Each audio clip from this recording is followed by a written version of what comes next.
This is Audible. The Space Machine by Christopher Priest. Read by Barnaby Edwards. Chapter 1. The Lady Commercial. In the April of 1893, I was staying, in the course of my business, at the Devonshire Arms in Skipton, Yorkshire. I was then 23 years of age, and enjoying a modest career as commercial representative of the firm of Josiah Westerman and Sons, purveyors of leather fancy goods. I won't have much to say about my employment, for even in those days it was not my major interest. But even so, it was instrumental, in its inglorious fashion, in precipitating the chain of events which are the purpose of my story. The Devonshire was a low, grey brick commercial hotel, threaded with draughty and ill-lit corridors, drab with aging paint and dark-stained panelling. The most congenial place in the hotel was the commercial's lounge, because the room was warm in the evenings and had the advantage of gas mantle lighting, whereas the only sources of illumination in the bedrooms were dim and smoky oil lamps. On the evening of which I am particularly thinking, I had been for a short stroll after dinner, and returned to the hotel before 9. I made a brief visit to my room to don my smoking jacket, then went to the ground floor and entered the commercial's lounge. 3 men were already there. I nodded to them and went to a chair in the furthest corner of the room. At 9:15, Dykes came into the lounge.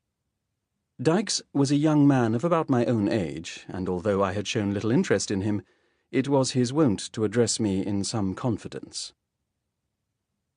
He came directly to my corner and sat opposite me.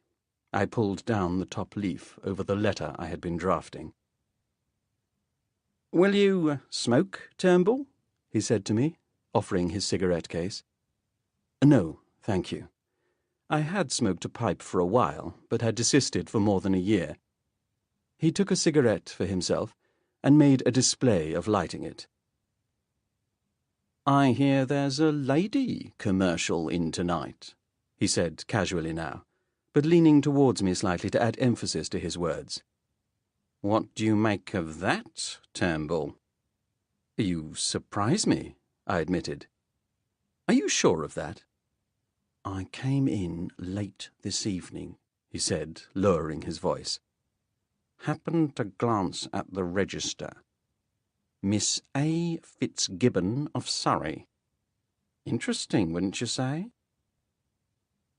Somewhat aloof, as I saw myself to be, from the day-to-day concerns of my fellow commercials, I was nevertheless interested by what he said. It had long been rumoured that women were now being employed as representatives. I had never before met one myself, but it seemed logical that sales of certain requisites, shall we say of a toilette or boudoir nature, might be better negotiated by women. I glanced over my shoulder, although I knew that she could not have entered the lounge unnoticed. "I haven't seen her," I said. "No, and we're not likely to. Do you think that Mrs. Anson would allow a young lady of gentle breeding into a commercial lounge?" "She dined with Mrs. Anson in the coffee-room. I saw a tray being taken there."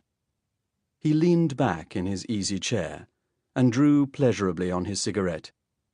"You know, Turnbull, I fancy I shall introduce myself to Miss Fitzgibbon before the evening is out." "But what will you say? Surely you would require an introduction." "I shall merely go to the door of Mrs. Anson's sitting-room, knock boldly, and invite Miss Fitzgibbon to take a short stroll with me before turning in." I suddenly realized that Dykes could not be in earnest.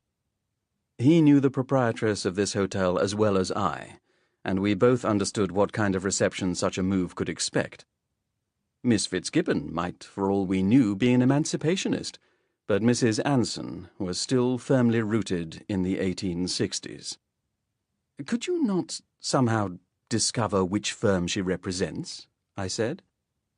"Then you could contrive a chance meeting with her during the day." Dykes smiled at me mysteriously. "She is not a commercial at all, but an amanuensis." She works for no firm, but is in the personal employ of an inventor. Or so my informant tells me. An inventor? I said, disbelieving. You can't be serious. That is what I have been told, Dykes said. Sir William Reynolds by name, and a man of great eminence. I know nothing of that, nor care, for my interests lie with his assistant. I sat with my writing tablet on my knees, taken aback by this unexpected information. In truth, I had no interest in Dykes's nefarious designs. But the name of Sir William Reynolds was a different matter, for he was, at that time, one of the most famous scientists in England. In the 1880s and 1890s, there was a sudden upsurge in scientific developments, and for those with an interest in such matters, it was an enthralling period. We were on the verge of the 20th century, and the prospect of going into a new era surrounded by scientific wonders was stimulating the best minds in the world. It seemed that almost every week produced a new device which promised to alter our mode of existence. Electric omnibuses, horseless carriages, the kinematograph, the American talking machines, all these were much on my mind. Of these, it was the horseless carriage which had most caught my imagination. About a year before, I had been fortunate enough to be given a ride on one of the marvellous devices, and since then had felt that, in spite of the attendant noise and inconvenience, such machines held great potential for the future. Having noticed a newspaper article about American motorists, I had persuaded the proprietor of the firm that employed me, Mr. Westerman himself, to introduce a new line to his range of leather goods. This was an instrument which I named the Visibility Protection Mask. It was made of leather and glass, and was held in place over the eyes by means of straps, thus protecting them from flying grit, insects, and so forth. Mr. Westerman had manufactured 3 sample models for me, on the understanding that only after I had obtained firm orders would the mask be made a permanent part of the Westerman range.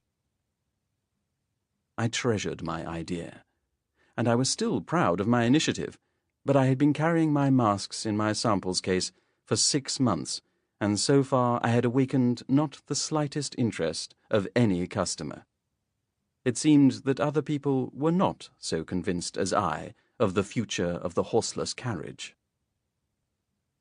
Sir William Reynolds, though, was a different matter. He was already one of the most famous motorists in the country.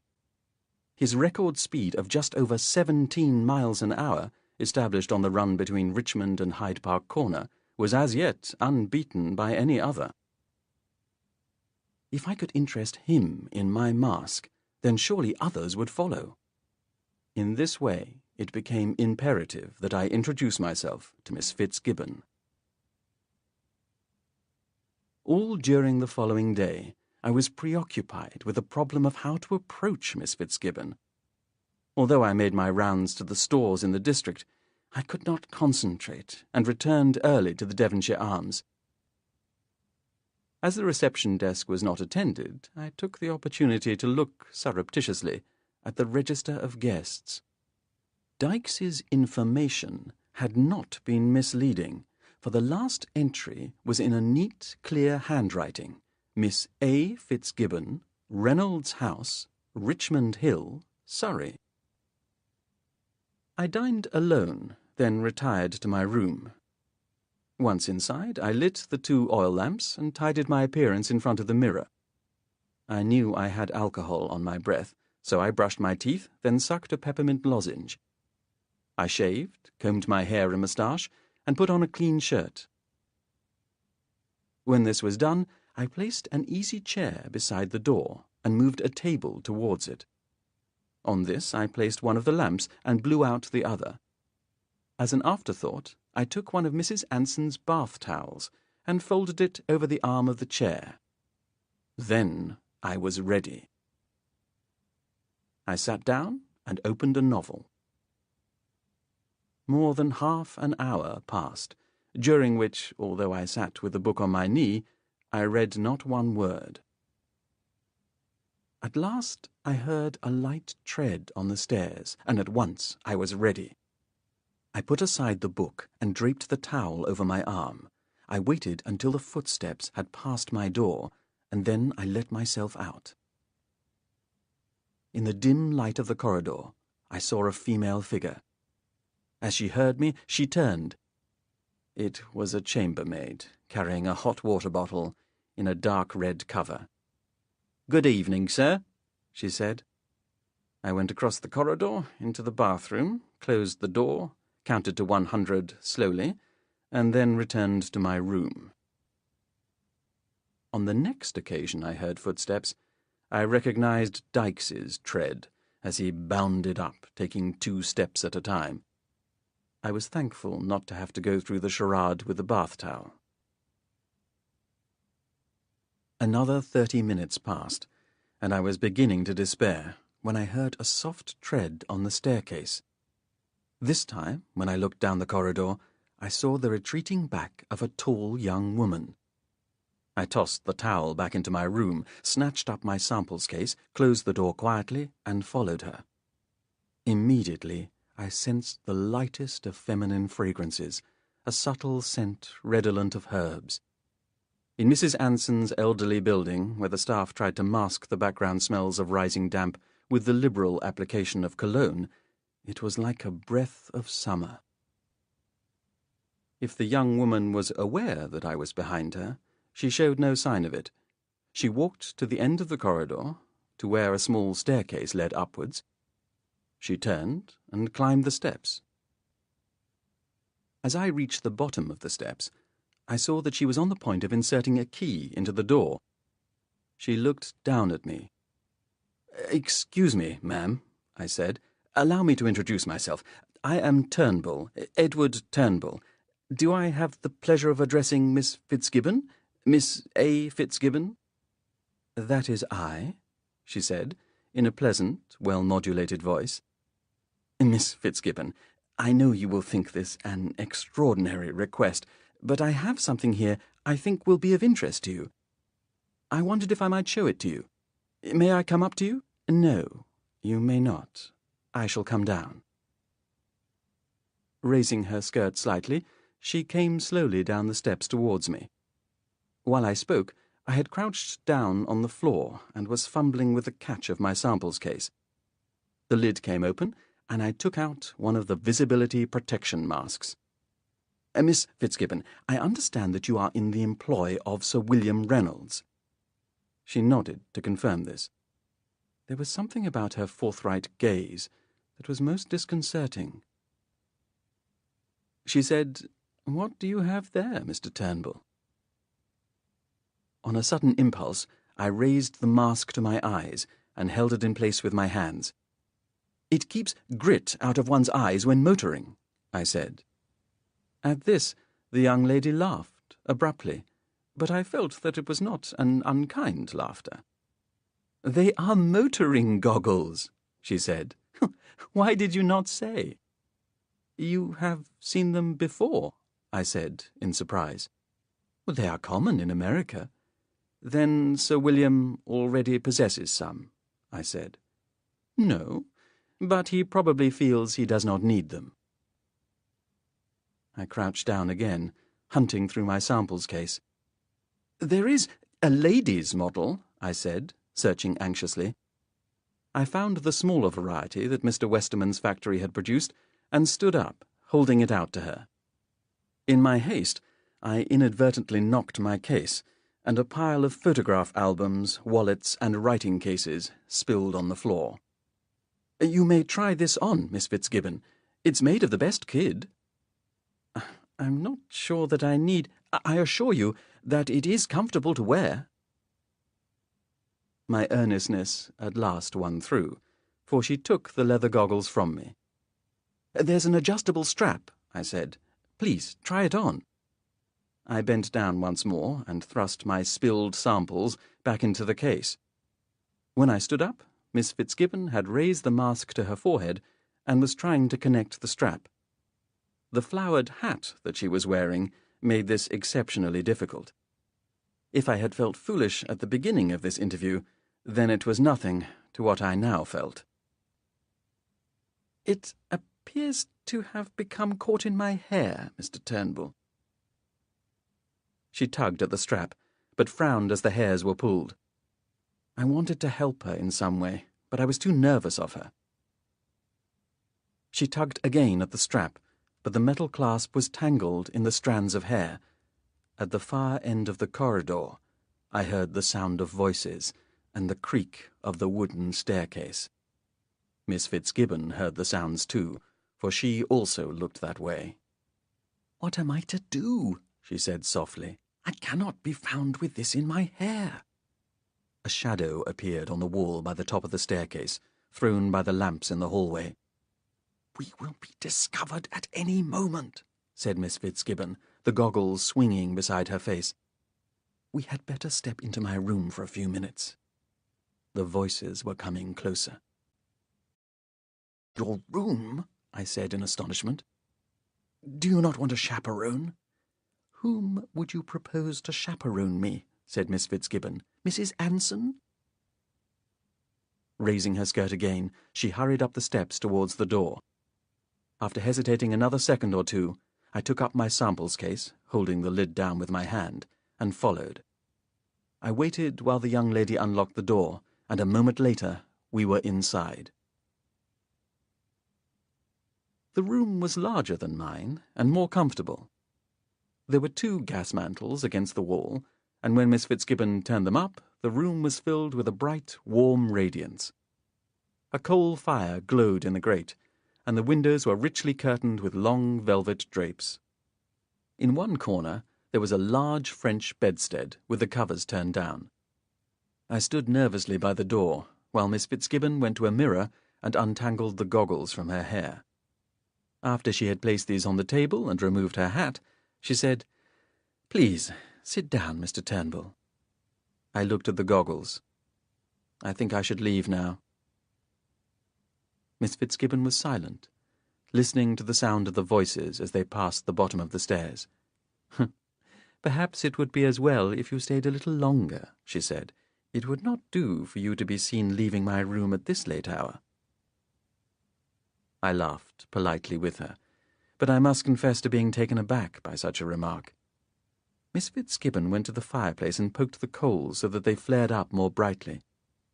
"Please excuse me for a moment," she said. As she passed me, I sensed the trace of the herbal fragrance I had noticed earlier. She went through an inner door and closed it. I sat down in one of the easy chairs beside the table, cursing my impulsiveness. When she returned, some 5 minutes later, her hair was arranged differently, so that the tight bun she had been wearing had been loosened to allow some strands of her hair to fall about her shoulders. She sat down in the other chair and leaned back with a sigh. Her behaviour towards me was entirely without ceremony. "I find I owe you an apology, Mr. Turnbull," she said. "I'm sorry I was stuffy to you outside." "It is I who should apologize," I said at once. "It was a natural reaction, I'm afraid," she went on, as if she had not heard me. "I've just spent the last 4 hours with Mrs. Anson, and she seems never to be at a loss for words." "I felt sure you were a friend of hers," I said. "She has appointed herself my guardian and mentor." Miss Fitzgibbon stood up again and went to the dresser and produced 2 glasses. "I know you drink, Mr. Turnbull, for I have smelled your breath. Would you care for a glass of brandy?" "Thank you, yes," I said, swallowing hard.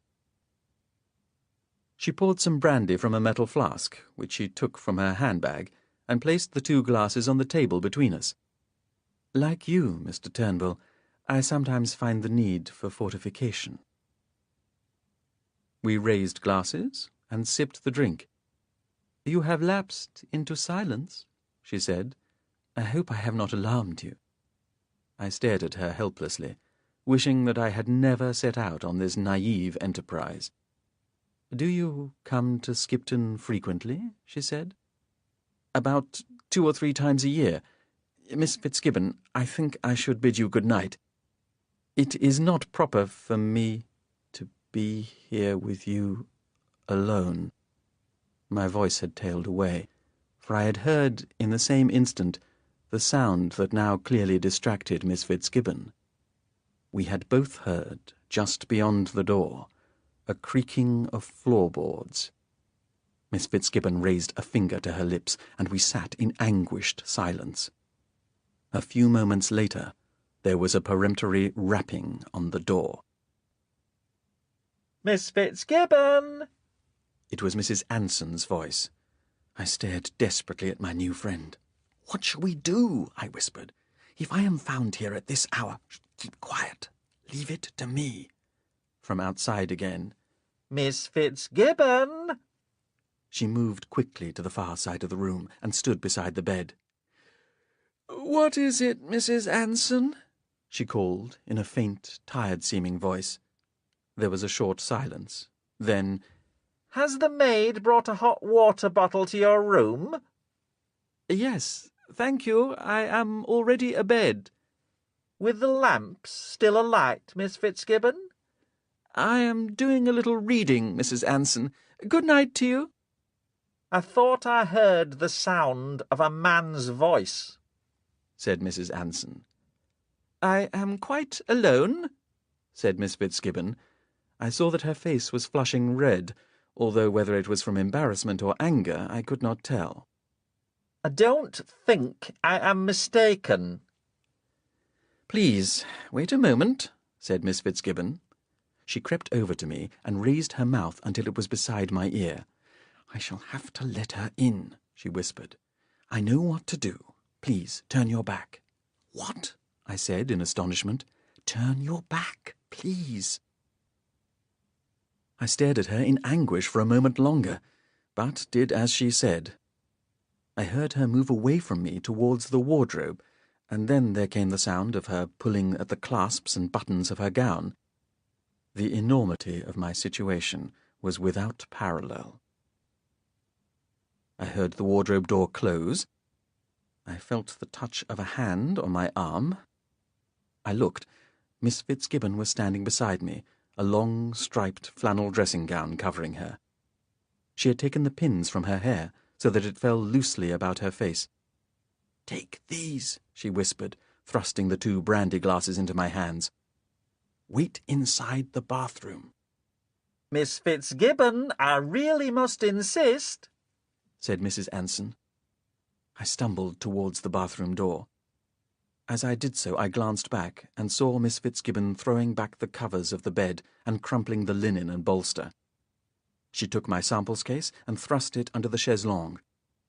I went inside the bathroom and closed the door. In the dark, I leaned back against the door frame and felt my hands trembling. The outer door was opened. I heard Mrs. Anson march into the room. I could imagine her glaring suspiciously about, and I waited for the moment of her irruption into the bathroom. "Miss Fitzgibbon, it is late. Why are you not yet asleep?" "I am doing some reading. Had you not knocked when you did, I dare say I should be asleep at this moment." "I distinctly heard a male voice. It came from in here." "Were you listening at the door?" "Of course not. I was passing down the lower corridor on the way to my own room." "Then you could easily have been mistaken. I, too, have heard voices." The tone of Mrs. Anson's words changed suddenly. "My dear Amelia, I am concerned only for your well-being. You do not know these commercial men as well as I. You are young and innocent, and I am responsible for your safety." "I am 22 years of age, Mrs. Anson, and I am responsible for my safety." Again Mrs. Anson's tone changed. "How do I know you're not deceiving me?" "Look around, Mrs. Anson." Miss Fitzgibbon came to the bathroom door and threw it open. It banged against my shoulder, but served to conceal me behind it. "Look everywhere. Would you care to inspect my wardrobe, or would you prefer to peer under my bed?" "Well, there is no need for unpleasantness. I am prepared to take your word." I heard the woman walk from the room and down the steps outside. There was a much longer silence, and then I heard the outer door close. Miss Fitzgibbon came to the bathroom and leaned weakly against the doorpost. "She's gone," she said. Miss Fitzgibbon took one of the glasses from me and swallowed the brandy. "Would you like some more?" she said softly. "Yes, please." The flask was now nearly empty, but we shared what remained. I looked at Miss Fitzgibbon's face, pale in the gaslight, and wondered if I looked as ashen. "I must leave at once, of course," I said. She shook her head. "We'll have to wait. Please, try to be less agitated." I said, "Miss Fitzgibbon, I should feel much more relaxed if you would put on your clothes again." "But beneath this gown I am wearing my underclothing." "Even so." I went into the bathroom for a few minutes, and when I returned she had replaced her dress. Her hair was still loose, though, which I found pleasing, for I felt her face was better suited when framed in this way. As I sat down, she said to me, "Can I ask one more favour of you, without further shocking you? I will be more at ease if you would stop addressing me by my surname. My name is Amelia." "I know," I said. "I heard Mrs. Anson. I am Edward." "Do you think that Mrs. Anson suspected I was here?" She glanced shrewdly at me. "No, she knew you were here." "Then I have compromised you." "It is I who have compromised you. The deception was of my own invention." I said, "You're extremely candid. I don't think I've ever met anyone like you." "Well, in spite of your stuffiness, Edward, I don't think I've ever met anyone like you before." Now that the worst was over, and the rest could be dealt with in good time, I found that I was able to enjoy the intimacy of the situation. Our 2 chairs were close together in warmth and semi-darkness, the brandy was glowing within, and the light from the oil lamp laid subtle and pleasing highlights on Amelia's features. I inquired politely of her background. She told me that her parents were dead. There had been a sinking at sea while she was still a child, and that since then she had been under the legal guardianship of Sir William. He and her father had been friends since their own school days, and in her father's will this wish had been expressed. "So you also live at Reynolds' house?" I said. "It is not merely employment. I am paid a wage for my work, but Sir William has also made a suite of rooms in one of the wings available to me.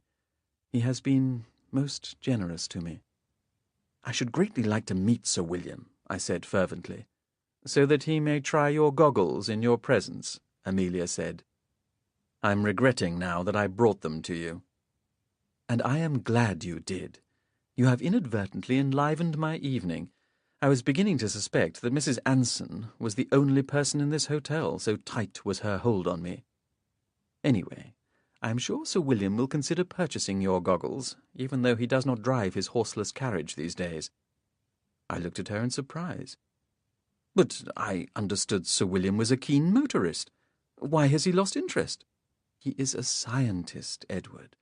His invention is prolific, and he is constantly turning to new devices." In this way we conversed for a long time, and the longer we spoke, the more relaxed I became. At last the fire burned down, and we had drunk the last of the brandy. I took my watch from my pocket and saw that an hour and a half had elapsed since Mrs. Anson's intrusion. I had better return. Amelia smiled briefly, and to my surprise, laid her hand gently on my arm. "We must speak again, Edward," she said. "Let us meet in London one evening. Perhaps you would invite me to join you for dinner. Then, without having to hush our voices, we can talk to our heart's content." "Yes," I said. "I should enjoy that." I took my samples case and walked quietly to the door. Amelia stood up too and blew out the oil lamp. "I'll help you with the screen," she said. The only illumination in the room was from the dying embers of the fire. I saw Amelia silhouetted against the glow as she came towards me. Together we shifted the folding screen to one side, then I turned the handle of the door. All was still and silent beyond. Suddenly, in that great quietness, I wondered how well the screen had muffled our voices, and whether, in fact, our innocent liaison had been overheard by more than one other person. I turned back to her. "Good night, Miss Fitzgibbon," I said softly. Her hand touched my arm again, and I felt a warmth of breath on my cheek. Her lips touched me for a fraction of a second. "Good night, Mr. Turnbull." Her fingers tightened on my arm. Then she moved back and her door closed silently. In the morning, surprisingly alert in spite of my sleeplessness, I was first down to the breakfast room, and as I sat at my usual table, the head waiter approached me. "Mrs. Anson's compliments, sir," he said. "Would you kindly attend to this directly you have finished breakfast?" I opened the slim brown envelope and found that it contained my account. When I left the breakfast room, I discovered that my luggage had been packed and was ready for me in the entrance hall. The head waiter took my money and conducted me to the door. None of the other guests had seen me leave. There had been no sign of Mrs. Anson. I stood in the sharp cool of the morning air, still stunned by the abruptness of my enforced departure. After a while, I carried my bags to the station and deposited them at the luggage office. I stayed in the vicinity of the hotel all day, but saw no sign of Amelia. At midday, I went to the inn on the Ilkley Road, but she did not appear. As evening drew on, I went back to the station and caught the last train of the day to London. Chapter 2. The House on Richmond Hill. During the week following my premature return from Skipton, I was away on business in Nottingham. By the Saturday evening, when I returned to my lodgings near Regent's Park, the incident had receded to a regrettable memory. As I should have known it would, though, the next move came from Amelia, for waiting for me on that Saturday evening was a letter postmarked in Richmond. The main part of the letter was typewritten, and simply stated that Sir William had been told of the motoring aid I had demonstrated, and that he expressed a desire to meet me. Accordingly, I was invited to the house on Sunday the 21st of May, when Sir William would be glad to speak to me over afternoon tea. It was signed A. Fitzgibbon. Underneath this main message, Amelia had added a handwritten postscript. "Sir William is usually busy in his laboratory during most of the daylight hours, so would you care to arrive at about 2 p.m.? As the weather is now so much finer, I thought you and I might enjoy bicycling through Richmond Park. Amelia." Within minutes, I had written my acceptance and posted it within the hour. I was glad to be invited to tea. On the appointed day, clad in a brand-new suit I had bought the day before, I left Richmond Station and set out along the riverside walk for Richmond Hill. Beyond Messham's boathouse, I followed a gravelly path up the hill. On the top of the hill, when I saw a gateway with Reynolds' house carved into the sandstone posts, I knew I had come to the right place. The moment the house came into sight, I was at once impressed by its size. It seemed to be about 100 years old, but 2 large and more modern wings had been added at each end, and a part of the courtyard so produced had been roofed over with a wooden-framed glass structure, like a greenhouse. As I walked past the windows of this conservatory-like extension, there was a sudden scream of metal upon metal, accompanied by a blaze of yellow light. For an instant, I saw the shape of a man hunched forward and silhouetted by a blaze of sparks. Then the grinding ceased, and again all became dim within. I pressed the electrical bell-push by the door, and after a few moments the door was opened by a plump, middle-aged woman in a black dress and white apron. I removed my hat. "I should like to see Miss Fitzgibbon," I said, as I stepped into the hall. "I believe I am expected." "Do you have a card, sir?" I was about to produce my regular business card, supplied by Mr. Westerman, but then recalled that this was more of a personal visit. "No, but if you would say it is Mr. Edward Turnbull." "Yes. Would you please come this way?" she said. "You may leave your case here in the hallway." I followed her along a corridor, then turned to the left and came into a comfortable drawing-room, which opened onto the garden by way of a French window. The servant indicated that I should pass through, and as I did so, I saw Amelia, sitting at a white, wrought-iron table placed beneath 2 apple trees on the lawn. Amelia set aside the book she had been reading. "Edward," she said, "you're earlier than I expected. That's wonderful. It's such a lovely day for a ride. You must be thirsty from your walk up the hill. Mrs. Watchett, will you bring us some lemonade? We'll have just 1 glass each, then set off at once."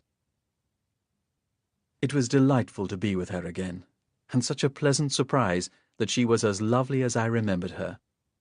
She was wearing a most pleasing combination of white blouse and dark blue silk skirt. I admired the graceful way she sat, the delicacy of her fair skin, the candour of her eyes. "I haven't brought a bicycle with me," I said. "No matter. We have plenty here.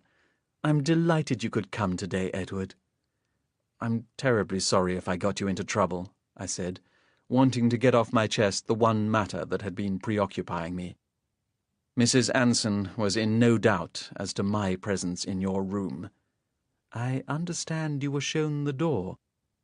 "Directly after breakfast," I said.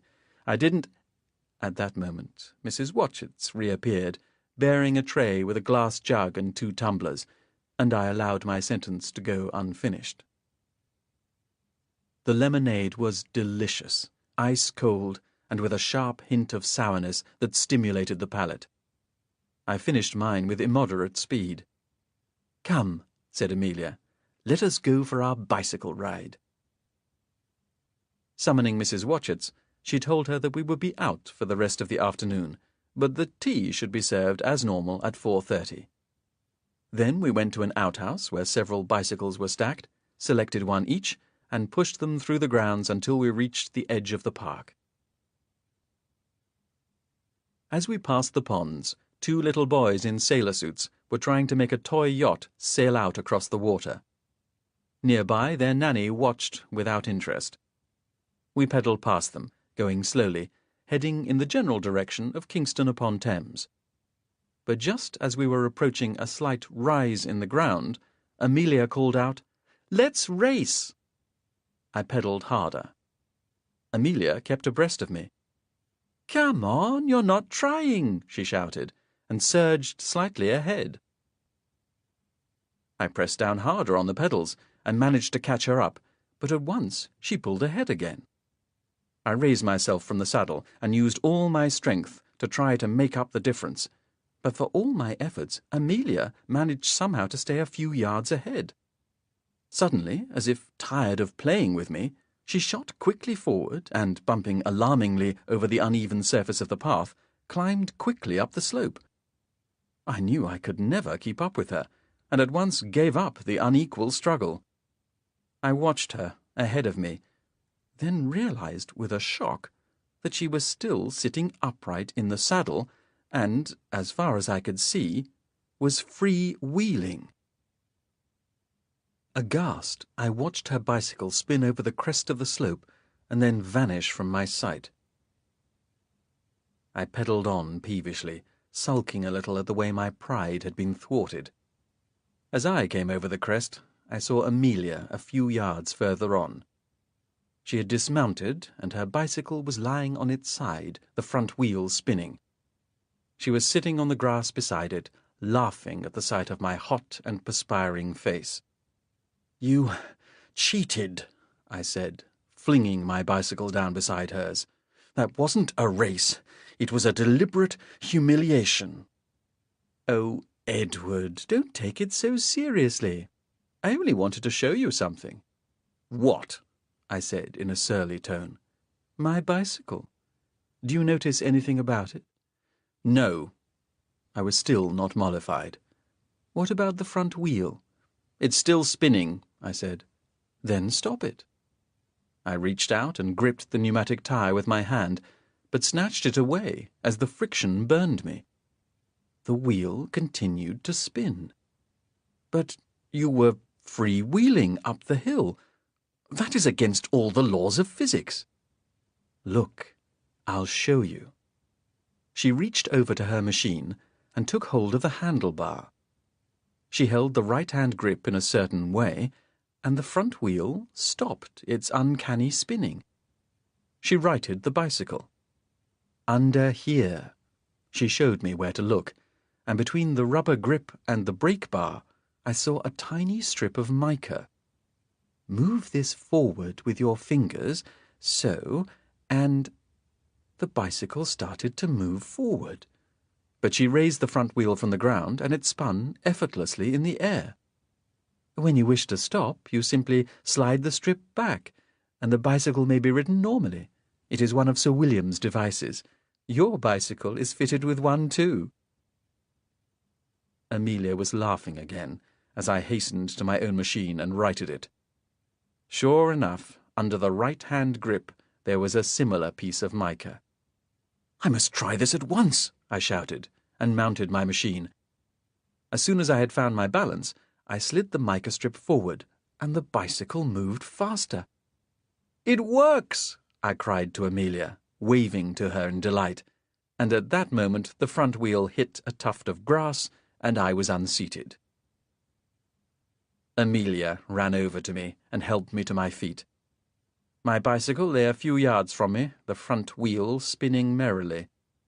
"What a marvellous invention!" I cried, full of enthusiasm for it. "Now we shall race in style." "All right," Amelia said. "First back to the ponds." This time the race was more even, and as we rolled down the long gradient towards the distant ponds, we kept abreast of each other. The wind drummed against my face, and it was not long before I felt my boater snatched away. As we came to the ponds, we speeded past the nanny and the two little boys, who stared after us in amazement. Laughing aloud, we circled around the larger of the two ponds, then pulled back the mica strips and pedalled towards the trees at a moderate pace. We dismounted. I was feeling breathless, even though the actual physical energy expended had been negligible. As we dismounted, I said, "What is it, Amelia? How does it work?" "It's in here," she said. With a twisting motion, she slid back the moulded rubber hand grip, so exposing the tubular steel of the handlebar. She held the bar so that I could see into its interior. There, nestling inside, was a queer assemblage.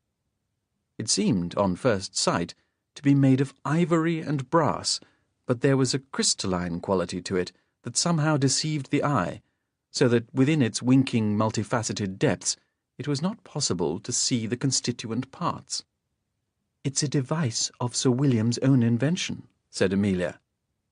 "There is a wire which runs through the frame and that is connected to the wheel. Inside the hub is some more of that. Do you realize that this device alone would make him a fortune? Sir William does not want for money. No sooner has he developed one device than he goes on to another. The bicycles were adapted before he built his horseless carriage, and now the bicycles have been abandoned for... But I think it's time for tea. Shall we return?" "Shall we race or ride?" I said. "We will ride," she said firmly. "There is no exercise in free-wheeling." When we mounted our machines, we first retraced the way of our race and retrieved my lost boater. It was undamaged, and I placed it on my head, keeping the brim well down over my eyes so as to prevent it blowing off again. The ride back to the house was uneventful, and, for the most part, conducted in silence. We entered the grounds of the house through a small gateway and wheeled the bicycles back to the outhouse. Crockery had been laid on a small octagonal table in the smoking room on the ground floor. It was a small, well-used room, comfortably furnished. According to the clock on the mantelpiece, it was now some minutes after 4:30, and Amelia summoned Mrs. Watchett. "Have you sounded the tea bell?" Amelia said. "Yes, ma'am, but Sir William is still in his laboratory." "Then perhaps you would remind him that he has a guest this afternoon?"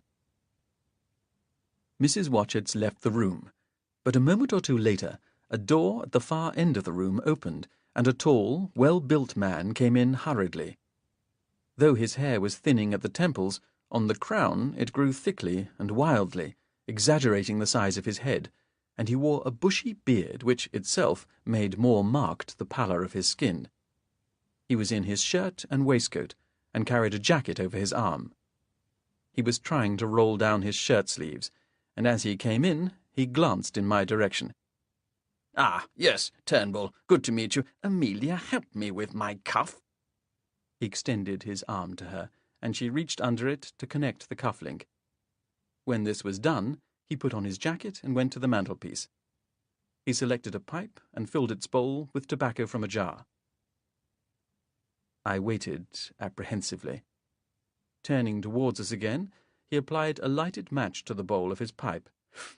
"What exactly is your faculty?" Your field of research. You're a scientist, are you not?" "Sir William," said Amelia, "Mr. Turnbull is interested in motoring, if you will recall." At that moment I remembered that my samples case was still where I had left it when I arrived, in the hall. Sir William looked at me again. "Motoring, eh? Good hobby for a young man. It was a passing phase with me, I'm afraid." "But it is a growing fashion, sir," I said. "After all, in America—" Yes, but I am a scientist, Turnbull. Motoring is just one aspect of a whole field of new research. We are now on the brink of the 20th century, and there is no limit to what science might achieve. The popular thought is to make what we already have work better. The talk is of faster railway trains, larger ships, but my belief is that all these will be obsolete soon. By the end of the 20th century, Turnbull, man will travel as freely about the planets of the solar system as he now drives about London." At that moment Mrs. Watchett came into the room, bearing a silver tray loaded with teapot, milk jug, and a sugar bowl. I wished I had found Sir William more at his ease, for in the few moments he had been in the room he had destroyed the pleasant sense of well-being that had developed while I was with Amelia. A sudden inspiration came to me that he himself might be a man not used to meeting strangers, that he was better accustomed to long hours of solitary work. My own occupation involved meeting strangers, and it was a part of my job to be able to mix well, and so, paradoxical as it might sound, I suddenly realized that here I could take the lead. As Mrs. Watchett left the room, I said to him, "Sir, I hope I have not disturbed you in your work." The simplicity of my device had its desired effect. He went towards one of the vacant chairs and sat down, and as he replied, his words were phrased more calmly. "No, of course not," he said. "I can continue after tea. I needed a short rest in any event." "May I inquire as to the nature of your work?" Sir William glanced at Amelia for a moment, but her expression remained neutral. "I have been working on a flying machine, though my scientific colleagues tell me that heavier-than-air flight is impossible. What do you say, Turnbull? Do you think I am insane to meddle with such follies?" "A flight is a novel concept, sir." "Yes, but once I had made it, I found the design was all wrong." "You have already built a flying machine, sir?" "Oh, yes. It's lying somewhere out there in the grounds. I'm disillusioned with the whole thing. Flying in air machines has no hope of a future. I'm always moving on. You see, Turnbull, I have come up with an invention that has made machine flight obsolete." He drank some of his tea quickly. Then, astounding me with his speed, jerked out of his chair and moved across the room to a dresser. Opening a drawer, he brought forth a thin package and handed it to me. "Have a look at those, Turnbull. Tell me what you think." I opened the package, and inside found that there were 7 photographic portraits. The first one was a head-and-shoulders picture of a boy. The second was a slightly older boy. The third was that of a youth. The fourth, that of a young man, and so on. "Are they all of the same person?" I said, having recognized a recurring facial similarity. "Yes," said Sir William. "The subject is a cousin of mine, and by chance he has sat for photographic portraits at regular intervals. Now then, Turnbull, do you notice anything about the quality of the portraits? No, how can I expect you to anticipate me? They are cross-sections of the 4th dimension." As I frowned, Amelia said, "Sir William, this is probably a concept new to Mr. Turnbull." "No more than that of heavier-than-air flight. You have grasped that, Turnbull. Why should you not grasp the 4th dimension?" "Do you mean the concept of—" I was floundering. "Space and time, exactly, Turnbull. Time, the great mystery. Those portraits are 2-dimensional representations of a 3-dimensional person. Individually, they can depict his height and width, and can even offer an approximation of his depth, but they can never be more than flat 2-dimensional pieces of paper. Nor can they reveal that he has been travelling all his life through time. Placed together, they approximate the 4th dimension." He was pacing about the room now, having seized the portraits from my hands. He crossed to the mantel and set them up side by side. "Time and space are inherently the same. I walk across this room, and I have travelled in space a matter of a few yards. But at the same moment I have also moved through time by a matter of a few seconds. Do you see what I am meaning?" "That one motion complements the other," I said uncertainly. "Exactly. And I am working now to separate the two, to facilitate travel through space discrete from time, and through time discrete from space. Let me show you what I mean." Abruptly, he turned on his heel and hurried from the room. The door slammed behind him. I was dumbfounded, but hardly had time to stare at Amelia before he returned, carrying a small wooden box with great care. "Help me move the table," Amelia said to me. We pushed the table bearing the tea things to one side and brought forward another. Sir William placed his box in the centre of it and sat down. "I want you to look at this closely," he said, "but I do not want you to touch it. It is fragile." He opened the lid of the box.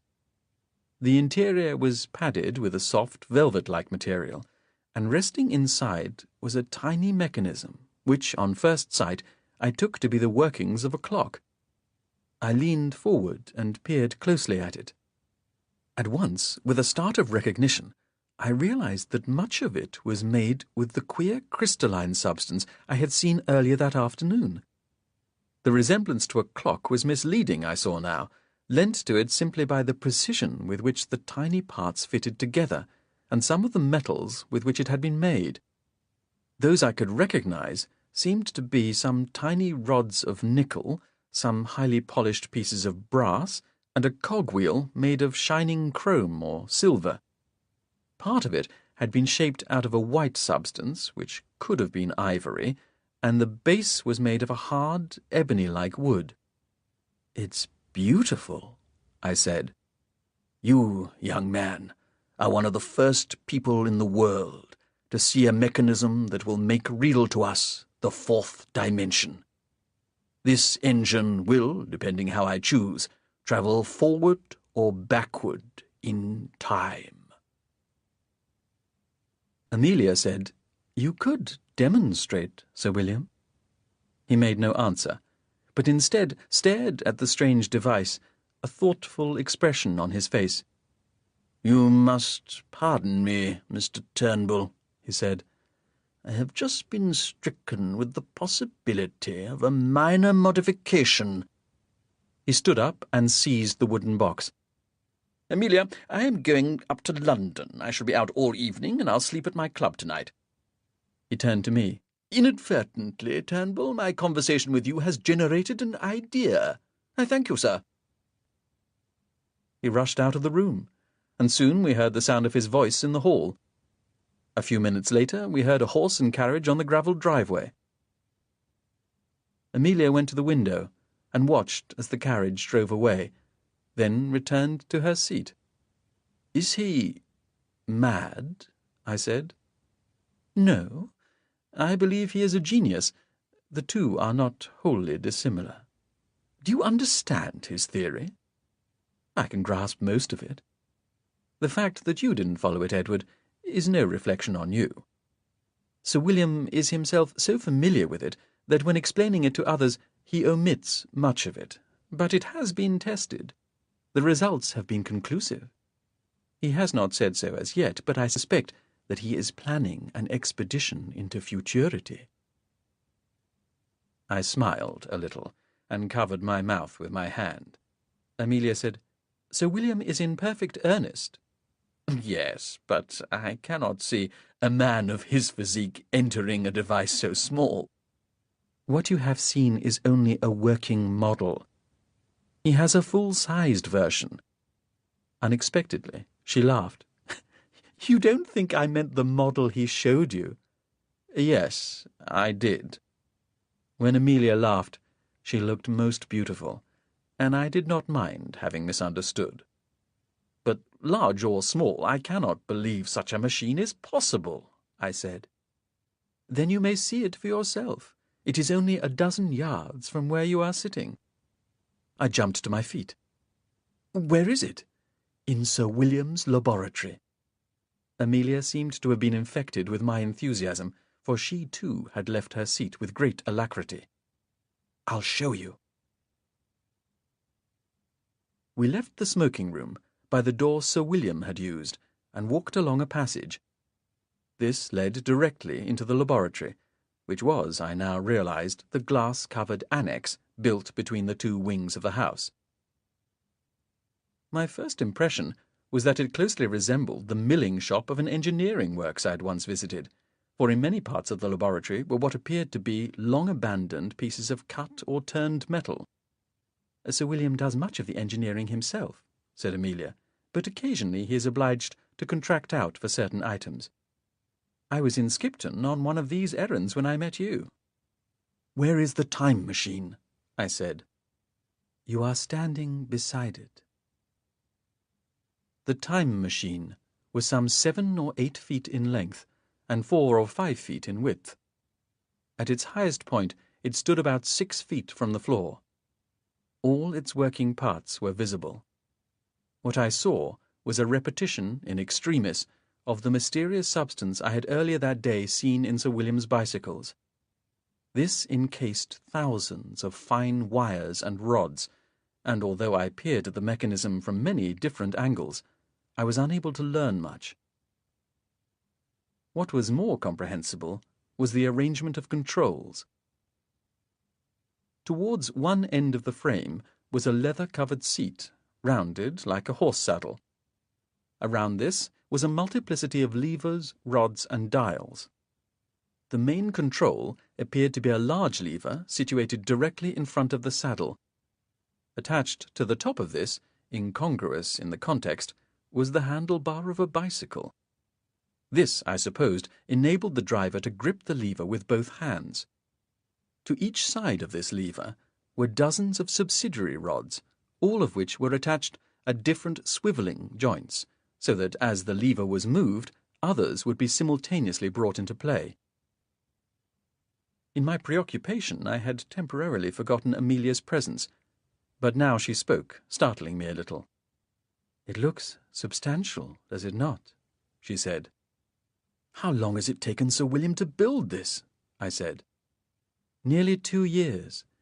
But touch it, Edward. See how substantial it is." "I wouldn't dare," I said. "I would not know what I was doing." Hold one of these bars. It is perfectly safe." She took my hand and led it towards one of the brass rods which formed part of the frame. I laid my fingers gingerly on this rail, then immediately snatched them away, for as my fingers closed on the rod, the entire machine had visibly and audibly shuddered, like a living being. "What is it?" I cried. "The time machine is attenuated, existing, as it were, in the fourth dimension.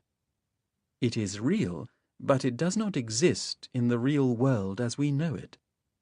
It is, you must understand, travelling through time, even as we stand here." "But you cannot be serious, because if it were travelling, it would not be here now." "On the contrary, Edward."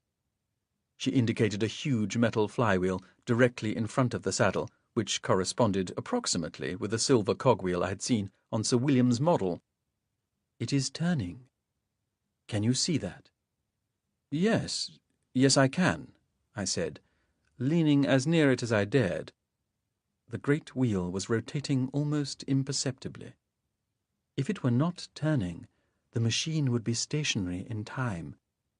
To us, the machine would then vanish into the past, for we ourselves are moving forward in time. So the machine must always be in operation. While we had been there, the evening had deepened, and gloom was spreading in the eerie laboratory. Amelia stepped to one side and went to yet another infernal contraption. Attached to this was a cord wound around an external wheel, and she pulled the cord sharply. At once the device emitted a coughing, spitting sound, and as it picked up speed, light poured forth from 8 incandescent globes hanging from the frame ceiling. Amelia glanced up at a clock on the wall, which showed 25 minutes past 6. "It will be time for dinner in half an hour," she said. "Do you think a stroll around the garden would be enjoyable before then?" I tore my attention away from the wondrous machine Sir William had made. The time machine might slowly move into futurity, but Amelia was, to my way of thinking, stationary in time. She was not attenuated, and not at all a creature of past or future. I said, for I was understanding that my time here in Richmond must soon be at an end, "Will you take my arm?" She slipped a hand around my elbow, and together we walked past the time machine and the noisy reciprocating engine, through a door in the far corner of the laboratory, and out into the cool evening light of the garden. Only once did I glance back, seeing the pure white radiance of the electrical lamps shining through the glass walls of the annex. Chapter 3. Into Futurity. I had ascertained that the last train to London left Richmond at 10:30, and I knew that to catch it I should have to leave the house by 10. At 8:30, though, I was in no mood to think of returning to my lodgings. Furthermore, the prospect of returning to work the next day was one I greeted with the utmost despondency.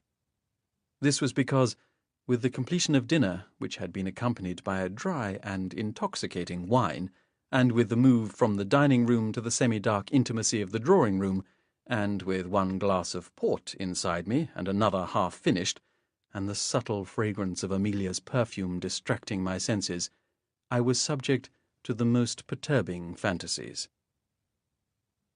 Amelia was no less intoxicated than I, and I fancied that she could not have mistaken the change in my manner. Until this day I had had only the barest experience with young women, but more especially because, of all young women, Amelia seemed to me the most extraordinary. I had grown used to her forthright manner and the emancipated airs she assumed, but what I had not, until this moment, realized was that I had, most inappropriately, fallen blindly and rashly in love with her. In wine there is truth, and although I was able to contain my excesses and fell short of protesting my undying amour, Our conversation touched on most remarkably personal matters. Soon after 9:30, I knew I could delay no more.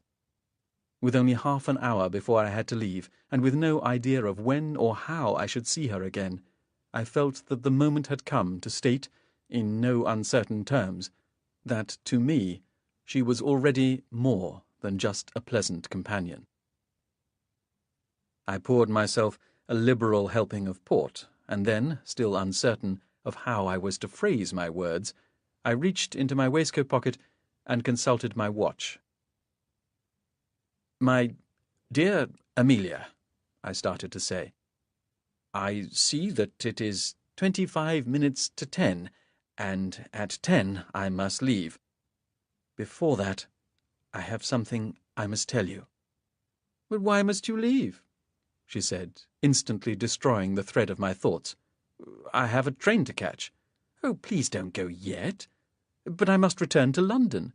"Hillier can take you. If you miss your train, he will take you all the way to London." "Hillier is already in London," I said. She laughed a little drunkenly. "I had forgotten. Then you must walk." "And so I must leave at 10. "No, I will have Mrs. Watchett's prepare a room for you." "Amelia, I cannot stay, much as I would wish to. I work in the morning."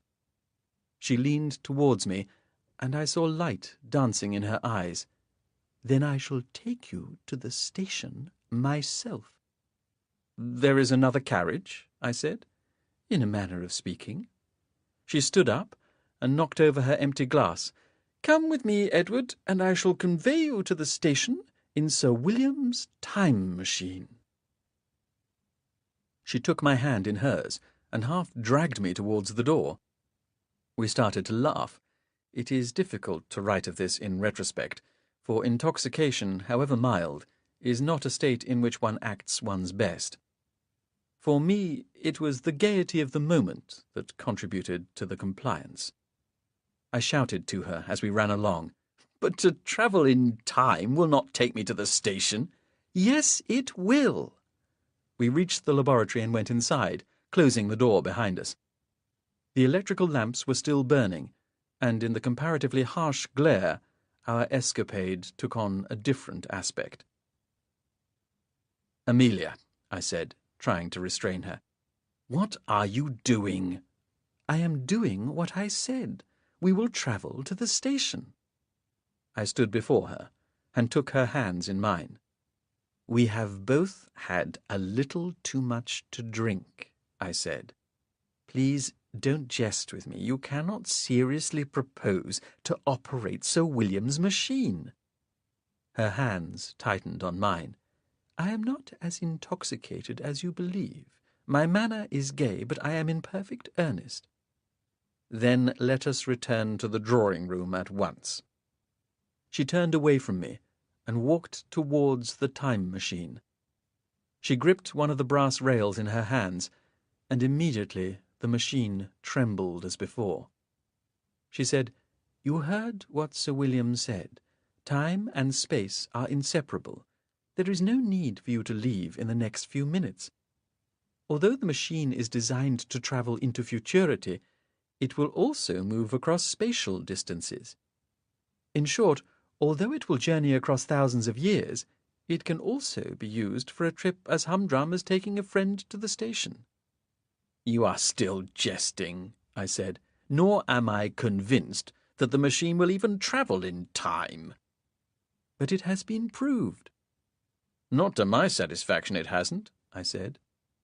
She turned to face me, and her expression was as serious as before.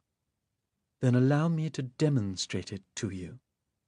"No, Amelia, it would be foolhardy to drive the machine." "Why, Edward? I know what to do. I have watched Sir William's tests often enough. There would be no danger." I simply shook my head, with the agony of the moment. Amelia turned back to the machine and reached over to one of the dials. She did something to this, then pulled back the lever with the bicycle handlebar attached. Instantly, the time machine vanished. "What have you done with it?" I said, Never mind that. What is the time by the clock? I stared up. 18 minutes to 10. Very well. At exactly 16 minutes to 10, the machine will reappear.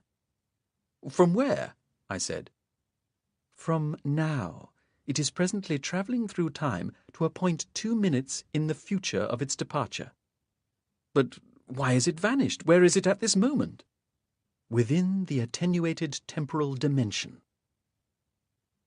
Amelia stepped forward to where the machine had been and walked through the vacancy, waving her arms. She glanced up at the clock. Stand well back, Edward. The machine will reappear exactly where it was. Then you must come away too, I said. I pulled her by the arm and held her beside me. We both watched the clock. At exactly 4 seconds after 16 minutes to 10, the time machine reappeared. There, said Amelia triumphantly. Just as I said. I stared dumbly at the machine.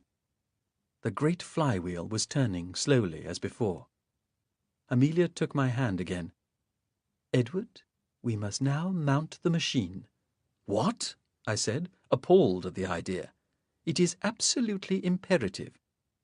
You see, while Sir William has been testing the machine, he has incorporated a safety device into it, which automatically returns the machine to its moment of departure.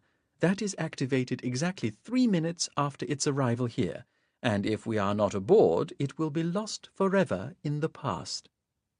I frowned a little at this, but said, You could switch that off, though. Yes, but I am not going to. I wish to prove that the machine is no folly. I say you are drunk. And I say you are too. Come on. Before I could stop her, Amelia had skipped over to the machine, squeezed under the brass rail, and mounted the saddle. To do this, she was obliged to raise her skirt a few inches above her ankles, and I confess that I found this sight more alluring than any expedition through time could have been. She said, The machine will return in under a minute, Edward. Are you to be left behind? I hesitated no more. I went to her side and clambered onto the saddle behind her. At her instruction, I put my arms around her waist and pressed my chest against her back. She said, Look at the clock, Edward. I stared up at it. The time was now 13 minutes to 10. The second hand reached the minute, moved on, then reached the time of 4 seconds past. It stopped moving. Then it began to move in reverse, slowly at first, then faster. We are travelling backwards in time, Amelia said, a little breathlessly. Do you see the clock, Edward? Yes, I said, my whole attention on it. Yes, I do. The second hand moved backwards through 4 minutes, then began to slow down. As it approached 4 seconds past 18 minutes to 10, it slowed right down, then halted altogether. Presently it began to sweep forward in a normal way. We are back at the moment in which I pressed the lever, said Amelia. Do you accept that the time machine is no fraud? I still sat with my arms around her waist, and our bodies were pressed together in the most intimate way imaginable. Her hair lay gently against my face, and I could think of nothing but the nearness of her. Show me again, I said, dreaming of an eternity of such closeness. Take me into futurity. I roused myself from my passionate imaginings and peered over her shoulder. I saw her indicating a row of small dials which were marked with days of the week, months of the year, and then several others which counted tens, hundreds, and thousands of years. Please don't set our destination too far, I said, looking at the last dial. I still have to think of my train. But we will return to our moment of departure, even if we should travel 100 years. Maybe so. Let us not be rash. If you are nervous, Edward, we need travel only as far as tomorrow. No, It is the 20th century I am interested in, but we must be systematic, I said. For although I am not faint-hearted, I am not an adventurous person. Let us go first to 1903, and then to 1913, and so on, at 10-yearly intervals through the century. Perhaps we will see a few changes. Please, wait for a moment, Edward, she said. Where are you going? Well, if we are going such a long distance, I should like to take my handbag. Then bring your bonnet, too, I said, laughing at this most unlikely revelation of feminine foibles. She hastened from the laboratory. I stared blankly at the dials for a moment. Then, on an impulse, I went into the hallway to collect my boater. If an expedition it was to be, I too would travel in style. On a further impulse, I walked into the drawing-room, poured some more port into the 2 glasses, and carried them back to the laboratory. Amelia had returned before me and was already mounted on the saddle. She had placed her handbag on the floor of the machine, directly in front of the saddle, and on her head she wore her bonnet. I climbed on the saddle behind Amelia. "We are now ready," I said. Amelia was making adjustments to the dials. I saw her select the year 1903, but the day and month dials were too low for me to see. She said, "I have selected the 22nd of June. That is the first day of summer, so let us hope we find the weather clement." I sat with my arms around her waist. Our bodies were pressed together in the most intimate way imaginable. Her hair lay gently against my face, and I could think of nothing but the nearness of her. "Hold on," Amelia said, somewhat unnecessarily, for I would not have released her for anything. Gripping the lever in both hands, she pulled it towards her. The whole time machine lurched. I glanced timorously about the laboratory and saw to my astonishment that the machine was still firmly situated on the floor. The clock on the wall was already spinning insanely forwards, and even as I watched, the sun came up behind the house and was soon passing quickly overhead. Almost before I had registered its passing, darkness fell again like a black blanket thrown over the roof. In what seemed to us only a few more seconds, the procession of day and night was so fast as to be virtually undetectable, and our surroundings were visible only in a grey twilight glow. Amelia shouted to me, "Are you frightened?" This was no time for prevarication. "Yes," I shouted back. "The machine is slowing, Edward." Beyond the glass roof the sun was now moving visibly slower, and the periods of dark between the sun's passages were distinct. Amelia started reading off the dials before her. "We are in January, Edward. January 1903, February—" One by one the months were called, and the pauses between her words were growing longer. Then, "This is June, Edward." "Have we arrived?" I said. "Not quite, but the clock on the wall is not moving." Amelia looked briefly at it. "No one has wound it, that is all. The wheel is slowing. We are almost at rest. Now." And with that word, the silence of attenuation was broken. Somewhere just outside the house there was a massive explosion, and some of the panes of glass shattered. Splinters fell down upon us. I saw that it was daytime and the sun was shining, but there was smoke drifting past, and we heard the crackle of burning timber. There came a second explosion, but this was further away. I felt Amelia stiffen in my arms, and she turned awkwardly in the saddle to face me. "What have we come to?" she said. "I cannot say." Some distance away somebody screamed horribly, and as if this were a signal, the scream was echoed by 2 other voices. A third blast occurred, louder than either of the previous 2. More panes cracked and splinters tinkled down to the floor.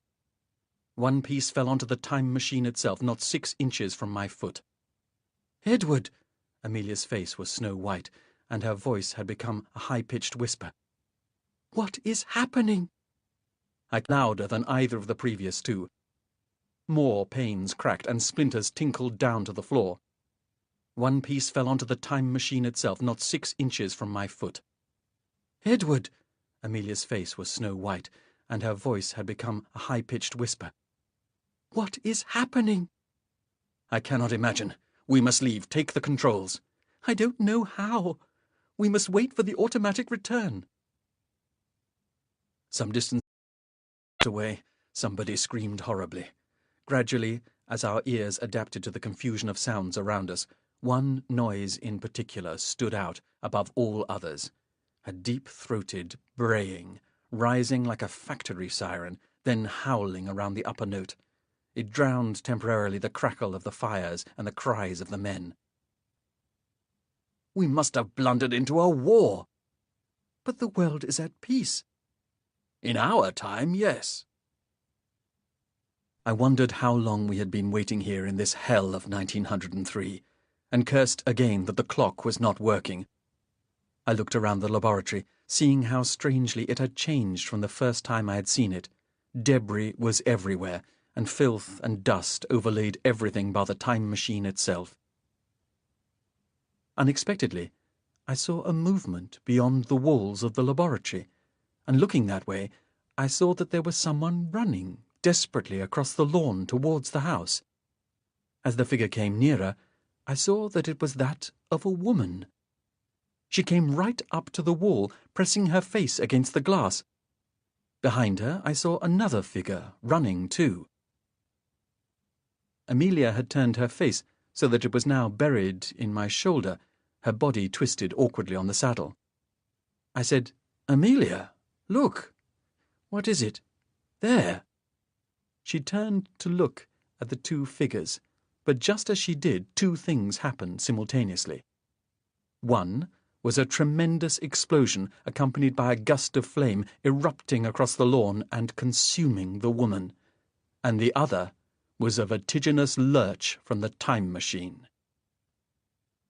Silence fell about us. The laboratory appeared whole once more, and overhead began the reverse procession of day and night. Still turned uncomfortably towards me, Amelia burst into tears of relief, and I held her in my arms. "What were you seeing just before we returned?" "Nothing," I said. "My eyes deceived me." There was no way I could describe to her the woman I had seen. She had been like a wild animal. Her hair was matted and in disarray, blood disfigured her face, her clothes were torn so as to reveal the nakedness beneath. Nor did I know how to say what was for me the greatest horror of all. I had recognized the woman, and knew her to be Amelia, suffering her dying moments in the hellish war of 1903. It was so. Futurity was real, and that was Amelia's destiny. In June 1903, on the 22nd day, she would be consumed by fire in the garden of Sir William's house. The girl was cradled in my arms, and I felt her trembling still. I could not allow that destiny to be fulfilled. I was in a mad trance, a startling and heady rush of sensations coursing through me. In that uncanny light of the procession of days, I saw that the machine was speeding backwards through time. We were now in 1902, and I saw the needle pass from August to July as I glanced at it. "We must go on into futurity," I cried. Grasping the bicycle handle in both hands, I pulled it towards me.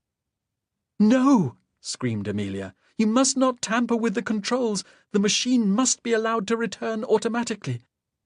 In her efforts to restrain me, she became violent. She was reaching, trying to take my hand, and when this failed, she took a handful of my hair and snatched it painfully back. At this, I released the controls, but my feet kicked instinctively forwards. The heel of my right boot made contact with one of the nickel rods attached to the main lever, and in that instant there was the most appalling lurch to one side, and everything went black around us. The laboratory vanished. The procession of day and night ceased. We were in absolute darkness and absolute silence. Amelia's desperate hold on me eased, and we sat numbly in awe of the event that had overtaken us. Only the headlong vertigo, which had now taken on the characteristic of a sickening swoop from one side to another, told us that our journey through time continued. "You made me kick the lever," I said. "I felt something break." "Do keep still, Edward," she said. "So long as we are inside the machine, we are safe. No harm can come to us." "But what has happened?" "You heard what Sir William said. Time and space are inseparable. Although the machine is designed to travel into futurity, it will also move across spatial distances. Those nickel rods are there to prescribe movement through space. By dislodging one of them, you have released the spatial dimension, and we are now moving rapidly away from Richmond." We both gasped aloud then, for the machine seemed to turn right over. Light suddenly burst in upon us, emanating from one brilliant source. I closed my eyes, for the brilliance was dazzling, and tried again to work the lever to ease our sickening motion. The erratic movements of the machine were causing the point of light to waltz crazily about us, casting black shadows confusingly over the dials. Amelia moved closer to me, wrapping her arms around my body, and pressed her face against my neck. "Where will we fetch up?" I said. Amelia spoke in a reassuring voice. "We are in no danger, Edward. I grant you the machine is careering wildly, but only its controls have been affected. The field of attenuation is still around us, and so the engine itself is still working. Now we are moving through space. We are likely to traverse many hundreds of miles, but even if we should find ourselves 1,000 miles from home, the automatic return will bear us safely back to the laboratory." 1,000 miles? I said, horrified at the velocity at which we must be travelling. She tightened her hold on me momentarily.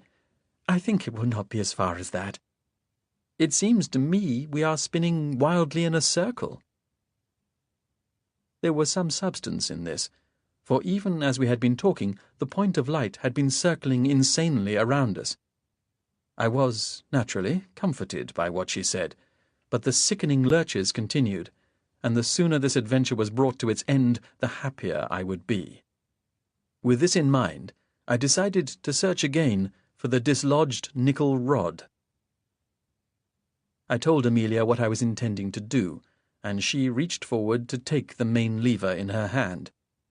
Thus freed from the necessity to hold on to the lever, I bent forward and groped on the floor of the machine, dreading that the rod had been thrown to one side by our violent motion.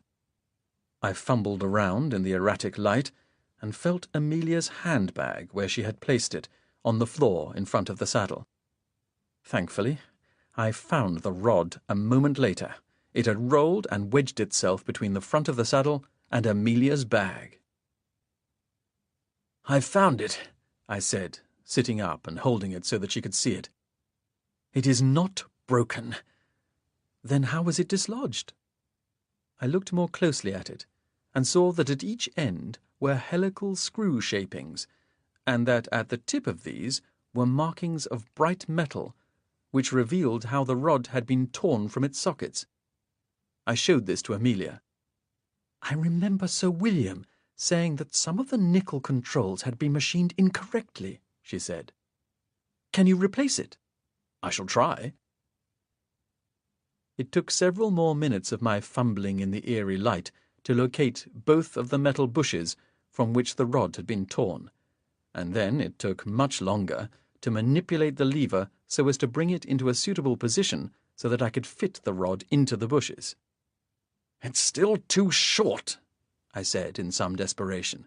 No matter how I try, the rod is too short. But it must have come from there. I found a way of loosening the bush on the lever itself, and this helped to some measure. Now the connection could be made at each end, and with great patience I managed to screw the rod into each of the 2 sockets. Fortunately, Sir William had engineered the screws so that one turn tightened both connections. It was held, but only tenuously so, for barely half a turn had been possible. I sat up, wearily, in the saddle, and Amelia's arms went around my waist. The time machine was still lurching, but far less so than before, and the movement of the brilliant point of light was almost imperceptible. We sat in its harsh glare, hardly believing that I had succeeded in correcting the terrible motion. Directly in front of me, the flywheel continued to turn quickly, but there had been no return to the orderly procession of day and night. "I think we are safe again," I said, but I did not feel sure. "We must soon be coming to a halt. As soon as the machine is at rest, we must neither of us move. It will take 3 minutes for the automatic return to start." "And will we be returned to the laboratory?" I said. Amelia hesitated before replying, and then said, "Yes." I felt she was no more sure than I. Quite unexpectedly, the time machine gave another lurch, and we both gasped. I saw that the flywheel was still, and then I realized that air was whistling past us, chilling us instantly. I knew that we were no longer attenuated, that we were falling, and in great desperation I reached forward to seize the lever. "Edward!" Amelia screamed in my ear. It was the last thing I heard, for at that instant there was a terrible concussion, and the machine came to a sudden halt. Both Amelia and I were catapulted from it into the night. I was lying in absolute darkness, seeming to be entirely covered by something leathery and wet. As I tried to stand, all I could accomplish was a futile thrashing with my arms and legs, and I slid further into the morass of slippery stuff. A sheet of something fell across my face, and I thrust it aside, gasping for breath. Suddenly, I was coughing, trying to suck air into my lungs, and like a drowning man I struck instinctively upwards, feeling I should otherwise suffocate. There was nothing on which I could get a hold, as everything that surrounded me was soft, slippery, and moist. I felt myself falling, and this time allowed myself to go, despairing. I would surely drown in this dank foliage, for with each turn of my head my face was covered with the repulsive stuff. I could taste it now, a flat, iron-tainted wateriness. Somewhere near to hand, I heard a gasp. I shouted, "Amelia!" My voice emerged as a wheezing croak, and at once I was coughing again. "Edward!" Her voice was high-pitched and frightened, and then I heard her coughing too. She could not have been more than a few yards away from me, but I could not see her, hardly knew in which direction she lay. "Are you unhurt?" I called, then coughed weakly again. "The time machine, Edward! We must climb aboard. It will be returning." "Where is it?" "I am by it. I cannot reach it, but I can feel it with my foot." I realized she was over to my left, and I struck out that way, floundering through the noisome weeds, reaching out, hoping to strike something solid. "Where are you?" I shouted, trying to make more of my voice than the wretched wheeze which was all I had so far managed. "I am here, Edward. Come towards my voice." She was nearer now, but her words were strangely choked, as if she too were drowning. "I've slipped. I can't find the time machine. It's somewhere here." I struck desperately through the weed, and almost at once I found her. My arm fell across her chest, and as it did so, she grabbed me. "Edward, we must find the machine." "You say it is here?" "Somewhere, by my legs." I crawled over her, thrashing my arms to and fro, desperately seeking the machine. Behind me, Amelia had somehow righted herself, and she moved to my side. Face down, slithering and sliding, coughing and wheezing, trembling with the cold that was even now seeping into our bones, we conducted our desperate search. Well beyond the 3 minutes, neither of us would admit, was all the time we had ever had to find it. Chapter 4. Futurity's Alien Land. Our struggles had been leading us downwards, and after a few more moments I found solid ground beneath my feet. I shouted out and helped Amelia to her feet.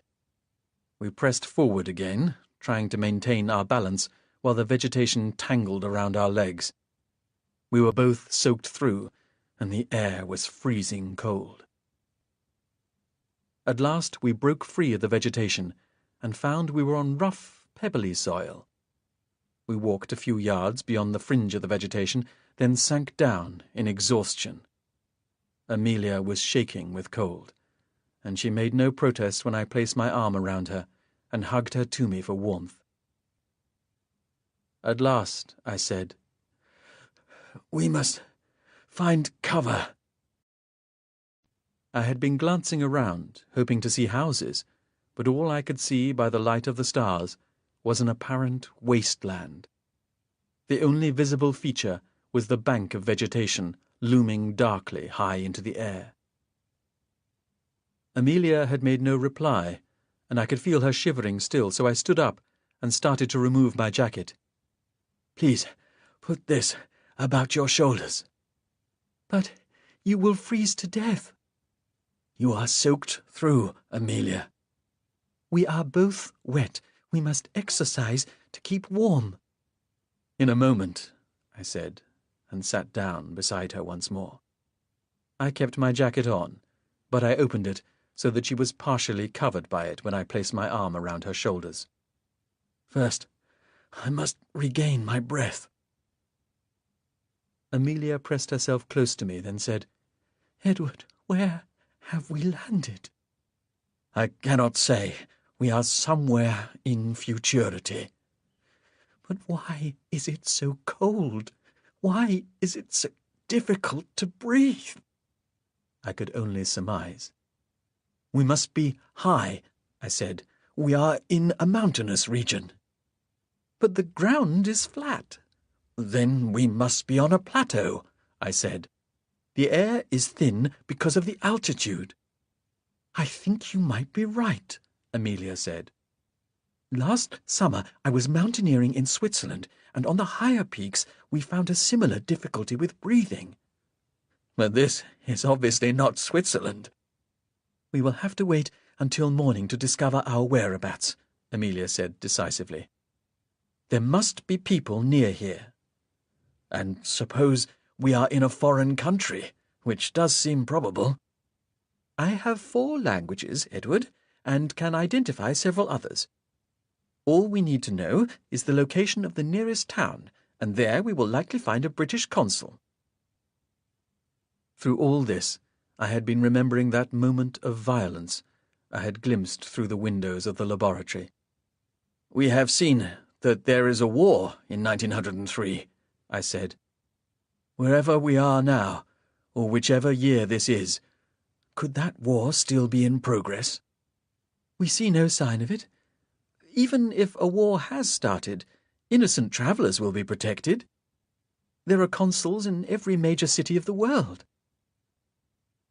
She seemed remarkably optimistic under the circumstances, and I was reassured. However, our immediate problem, that of surviving the rest of the night exposed to the elements, grew worse with every moment. Fortunately, there was no wind, but that was the only clemency we were being afforded. The soil beneath us was frozen hard, and our breath was clouding about our faces. "We must exercise," I said. "Otherwise we will contract pneumonia." Amelia did not dissent, and we climbed to our feet. I started jogging, but I must have been weaker than I knew, for I stumbled almost at once. Amelia, too, was having difficulties, for in swinging her arms about her head, she staggered backwards. "I'm a little light-headed," I said, gasping unexpectedly. "And I. Then we must not exert ourselves." I looked around desperately. In this Stygian gloom, all that could be seen was the bank of weeds silhouetted against the starlight. It seemed to me that, dank and wet as they were, they offered the only hope of shelter, and I put this to Amelia. She had no better proposal, and so, with our arms around one another, we returned to the vegetation. We found a clump of fronds standing about 2 feet high on the edge of the growth, and I felt experimentally with my hands. The stalks seemed to be dry, and beneath them the ground was not as hard as that on which we had been sitting. An idea came to me, and I took one of the stalks and broke it off with my hand. At once I felt cold fluid run over my fingers. "The plants issue sap if they are broken," I said, holding out the stalk for Amelia to take. "If we can climb under the leaves without snapping the branches, we should remain dry." I sat down on the soil and began to move forward, feet first. Crawling gently in this fashion, I was soon beneath the vegetation, and in a dark, silent cocoon of plants. A moment later, Amelia followed, and when she was beside me, we lay still. To say that lying there under the fronds was pleasant would be utterly misleading, but it was certainly preferable to being exposed on the plain. Indeed, as the minutes passed and we made no movement, I felt a little more comfortable, and realized that the confinement of our bodies was warming us a little. I reached out to Amelia, who was lying not 6 inches from me, and placed my hand on her side. The fabric of her jacket was still damp, but I sensed that she, too, was rather warmer. "Let us hold each other," I said. "We must not get any colder." I placed my arm around her back and pulled her towards me. She came willingly enough, and soon we were lying together, face to face, in the dark. I moved my head, and our noses touched. I pressed forward and kissed her full on the lips. At once she pulled her face away from mine. "Please, don't take advantage of me, Edward." "How can you accuse me of that? We must stay warm." "Then let us do just that. I do not want you to kiss me." "But I thought—" "Circumstance has thrown us together. Let us not forget that we barely know each other." I could hardly believe my ears. Amelia's friendly manner during the day had seemed an unmistakable confirmation of my own feelings, and in spite of our dreadful situation, her presence was enough to inflame my passions. I had expected her to allow me to kiss her, and after this rebuff, I lay in silence, hurt and embarrassed. A few minutes later, Amelia moved again, and kissed me briefly on my forehead. "I'm increasingly fond of you, Edward," she said. "Is that not enough?" I thought, well, I'd been feeling that you— "Have I said or done anything to indicate that I felt for you more than friendship?" "Well, no." "Then please, lie still." She placed one of her arms around me and pressed me to her a little more tightly. We lay like that for a long time, barely moving except to ease cramped muscles, and during the rest of that long night we managed to doze for only a few short periods. Sunrise came more suddenly than either of us had expected. One moment we had been lying in that dark, silent growth. The next there was a brilliance of light filtering through the fronds. We moved simultaneously in response, both sensing that the day ahead was to be momentous. We rose painfully and walked haltingly away from the vegetation towards the sun. It was still touching the horizon, dazzlingly white. The sky above us was a deep blue. There were no clouds. We walked for 10 yards, then turned to look back at the bank of vegetation. Amelia, who had been holding my arm, now clutched me suddenly. I, too, stared in amazement, for the vegetation stretched as far as we could see to left and right of us. It stood in a line that was generally straight, but parts of it advanced and others receded. In places the weeds heaped together, forming mounds 200 feet or more in height. This much we could have expected from our experience of it during the night, but nothing could have warned us of the profoundest surprise of all, that there was not a stem, not a leaf, not a bulbous spreading tuber lying grotesquely across the sandy soil that was not a vivid blood red. We stared for a long time at that wall of scarlet plant life, unable to express our reactions to it, because words simply failed us. The higher part of the weed bank had the appearance of being smooth and rounded, especially towards its visible crest. Here it looked like a gentle, undulating hill, although we could of course see that what appeared to be an unbroken face was in fact made up of thousands or millions of branches. Lower down, in the part of the growth where we had lain, its appearance was different. Here the newer plants were growing, presumably from seeds thrown out from the main bulk of vegetation. Both Amelia and I remarked on a horrible feeling that the wall was inexorably advancing, throwing out new shoots and piling up its mass behind. Then, even as we looked aghast at this incredible weed bank, we saw the impact of the sun's rays, for from all along the wall there came a deep-throated groaning and a thrashing, breaking sound. One branch moved, then another, then all along that living cliff face, branches and stems moved in a semblance of unthinking animation. Amelia clutched my arm again and pointed directly in front of us. "See, Edward," she said, "my bag is there. We must have my bag." I saw that about 30 feet up the wall of vegetation there was what appeared to be a large indentation in the surface of the growth. I realized that that must be the place where the time machine had crashed us down to land. A few feet away, absurd in its context, lay Amelia's handbag, dangling on a stem. I hurried forward and caught up with Amelia just as she was preparing to push through the nearest plants, her skirt raised almost to her knees. "You can't go in there," I said. "The plants are coming to life." As I spoke to her, a long, creeper-like plant snaked silently towards us, and a seed pod exploded with a report like a pistol. A cloud of dust-like seeds drifted away from the plant. "Edward, it is vital that I have my bag." Without further hesitation, I plunged into that forest of groaning, moving stems, not caring where I placed my feet in this nightmare vegetation. I pushed wildly through the stalks, managed to seize the bag, and headed at once for the edge of the growth. Seed pods exploded around me, covering me in a fine white dust of seeds, and sap from the broken stems ran down my arms and legs. Amelia was sitting on the ground, and I threw the bag down beside her. Unreasonably, I felt angry with her, although I knew it was simply a reaction to my terror.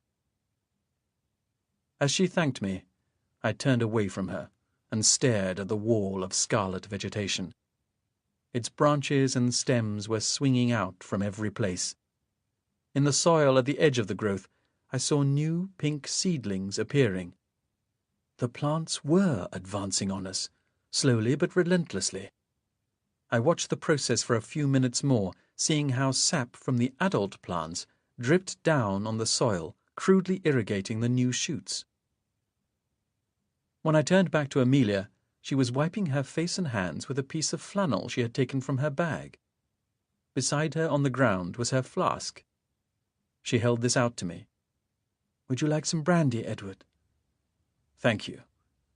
The liquor flowed over my tongue, immediately warming me. I took only one small mouthful, sensing that we should have to make last what we had. With the rising of the sun, we both felt the benefit of its heat. We were evidently in an equatorial region, for the sun was rising steeply and its rays were warm. "Edward, come here." I squatted on the ground in front of Amelia. She looked remarkably fresh, for in addition to having had a cursory wash with her dampened face flannel, she had brushed her hair. Her clothes, though, were in a dreadful state. The sleeve of her jacket was torn, and there was a long rent in her skirt where the plant had swung her round. There were dirty pink streaks and stains all over her clothes. Glancing down at myself, I saw that my new suit had become equally spoiled. "Would you like to clean yourself?" she said, offering me the flannel. "How do you come to have this with you?" I said, marvelling at the unexpected pleasure of a basic wash. "I travel a lot," she said. "One grows accustomed to anticipating any contingency." She showed me that she had a traveller's tidy, containing, as well as the face flannel, a square of soap, a toothbrush, a mirror, a pair of folding nail scissors, and a comb. I borrowed her comb to straighten my hair, and then allowed her to tidy my moustache. "There," she said, giving it a final twirl. "Now we are fit to re-enter civilization. But first we must have some breakfast to sustain us." She dipped into her bag and produced a large bar of chocolate. "May I ask what else you have concealed in there?" I said. "Nothing that will be of use to us. Now we will have to ration this, for it is the only food I have. We shall have 2 squares each now, and a little more as we need it." We munched the chocolate hungrily, then followed it with another mouthful of brandy. Amelia closed her bag, and we stood up. "We will walk in that direction," she said, pointing parallel to the wall of vegetation. "Why that way?" I said, curious at her apparent resolution. "Because the sun rose over there," she pointed across the desert, "and so the weed bank must run from north to south. We have seen how cold it can be at night, therefore we can do no better than move southwards." It was unassailable logic. We walked several yards before an argument occurred to me. "You assume we are still in the northern hemisphere," I said.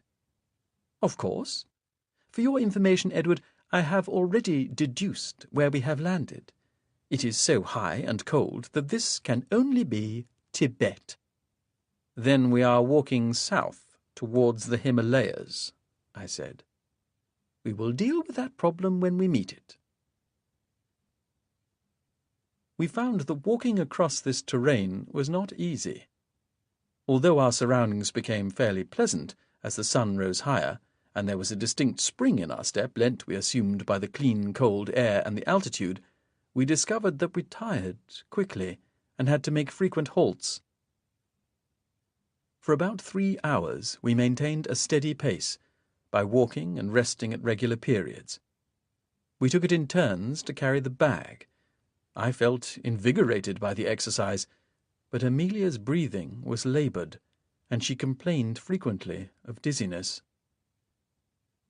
What we both found discouraging was that the landscape had not changed from the moment we set out.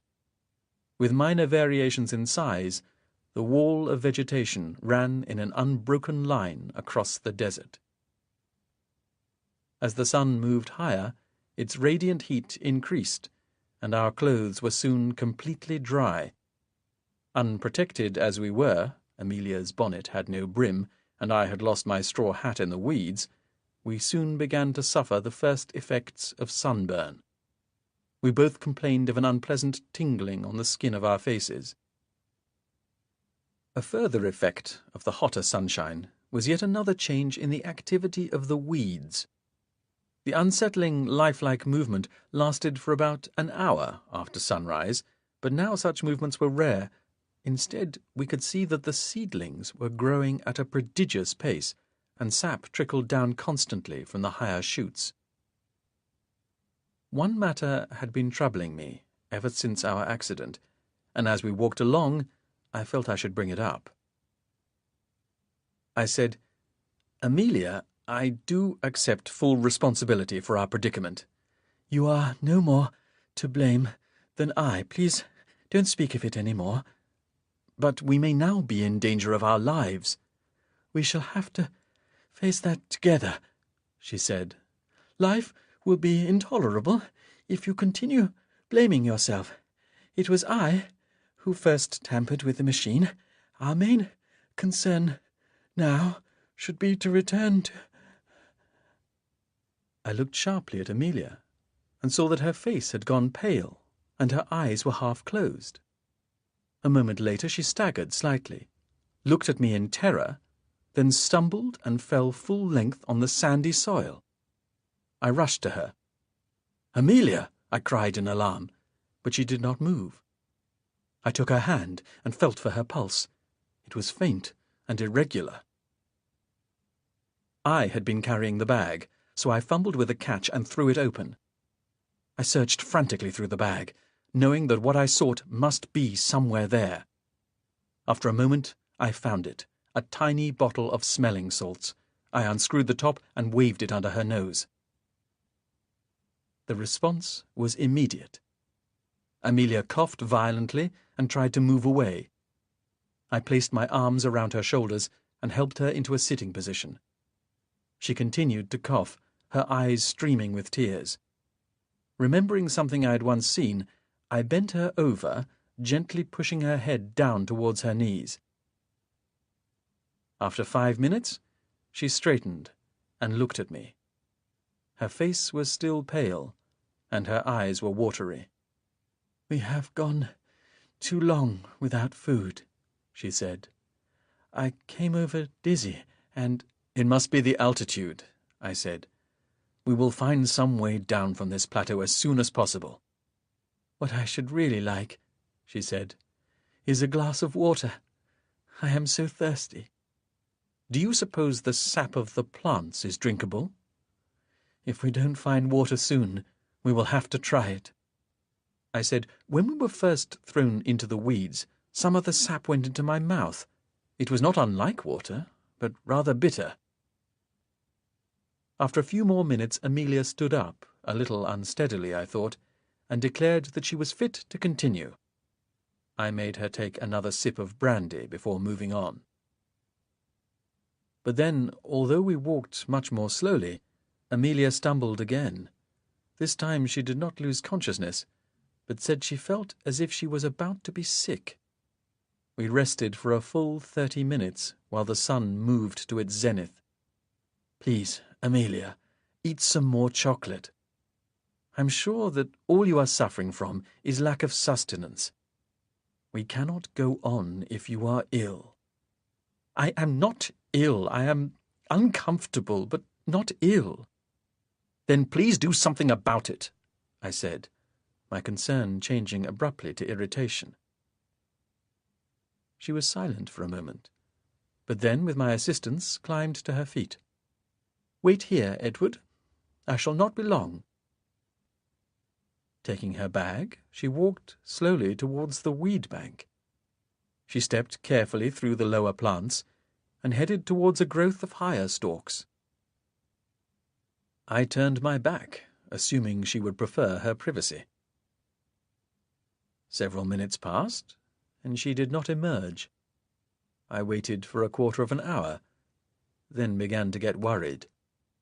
I had just consulted my watch and discovered that more than 20 minutes had passed when I heard her voice. "Edward!" Without further delay, I ran in her direction, racing through the scarlet vegetation towards where I had last seen her. I was tormented by the vision of some momentous disaster that had befallen her, but nothing could have prepared me for what I saw. I came to a sudden halt and immediately averted my gaze. Amelia had removed her skirt and blouse and was standing in her underwear. "What are you doing?" I cried in astonishment. "It is my stays that are too tight. I can hardly breathe, but I can't unlace them." She sobbed more loudly.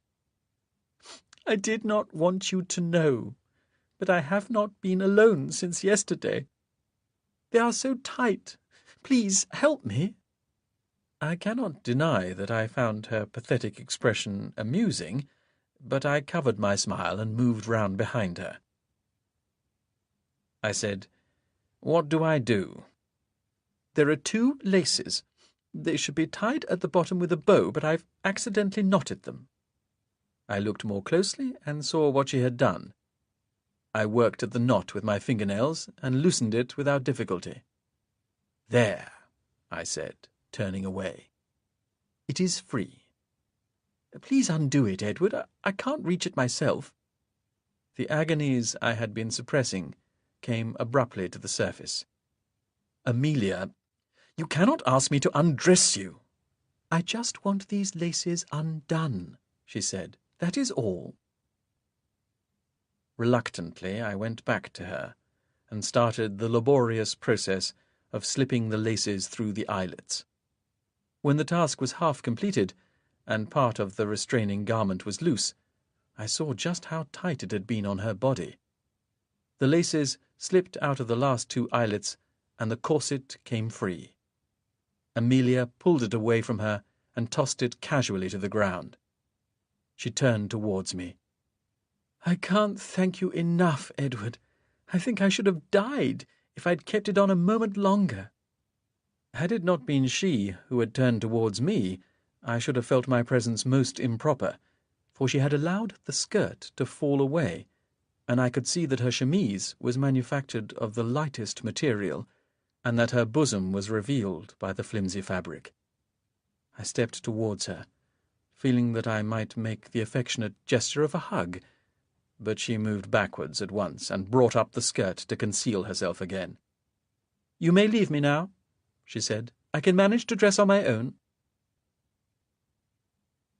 When, a few minutes later, Amelia emerged from the weeds, she was fully dressed and carrying the corset between the handles of her bag.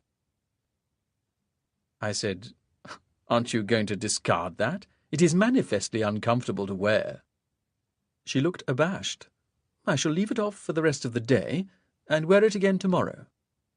"I shall look forward to helping you," I said sincerely. "There is no need for that." All this had been a temporary distraction from our plight, for soon the sun had moved far enough towards the west for the weed bank to start throwing a shadow. Whenever we walked through this, we felt immediately much colder. After another half an hour's walking, I was just about to propose a rest when Amelia suddenly halted and looked towards a shallow depression in the ground. She walked briskly towards it. I followed her, and she said, "We shall have to bivouac again. I think we should start getting it ready." "In the open?" "No, we have time to prepare a campsite before nightfall." She was regarding the depression with a calculating manner. "When I was in Switzerland, I was shown how to build emergency shelters. We will need to make this hole rather deeper and build up the sides. If you would do that, I will cut some of the fronds." We argued for a few minutes. I felt we should take advantage of the daylight and press on, but Amelia had made up her mind. In the end, she removed her jacket and walked over to the weed bank, while I crouched down and, with my hands, started to scoop out the sandy soil. It took an hour to construct a campsite to mutual satisfaction. I removed most of the larger pebbles from the depression, and Amelia broke off a huge pile of the leafiest, fern-like branches. These we laid in the depression, making a bonfire-like mound of leaves, into the base of which we proposed to insinuate ourselves. The sun was now almost out of sight beyond the weed bank, and we were both feeling the cold. "I think we have done all we can," Amelia said. "Then shall we shelter inside?" I had now seen the wisdom of Amelia's wish for early preparation. Had we walked further, we could never have made such elaborate precautions against the cold. "Are you thirsty?" "I'm all right," I said, but I was lying. My throat had been parched all day. Amelia indicated one of the long creeper-like stalks that she had also brought to our bivouac. She broke off a piece and held it out to me. "Drink the sap, Edward. I tried it earlier, while I was removing my stays. It has a mineral flavour, but I have suffered no ill effects." I placed the end of the stalk to my lips and sucked tentatively. At once my mouth was filled with cold liquid, and I swallowed it quickly. After the first mouthful, the flavour did not seem so unpleasant. I said, "It reminds me of an iron tonic I was given as a child." Amelia smiled. "So you too were given Parish's food. I wondered if you would notice the similarity. I was usually given a spoonful of honey to take away the taste. This time you will have to manage without." I said boldly, "Maybe not." Amelia looked sharply at me, and I saw the faint return of her earlier blush. I threw aside the creeper, then assisted Amelia as she climbed before me into our shelter for the night.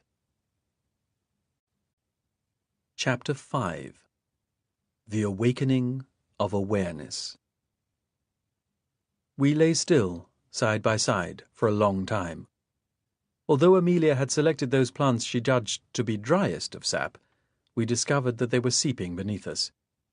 I dozed for a while, but I cannot speak for Amelia. Then, awakened by the insidious cold which was attacking my feet and legs, I felt Amelia stiffen beside me. She said, "Edward, are we to die out here?"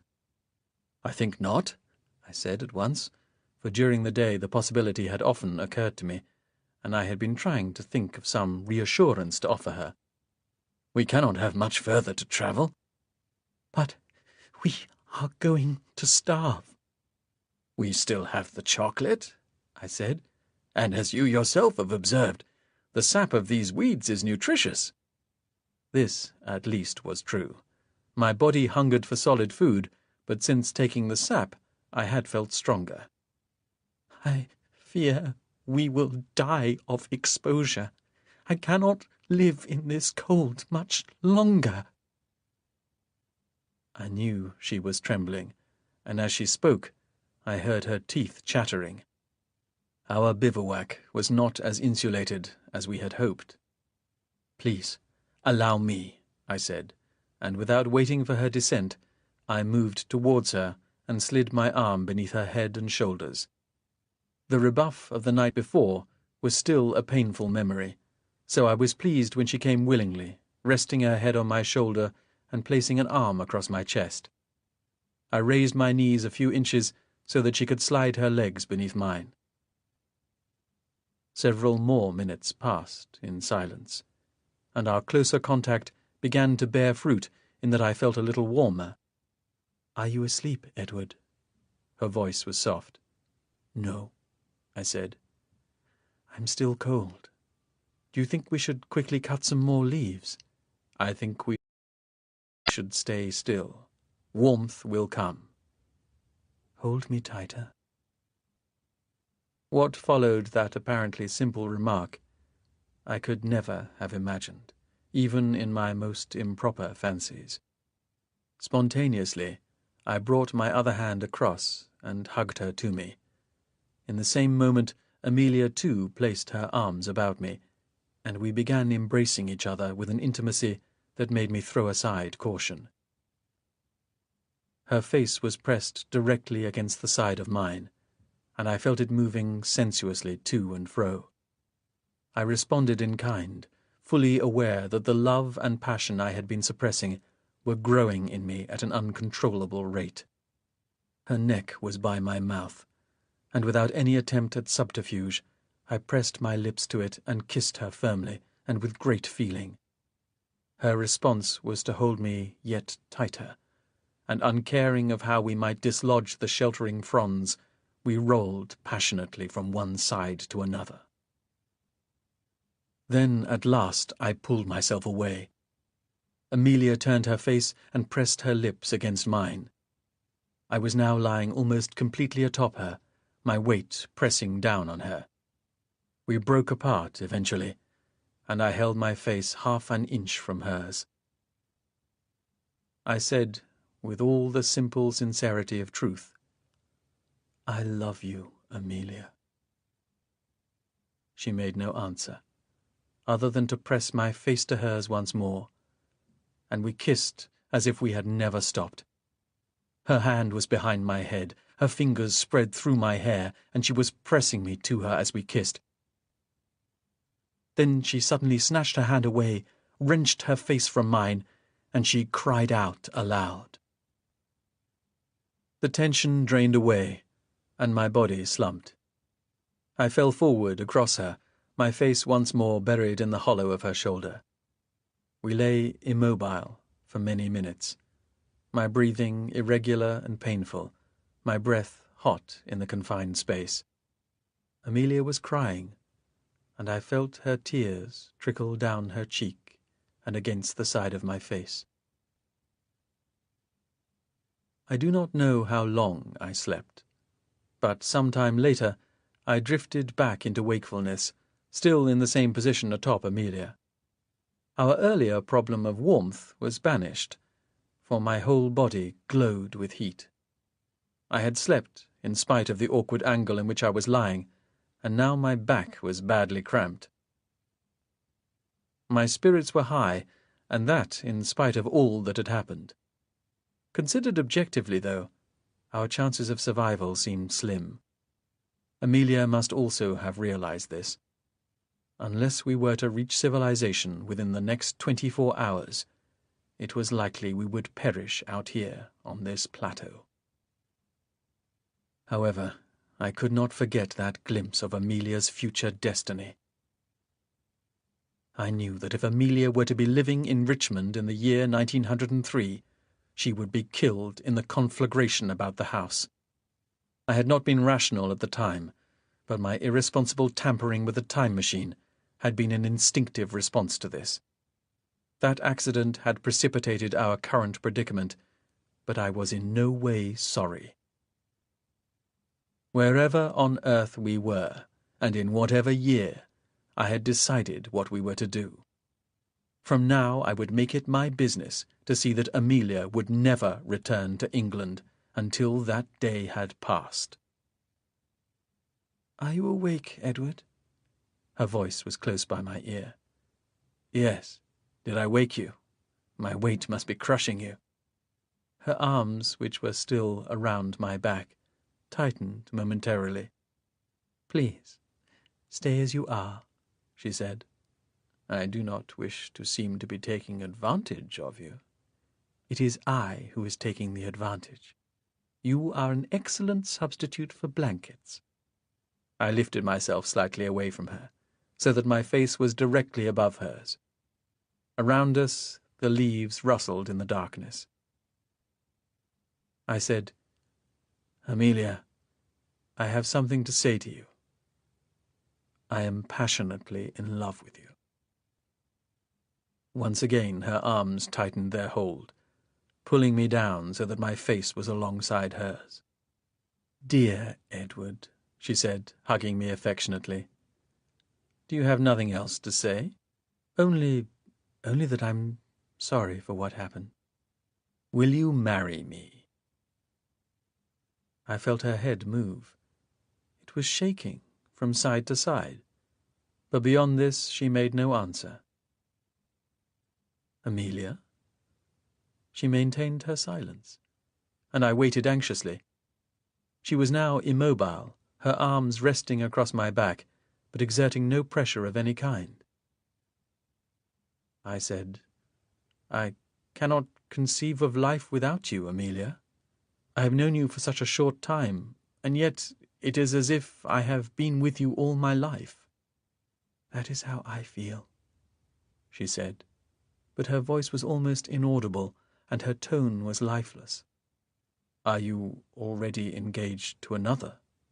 "No, and I am not refusing you. I say we must not talk of this because of the uncertainty of our prospects. We do not even know in which country we are, and until then—" Her voice tailed away, sounding as uncertain as her argument.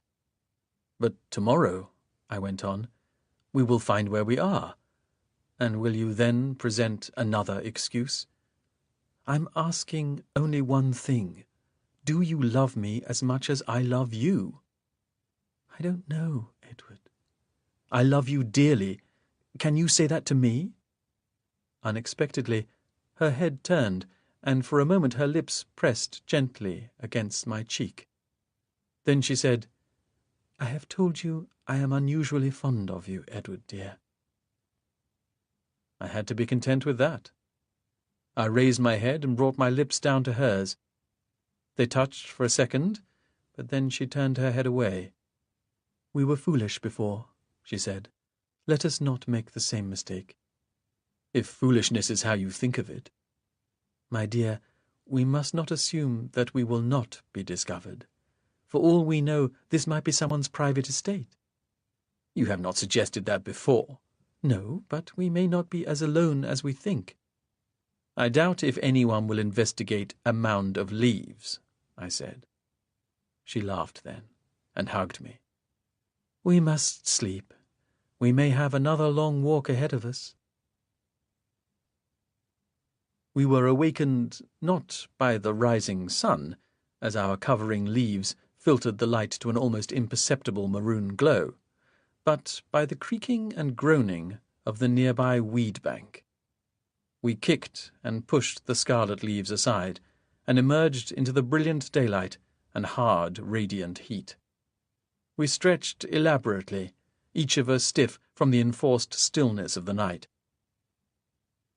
Our morning toilet was brief, our breakfast briefer. We wiped our faces with Amelia's flannel and combed our hair. We each took 2 squares of chocolate and followed them with a draught of sap. Then we collected our few belongings and prepared to continue on our way. I noticed that Amelia still carried her corset between the handles of her bag. "May we not leave that behind?" I said, thinking how pleasant it would be if she were never to wear it again. "And these?" she said, producing my collar and tie from the handbag. "Shall we leave these behind too?" "Of course not," I said. "I must wear them when we find civilization." "Then we are agreed." Knowing that most of our walking had to be done before midday, we maintained a good pace, walking and resting at regular periods. As before, we found that the altitude made breathing difficult, and so we did not talk much while we were walking. During one of our rests, though, I brought up a subject which had been bothering me. "In which year do you suppose we are?" I said. "I suppose that would depend on the degree to which you tampered with the controls." I didn't know what I was doing. I altered the monthly presetting dial, and it was showing the summer months of 1902. Amelia considered this for several moments, but then said, "The crucial act was the breaking of the rod.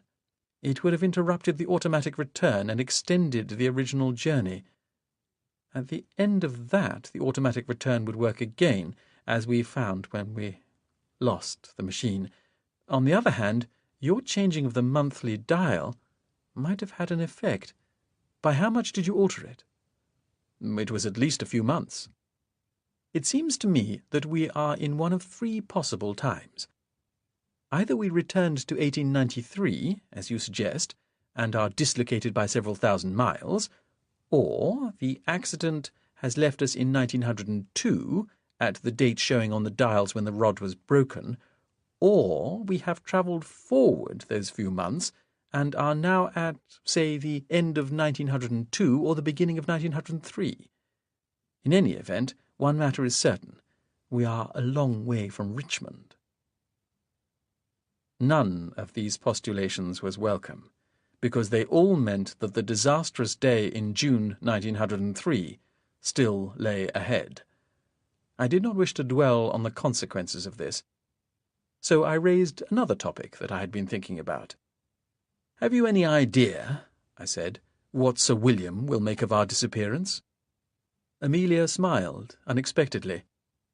"I believe he won't even notice I've gone for several days. He is a man of great preoccupations. When he realizes I'm not there, he will probably contact the police, and I will be listed as a missing person. That much, at least, he will see as his responsibility." "But you talk of this with such coldness. Surely Sir William will be most concerned at your disappearance." "I am merely speaking the facts as I see them. I know that he was preparing his time machine for a journey of exploration, and had we not preempted him, he would have been the first man to travel into futurity. When he returns to his laboratory, he will find the machine apparently untouched, for it would have returned directly from here, and he will continue with his plans, without regard for the household."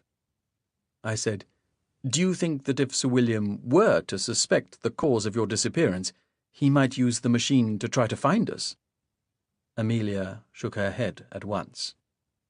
"You assume two things. First, that he would realize that we had tampered with the machine, and second, that even if so, he would know where to search for us. The first is almost impossible, for the machine will appear untouched, and the second is unthinkable, as the machine has no record of its journeys when the automatic return has been in operation. So, we must make our own way back." At this, Amelia came a little closer and grasped my hand. "Yes, my dear," she said.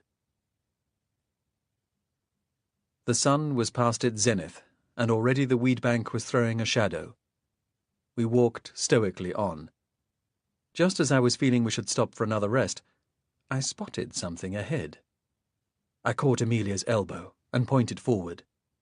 "Look, Amelia," I shouted. "There, on the horizon!" A metallic, polished object was ahead of us, for the sun's rays were being reflected into our eyes.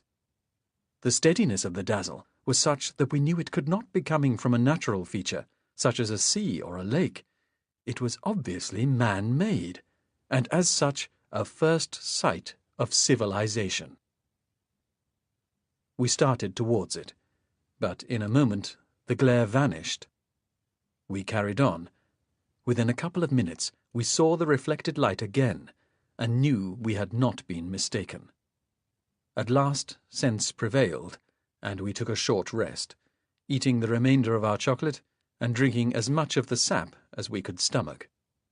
Thus fortified, we continued towards the intermittent light, knowing that our long walk was nearly over. After another hour, we were close enough to see the source of the reflection. There was a metal tower built in the desert, and it was the roof of this that had been catching the sunshine. In this rarefied atmosphere, distances were deceptive. Although we had been able to see the tower for some time, it wasn't until we were almost on it that we were able to estimate its size. By then we were close enough to see that it was not alone, and that beyond it were several more. The tower was about 60 feet high. In appearance, the nearest analogy I can draw is that of a huge elongated pin, for the tower consisted of a thin central pillar made up of 3 metal shafts standing closely against each other. These were surmounted by a circular enclosed platform. The 3 pillars were firmly buried in the soil, but staring up at them, I noticed that the platform was capable of being raised or lowered, for the shafts were jointed in several places and made of telescopic tubes. The platform at the top was perhaps 10 feet in diameter and about 7 feet high. On one side there was what seemed to be a large oval window, but this was made of dark glass, and it was impossible to see beyond it from where we stood. The platform was rotating slowly to and fro, which was obviously why the sun's reflection had flashed at us earlier. The platform was moving from side to side now, but apart from this, there was no sign of anyone about. "Hello up there," I called. Then, after a few seconds, repeated the call. Either they could not hear me, or my voice was weaker than I had realized, but there was no reply from the occupants. Amelia had moved past me and was staring towards the weed bank. We had walked diagonally away from the vegetation to visit the tower, but now I saw that the bank here was even further away than I would have expected, and much lower. What was more, working at the base of it were many people. Amelia turned towards me, and I could see the joy in her expression. "Edward, we're safe!" she cried, and came towards me, and we embraced warmly. Safety indeed it seemed to be, because this was clear evidence of the habitation we had been seeking for so long. I was all for going over to the people at once, but Amelia delayed. "We can't meet them looking like this," she said, and fumbled inside her bag. She passed me my collar and tie, and while I put these on, she sat down and fussed with her face. After this, she tried to dab off some of the worst weed stains from her clothes, using her flannel, and then combed her hair. I was in dire need of a shave, but there was nothing that could be done about that. "And what about that?" I said, indicating her corset, all too evident between the handles of her bag. "Now is the time to discard it. If we wish to appear as if we have been enjoying an afternoon stroll, that will make it clear we might not." Amelia frowned, evidently undecided. At last she took it and placed it on the soil so that it leaned against one of the central shafts of the tower. She came back to me, took my arm, and together we walked sedately towards the nearest of the people. I glanced back just once and saw that the platform at the top of the tower was still rotating to and fro. Walking towards the people, none of whom had yet noticed us, I saw something that alarmed me. As I wasn't sure, I said something about it to Amelia, but as we came closer, there was no mistaking it. Most of the people, and there were both men and women, were almost completely unclothed. I stopped at once and turned away. "I had better go forward alone," I said. "Please wait here." Amelia, who had turned with me, for I had grasped her arm, stared over her shoulder at the people. "I am not as coy as you," she said. "From what are you trying to protect me?" "They are not decent," I said, embarrassed. "I will speak to them on my own." "For heaven's sake, Edward," Amelia cried in exasperation. "We are about to starve to death, and you smother me with modesty." She let go of my arm and strode off alone. I followed immediately, my face burning with embarrassment. Amelia headed directly for the nearest group, about 24 men and women, who were hacking at the scarlet weeds with long-bladed knives. "You," she cried, venting her anger with me on the nearest man, "do you speak English?" The man turned sharply and faced her. For an instant he looked at her in surprise, and in that moment I saw that he was tall, that his skin was burned a reddish colour, and that he was wearing nothing more than a stained loincloth. And then he prostrated himself before her. In the same instant, the other people around him dropped their knives and threw themselves face down on the ground. "What's the matter?" Amelia said to me in a whisper. "What have I done?" I said, "You probably scared the wits out of them." "Excuse me," Amelia said to the people in a much gentler voice, "does anyone speak English? We are hungry and need shelter for the night." There was no response. "Try another language," I said. "Excusez-moi, parlez-vous français?" Amelia said. There was still no response, so she added, "Habla usted español?" She tried German, and then Italian. "It's no good," she said to me in the end. "They don't understand." I went to the man whom Amelia had first addressed and squatted down beside him. He raised his face and looked at me. and his eyes seemed haunted with terror. "Stand up," I said, accompanying the words with suitable hand gestures. "Come on, old chap, on your feet." I put out a hand to assist him, but he stared back at me. After another gesture from me, he climbed slowly to his feet and stood before me, his head hanging. "We aren't going to hurt you," I said, putting as much sympathy into my words as possible. But they had no effect on him. "What are you doing here?" With this, I looked at the weed bank in a significant way. His response was immediate. He turned to the others, shouted something incomprehensible at them, then reached down and snatched up his knife. At this, I took a step back, thinking that we were about to be attacked. But I could not have been more wrong. The other people clambered up quickly, took their knives, and continued with the work we had interrupted, hacking and slashing at the vegetation like men possessed. Amelia said quietly, "Edward, these are just peasants. They have mistaken us for overseers." "Then we must find out who their real supervisors are." "Did you recognize the language?" I said. "They spoke too quickly. A guttural tongue. Perhaps it was Russian." "But not Tibetan," I said, and Amelia frowned at me. "I based that guess on the nature of the terrain and our evident altitude," she said. "I think it is pointless speculating about our location until we find someone in authority."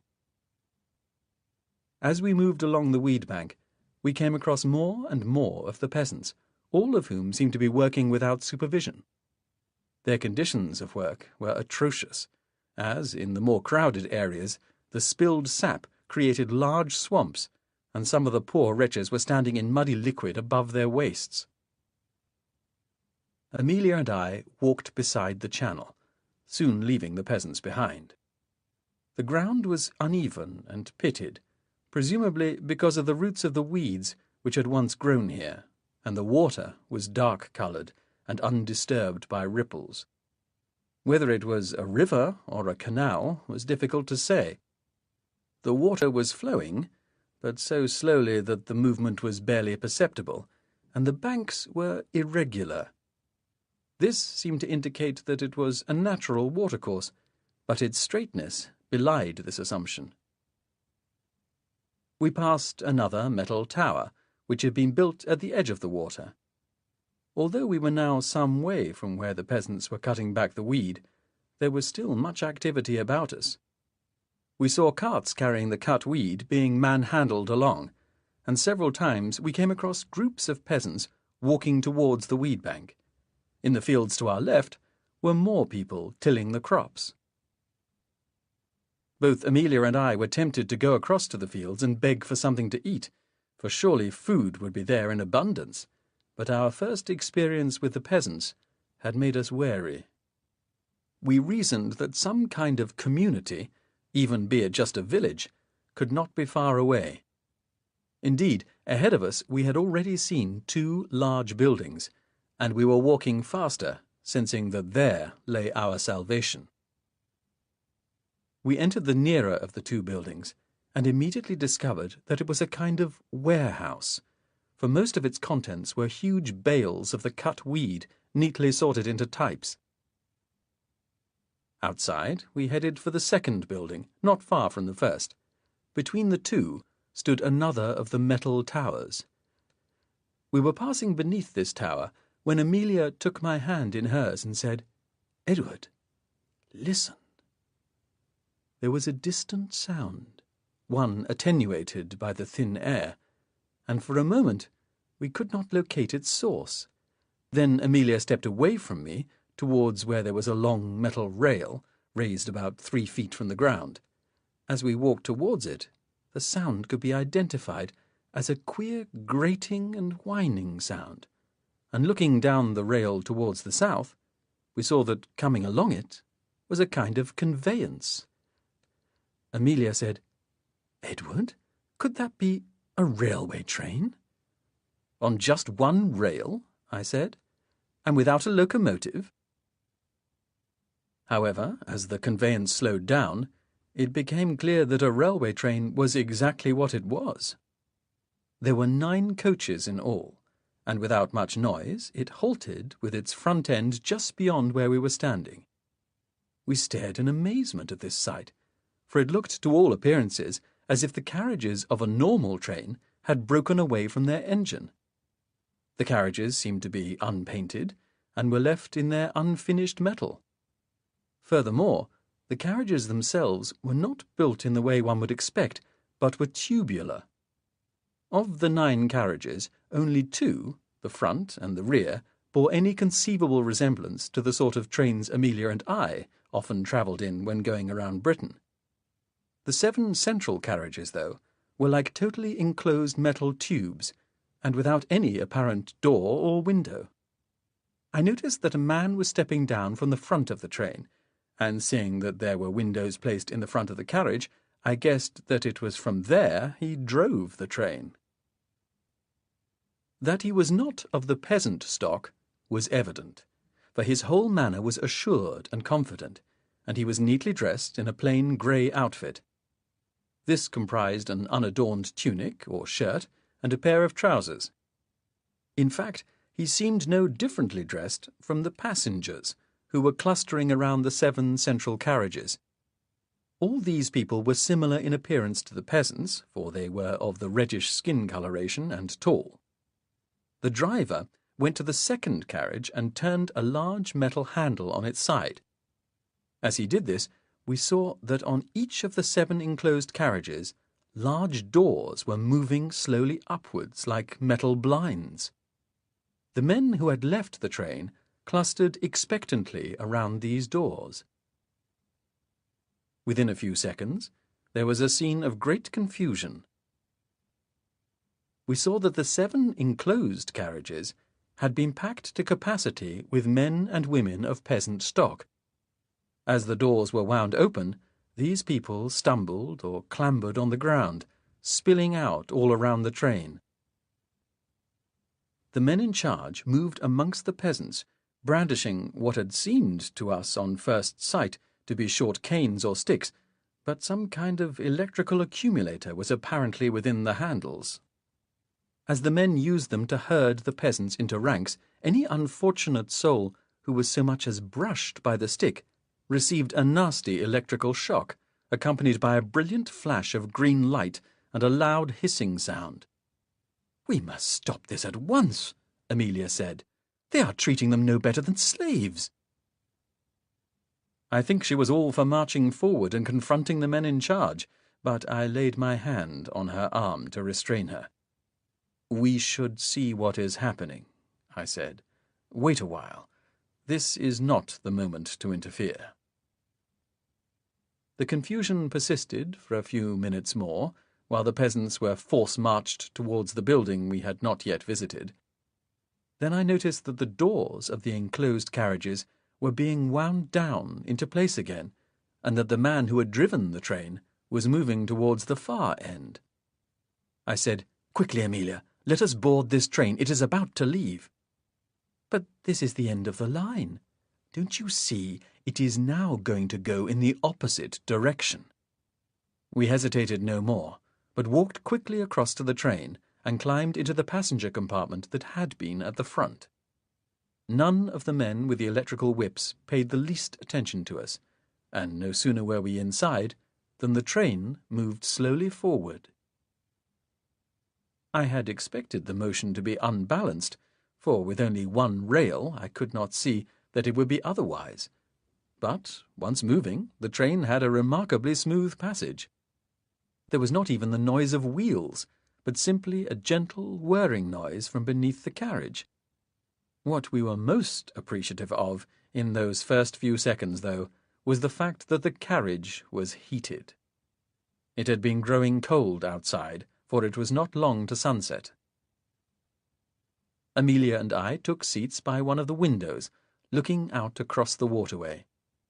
We were alone in the carriage. During the journey, which took about half an hour, the scenery beyond the windows did not much change. The railway followed the bank of the waterway for most of the distance, and we saw that in places the banks had been reinforced with brick cladding, thus tending to confirm my early suspicion that the waterway was in fact a large canal. We saw a few small boats plying along it, and in several places there were bridges. Every few hundred yards the train would pass another of the metal towers. The train stopped just once before reaching its destination, when many waterway was in fact a large canal. We saw a few small boats plying along it, and in several places there were bridges. Every few hundred yards the train would pass another of the metal towers. The train stopped just once before reaching its destination, when many more peasants were herded aboard. Amelia opened the door briefly and looked up the line in the direction in which we were heading. "I think we are coming to a city," she said, stretching out of the doorway. I leaned outside too, and saw, in the light of the setting sun, that a mile or two further on there were many large buildings clustered together untidily. Like Amelia, I was relieved at this sight, because I hadn't liked the look of the barbarous way of life in the countryside. The train began to move again, taking us steadily towards the city. The sun had now set, and night was upon us. "See, Edward, the evening star is bright." Amelia pointed to it, huge and blue-white, a few degrees above the place of the sun's setting. Not far across the sky, looking small and in quarter phase, was the disk of the moon. I stared at the evening star, remembering Sir William's words about the planets which made up our solar system. There was one such, lonely and beautiful, impossibly distant and unattainable. Then Amelia gasped, and I felt my heart tighten in the same moment. "Edward," she said, "there are 2 moons visible." The mysteries of this place could no longer be ignored. Amelia and I stared at each other in horror, understanding at long last what had become of us.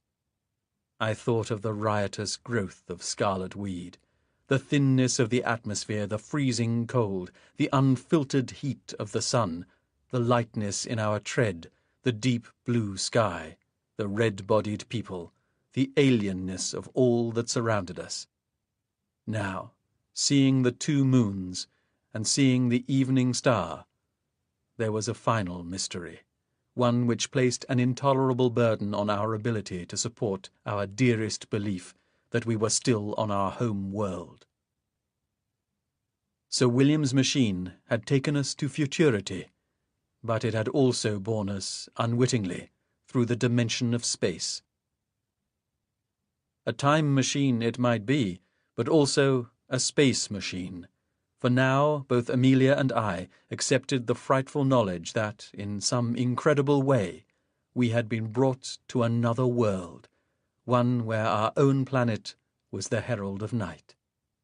I stared down at the canal, seeing the brilliant point of light that was Earth reflecting from the water, and knew only desperation and a terrible fear.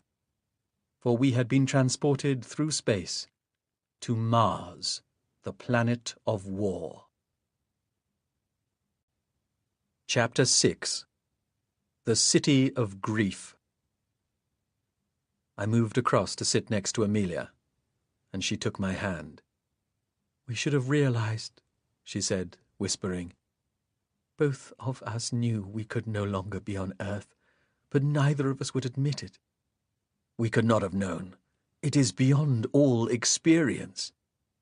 "So is the notion of travel through time, and yet we readily accepted that." The train lurched slightly, and we felt it begin to slow. "But what are we to do?" The train braked again as I spoke, this time more sharply, and looking through the windows on the opposite side of the carriage, I saw that we were stopping inside a large, darkened train shed. Amelia said, "It is not so much what we do as what is to be done with us." "Are you saying that we are in danger?" "Possibly. We have seen how the slaves are treated. If we were taken for 2 of those wretches, then we could well be put to work." In addition to the multitude of questions that surrounded our prospects, we were both dishevelled, tired, and hungry from our ordeal in the desert. I knew that Amelia could feel no better than I, and I was exhausted. Outside, I could hear the slaves being herded from the train, and the distinctive crackle of the electrical whips was an unpleasant reminder of our precarious position. "We have come to a city," I said, pushing Amelia gently into an upright position, "and we must look for shelter there." "I don't want to go." "We will have to. In a few minutes the train will be going back to where we came from," I said. "Do you wish to spend another night in the desert?" "Of course not." Amelia shook her head lethargically, but, to my relief, she then rose wearily to her feet and followed me from the carriage. We hurried towards where a glow of light emanated from behind a protruding corner. As we came round the corner, we saw ahead of us a tall doorway set well back into the brick wall and painted white. Over the top was a sign, illuminated in some manner from behind, and bearing a legend in a style of printing that was totally incomprehensible to me. It was this sign that drew our attention, rather than the door itself, for this was our first sight of Martian written language. I led Amelia forward, anxious to find warmth and food. It was bitterly cold in the train shed, for it was open to the night air. There was no handle on the door, and for a moment I wondered if there would be some alien mechanism that would defy us. I pushed experimentally, and discovered that one side of the door moved slightly. When Amelia helped me, we found that we could push the door open far enough for us to pass through, but as soon as we released it, the heavy device swung back and closed with a slam. We had come into a short corridor, at the end of which was another door. An electrical incandescent lamp fixed to the ceiling showed us the way. We went to the second door and pushed it open, feeling a similar weight. This door also closed quickly behind us. We were in a second corridor, identical to the first. "I think the pressure of air is greater here," Amelia said. "I feel I can breathe at last," I said, wondering how we had survived for so long in the thin air outside. I placed my arm around Amelia's shoulders. "Come along," I said. "We do not have much further to go." We stepped slowly forward, pushed our way through the next door, and at last found ourselves looking out across a part of the Martian city.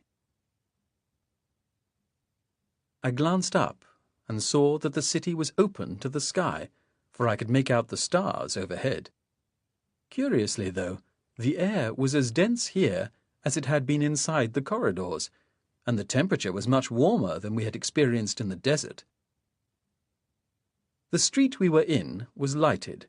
At intervals along each side were several more of the towers we had seen, and now we realized a part, at least, of their function, for on the polished roof of each tower was a powerful light, which swept to and fro as the platform rotated slowly. These constantly sweeping beams had a strangely sinister aspect, and they were far removed from the warm, placid gaslights to which we were both accustomed. However, the fact that the Martians illuminated their streets at night was a reassuringly human detail. "We must find the centre of the city," I said. "Clearly, this is a quarter that has fallen into disuse. I suggest we strike directly away from the rail terminus until we meet some of the people." "The people? You mean Martians?" "Of course," I said, taking her hand in mine with a show of confidence. "We have already accosted several without knowing who they were. They seem like us, so we have nothing to fear from them." We walked briskly along the street towards the right. When we came to the corner, we turned with it, and found we were in a similar, though rather longer street. Along each side of this were more buildings, also in decay, but we had no way of knowing for what purposes they were once used.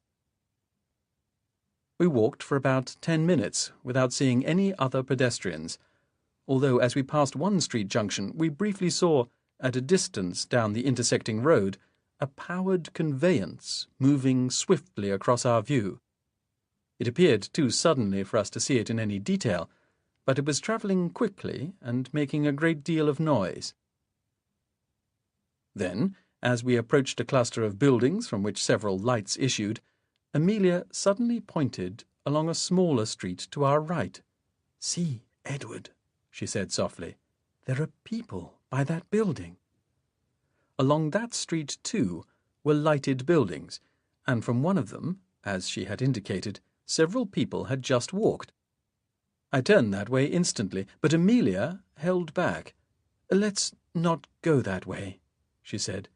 "We don't know—" "Are you prepared to starve?" I cried, although my bravura was a facade. "We must see how these people live, so that we may eat and sleep." Amelia said nothing for a moment, but after a while she looked up at me. As she did so, the sweeping beam from one of the towers fell full across her face, and I saw how tired and ill she looked. She said, "I didn't think we were going to survive in the desert. We can't return to that." We came to a halt in front of the doorway, and for a few seconds I stared down the street at the Martians. They all walked with a curious, easy, loping motion. Doubtless this was a product of the low-gravity conditions, and doubtless a gait that Amelia and I would perfect as soon as we grew more accustomed to the conditions here. "Do we go inside?" Amelia said. "We must," I said, and led the way up the 3 low steps in front of the door. A group of Martian people was coming out in the opposite direction, and they passed without appearing to notice us.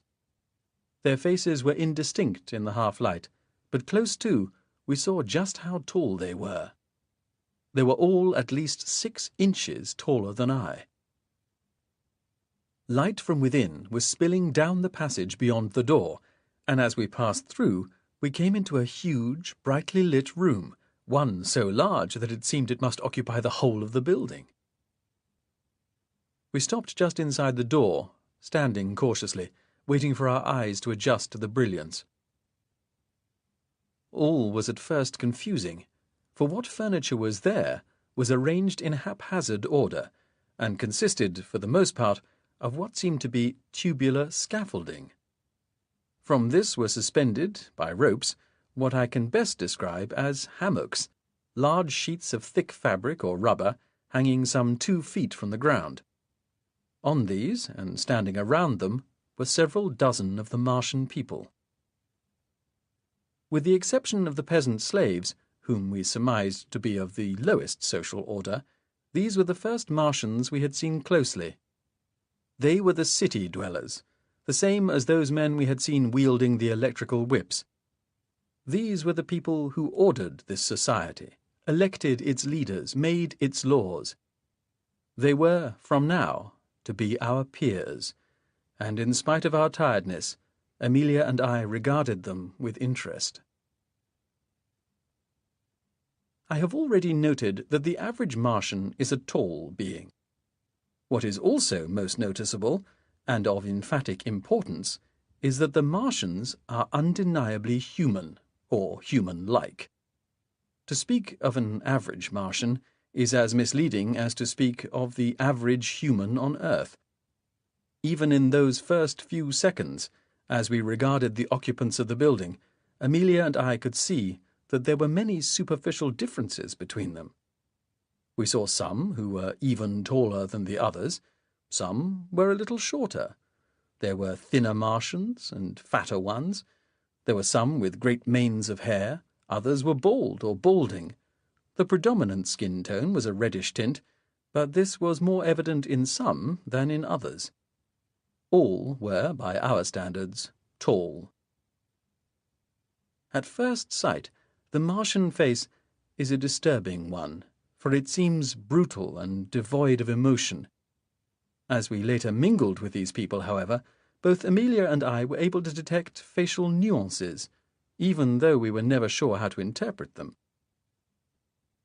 The Martian female, for women there were in that room, and children too, is, like her earthly counterpart, slightly the physical inferior of the male. Even so, almost every Martian female we saw was taller than Amelia, who is, as I have already described, taller than the average Earthwoman. The children we saw were, almost without exception, charming to us, in the way any youngster has charm. Their faces were round and eager, not yet rendered unpleasant by the broadness and flatness so evident in the adults. Nor did they have the look of lugubriousness that, in the days that lay ahead, we were to realize was the constant expression borne by the adults. Misery and Martianness went irrevocably together, and we were not long to find out why. But at that first meeting, Amelia and I waited by the door, unsure of everything. I looked at Amelia, and suddenly the sight of her face, tired, dirty, but so lovely, was a welcome reminder of all that was familiar to me. "Are you still frightened?" I said. "I'm not sure. They do seem harmless." "If they can live in this city, then so can we. What we must do is see how they conduct their everyday lives, and follow their example. They seem not to recognize us as strangers." Just then, a group of the Martians moved away from the hammocks and walked in their strange loping gait towards us. At once, I led Amelia back through the door, and we returned to the street with its ever-sweeping lights. We crossed to the further side, then turned back to watch what the Martians were doing. In a moment the group appeared, and without looking once in our direction, they set off down the way we had seen the others go earlier. We waited for half a minute, then followed them at a distance. As soon as we returned to the street, we realized that it had been warmer inside, and this was cause for further reassurance. I had been fearing that the native Martians lived habitually in coldness, but the inside of the building had been heated to an acceptable level. It turned out that there was not far to walk. The Martians ahead of us crossed a street junction, joined another, much larger group walking from a different direction, then turned into the next building they came to. This was larger than many of the buildings we had so far seen, and from what we could see of it in the fitful illumination of the tower lights, it appeared to be plainer in architectural style. There was light showing from the windows, and as we came nearer, we could hear much noise from within. We did not hesitate as we approached the building, so emboldened had we been by our visit to the other building, and walked confidently through the main door into a vast, brightly lit hall. It was clear at once that this was not another dormitory. Almost the entire floor space was given over to long tables set in parallel rows. Most of these were already crowded with Martian people, and the tables were liberally spread with dishes of food. The air was laden with a steamy, greasy smell, and the walls echoed to the sound of the Martians' voices. I said, "Our problem is solved. Here is ample food for the taking." "Assuming we may eat it in safety, it could be poisonous." "I don't intend to starve while I decide," I said. "And anyway, we are being watched." I took Amelia by the elbow and propelled her towards the platform where the food was set out for selection. Most of it was liquid or semi-liquid, and was laid out in tureens or bowls. The scarlet weed was obviously the staple diet of these people, for many of the stew-like dishes contained large quantities of the red stems and leaves. "Take small quantities of as many different kinds as possible," Amelia said softly. "Then, if any of it is dangerous, the effect will be minimized." We each took a generous amount of food, piling it onto large metallic plates. Once or twice I sniffed what I was taking, but this was unedifying, to say the least. Carrying our plates, we went towards one of the tables at the side, away from the main group of Martians. We each tried a little of the food. It was not pleasant, but still it was hot, and was certainly better than an empty stomach. After a moment, Amelia said in a low voice, "Edward, we cannot live like this forever. Don't let us discuss it. In the morning we will make plans." "Plans to do what? Spend a lifetime in hiding?" We ate our way through the food, being reminded continually of that bitter taste we had first experienced in the desert. The meat was no better. It had a texture similar to some cuts of beef, but was sweet and bland in flavour. Even the cheese, which we left until the end, was acidic. But what was going on around us drew our attention away from the food. We noticed that the Martians were drinking heavily from glass jugs set on every table. As the liquid was clear, we assumed it was water, but when I tasted some, it was obvious that this was not so.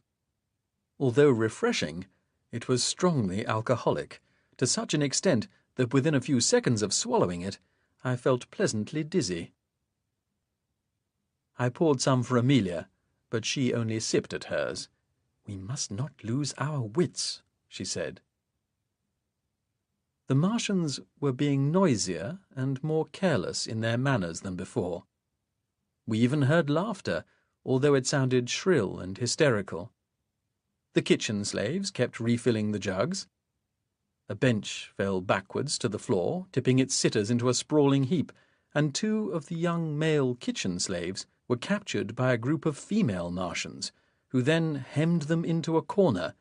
What followed we could not see in the confusion. More slaves came out of the kitchen, and most of these were young females. To our astonishment, not only were they completely unclothed, but they mingled freely with their masters, embracing and enticing them. "I think it is time we left," I said to Amelia. She stared at the developing situation for a few moments longer before replying. Then she said, "Yes, we must." We went towards the door, not pausing to look back. Another bench and a table were overturned, accompanied by a crash of breaking glasses and shouts from the Martian people. The maudlin atmosphere had been entirely banished.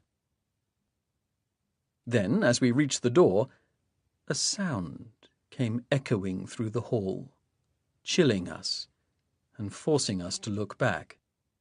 It was a harsh and discordant screeching sound, apparently emanating from one distant corner of the hall, but with sufficient volume to drown every other sound.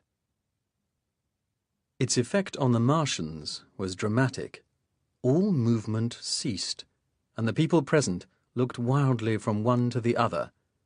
In the silence that followed this brutal and sudden intrusion, we heard the sound of renewed sobbing. I said, "Come on, Amelia." So we hurried from the building, sobered by the incident, not understanding, but more than a little frightened. There were now even fewer people about than before, but the tower lights swept across the streets as if to pick out those who wandered in the night when all others were engaged inside. I led Amelia back towards the less populous part of the city we had walked through, where fewer lights showed. In the first building we tried, though, a similar feast, smaller in scale, was taking place. We went on. When we tried another building, I went forward alone, but the place was empty and dirty, and whatever had been its contents had been destroyed by fire. The next building we explored was another dormitory hall, well occupied by Martians. Without causing disturbance, we went away. So it went, as we moved from one building to the next, seeking an unoccupied dormitory hall. So long did we search, that we began to think that there was none we could find. But then, at last, we were in luck, and came to a hall where hammocks hung unoccupied, and we went inside and slept. Chapter 7. Explorations.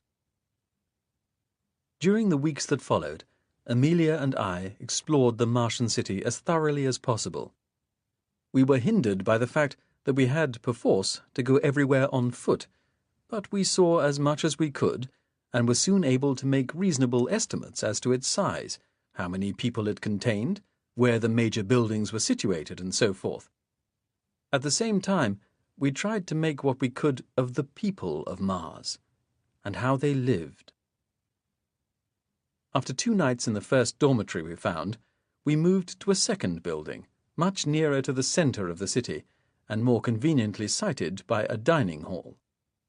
We also found clothing that had been abandoned by the previous occupants, and so we wore the drab garments over our own clothes. Naturally enough, they were rather large for us, but the loose fit over our clothes made our bodies appear larger, and so we were able to pass more readily as Martians. Amelia tied her hair back in a tight bun, approximating the style favoured by the Martian women, and I allowed my new beard to grow. Every few days Amelia trimmed it with her nail scissors, to give it the wispy appearance of a Martian male's beard. As for our physical appearance, our 2 days' sojourn in the desert had been to our unwitting advantage.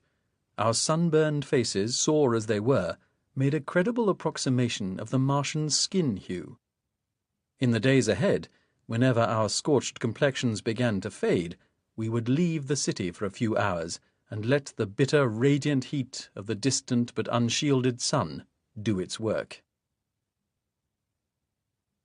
Within a few days of our arrival, Amelia had dubbed our new home Desolation City, for reasons which should already be clear. Desolation City was situated at the junction of 2 canals. One of these, the one by whose banks we had first landed, ran directly from north to south. The second approached from the northwest, and after the junction, where there was a complicated arrangement of locks, continued to the southeast. The city had been built in the obtuse angle formed by the 2 canals, and along its southern and western edges were several docking accesses to the waterways. In terms of numbers of residents, Desolation City was small indeed, and it was this that prompted Amelia to give it its unprepossessing name. That the city had been built to accommodate many thousands of people was obvious. For buildings there were many, and open spaces there were few. But it was equally apparent that only small zones of the city were occupied, and large areas of the rest had fallen to waste. In these parts many of the buildings were derelict, and the streets were littered with masonry and rusting girders. We discovered that only the occupied parts of the city were lighted at night, for as we explored the city by day, we frequently found areas of decay where none of the towers was present. We never ventured into these regions at night, for, apart from being dark and threatening in their loneliness, such areas were patrolled by fast-moving vehicles which drove through the streets with a banshee howling and an ever-probing beam of light. This sinister policing of the city was the first hint that the Martian people were living under a regime of political suppression. We often speculated about the underpopulation. At first we surmised that the shortage of manpower was only apparent, created by the prodigious amount of effort poured into the industrial processes. By day we could see the industrial areas beyond the city's perimeter, belching dense smoke from hundreds of chimneys, and by night we saw the same areas brightly lit as the work continued. We therefore assumed most of the city's people were at work, labouring around the clock through work shifts. However, as we grew more used to living in the city, we saw that not many of the ruling class Martians ever left its confines. The city was protected by a hemisphere of some kind of invisible energy, which placed a protective dome over the whole area, maintaining warmth and holding in breathable air. We discovered this by accident. On our second or third full day in Desolation City, Amelia and I were out exploring the streets. We walked northwards through the city, intending to see if we could cross the mile or so of desert between us and the larger of the 2 industrial concentrations. we came to a street which led directly north, seeming to open eventually onto the desert. This was in one of the populated areas of the city, and watchtowers abounded. I noticed as we approached that the tower nearest to the desert had stopped rotating to and fro, and I pointed this out to Amelia. We considered for a moment whether or not to continue, but Amelia said she saw no harm. However, as we passed the tower, it was obvious that the man or men inside were turning the observation platform to watch us. The dark oval window at the front mutely followed our progress past it. No action was taken against us, so we continued, but with a distinct feeling of apprehension. So worried were we by this silent monitoring that we fetched up unexpectedly and shockingly against the true perimeter of the city. It took the form of an invisible, or nearly invisible, wall, stretching from one side of the roadway to the other. We thought at first that the wall was made of glass, but it simply didn't feel like glass. Nor was it any other form of material that we knew. It was, though, completely inert, and under the gaze of the watchtower we made a few rudimentary attempts to fathom it. All we could feel was the impermeable, invisible barrier, cold to the touch. Discouraged by this, we turned back. On a later occasion, walking through one of the empty quarters of the city, we found that there, too, the wall existed. Before long we had established that the wall extended all around the city, crossing not just streets but behind buildings, too. Later, from the aspect of the roof, we saw that few, if any, of the buildings lay beyond this circle. We eventually worked out that the invisible barrier was not merely a wall, but must in fact be a hemispherical dome covering the entire city. Beneath this, the air pressure was maintained at an acceptable level, and the rays of the sun warmed the interior in the same way as a greenhouse. Desolation City was not, however, a prison. To leave it was as easy as it had been for us when we first entered. The more we explored, the more we came across places where it was possible to walk through some specially maintained fault in the wall and step out into the rarefied atmosphere of the desert. One such fault was the series of doors and corridors at the railway terminus, but there were similar ones at the wharves built by the canals. Some of these were immense structures by which imported materials could be taken into the city. Several of the major streets which ran towards the industrial areas had transit buildings through which people could pass freely. One thing we found remarkable was that the vehicles of the city were able to pass directly through the wall without either hesitation or detectable leakage of the pressurized atmosphere. We saw this occur many times. Let me now describe these vehicles, for among the many marvels Amelia and I saw on Mars, they were among the most amazing. The fundamental difference lay in the fact that, unlike Earth engineers, the Martian inventors had dispensed with the wheel entirely. Having seen the efficiency of the Martians' vehicles, I was, indeed, forced to wonder how far earthly developments in this field had been retarded by the obsession with the wheel. In fact, the only wheeled vehicles we saw on Mars were the crude handcarts used by the slaves. We took this to be an indication of how lowly the Martians considered such methods. The first Martian vehicle we saw, not counting the train in which we had arrived, although we assumed that this too was without wheels, was the one which had raced through the streets that first dismal night in Desolation City. The second we saw was during the morning of the next day. That, too, was moving at such a lick that we were left with a confused impression of speed and noise. Later, however, we saw one moving more slowly, and later still, we saw several at rest. To say that Martian vehicles walked would be inaccurate, although I can think of no closer verb.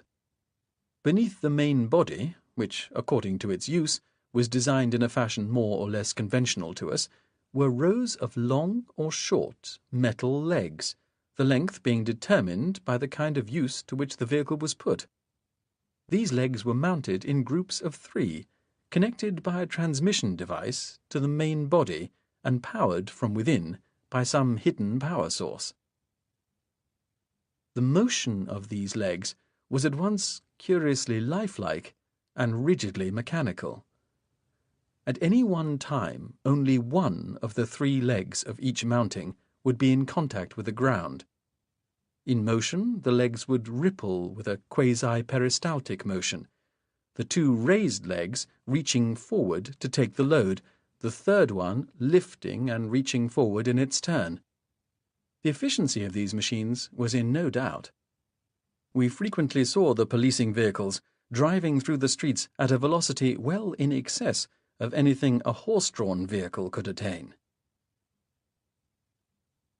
Perhaps even more puzzling to us than the design of these vehicles was the men who drove them. That men were inside them was apparent, for on many occasions we saw ordinary Martians speaking to the driver or other occupants, with spoken replies coming through a metal grill set in the side of the machine. However, at no time did we see the drivers, for all the vehicles were totally enclosed, at least the driver's compartment was enclosed, with only a piece of the black glass set at the front, behind which the driver presumably stood or sat. As these windows were similar to those we saw on every watchtower, we presumed that they were operated by the same group of people. I have not said much yet about our day-to-day survival in this desolate city, nor for the moment will I. Our internal preoccupations were many and great, and in several ways more important than what we were seeing about us. I feel I should establish the context first. We are all creatures of our environment, and in disturbingly subtle ways, Amelia and I were becoming a little Martian in our outlook. The desolation about us was reaching our souls. One morning, about 15 days after our arrival, Amelia and I set out to have a look at one of the 2 adjacent industrial areas. It was obvious that these were the focus of much of the life in the city. We chose the smaller one because it was nearer. We had already observed that a road ran to it, and that although most of the traffic was the haulage type of vehicle, several people, both city dweller and slave, could often be seen walking along it. We decided, therefore, that we would not attract unwanted attention if we went there ourselves. We left the city by a system of pressurized corridors and emerged into the open. At once our lungs were labouring in the sparse atmosphere, and we both reacted to the extreme climate, the thin coldness of the air and the harsh radiance of the sun. We walked slowly, knowing from experience how exercise debilitated us in this climate, and so, after half an hour, we had not covered much more than about a quarter of the distance to the industrial site. Already, though, we could smell something of the smoke and fumes released from the factories.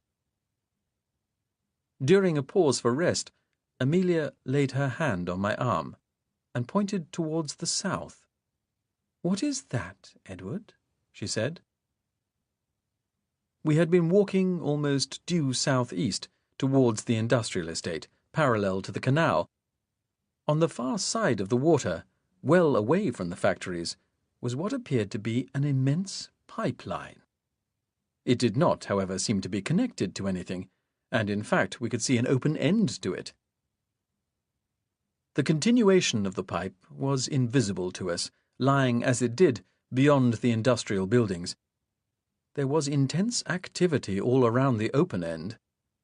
The pipe lay perhaps 2 miles from where we stood, but in the clear air we could see distinctly that hundreds of workers were swarming about the place. We had agreed to rest for 15 minutes because of the trouble we were both having in the thin air. As we moved on afterwards, we could not help but glance frequently in that direction. "Could it be some kind of irrigation duct?" I said, after a while. having noticed that the pipe ran from east to west between the two diverging canals. "With a bore of that diameter?" We could see how the pipe dwarfed those men nearest to it. A reasonable estimate of the internal diameter of the pipe would be about 20 feet, and in addition, the metal of the tube was some 8 or 9 feet thick. We decided we had to take a closer look at the strange construction. We left the road, striking due south across the broken rock and sand of the desert. There were no bridges across the canal here, so the bank was as far as we could go, but it was close enough to allow us an uninterrupted view. The overall length of the pipe turned out to be about a mile. From our closer position, we could see the further end, which was overhanging a small lake. This had apparently been artificially dug, for its banks were straight and reinforced, and the water undermined at least half of the length of the pipe. At the edge of the lake, 2 large buildings had been constructed side by side, with the pipe running between them. We sat down by the edge of the canal to watch what was happening. Many of the men at the nearer end of the pipe were concentrating on extracting from it a huge vehicle which had emerged from the interior. This was being guided out of the pipe and down a ramp to the desert floor. Some difficulty seemed to have arisen, for more men were marching across to help. Half an hour later, the vehicle had been successfully extricated and was moved some distance to one side. Meanwhile, the men who had been working by the end of the pipe were dispersing. A few more minutes passed, and then I suddenly pointed. "Look, Amelia," I said. "It is being raised." The end of the pipe near to us was being lifted from the ground. At the same moment, the further end was sinking slowly into the lake. The buildings at the edge of the lake were the instruments of this motion, for not only were they the pivot by which the pipe turned, but we also heard a great clattering and roaring from engines inside the buildings, and green smoke poured from several vents. The raising of the pipe was the work of only a minute or so, because, for all its size, it moved smoothly and with precision. The waters of the lake thrashed, then slowly settled. When the pipe had been lifted to an angle of about 45 degrees from horizontal, the clattering of the engines died away, and the last traces of the green smoke drifted to one side. The time was near midday, and the sun was overhead. In this new configuration, the pipe had taken on the unmistakable appearance of a vast cannon raised towards the sky. The waters of the lake became still. The men who had been working had taken refuge in a series of buildings low on the ground. Not realizing what was about to happen, Amelia and I stayed where we were. The first indication that the cannon was being fired was an eruption of white water boiling up to the surface of the lake. A moment later, we felt a deep trembling in the soil on which we sat, and before us the waters of the canal broke into 1,000 tiny wavelets. I reached over to Amelia, threw my arms around her shoulders, and pushed her sideways to the ground. She fell awkwardly, but I flung myself over her, covering her face with my shoulder and wrapping my arms about her head. We could feel the concussions in the ground, as if an earthquake were about to strike, and then a noise came, like the deepest growlings in the heart of a thundercloud. The violence grew rapidly to a peak, and then it ended as abruptly as it had begun. In the same instant, we heard a protracted, shrieking explosion, howling and screaming like 1,000 whistles blown simultaneously in one's ear. This noise started at its highest frequency, dying away rapidly. As the racket quieted, we sat up and looked across the canal towards the cannon. Of the projectile, if any there had been, there was no sign, but belching from the muzzle of the cannon was one of the largest clouds of vapour I have ever seen in my life. It was brilliant white, and it spread out in an almost spherical cloud above the muzzle, constantly replenished by the quantities still pouring from the barrel. In less than a minute, the vapour had occluded the sun, and at once we felt much colder. The shadow lay across most of the land we could see from our vantage point. We stood up. Already the cannon was being lowered again, and the engines in the pivotal buildings were roaring. The slaves and their supervisors were emerging from their shelters. We turned back towards the city, and walked as quickly as we could towards its relative comforts. In the moment the sun had been shaded, the apparent temperature around us had fallen to well below freezing point. We were not much surprised, therefore, when, a few minutes later, we saw the first snowflakes falling about us, and as time passed, the light fall became a dense and blinding blizzard.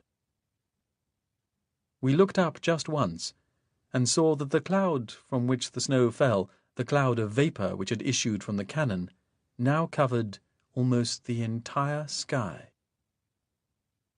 We almost missed the entrance to the city, so deeply piled up was the snow when we reached it. Here, too, we saw, for the first time, the dome shape of the invisible shield that protected the city, for snow lay thickly on it. Later, there was another concussion, and later another. In all, there were 12, repeated intermittently at intervals of about 1 or 2 hours.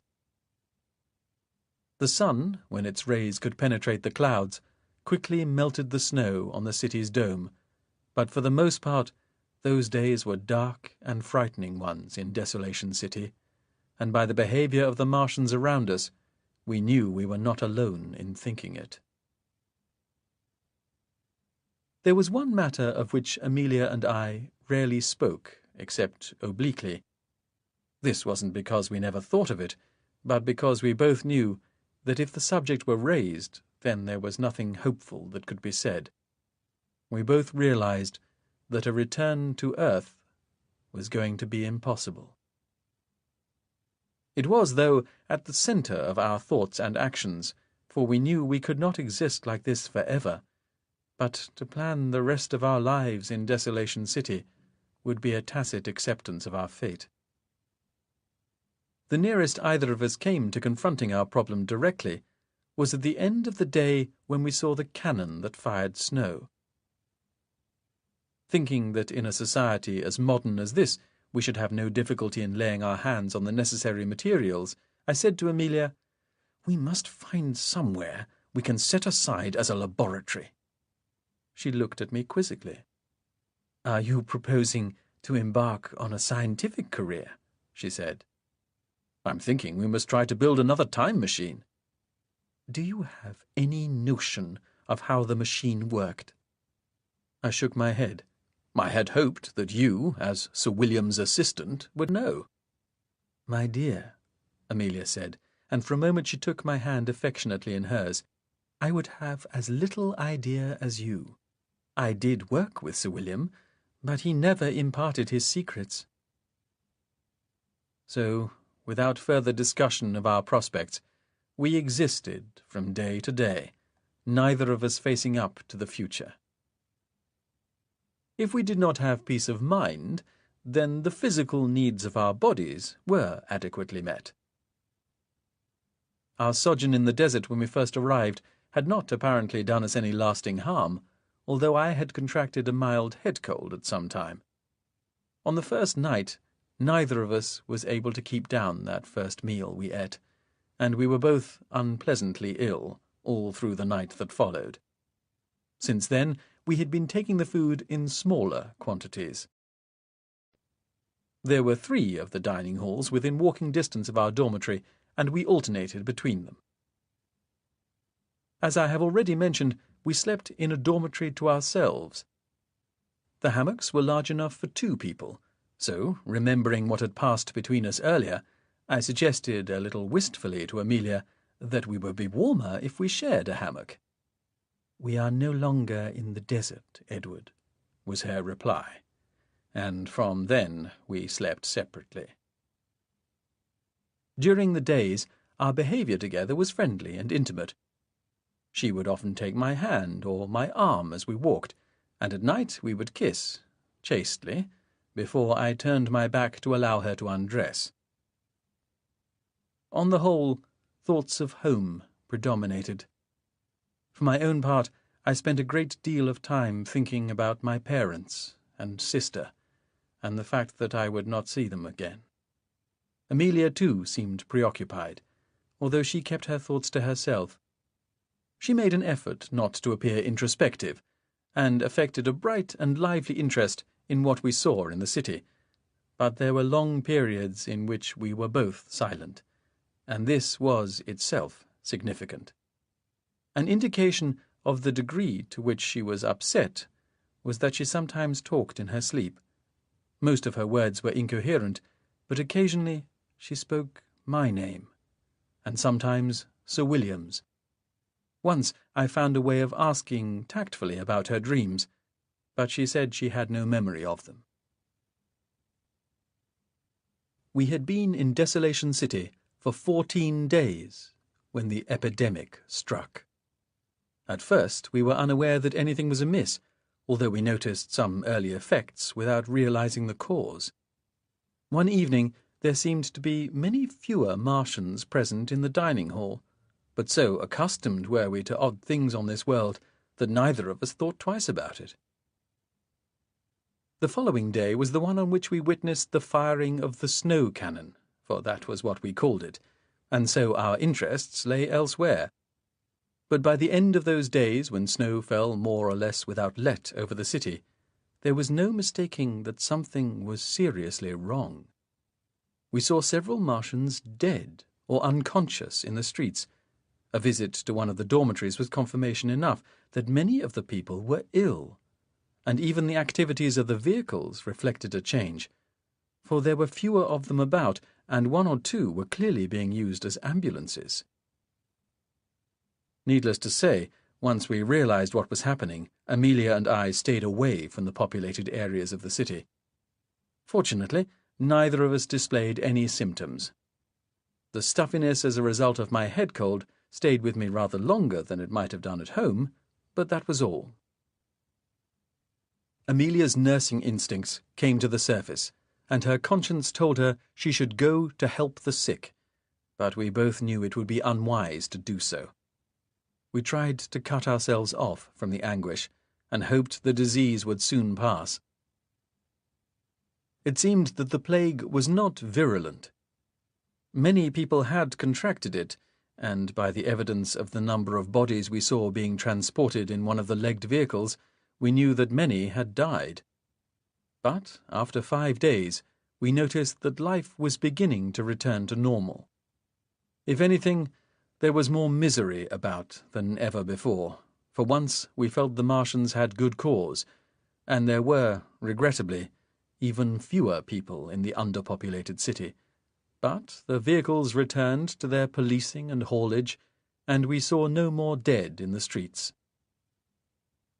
But then, just as we were sensing the return to normal, there came the night of the green explosions. Chapter 8. A Terrible Invasion. I was awakened by the first concussion, but in my sleepy state I presumed that the snow cannon had fired once more. During the time of its firing, we had grown accustomed to the tremors and distant explosions. The bang that woke me, though, was different. "Edward?" "I'm awake," I said. "Was that the cannon again?" "No, it was different, and there was a flash. It lighted the whole room." I stayed silent, because I had long since learned the futility of speculating about what we saw in this place. A few minutes passed.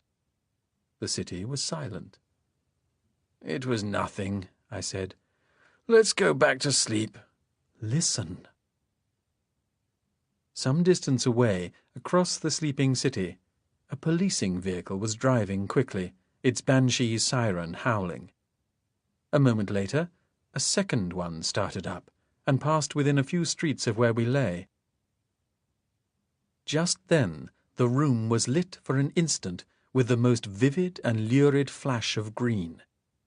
In its light I saw Amelia sitting up in her hammock, clutching her quilt around her. A second or two later, we heard a tremendous explosion somewhere beyond the city's limits. Amelia climbed with the usual difficulty from the hammock and walked to the nearest window. "Can you see anything?" "I think there's a fire," she said. "It's difficult to tell. There is something burning with a green light." I started to move from my hammock, for I wished to see this, but Amelia stopped me. "Please don't come to the window," she said. "I am unclothed." "Then please put something on, for I wish to see what is happening." She turned and hurried towards where she placed her clothes at night, and as she did so, the room was once more filled with brilliant green light. For a moment I caught an inadvertent glimpse of her. 2 seconds later, there was another loud explosion. This one was either much closer or much larger, for the ground shook with the force of it. Amelia said, "I have my chemise on, Edward. You may come to the window with me now." I normally slept wearing a pair of the Martian trouser garments, and so I climbed hastily from the hammock and joined her at the window. As she had said, there was an area of green light visible away towards the east. It was neither large nor bright, but it had an intensity about the centre of the glow that indicated something was on fire. It dimmed as we watched it, but then came another explosion just beside it, and I pulled Amelia away from the window. The blast effect was this time the greatest yet, and we began to grow frightened. Amelia stood up to look through the window again, but I placed my arm around her shoulder and pulled her forcibly away. Outside, there was the sound of more sirens, and another flash of green light, followed by a concussion. "Go back to the hammocks, Amelia," I said. "At least on those we will be shielded from the blast through the floor." To my surprise, Amelia did not demur, but walked quickly towards the nearest hammock and climbed on. I took one more look in the direction of the explosions, staring past the watchtower that stood outside our building, and seeing the ever-spreading diffusion of green fire. Even as I looked, there was another brilliant flare of green light, followed by the concussion. I hurried over to the hammocks. Amelia was sitting up in the one I normally used. "I think tonight I should like you to be with me," she said, and her voice was trembling. I, too, felt a little shaken, for the force of the explosions was significant, and, although they were a good distance away, were certainly greater than anything in my experience. I could just make out her shape in the darkened room. I had been holding the edge of the hammock in my hand, and now Amelia reached forward and touched me. At that moment there was yet another flash, one far brighter than any of the others. This time the shock-wave, when it came, shook the foundations of the building. With this, I threw aside my inhibitions, climbed onto the hammock, and wriggled under the quilt beside Amelia. At once her arms went around me, and for a moment I was able to forget about the mysterious explosions outside. These continued, however, at irregular intervals for the best part of 2 hours, and, as if spurred into action by the explosions, the sound of the Martians' vehicle sirens doubled and redoubled as one after another hurtled through the streets. So the night passed, with neither of us sleeping. My attention was divided partly between the unseen events outside and the precious closeness of Amelia beside me. I so loved her, and even such a temporary intimacy was without parallel to me. At long last dawn came, and the sound of the sirens faded. The sun had been up for an hour before the last one died away, but after that all was silent, and Amelia and I climbed from the hammock and dressed. I walked to the window and stared towards the east, but there was no sign of the source of the explosions, beyond a faint smudge of smoke drifting across the horizon.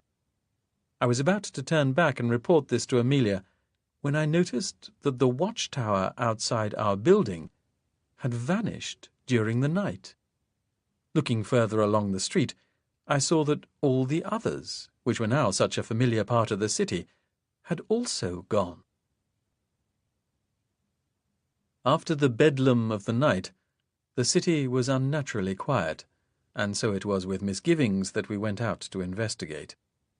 If the atmosphere in the city had been, in the past, one of dreadful anticipation, then this stillness was like the approach of expected death.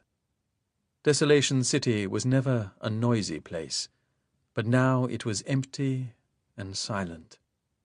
We saw evidence of the night's activity in the streets, in the form of heavy marks in the road surface where one of the vehicles had taken a corner too fast, and outside one of the dormitory halls was a pile of spilled and abandoned vegetables. I said to Amelia uneasily, "Do you think we should be out? Would we not be safer inside?" "But we must discover what is going on." "Not at risk to ourselves." "My dear, we have nowhere to hide on this world," she said. We came at last to the building where we had once ascended to see the extent of the city. We agreed to climb to the roof and survey the situation from there. From the top, the view told us little more than we already knew, because there was no sign of movement anywhere in the city. Then Amelia pointed to the east. "So, that is where the watchtowers have been taken," she said. Beyond the city's protective dome, we could just make out a cluster of the tall objects. It was impossible to see how many were out there, but at a reasonable estimate, it was certainly 100 or more. They had been lined up in a defensive formation, placed between the city and where we had seen the explosions in the night. "Edward, there's a war going on here, isn't there?" "I think there must be.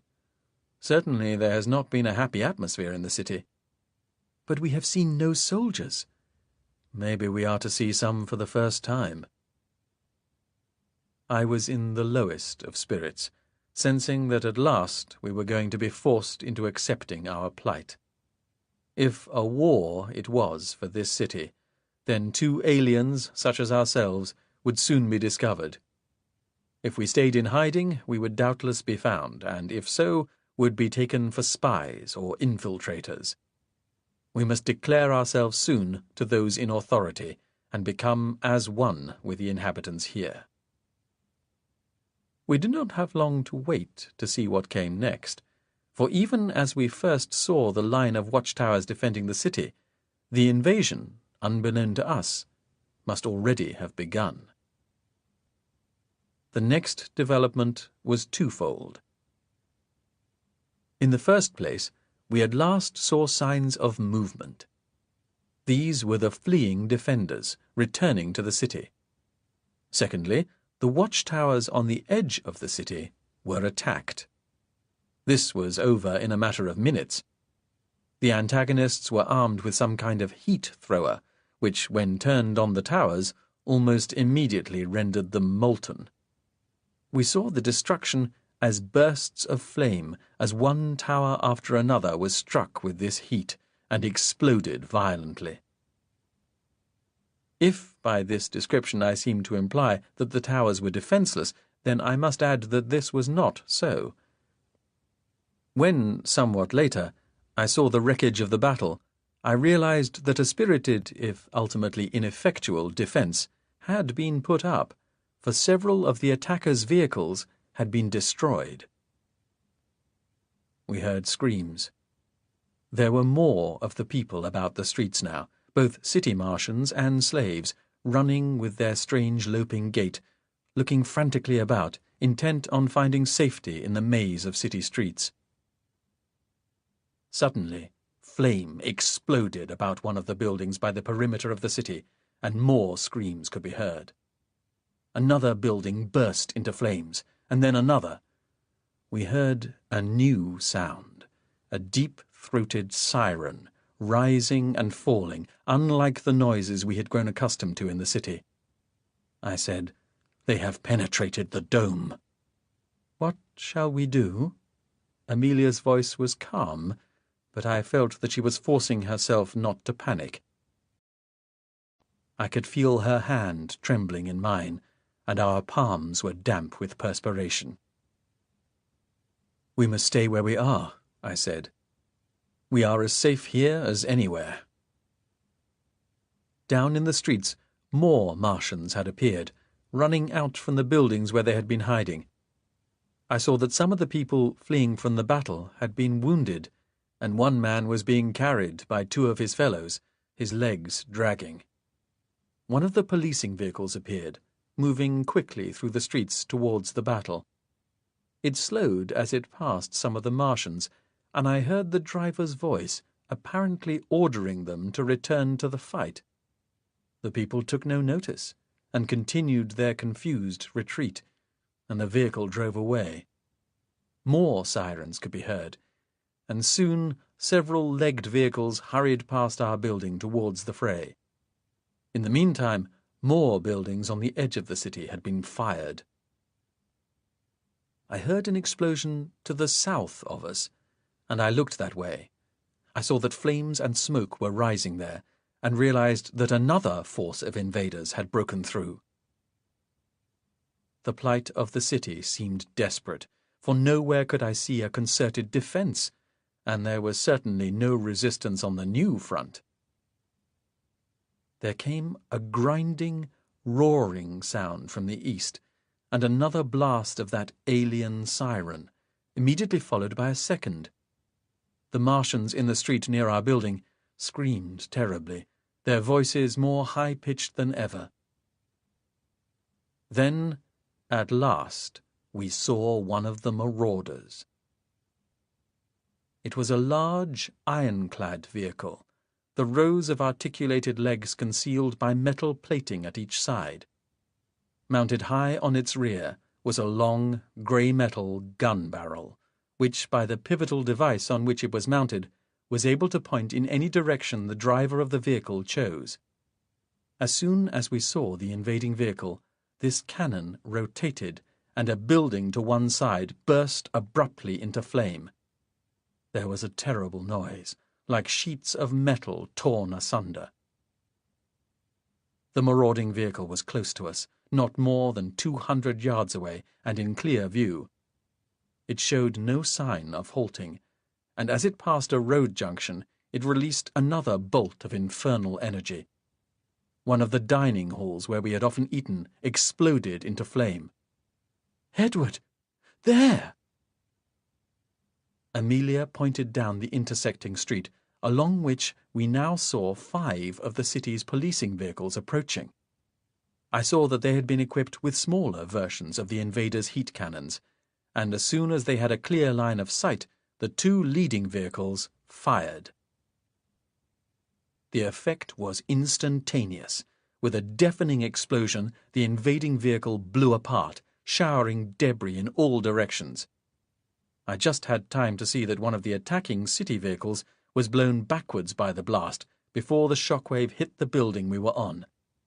Fortunately, Amelia and I were already crouching low, otherwise we should certainly have been knocked off our feet. Part of the parapet was blown inwards, narrowly missing me, and a section of the roof behind us collapsed. For a few seconds, the only sound we could hear was the crash of metal debris as it fell across the streets and buildings. The 4 undamaged policing vehicles continued onwards without hesitation, skirted around their damaged colleague, and drove over the shattered remains of the enemy. A few seconds later, they were lost to sight as they headed rapidly towards the scene of the main invasion. We had only a few moments' respite. With the sinister combination of clanking metal legs and ear-piercing sirens, 4 more of the marauders were coming into the centre of the city from the southern penetration. They moved with frightening speed, blasting occasionally at previously undamaged buildings. The smoke pouring out of the building set afire was now swirling about our heads, and it was often difficult either to see or breathe. We looked around desperately to see if any defenders were in the vicinity, but there was none. Scores of Martians still ran wildly in the streets. 3 of the marauders roared past our building and disappeared into the smoke-filled streets to the north. The last, though, slowed as it came to the wreckage of its ally, and halted before the tangled metal. It waited there for a minute, then came slowly down the street towards us. In a moment, it stopped directly beneath our vantage point. Amelia and I stared down tremulously. I said suddenly, "Oh my God, Amelia, don't look." It was too late. She too had seen the incredible sight. For a few seconds it was as if all the confusion of this invasion had stilled while we stared numbly. The enemy machine had clearly been specially designed and built for operations such as this. As I have said, there was mounted on its rear the deadly heat projector, and stowed just in front of this was a larger version of the metallic spider machine we sometimes saw about the city. At the front of the vehicle was the position where the driver of the craft was situated. This was shielded in front, behind, and to each side with iron armour. The top, though, was open, and Amelia and I were looking straight down into the cab. What we saw inside the vehicle was not a man. Let that be clear from the outset. That it was organic and not mechanical was equally apparent, for it pulsed and rippled with repellent life. Its colour was a dull grey-green, and its glistening main body was bloated and roughly globular, some 5 feet in diameter. From our position we could see few details, bar a light-coloured patch on the back of the body, roughly comparable to the blowhole on the head of a whale. But we could also see its tentacles. These lay in a grotesque formation at the front of the body, writhing and slithering in a most revolting fashion. Later, I was to see that there numbered 16 of these evil extensions, but in that first moment of appalled fascination, it seemed that the whole cab was filled with the creeping, winding abominations. I turned away from the sight and glanced at Amelia. She had gone deathly pale, and her eyes were closing. I placed my arm about her shoulders, and she shuddered instinctively, as if it had been that disgusting monster creature, and not I, that had touched her. "In the name of all that is good," she said, "what have we come to?" I said nothing, a deep nausea stifling all words and thoughts. I simply looked down again at the loathsome sight, and registered that in those few seconds the monster creature had levelled its heat cannon into the heart of the building on which we crouched. A second later, there was a massive explosion, and smoke and flame leapt about us. In great terror, for in the impact more of the roof had fallen away behind us, we climbed unsteadily to our feet and headed blindly for the staircase by which we had ascended. Smoke was pouring densely from the heart of the building. The heat was intense. Amelia clutched my arm as more of the brickwork collapsed beneath us, and a curtain of flame and sparks flared 50 feet above our heads. The stairs were built of the same rocky bricks as the walls of the building, and still seemed sound, even as gusts of heat were billowing up them. I wrapped my arm over my nose and mouth, and closing my eyes to slits, I plunged down, dragging Amelia behind me. 2/3 of the way to the bottom, part of the staircase had fallen away, and we had to slow our flight, reaching hesitantly for footholds on the jagged parts of the slabs remaining. At last we emerged into the street, choking and weeping. Amelia sank to the ground, just as several Martians rushed past us, screaming and shouting in their shrill soprano voices. "We must run, Amelia," I shouted over the roar and confusion around us. Gamely she staggered to her feet. Holding my arm with one hand and still clutching her handbag with the other, she followed me as we set off in the direction taken by the Martians. We had gone but a few yards before we came to the corner of the blazing building. Amelia screamed and snatched at my arm. The invading vehicle had driven up behind us, hitherto concealed by the smoke.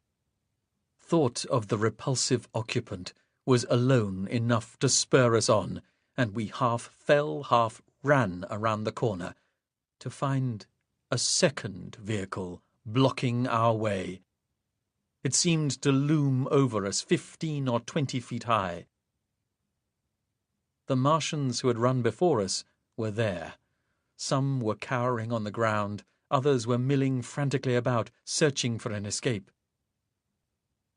On the back of the monstrous vehicle, the glittering spider-like machine was rearing up on its metal legs, its long articulated arms already reaching out like slow-moving whipcord. "Run!" I shouted at Amelia. "For God's sake, we must escape!" Amelia made no response, but her clutch on my arm loosened, the handbag slipped from her fingers, and in a moment she fell to the ground in a dead faint. I crouched over her, trying to revive her. Just once I looked up and saw the dreadful arachnoid lurching through the crowd of Martians, its legs clanking, its metal tentacles swinging wildly about. Many of the Martians had fallen to the ground beneath it, writhing in agony. I leaned forward over Amelia's crumpled figure and bent over her protectively. She had rolled on her back, and her face stared vacantly upwards. I placed my head beside hers, tried to cover her body with mine. Then one of the metal tentacles lashed against me, wrapping itself around my throat, and the most hideous bolt of electrical energy coursed through me. My body contorted in agony, and I was hurled to one side, away from Amelia.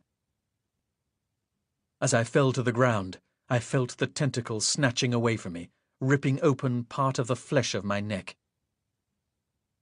I lay, supine, head lolling to one side, my limbs completely paralyzed.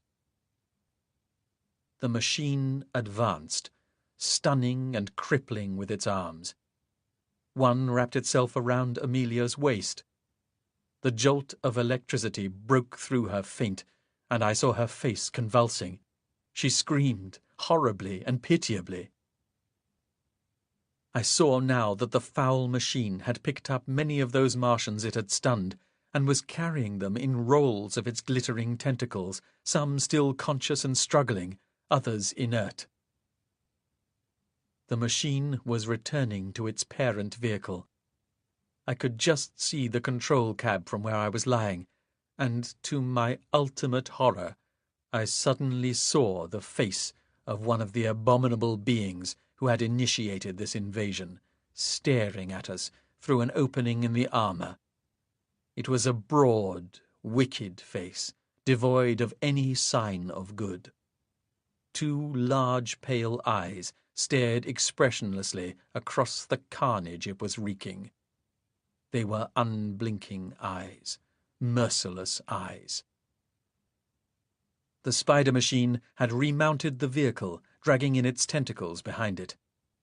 The Martians it had seized were wrapped in folds of jointed tubular metal, imprisoned in this heaving cage. Amelia was among them, pinned down by 3 of the tentacles, held without care so that her body was twisted painfully. She was still conscious and staring at me. I was totally unable to respond as I saw her mouth open, and then her voice echoed shrilly across the few yards of space that separated us. She screamed my name, again and again.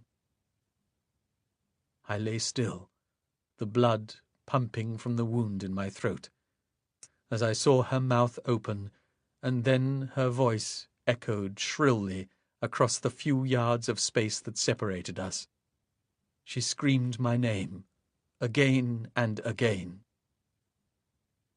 I lay still, the blood pumping from the wound in my throat, and in a moment I saw the invading vehicle move away, driving with its unnatural gait through the broken masonry and swirling smoke of the devastated city.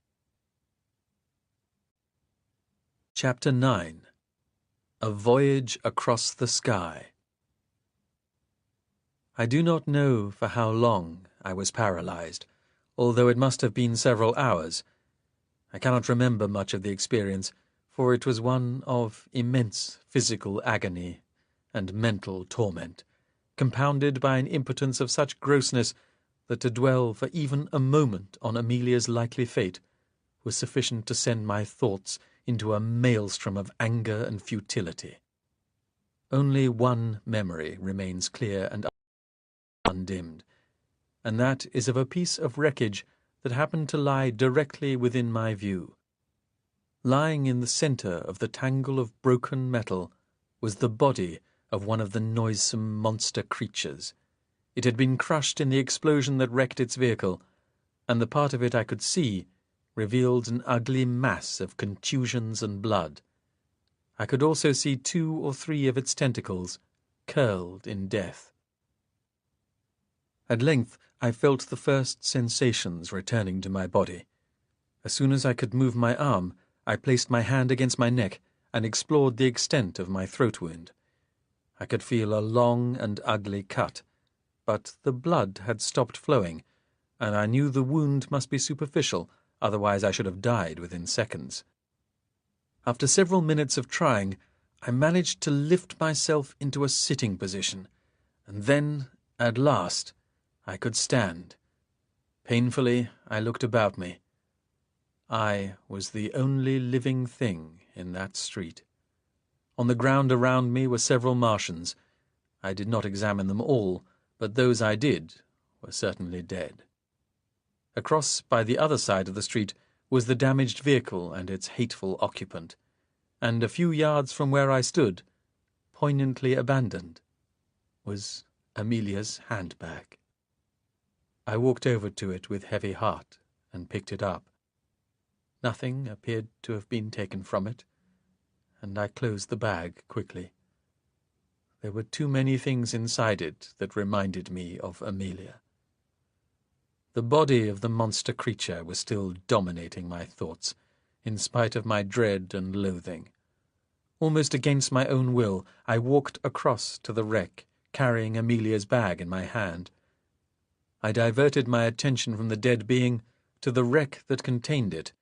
I had assumed that the vehicle was one of those that had invaded the city, but then, looking anew, I remembered the policing vehicle that had been blasted in the explosion, and realized that this must be it. With that sudden awareness, the awful implications of exactly who those anonymous and faceless drivers of the city vehicles might be, who were really in charge of Desolation City, and I stepped back from the wreck in horror and amazement, more frightened than I had ever been in my life. A few minutes later, as I walked in a dazed fashion through the streets, a vehicle suddenly appeared in front of me. Standing upright in the back were between 20 and 30 Martian humans. I stared at the control cab, trying not to imagine the being that was behind the dark oval window. A voice rasped out through the metal grill. I stood still, panicking inside. I had no idea what to do, until I realized that several of the men in the back of the vehicle were leaning over towards me, extending their arms. I took this to mean that I was expected to join them. The vehicle was moving off, and so I went over to them, and without further ado was helped aboard. My bloodied appearance ensured that I was the center of attention. Several of the Martians spoke directly to me, clearly awaiting some kind of reply. For a moment I was in a renewed state of panic, thinking that at last I should have to reveal my alien origins. But then a most fortunate inspiration came to me. I opened my mouth, made a gagging noise, and pointed at the heinous wound in my neck, hoping thereby to convince them that I had been struck dumb. I must have succeeded, for they soon lost interest in me. More survivors had been seen, and the vehicle halted. Soon 3 more men and a woman were being helped aboard. They had apparently not suffered at the hands of the invaders, for they were uninjured. The vehicle moved off again, prowling the streets and occasionally letting forth an unpleasant braying sound through its metal grill. It was reassuring to be in the company of these Martian humans, but I could never put from my mind the grotesque presence of the monster creature a few feet away from me, hidden inside the control cab. The slow journey around the city continued for another few hours, and gradually more survivors were picked up. From time to time we saw other vehicles engaged in the same operation, and I presumed from this that the invasion was over. But had it been, in fact, a full-scale invasion? With the marauders departed and the city smoking and damaged, it seemed more likely that what we had witnessed was more in the nature of a raid. I recalled the firing of the snow cannon, and wondered if those shells had been aimed at the cities of the enemy, and that what had happened here overnight was a reprisal. If so, then Amelia and I had blundered into a fracas in which we had no part, and of which Amelia, at least, had become an unwitting victim. Could it be that every city on Mars was managed by the vile monster creatures, and they were constantly at war with each other? There was hardly any time to consider this, for soon the compartment was filled, and the vehicle set off at a steady pace towards the edge of the city. We were deposited outside a large building and directed inside. Here slaves had prepared a meal, and with the others I ate what was put before me. Afterwards we were taken to one of the undamaged dormitory buildings and allocated hammock space. I spent that night lying in a cramped position with 4 Martian males on one large hammock. There followed a long period of time, one so painful to me that I can barely bring myself to record it here, during which I was assigned to a labour team set to repair the damaged streets and buildings. There was much to do, and, with the reduced population, no apparent end to the time I would be forced to work in this way. There was never the least possibility of escape. We were guarded by the monster creatures every moment of every day. The apparent freedoms of the city, which had allowed Amelia and I to explore it so thoroughly, were long gone. Now only a minute area of the city was occupied, and this was policed not only by the vehicles, but also overseen by watchtowers not damaged in the raid. These were occupied by the monsters, who were apparently capable of staying immobile in their perches for hours at a time. Large numbers of slaves had been drafted into the city, and the worst and heaviest tasks were given to them. Even so, much of the work I had to do was onerous. I was glad, in one way, that the work was demanding, for it helped me not to dwell too long on Amelia's plight. I could not for one moment allow myself to think she was dead. I wanted her alive, for she was my own raison d'être. She was always in my thoughts, however involving were the events around me, and at nights I would lie awake tormenting myself with guilt and self-accusation. It was no consolation that the misery of the Martians was an equal to mine, nor that at last I was understanding the causes of their eternal grief. I soon lost track of time, but it could not have been less than 6 of Earth's months before there came a dramatic change in my circumstances. One day, without prior warning, I was force-marched with about a dozen men and women away from the city. I thought at first we were being taken to one of the industrial sites, but shortly after leaving the protective dome, we headed south and crossed the canal by one of the bridges. Ahead of us, I saw the barrel of the snow cannon looming up. It appeared to have escaped undamaged in the raid, or else had been repaired, for there was the same degree of activity about the muzzle as Amelia and I had seen that first time. At sight of this, my heart sank, for I did not relish the thought of having to work in the thin outer atmosphere. I was not the only one breathing hard as we marched, but I felt the native Martians would be better suited to working in the open. The weight of Amelia's handbag, which I took with me everywhere, often partly concealed beneath my loose outer clothes, was a further encumbrance. We marched as far as the centre of the activity, close to the muzzle itself. By this time I was on the point of collapse, so difficult was it to breathe. As we halted, I discovered I was not alone in my agony, for everyone sat weakly on the ground. I joined them, trying to force my heart to still its furious beating. There were 2 city Martians standing to one side, and they were regarding us with some interest. Once I realized this, I looked back at them, and saw that in certain respects they were different from other men I had seen here. They seemed poised, for one thing, and wore clothes that were different from those worn by everyone else. These were black garments, cut in almost military style. Apparently my looking back at them drew attention to myself, for a moment later the 2 Martians walked over to me and said something. Playing my role as a mute, I stared back at them. Their patience was thin. One reached down to me and pulled me to my feet. I was pushed to one side, where 3 male slaves were already standing apart. The 2 city Martians then went to where the rest of the slaves were standing, selected a young girl, and brought her over to join us. An order was issued, and the slaves turned obediently away. I followed at once, still anxious not to seem different. We were herded towards what appeared at first sight to be an immense artillery shell. It was about 60 feet in length, cylindrical for most of its length, and with a curving, pointed nose. The outer surface was finely machined, so that it shone and dazzled in the bright sunlight.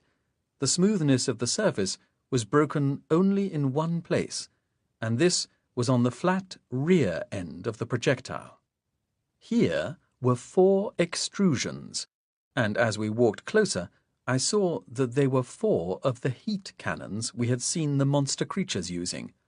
The 4 were placed symmetrically, one at the centre, the other 3 in an equilateral triangle about it. The 2 Martians led us past this to where a hatchway had been opened, near the nose of the projectile. At this I hesitated, for it had suddenly become clear that we were to go inside. The slaves hesitated too, and the Martians raised their whips in a menacing fashion.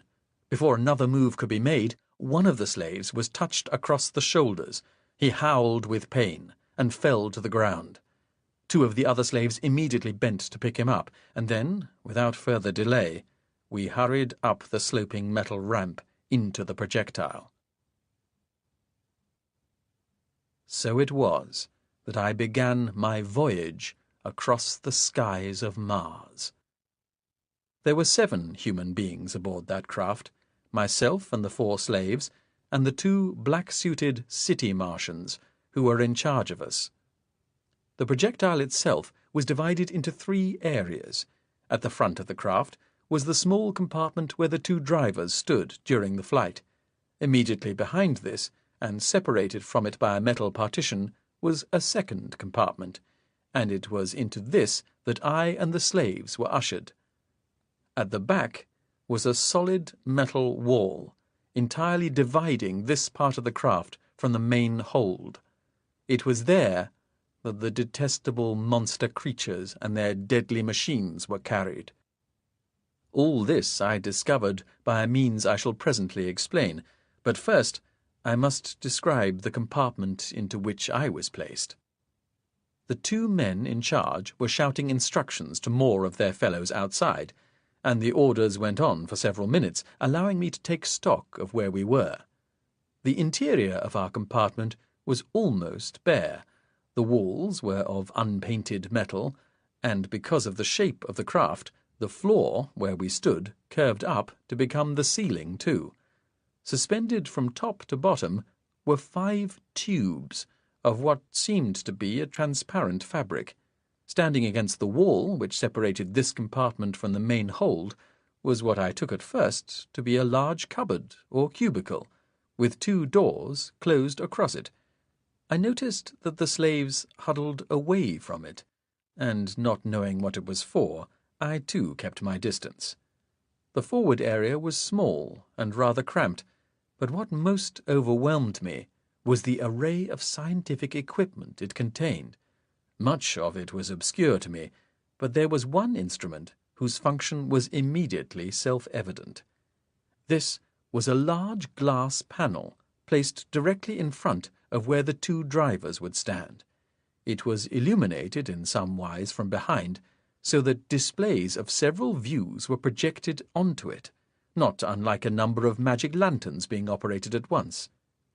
The largest of the pictures showed the view directly forward of the projectile. Then there were views of what was happening to each side of the projectile, and behind. Another showed the actual compartment in which I stood, and I could see my own figure standing by the partition. I waved my hand to myself for several moments, enjoying the novelty. The last showed what I presumed was the interior of the main hold of the craft, but here the image was dark, and it was impossible to make out details. At last the men at the hatch finished their instructions, and they stepped back. One of them wound a wheeled handle, and the hatch door was slowly brought up until it was flush with the rest of the hull. As it did so, our one source of daylight was sealed, and artificial lighting came on. Neither of the 2 men paid any attention to us, but moved across to the controls. I looked at the slaves with me inside the compartment. The girl and one of the men were squatting on the floor, while a third spoke reassuringly to the man who had been struck with the whip. He was in a bad way. He was trembling uncontrollably and had lost the use of his facial muscles, so that his eyes were slack and saliva trickled from his mouth. I saw from the illuminated screen that with the turning on of the artificial lights, the main hold of the craft could now be seen.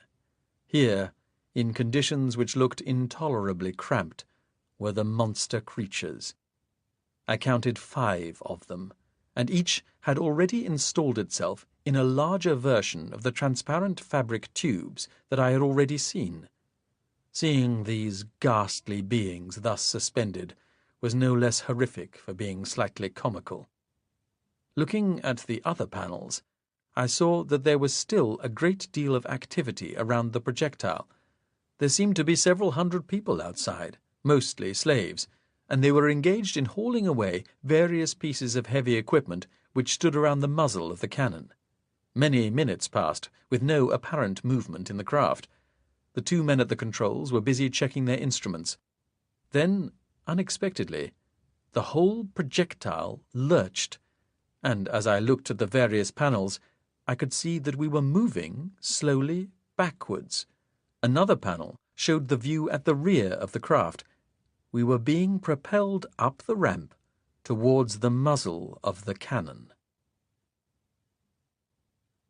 As the shell was pushed into the mouth of the barrel, I could hear the hiss of water spraying around us. Vast high-pressure jets were visible on the screens, washing all over the projectile, but I couldn't see where they were coming from. At the same time, the temperature inside the craft immediately lowered, as if the metal of the barrel was somehow artificially cooled. and sucking the warmth from the projectile. Soon it seemed as cold as it had been that first night Amelia and I had spent in the desert, and had I not been long accustomed to this frozen and hostile world, I should have thought I would surely die of frostbite. My teeth were beginning to chatter when I heard a sound I had learned to dread, the harsh grating of the monster creatures' voices, coming from a grill in the control cabin. Soon after this, I saw one of the men in charge pull a lever, and in a moment a draught of warmer air flowed through the compartment. So our long passage down the barrel of the cannon continued. After the first moments, when the men in control were working furiously, there was not much for anyone to do but wait until the operation was completed. I passed the time by watching the monster creatures in the hold. The one nearest me on the display panel seemed to be staring directly at me with its cold, expressionless eyes. We came at last to the deepest recess of the barrel, where there had already been placed a solid core of ice blocking our way, and waited while the water spraying outside was completed. Looking at the rearward display panel, I saw that the projectile had come to rest only inches from the core of ice. On the forward display panel, I could see up the entire length of the barrel to a tiny point of daylight at the end. The inside of the barrel between us and the daylight had been coated with a thick layer of ice. Once more came the sound of the monster creatures' voices from the grill, and the 4 slaves I was with leapt to obey. They hastened towards the flexible tubes, helping the wounded man to his own. I saw that in the control cabin the other 2 men were climbing into the tubes that stood before the controls, and I realized that I too must obey. Glancing round, I saw that one of the transparent tubes was placed in such a position that view of the control cabin could be maintained, but that one of the men slaves was already climbing into it. Not wishing to lose my advantageous view of the proceedings, I caught the man by his shoulder and waved my arms angrily. Without hesitation, he cowered away from me and moved to another tube. I climbed into the tube through a fold in the fabric, wondering what I was in for. When I was inside, the fabric hung loosely about me like a curtain. Air was ducted through it from above, so in spite of the feeling of total enclosure, it was not unbearable. My view was rather more restricted, but I could still see 3 of the displays, the ones facing fore and aft of the projectile, and one of those facing to the side. There came a deep vibration in the projectile, and at the same moment I felt myself being tipped backwards. I tried to step back to maintain balance, but I was totally enclosed by the transparent fabric. Indeed, I now understood part of the function of this transparent tube, for as the muzzle of the cannon was being raised, the tube was tightening around me and supporting me. The further the cannon barrel was raised, the tighter the tube wrapped itself about me, to the point that as the tilting came to an end, I was totally incapable of any movement at all. I was now lying with most of my weight supported by the tube, for although my feet were still touching the floor, the cannon had been raised until we were about 45 degrees from horizontal. No sooner had we come to rest than I saw a blaze of light shine out on the rearward-facing panel, and there was a tremendous jolt. A great and ineluctable pressure bore down on me, and the transparent tube tightened still more. Even so, the thrust of acceleration pressed against me as if with an immense hand. After the first jolt, there was no discernible sensation of motion apart from this pressure, for the ice had been coated on the inside of the barrel with great precision. It seemed polished like a mirror. Looking at the rearward display, I saw only darkness, stabbed with 4 beams of white light. Ahead, the point of daylight at the muzzle was approaching. At first, its apparent approach was almost undetectable, but within a few seconds we were rushing towards it with ever-increasing velocity. Then we burst out of the barrel, and in the same instant the pressure of acceleration was gone, and bright pictures flooded the 3 displays I could see. In the rearward panel, I could see, for a few seconds, a receding view of the cannon, a huge cloud of steam pouring from the muzzle. On the side panel, I caught erratic glimpses of land and sky whirling about. On the forward display, I could see only the deep blue of the sky. Thinking that at last it would be safe to leave the protection of the fabric, I tried to step out, but discovered that I was still firmly held. There was a terrible, vertiginous sensation spinning my head, as if I were falling from a great height, and at last I experienced, in full, the terrors of helpless confinement. I was truly trapped in this projectile, incapable of movement, tumbling through the sky. I closed my eyes and took a deep breath. The air ducted through the tube was cool, and it reassured me to know that I was not intended to die here. At length I opened my eyes. Nothing inside the projectile had changed as far as I could see. The scenes on the 3 displays were uniform. Each showed the blue of the sky. That the craft was turning slowly on its axis became apparent a few seconds later, when the sideways panel unexpectedly revealed the horizon of the land, swinging up and across the picture. Soon the entire display was filled with a high view of land, but we were at such an altitude that it was almost impossible to see details. We were passing over what looked like a dry, mountainous region, but a major war had obviously taken place at some time, as the ground was pockmarked with huge craters. As the craft continued to roll, the sky returned to fill the display. From the forward display, I learned that the craft must now have levelled off, for the horizon could be seen here. I presumed that this meant we were now in level flight, although the axial spin continued, evidenced by the fact that the forward horizon was spinning confusingly. The men controlling the craft must have had some way of correcting this, for I heard a series of hissing noises, and gradually the horizon steadied. I had thought that once we were in flight, there would be no more shocks in store, so I was alarmed a few minutes later when there was a loud explosion and a brilliant green light flooded across all the panels I could see. The flash was momentary, but another followed seconds later. Having seen those green flashes in the hours before the invasion, I thought at first we must be under attack, but between each explosion the atmosphere inside the craft remained calm. The frequency of the green explosions increased until there was one almost every second, deafening me. Then they ceased for a while, and I saw that the projectile's trajectory had been drastically lowered. For an instant I saw in the forward panel the image of a vast city on the ground before us, but again came another burst of green fire outside the craft, and all became obscured by the blaze. In the noise of the roaring, explosive light, I felt the transparent fabric tightening around me, and my last impression was of an almost intolerable deceleration, followed by a tremendous crash. Chapter 10. What I Saw Inside the Craft. The panels had gone black, the fabric tubes were relaxed, and all was silent.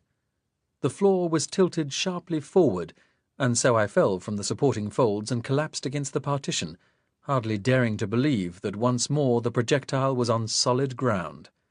Beside me, the 4 slaves also fell or stepped from their tubes. We all crouched together, trembling a little after the shocks of the flight. We were not left alone for long.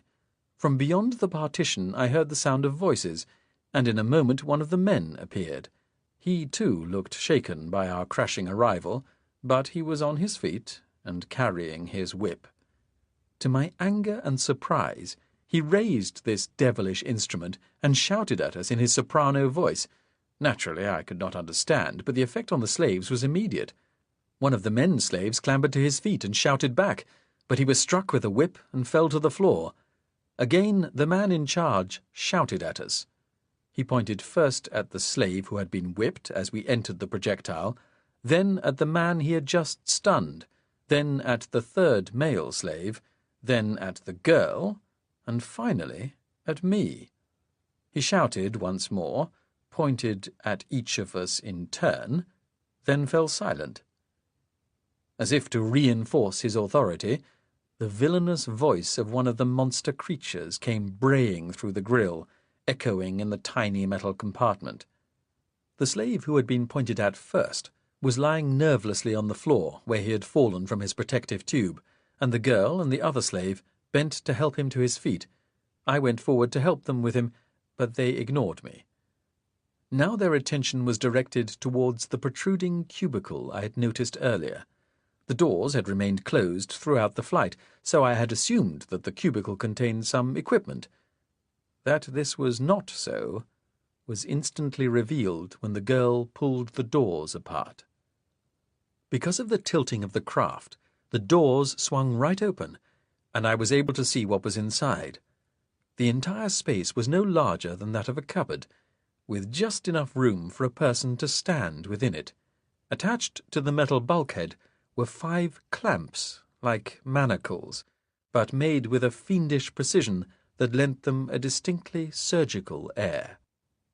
The male slave was pushed awkwardly to the entrance to this cubicle, his head lolling and his legs slack. However, some awareness must have been filtering through his befuddled mind, for as soon as he saw where he was about to be put, he began to struggle. He was, though, no match for the other 2, and after a short affray, they managed to get him upright into the cubicle. As soon as the relevant part of his body was in contact, the manacles closed of their own accord. His 2 arms were held first, then his legs, and finally his neck. A low, moaning noise came from his mouth, and he moved his head desperately, trying to escape. The girl moved quickly to close the doors on him, and at once his feeble cries could scarcely be heard. I looked in appalled silence at the others. They stared at the floor, avoiding everyone else's gaze. I noticed that the man in charge still stood by the partition, his whip ready for further use. 5 anguished minutes passed, then, with a shocking suddenness, the doors of the cubicle fell open, and the man collapsed across the floor. I bent down to examine him, as he had fallen near my feet. He was certainly unconscious, probably dead. Where the manacles had held him were rows of punctures, about 1/8 of an inch in diameter. A trace of blood flowed from each one, on his limbs and his neck. There was not much blood oozing, for his body was as white as snow. It was as if every drop of blood had been sucked away. Even as I was examining this unfortunate, the second stunned man was being dragged towards the cubicle. His resistance was less, for the electrical shock had been administered more recently, and within a few seconds his body had been manacled in place. The doors closed. One of the most shocking qualities of all this was the uncomplaining acceptance of their lot by the slaves. The man and the girl remaining stood passively, waiting for the wretch in the cubicle to be bled dry. I looked away from the man with a whip, hoping he would lose interest in me. When, a few moments later, the man in the cubicle was released and fell inertly across the floor, I followed the lead of the other 2 and calmly moved his body out of the way to make access again to the cubicle. The remaining male slave went of his own accord to the cubicle. The manacles closed around him, and I shut the doors quickly. The man with the whip stared at the girl and me for a few seconds longer, then, evidently satisfied that we were capable of continuing unsupervised, returned unexpectedly to the control cabin.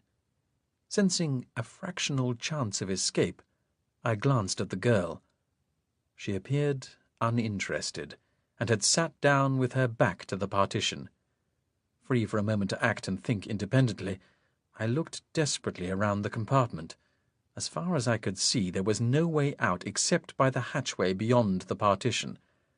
I looked at the curving ceiling and floor, but these were unbroken, except for the fittings of the flexible tubes. I went quietly to the partition and peered around it at the two Martians in charge. They had their backs towards me, attending to some matter of the controls of the craft. I looked at the wheel device which opened and closed the hatch. It would be impossible for me to open it without them hearing me. Behind me, the cubicle door burst open, and the male slave fell out, his bloodless arm falling across the girl. At the sound of this, the two Martians at the controls turned around, and I ducked out of sight. The girl was looking at me, and for a moment I was mortified by the expression of stark fear which contorted her features. Then, without a sound, she stepped into the cubicle, and I was alone with the three bodies of the slaves. I closed the doors of the cubicle without glancing inside, then went to a part of the compartment where no bodies lay, and was violently sick. I could no longer stay in that hellish cabin with its stench of death. Blindly, I struggled over the heaped bodies and hurled myself around the partition, determined to do to death the two Martian humans who were the instruments of the torturous slaughter. I had never in all my life been taken with such a blinding and all-consuming rage and nausea. I threw myself across the control cabin and landed a huge blow with my arm on the back of the neck of the Martian nearer to me. He crumpled immediately, his forehead smiting a jagged edge of the instrumentation. His electrical whip fell to the floor beside him, and I snatched it up. The other Martian was already seated on the floor, and in the 2 or 3 seconds my first attack had taken, had time only to turn his face towards me. I swung the whip viciously, catching him across his collarbone, and at once he jerked and fell sideways. Coldly and deliberately I stood over him, pressing the end of the whip against his temple. He jerked spasmodically for a few seconds, then was still. I turned my attention to the other Martian, who was now lying semi-conscious on the floor, blood pouring from the wound in his head. He, too, I treated with the whip. Then, at last, I threw aside the terrible weapon and turned away. I was overcome with dizziness, and in a moment I passed out. My last memory was of hearing the sound of the slave girl's body as it fell lifelessly into the compartment behind me. Chapter 11. A Mighty Battle. My faint must have turned naturally to sleep, for I can remember nothing of the next long period of time. When at last I awoke, my mind was tranquil. I was curled up on the floor, wedged comfortably against something soft. For a few moments I had no memory of the hideous events I had witnessed, but as soon as I sat up, I was confronted with the bodies of the 2 city Martians. I had nestled against one of the dead men while I slept, and everything came back to me in vivid detail. Every minute I stayed aboard the projectile was a reminder of what I had seen and done, so I crossed directly to the hatch and attempted to open it. I had seen it being closed, so I assumed that a simple reversal of the action would be sufficient. This was not so. After moving an inch or two, the mechanism jammed, but I was in no mood for failure. I shifted it a few inches at a time, causing small avalanches of grit and pebbles to pour through the gap. This was rather perplexing, until I realized that in the impact of our landing, a large part of the craft, and most certainly the nose, would have buried itself in the ground. With my next effort on the hatch, a veritable flood of sand came rushing in, but looking up I could see daylight. I pushed again, and soon the gap was wide enough for all of me to pass through. I hesitated only long enough to pick up Amelia's handbag, then squeezed my way to freedom. After a difficult climb over loose soil, using the solid bulk of the hull to support myself, I reached the top of the wall of dirt. The projectile had, on landing, created for itself a vast pit in which it now rested. I walked around to the rear end of the projectile, which was clear of the ground and hanging over unbroken soil. The monster creatures had thrown open the huge hatch, which was the rear wall of the projectile, and the main hold, which I now saw as taking up most of the volume of the craft, was empty both of beings and their devices. The bottom lip was only a foot or two above the ground, so it was easy to enter the hold. I went inside. It was the work of a few moments to walk through the cavernous hold and inspect the traces of the monster's presence, and yet it was a long time before I finally emerged from the craft. I found that my earlier count had been accurate. There was space for 5 of the monsters in the hold. There had also been several of the vehicles aboard, for I saw many bulkheads and clamps built into the metal hull by which they were restrained. In the deepest part of the hold, against the wall which separated it from the forward section, I came across a large canopy, the shape and volume of which indicated unerringly that it was for the use of the monsters. With some trepidation, I peered inside, then recoiled away. Here was the other half of the mechanism which operated the blood-sucking cubicle in the slave's compartment, for I saw an arrangement of blades and pipettes joined by transparent tubes to a large glass reservoir still containing blood. By this device did these vampiric monsters take the lives of humans. I went to the opened end of the hold and cleared my lungs of the stench. I was utterly appalled by what I had found. My whole body was trembling with revulsion. A little later I returned to the interior of the craft. I went to examine the various pieces of equipment the monsters had left behind them, and in doing this I made a discovery that made my elaborate escape seem unnecessary. I found that the hull of the projectile was actually of double thickness, and that leading from the main hold was a network of narrow passages which traversed most of the length of the craft. By clambering through these, I came eventually, through a trapdoor in the floor that I had not previously noticed, into the control cabin. The bodies of the 2 Martian humans were enough reminder of what I had seen aboard the projectile. So, without further delay, I returned through the passages to the main hold. I was about to jump down to the floor of the desert when it occurred to me that in this dangerous world it would be as well to be armed. I searched the hold for something that might serve as a weapon. There was not much to choose from, for the monsters had taken all movable pieces with them. But then I remembered the blades in the bloodletting canopy. I filled my lungs with fresh air, then hurried to the canopy. There I found that the blades were held in place by a simple sheath, and so I selected one about 9 inches in length. I unscrewed it, wiped it clean on the fabric of one of the pressure tubes, and placed it inside Amelia's handbag. Then, at last, I hurried from the craft and went out into the desert. I looked about me, wondering which way I should travel to find shelter. I knew I was somewhere near another city, for I had seen it on the display as we landed, but where it was I did not know. I glanced first at the sun, and saw that it was near meridian. At first this confused me, for the projectile had been launched at the height of the day, and I had slept for only a few hours. But then I realized just how far the craft must have travelled. It had been launched in a westerly direction, so I must now be on the other side of the planet during the same day. However, what was important was that there were still several hours to nightfall. I walked away from the projectile towards an outcropping of rock some 500 yards away. This was the highest point I could see, and I judged that from its peak I should be able to survey the whole region. I was staring at the ground, feeling despairing of my lot, so I was not being mindful of my surroundings.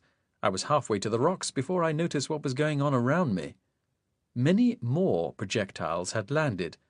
There were a dozen within my view, and to one side I could see 3 of the legged ground vehicles standing together. Of the monsters themselves, there was no sign, although I knew that most of them were probably already seated inside the armoured housings of their vehicles. My lonely presence attracted no attention as I trudged across the reddish sand. The monsters cared little for the affairs of humans, and I cared nothing for theirs. My only hope was to locate the city, and so I continued on my way to the rocks. Here I paused for a moment, staring around. The texture of the rocks was brittle, and as I placed my weight on a low ledge, tiny chips of the alluvial rock fell away. I climbed carefully, balancing my weight with Amelia's bag. When I was about 20 feet above the desert floor, I came to a broad shelf that ran around the face of the rocks, and I rested for a few seconds. I looked out across the desert, seeing the ugly craters made by the projectiles as they landed, and the blunt, open ends of the projectiles themselves. I stared as far as I could see in all directions, but there was no sign of the city. I picked up the bag again and started to work around the face of the rocks, climbing all the way. The outcrop was larger than I had first supposed, and it took me several more minutes to reach the other side. Here the rocks were broken, and my hold was precarious. I came around a large rocky protuberance, feeling my way along a narrow ledge. As I cleared the obstacle, I stopped, in amazement. Directly in front of me, and coincidentally blocking my view across the desert, was the platform of one of the watchtowers. I was so surprised to see one here that I felt no sense of danger. The thing was still. The black oval window was on the further side, so even if there were a monster creature inside, I would not be seen. Why the tower was standing here in the shelter of the rocks, I could not say, nor could I tell if there was anything alive inside its compartment. The platform was not moving, which suggested that it was unoccupied. It was still blocking my view. I had never before been as close to one as this, and the details of its construction became of interest to me. Around the base of the platform itself was a shelf or ledge some 2 feet in depth. A man could stand in comfort on it, and indeed less precariously than I was in my present position on the rocks. Above this shelf was the body of the platform itself, a broad, shallow cylinder with a sloping roof, higher at the front than at the back. The roof itself was domed slightly, and around part of its circumference was a rail about 3 feet high. On the rear wall were 3 metal rungs, which presumably assisted entry to and exit from the platform itself, for set into a part of the roof directly above them was a large hatch, which was presently closed. Without further delay, I gripped the rungs and hauled myself up to the roof, swinging Amelia's bag before me. I stood up and stepped gingerly towards the rail, gripping it with my free hand. Now, at last, my view across the desert was uninterrupted. The sight I saw was one which no man before me had ever beheld. I have already described how much of the Martian terrain is flat and desert-like. That there are also mountainous regions was something I had learned as the projectile flew across the planet. What I did not until that moment realize was that in certain parts of the desert, single mountains, of a height and breadth with no earthly parallel, thrust themselves out of the plain, standing alone. One such stood before me. On the desert plain, spreading out at its base, was a city. I could see it easily through the crystal-clear Martian air, and knew at once that it was incomparably larger than Desolation City. Only when I had established the direction in which I should have to travel, and the distance I would have to cover to reach it, did I look beyond the city, towards the mountain, against whose lower slopes it had been built. At first sight, this mountain appeared to be the beginnings of a rounded plateau region. Instead of the upper surface being sharply defined, however, the heights were vague and unclear. As my senses adapted, I realized that this lack of definition was caused by my looking along the surface of the mountain's slope. So large was the mountain, in fact, that the major part of it lay beyond the horizon, so that the thrust of its height was competing with the planet's curvature. In the far distance, I could just make out what must have been the mountain's peak, white and conical, with vapour drifting from the volcanic crater. The summit seemed to be no more than a few thousand feet high, but taking into account the planet's curvature, I dare say that a more accurate estimate of the height would be at least 10 or 15 miles above ground level. Such physical scale was almost beyond the comprehension of a man from Earth, and it was many minutes before I could accept what I saw. I was preparing to climb back to the rocks and start my descent to the ground, when I noticed a movement some distance to my left. It was one of the legged vehicles, moving slowly across the desert in the direction of the city. It was not alone. Behind it, several dozen more of these vehicles followed, presumably brought in the projectiles which lay scattered in their impact craters across the desert. And more. There were scores of the watchtowers, some standing about the vehicles, others sheltering, like the one on which I was perched, beside one or another outcropping of rock, of which there were several between here and the city. I had long realized that the flight in which I had taken part was a military mission, retaliating against the invasion of Desolation City. I had further assumed that the target would be a minor foe, but this was not the case. The city against which the vehicles were ranged was immense, and when I looked towards it, I could just make out the extent to which the place was defended. The outer limits of the city, for example, seemed forested with watchtowers, lining the perimeter so thickly in places that it was as if a stockade had been erected. Moreover, the ground was swarming with fighting vehicles, and I could see orderly patterns of them like black metal soldiers on parade. Against this was the pitiful attacking force on whose side accident had placed me. I counted 60 of the legged ground vehicles and about 50 of the watchtowers. I was so fascinated by this spectacle of a coming battle that I forgot for a moment where I was standing. I did not want to be a part of it, so I decided that it was time I left my vantage point. I turned round to look back at the rocks, still gripping the rail in my hand. Then something happened. I heard a slight noise to my right, and I looked around in surprise. There, emerging from behind the bluff wall of the rocks, came a watchtower. It was walking. The 3 metal shafts that were the legs of the tower were striding eerily beneath the platform.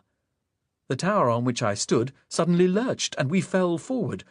All around, the other watchtowers withdrew their legs from the gravelly soil and strode forward in the wake of the ground vehicles. It was too late to jump to safety on the rock face. Already it was 20 yards away. I gripped the rail for all I was worth as the walking watchtower bore me out into battle. It was no good recriminating with myself for my lack of foresight. The incredible machine was already moving at about 20 miles an hour and accelerating all the while. The air roared past my ears, and my hair flew. My eyes were streaming. The watchtower that had been beside mine at the rocks was a few yards ahead of us, but we were keeping pace. Because of this, I was able to see how the contraption managed its ungainly gait. I saw that it was no less than a larger version of the tripodal legs that powered the ground vehicles. But the effect here was startling in its total alienness. When driving forward at speed, there were never more than 2 legs in contact with the ground at any moment, and that only for a fleeting instant. The weight was transferred constantly from one leg to the next in turn, while the other 2 swung up and forwards. To effect this, the platform at the top was tilted slightly to the right, but the smoothness of the motion indicated that there was a kind of transmission mounting below the platform that absorbed the minor irregularities of the ground. I felt far from secure on my precarious perch, but for the moment a firm grip on the rail was enough to ensure that I would not be easily pitched to the ground. In the heat of the moment, I cursed myself for not having realized that these towers themselves must be mobile. It was true that I had never before seen one in motion, but none of my speculations about their use had made any kind of real sense. We were still increasing our speed, moving in a wide formation towards the enemy city. In the van was a line of the vehicles. They were flanked on each side by 4 of the towers. Behind them, spread out in a second rank, about half a mile long, were 10 more of the ground vehicles. The rest, including the tower on which I stood, holding on for dear life, followed in open formation behind. Already we were moving at such a speed that the legs were throwing up a cloud of sand and grit, and the wake from the leading vehicles was stinging my face. My own machine ran smoothly on, the engine humming powerfully. We were soon travelling as fast as any steam train, and here the speed stayed constant. There was no longer any question of escaping from this frightful situation. It was all I could do to stay upright and not be dislodged. My downfall was nearly precipitated when, without warning, a metal flap opened beneath my legs. I hauled myself to one side, away from it, thankful that the motion of the machine was steady, and watched incredulously as there unfolded from the aperture an immense metal contraption extended on telescopic rods. As it brushed within a few inches of my face, I saw to my horror that the object mounted was the barrel of one of the heat cannons. It raised itself higher until it was protruding above the roof of the tower by some 8 feet or more. Ahead of us, I saw that the other towers had also extended their cannons. We plunged on across the desert, headlong in this most bizarre of cavalry charges. I was almost blinded by the sand being thrown up by the leading vehicles, so for the next minute or two I was unable to see more than the 2 hurtling towers immediately ahead of my own. The leading vehicles must have wheeled to left and right suddenly, for without warning there came a break in the cloud of grit, and I was able to see directly ahead. We had been flung by the diversion of the leading vehicles into the front line of the battle. Ahead of me now, I could see the machines of the defending city coming across the desert to meet us. And what machines they were! There were few of the ground vehicles, but the defenders strode confidently towards us on their towers. I could hardly believe what I saw. These battle machines easily dwarfed those of my side, rising at least 100 feet into the air. I stared in amazement at these titans striding towards us with such effortless ease. The assemblage at the top of the 3 legs was no unadorned platform, but a complicated engine of tremendous size. Its walls were littered with devices of inconceivable function, and instead of the black oval window on the smaller watchtowers, a series of multifaceted ports took its place, winking and glittering in the sunlight. Dangling articulated arms, like those of the spider-like handling machines, swung menacingly as the battle machines advanced, and at each joint of the incredible legs, bright green flashes emanated with every movement. They were now almost upon us. One of the towers that ran to the right of mine let fly with its heat cannon, but ineffectually. An instant later, more towers on my side fired at these mammoth defenders. There were several hits, evidenced by brilliant patches of fire that glowed momentarily against the upper platform of the enemy, but none of the enemy battle machines fell. They came on towards us, holding their fire, but weaving from side to side, their slender metal legs stepping gracefully and nimbly over the rocky soil. I realized that my whole body was tingling, and there was a crackling noise above my head. I glanced up and noticed a queer radiance about the muzzle of the heat cannon, and saw that it must be firing at the defenders. It was all but silent. In the instant it took me to look up, the defending battle machines had passed our lines, still holding their fire, and the watchtower on which I stood turned sharply to the right. My tower, no less than any other, was in the thick of the fighting. As one with the others, the driver of my watchtower wheeled his machine from side to side, spinning the platform, ducking, flailing the metal legs, balancing, charging. All the while the heat cannon unleashed its deadly energy, and in that melee of whirling, pirouetting towers, the beams seared through the air, striking home, flaring constantly against the armoured sides of the upper platforms. And now the defenders were no longer holding their fire. The battle machines danced through the confusion, letting fly their deadly bolts with horrifying accuracy. It was an unequal conflict. Not only were the towers on my side dwarfed by the 100-feet-high defenders, but vastly outnumbered too. For every one of the towers on my side, there seemed to be 4 or 5 of the giants, and already their beams of destructive heat were having a telling effect. One by one, the smaller towers were struck from above. Some exploded violently, others simply toppled to the ground, making ever more hazardous the upthrown soil on which the battle was pitched. I became frightened for my own life, realizing that it must be only a matter of seconds before I was struck down. I was therefore greatly relieved when the tower on which I stood abruptly wheeled round and hastened from the centre of the fighting.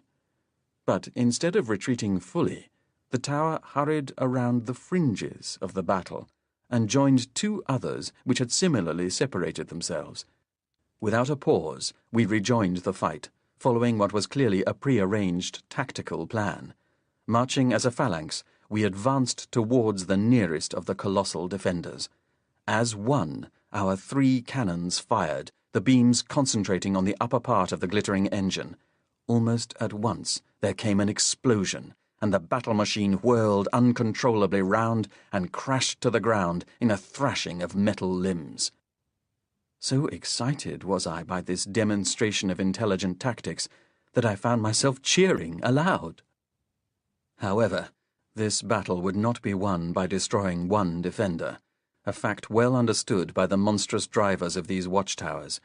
The 3 of us hurtled on into the fighting, heading towards our second intended victim. Once again, we were attacking from the rear, and as the heat beams came into play, the second defender was disposed of as spectacularly and efficiently as the first. Such fortune could not last forever. Scarcely had the second battle machine fallen to the ground than a third stood before us.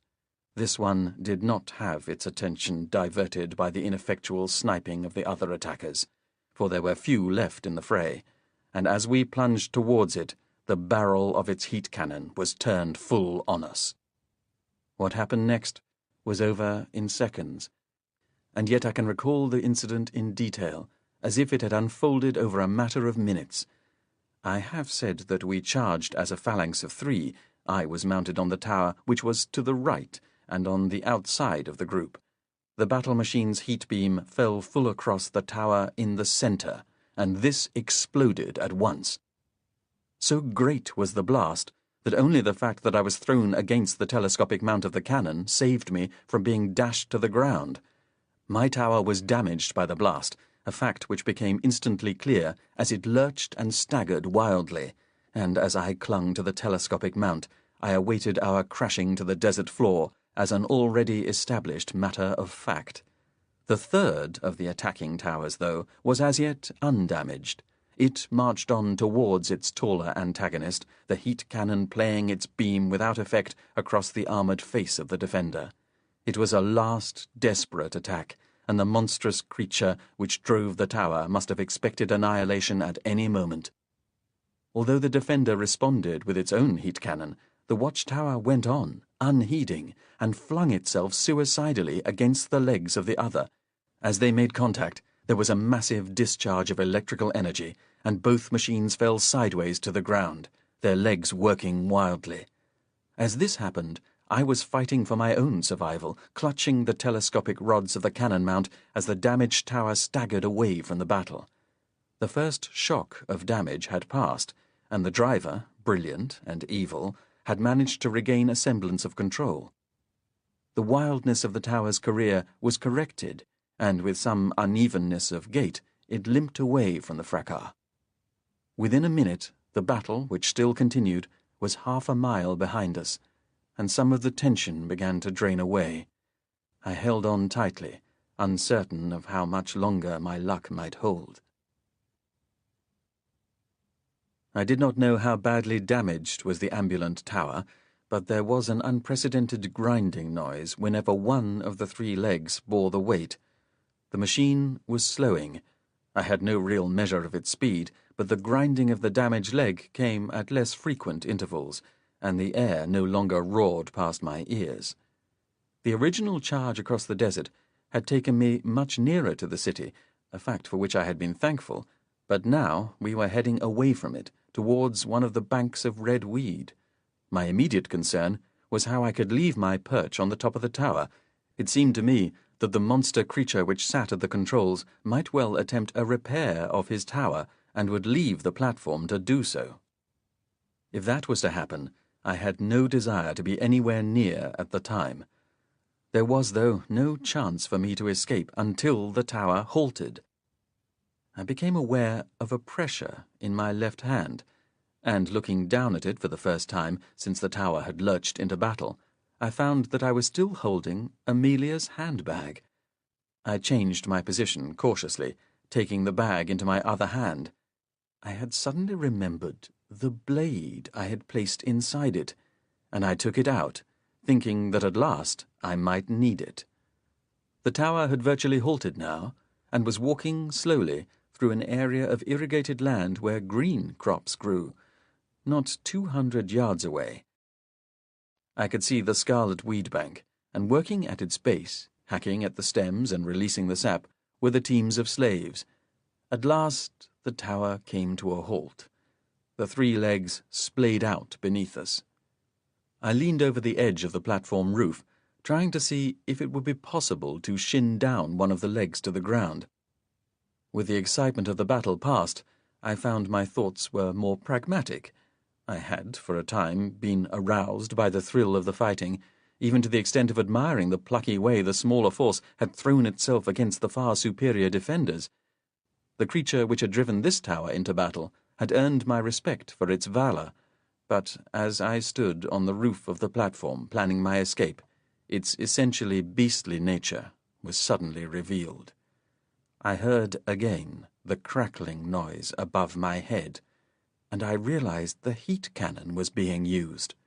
At first I thought that one of the defending battle machines must have followed us, but then I saw where the deadly beam was being directed. Far away, over to the right, flame and smoke were leaping up from the weed bank. I saw several slaves caught by the full force of the beam. They fell lifeless to the muddy ground. The monster was not content with this atrocity, for then it started to swing the cannon to the side, sweeping the beam vindictively along the weed bank. The flames burst and leapt as if spontaneously as the invisible beam touched on vegetation and slave alike. Where the malign heat fell on the spilled sap, gusts of steam exploded outwards. I could see the slaves struggling to escape as they heard the screams of those afflicted, but in the swampy mire in which they had to work, it was difficult for them to scramble away in time. Many of them threw themselves prostrate in the mud, but others were killed instantly. I took a deep breath, then turned away from the awful sight. Fighting down the revulsion within me, I reached for the handle of the metal door built into the sloping roof of the tower. I glanced back over my shoulder. The heat beam was still creeping along the weed bank, wreaking its hideous carnage. But now some of the slaves nearest to the vengeful tower had seen me, for 1 or 2 of them were waving helplessly as they struggled through the swamp to avoid the beam. The handle was unsophisticated. It had to be, because the monster itself, with its clumsy tentacles, must be capable of using it. I turned it to the left, where it jammed, then in the opposite direction.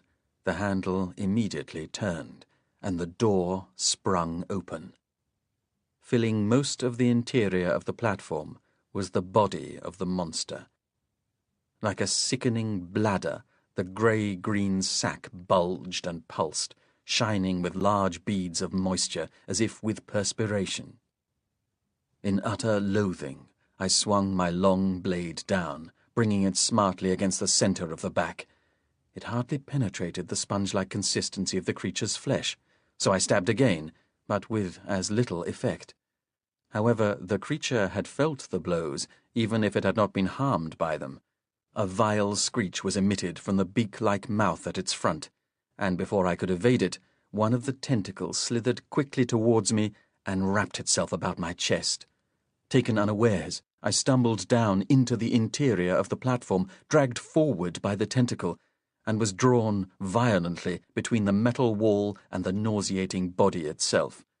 My knife arm was not constricted, and so, in desperation, I hacked again and again at the serpentine tentacle. Beside me the monster was braying hoarsely, in fear or in pain. At last my knife began to tell, for the pressure of the tentacle eased as I drew blood. A second tentacle slinked towards me, and just in time I slashed the first one away, causing blood to pump from the wound. As the second tentacle wound itself about my knife arm, I panicked momentarily, before transferring the blade to my other hand. Now I knew the vulnerable place on the tentacle. It took only seconds to hack it away. My exertions and the drag of the tentacles had taken me to the front of the platform, so that I was before the face of the monster itself. Here, it was as if the whole interior was alive with the tentacles, for 10 or a dozen were wrapping themselves around me. I cannot record how appalling was that touch. The tentacles themselves were weak, but the combined effect of several stroking and clutching me was as if I had fallen headlong into a nest of constrictors. Before me, the beak-like mouth opened and closed, shrieking in pain or anger. Once the beak itself closed around my leg, but there was no strength in it, and it was not able even to rip the material of my trousers. Above all were the eyes, those large, expressionless eyes, watching my every action. I was now in trouble, for both my arms were pinned, and although I still held the knife, I could not use it. Instead, I kicked at the soft face before me, aiming at the roots of the tentacles, the shrilling mouth, the saucer eyes, anything that came within range. Then, at last, my knife arm came free, and I slashed wildly at any part of the filthy body that presented itself. This was the turning point in the squalid affair, because from then on I knew I would win. The front of the creature's body was firm to the touch, and therefore vulnerable to the knife. Every blow I landed drew blood, and soon the platform was a bedlam of gore, severed tentacles, and the frightful screams of the dying monster. At last, I drove the blade straight in between the creature's eyes, and with one last fading scream, it finally expired. The tentacles relaxed and sagged to the floor. The beak mouth fell open. From within the corpse there came a long eructation of noxious vapours.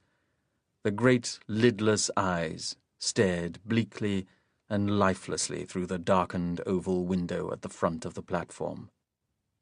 I glanced through this window just once, and saw dimly that the massacre had been brought to a timely end.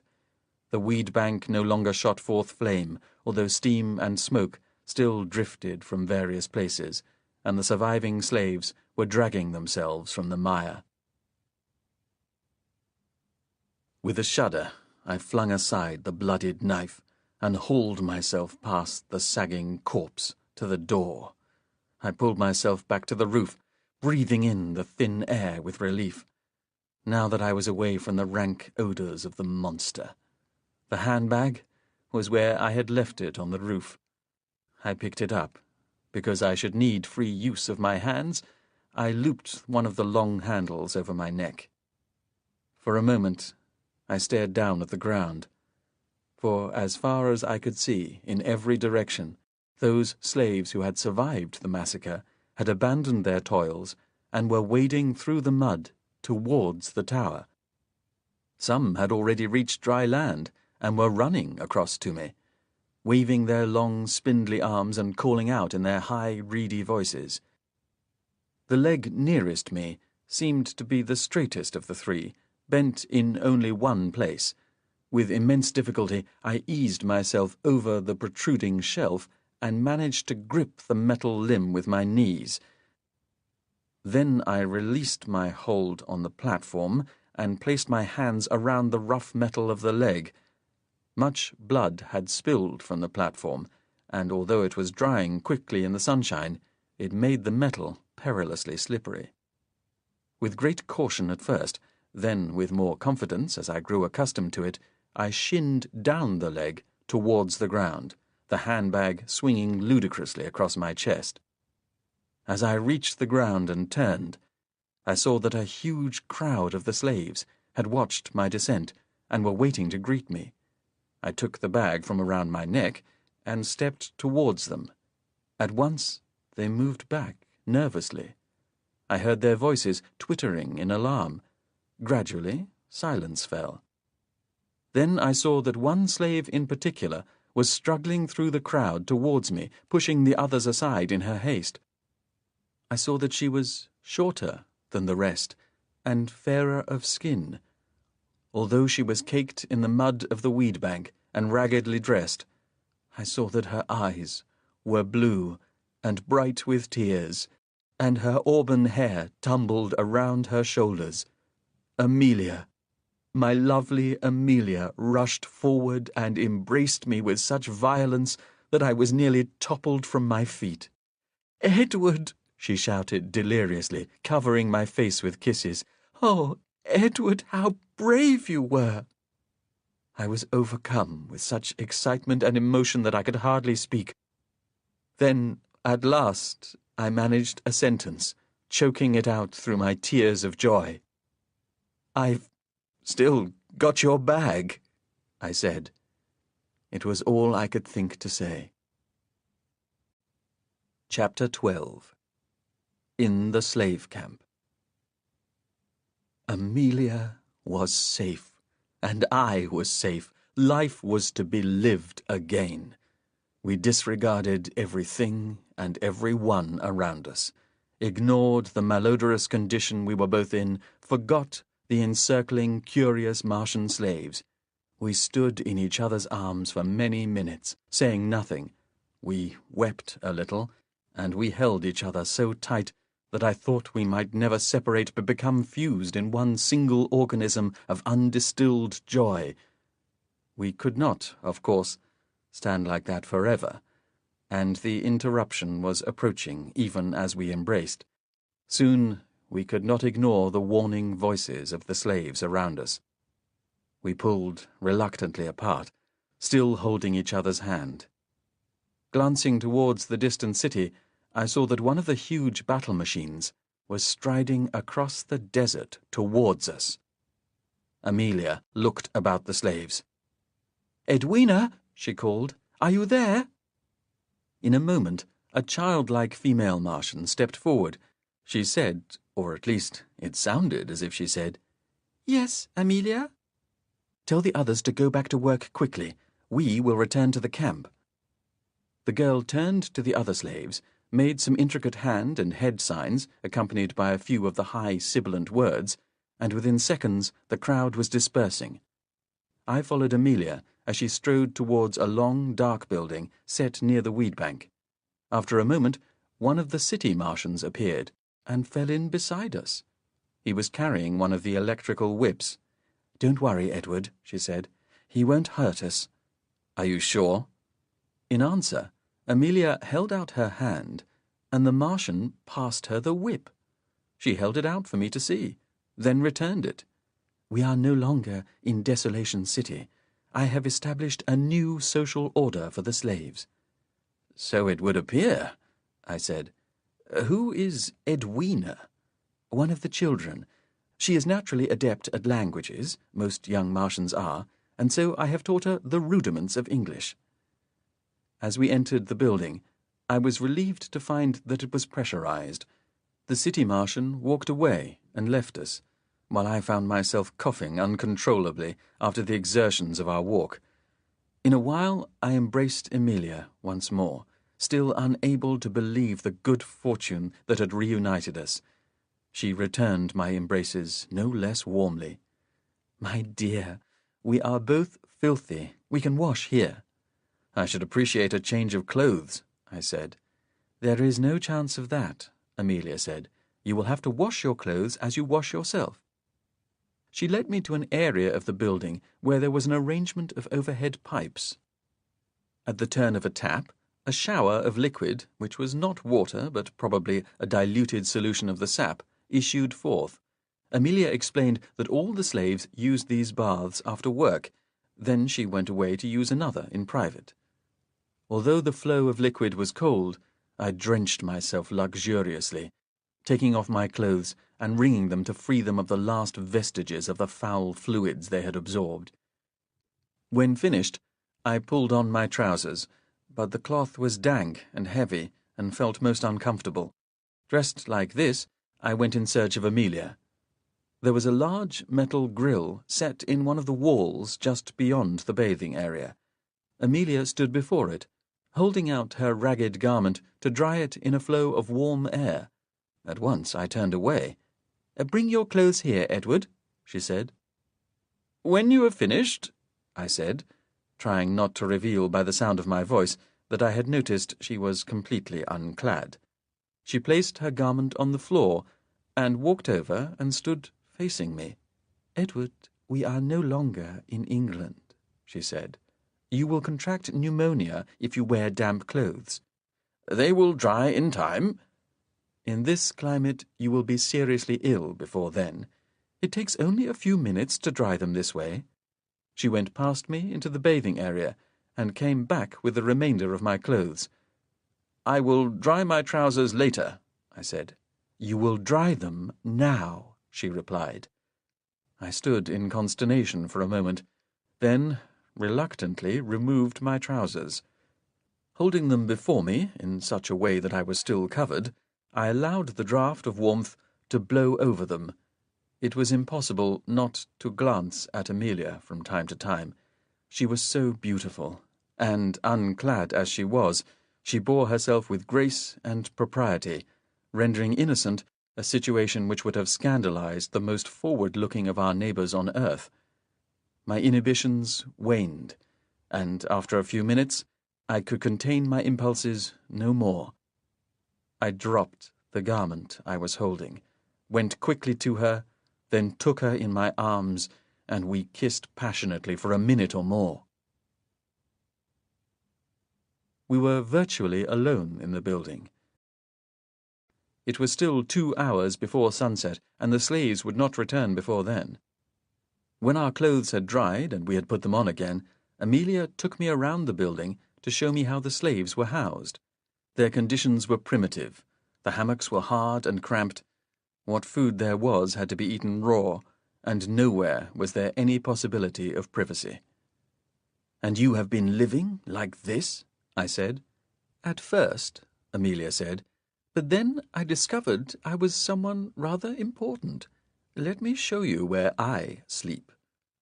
She led me to one corner of the communal sleeping quarters. Here the hammocks were arranged no differently, or so it appeared, but when Amelia tugged on a rope attached to an overhead pulley, several of the hammocks were lifted up to form an ingenious screen. During the days, we leave these down in case a new overseer is sent to inspect us, but when I wish to be private, I have a room all of my own. She led me into her boudoir. Once again, sensing that foreign eyes could not light upon us, I kissed Amelia with passion. I knew now what I had been hungering for during that dire period of loneliness. Later I said, "Amelia, tell me what happened after you were taken by that machine." "I was brought here." "Is that all? It cannot have been as simple as that." She kept her account brief, and seemed to omit much detail. Whether this was to spare me the more unpleasant aspects, or because she did not wish to remind herself of them, I do not know. The journey had taken many days, most of it inside covered vehicles. There was no sanitation, and food was supplied only once a day. During the journey, Amelia had seen, as I had seen aboard the projectile, how the monsters themselves took food. Finally, in a wretched state, she and the other survivors of the journey, some 300 people in all, for the spider-like machines had been busy that day in Desolation City, arrived at this weed bank, and, under supervision of Martians from the nearby city, had been put to work on the red weed. I assumed at this point that Amelia had finished her story, for I then launched into a detailed account of my own adventures. I felt I had much to tell her, and spared few details. But when I came to describe the use of the killing cubicle aboard the projectile, she paled a little. "Please, do not dwell on this," she said. "But is it not familiar to you?" "Of course it is. That barbaric instrument you describe is everywhere used. Why do you think the oppressed people of this world are so few in number? At least 6 of the people are taken from this room every night. The best of the people are drained of life to keep the monsters alive." "I shall not mention it again," I said, and passed on to relate the rest of my story. I described how I escaped from the projectile, then the battle I had witnessed, and finally, with some pride, I described how I had tackled and slain the monster in the tower. At this, Amelia seemed pleased, and so once more I garnished my narrative with adjectives. This time, my authentic details were not disapproved of. Indeed, as I described how the creature had finally expired, she clapped her hands together and laughed. "You must tell your story again tonight," she said. "My people will be encouraged." I said, "Your people?" "My dear heart, I don't survive here by good fortune. I have discovered that I am their promised leader, the one who, in folklore, is said to deliver them from oppression." A little later, we were disturbed by the slaves returning from their labors, and for the moment our accounts were put aside. As the slaves entered the building through the 2 main pressurizing corridors, the overseeing Martians, who apparently had quarters of their own within the building, came in with them. Several were carrying the electrical whips, but once inside they tossed them casually to one side. With the return of the slaves, there was a period of activity, during which the dirt of the day's work was washed away and food was brought out. It had been some time since I had eaten, and although in its uncooked state the weed was almost inedible, I took as much as I could manage. We were joined during the meal by the slave child Amelia called Edwina. I noticed that while we ate, there were no tables here, we all squatted on the floor, the slaves kept a distance from Amelia and me. Many covert glances came our way, and only Edwina, who sat with us, seemed at ease in our company. "Surely they are used to you by now," I said to Amelia. "It is of you they are nervous. You, too, have fulfilled a legendary role." At this, Edwina, who had heard and understood my question, said, "You are the pale dwarf." I frowned at this, and looked to see if Amelia knew what she meant. Edwina went on, "Our wise men tell of the pale dwarf who walks from the battle machine." "I see," I said, and nodded to her with a polite smile. Somewhat later, when Edwina was no longer within hearing, I said, "If you are the Messiah to these people, why do you have to work at the weed bank?" "That's not my choice. Most of the overseers are used to me now, but if any new ones came from the city, I might be singled out if I were not with the others. Also, it is said in the myths that the one who leads the people will be one of them. In other words, a slave." "I think I must find out about these myths," I said. "Edwina will recite them for you." I said, "You talk about the overseers. How is it that no one seems to fear them?" "Because I have persuaded them that all humans have a common enemy. I am more than playing a role, Edward. I am convinced that there must be a revolution. The monsters rule the people by dividing them. They have set one group of humans against the other. The slaves fear the overseers because it seems the overseers have the authority of the monsters behind them. The city Martians are content to support the system, for they enjoy certain privileges. All I have done here is to persuade the overseers, who also know the folklore, that the monsters are a common enemy." While we were talking, the slave people were carrying away the remains of the meal, but suddenly all activities were halted by an outburst of sound, the most horrible high-pitched siren echoing around the inside of the hall. Amelia had gone pale. She turned away and walked into her private area. I followed her inside and found her in tears. "That call," I said, "does it mean what I think?" "They have come for their food," Amelia said, and her sobs were renewed. I will not recount the ghastliness of the scene that followed, but it should be said that the slaves had devised a system of lots. The 6 hapless losers went to the killing cubicle in silence. Amelia explained that she had not expected the monsters to visit the slave camps tonight. There were many dead scattered about the weed bank, and she had hoped that on this evening the monsters would have drained those bodies instead for their repast. Edwina came to see Amelia and me. "We would like to hear the adventures of the pale dwarf," she said to Amelia.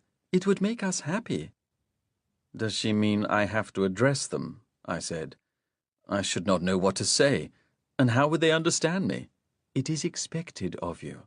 Your arrival was spectacular, and they want to hear it in your own words. Edwina will interpret for you." "Have you done this?" She nodded.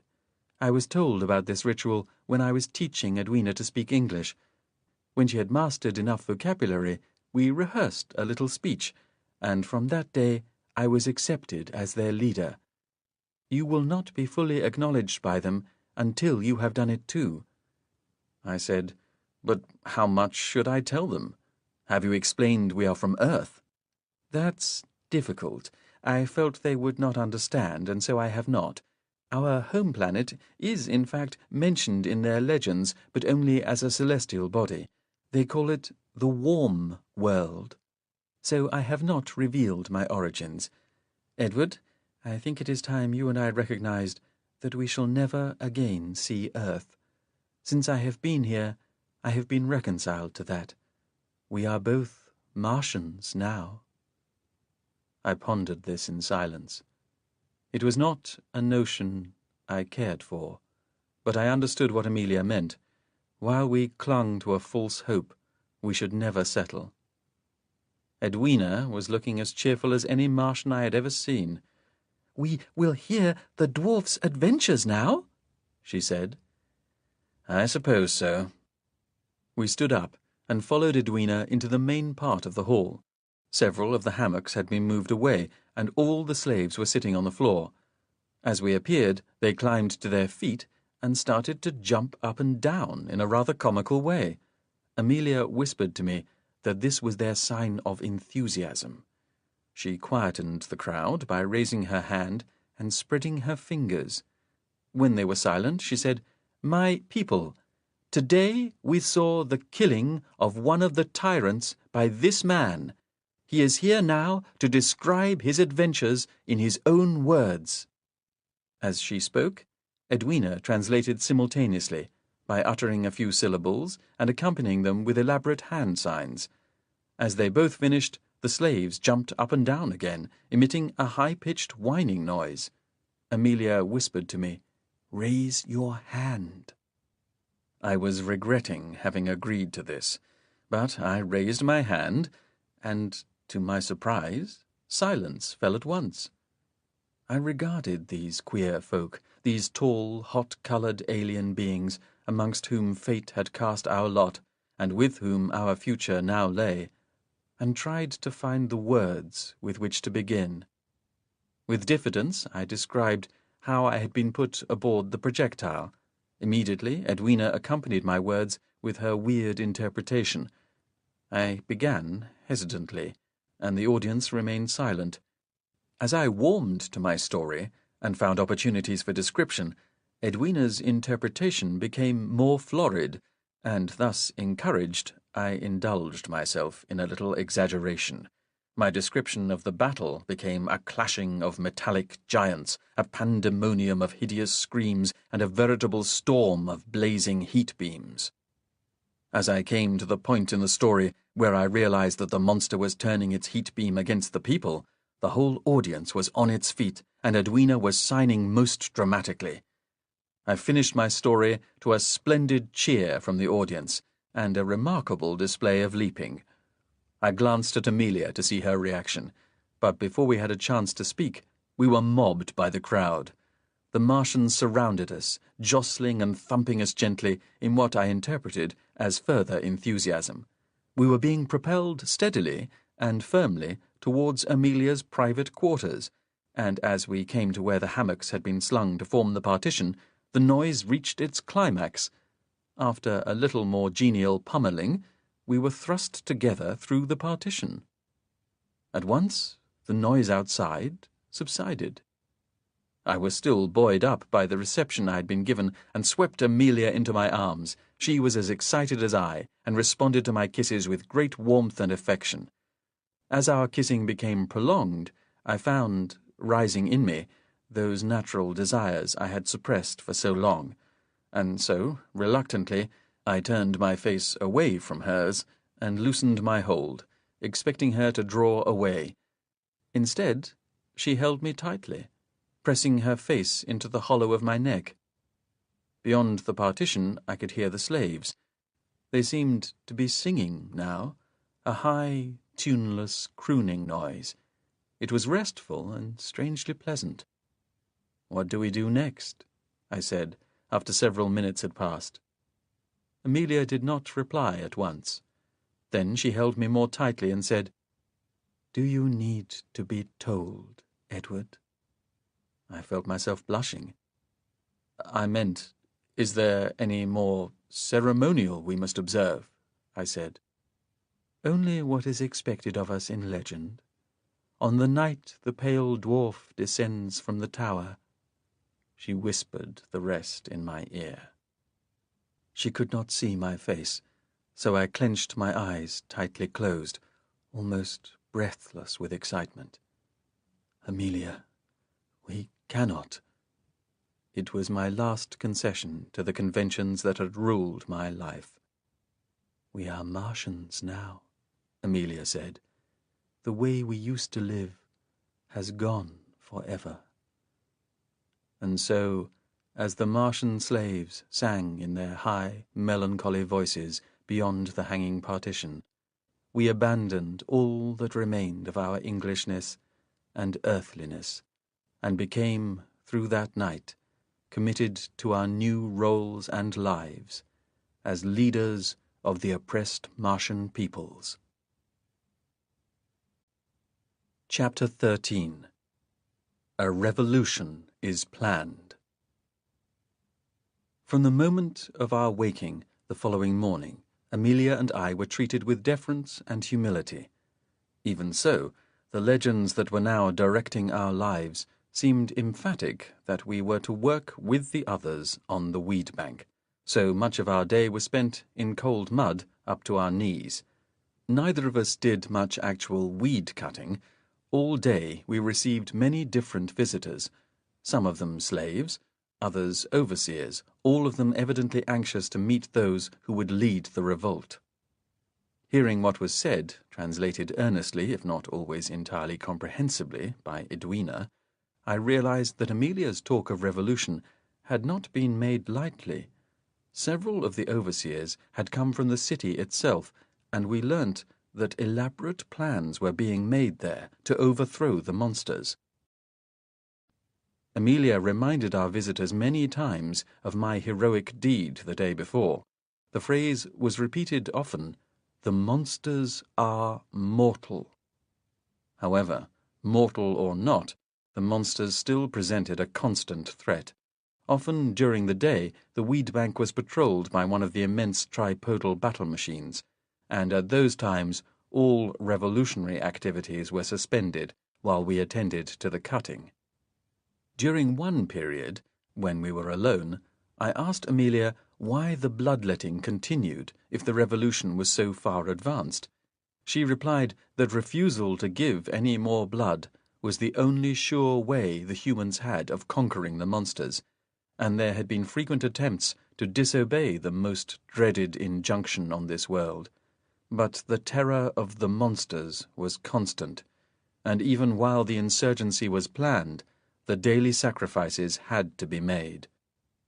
In the city, the established order was in imminent danger of being overthrown, slaves and city people were uniting at last, and throughout the city there were organized cells of volunteers, men and women, who, when the command was given, would attack specified targets. Then more visitors arrived, interrupting us. This time it was a delegation of overseers who worked in one of the industrial areas. They told us, through Edwina, that small acts of sabotage were already taking place, and output had been temporarily halved. So the day passed, and by the time we returned to the building, I was exhausted and exhilarated.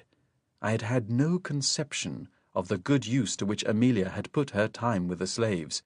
There was an air of vibrancy and purpose and great urgency.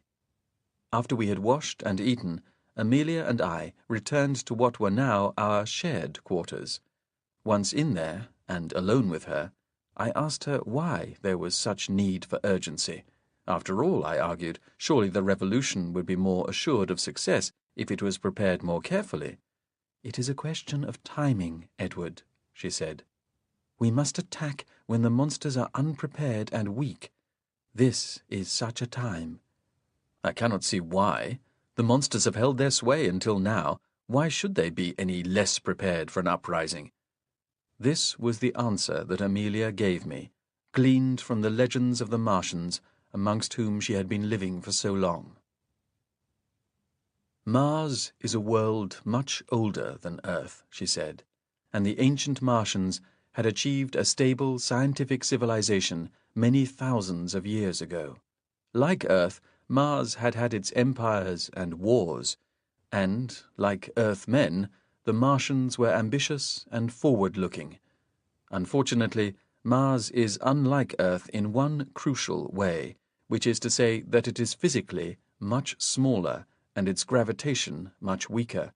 As a consequence, the two substances essential to intelligent human life, air and water, were gradually leaking away into space in such a way that the ancient Martians knew that they could not expect to survive for more than another 1,000 of their years.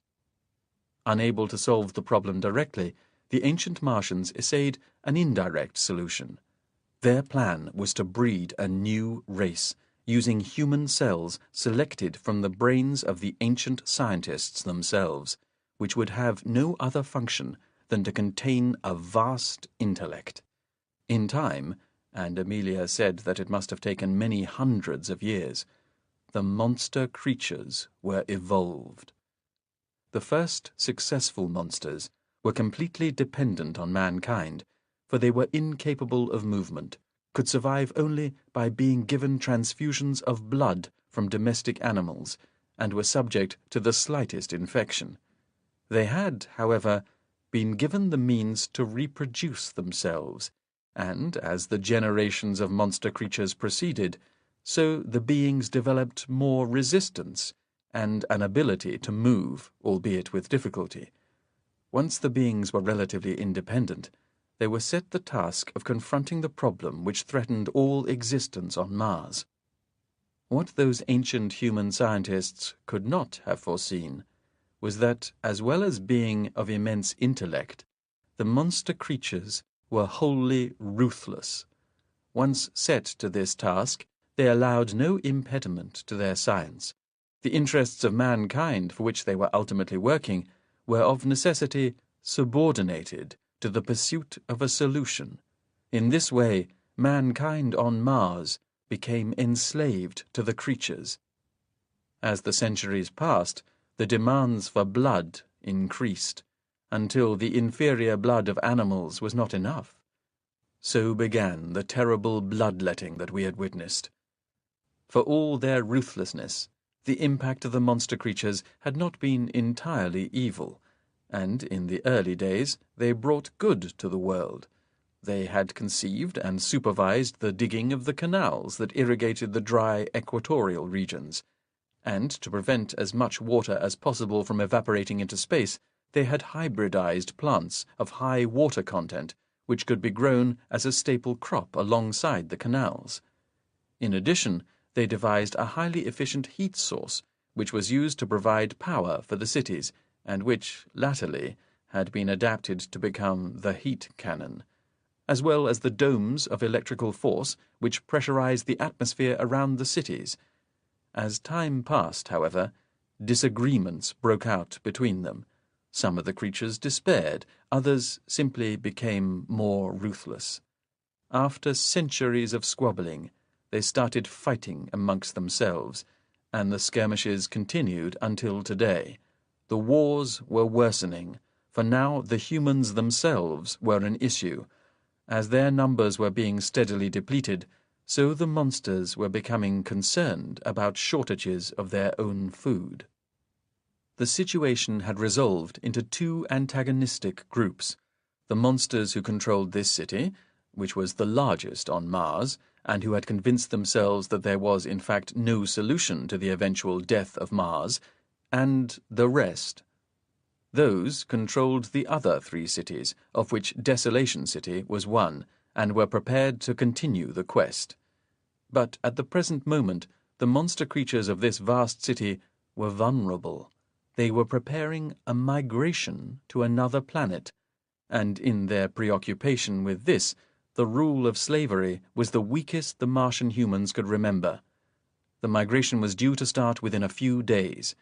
As many of the monster creatures would remain on Mars, the revolution must take place during the migration itself if it was to have any chance of success. As Amelia finished her account, I found that my hands had started to tremble, and even in the customary coldness of the building, I found that my face and hands were damp with perspiration. For many moments I could not say anything, as I tried to find a way of expressing the turbulence of my emotions. In the end, my words were plain. I said, "Amelia, do you have any notion which planet it is these beings are intending to colonize?" She gestured impatiently. "What does it matter?" she said. I suddenly saw an aspect of Amelia I had not seen before. She, in her own way, had become a little ruthless. Then I thought again, and realized that this was only because we had accepted our own fate. It was with love, then, that I said, "Amelia, are you now wholly Martian, or do you fear what might happen if these monsters were to invade Earth?" The realization of what I meant hit her with the same shock as I myself had experienced. Her face became ashen, and her eyes suddenly filled with tears. She gasped, and her fingers went to her lips. Abruptly she pushed past me, went through the partition, and ran across the main hall. As she reached the further wall, she covered her face with her hands, and her shoulders shook as she wept. We passed a restless night, and in the morning set off as planned for the city. 3 Martians travelled with us. One was Edwina, for we still required an interpreter, and the other 2 were city Martians, each brandishing an electrical whip. We had said nothing of our conversation to any of the Martians, and our plan was still ostensibly to visit several of the insurgents' cells in the city. In fact, I was preoccupied with my own thoughts, and I knew Amelia was suffering a torment of conflicting loyalties. Our silence, as the train moved steadily towards the city, must have intrigued the Martians, because normally we both had much to say. Occasionally, Edwina would point out landmarks to us, but I, at least, could not summon much interest. Before we left the slave camp, I had managed a few more words with Amelia in private. "We must get back to Earth," I said. "If these monsters land, there is no telling what damage they might cause." "But what could we do to stop that?" "You agree, though, that we must find a way to Earth?" "Yes, of course. But how?" "If they are travelling by projectile," I said, "then we must somehow stow away. The journey will not take more than a day or 2, and we could survive that long. Once we are on Earth, we can alert the authorities." For a makeshift plan, this was good enough, and Amelia had agreed with it in principle. Her main doubts, though, were elsewhere. Edward, I cannot just abandon these people now. I have encouraged them to revolt. How could I propose to leave them at the crucial moment? I could leave you here with them, I said, with deliberate coldness. Oh, no. She took my hand then. My loyalties are the same as yours. It is simply that I have a responsibility here for what I have started. Yes, you have started the revolution, I said, but it's their fight for freedom, not yours. In any event, you cannot direct an entire revolution alone, with an alien race you hardly understand, in a language you do not speak. Already you have become little more than a figurehead. I suppose so. The revolution that meant so much to Amelia was of less concern to me, for it had been conceived and planned in my absence. I think, had I not heard of the monster's planned migration from Mars, that I too would have thrown myself into the cause and fought for it, and risked my life for it. But in all the weeks and months I had been on Mars, I had never lost an inner ache, the feeling of isolation, the sense of homesickness. I wanted desperately to return to my own world, or that part of it I knew as home. I had been missing London, for all its crowds and noises and rank odours, and I had been hungering for the sight of greenery. There is nothing so beautiful as the English countryside in spring, and if, in the past, I had taken it for granted, I knew that I would never do so again. This was a world of foreign colours. Grey cities, rufous soil, scarlet vegetation. If there had been so much as one oak tree, or one bumpy, grassy meadow, or one bank of wild flowers, I might at last have learned to live on Mars. But none of these existed. That the monster creatures had the means of reaching Earth was therefore of intense importance to me, for it provided a way back home. I had proposed to Amelia that we stow away on one of their deadly projectiles, but this was a dangerous idea. Apart from the fact that we might be discovered during the voyage, or that some other danger might appear, we would be arriving on Earth in the company of the most hostile and ruthless enemy mankind had ever faced. We did not know the monster's plans, but we both realized it was not likely to be a mission of peace. Neither Amelia nor I had the right to participate in an invasion of Earth, however passive the part we played. Moreover, we had a bounden duty to warn the world of the immense danger presented by the Martians. There was a solution to this, and from the moment it occurred to me, the simple audacity of it made it irresistible. I had been aboard one of the projectiles. I had seen it in flight. I had examined its controls. Amelia and I would steal one of the projectiles and fly it to Earth. We arrived in the city without being challenged and were led through the streets by our Martian accomplices. We had no time to see much of the city, for we were taken immediately to one of the dormitories. Here, in a small room at the rear, we met one of the main cells of the revolution.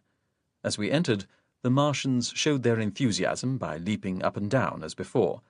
I could not help but warm to these poor enslaved people, and share their excitement as the overthrow of the monsters became ever a more realistic proposition. We were treated as royalty is treated in England, and I realized that Amelia and I were acting regally. Our every response was eagerly awaited, and mute as we had to be, we smiled and nodded as one Martian after another explained to us through Edwina what his assigned task was to be. From here we were taken to another place, where more of the same happened, then to a third. I was quickly tiring of this ceremonial duty, and as we walked along towards our third visit, I said to Amelia, "We are not spending our time well. We must do as they wish. We owe them at least this. I would like to see more of the city. We do not even know where the snow cannon is to be found." "I cannot leave them now," she said. "Perhaps you could go alone." "Then who would interpret for me?"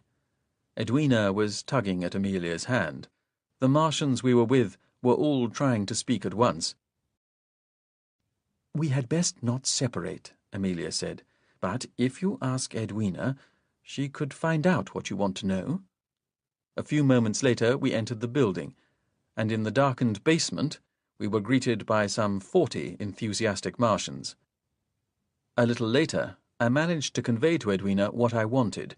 She seemed not interested, but passed on the message to one of the city Martians present. He left the basement soon after, while we continued the inspection of our revolutionary troops. Just as we were about to leave for the next port of call, my emissary returned, bringing with him 2 young Martian men dressed in the black uniforms of the men who drove the projectiles. At the sight of them I was a little taken aback. Of all the humans I had met here, the men trained to fly the projectiles had seemed the closest to the monster creatures, and were therefore the ones I would least expect to be trusted. But they meant that my idea became easier to put into effect. I had intended to gain entry to the snow cannon, while Amelia and I were disguised, and attempt to work out the controls for myself. However, if I could make these 2 understand what I wanted, they could show me how to operate the craft, or even come with us to Earth.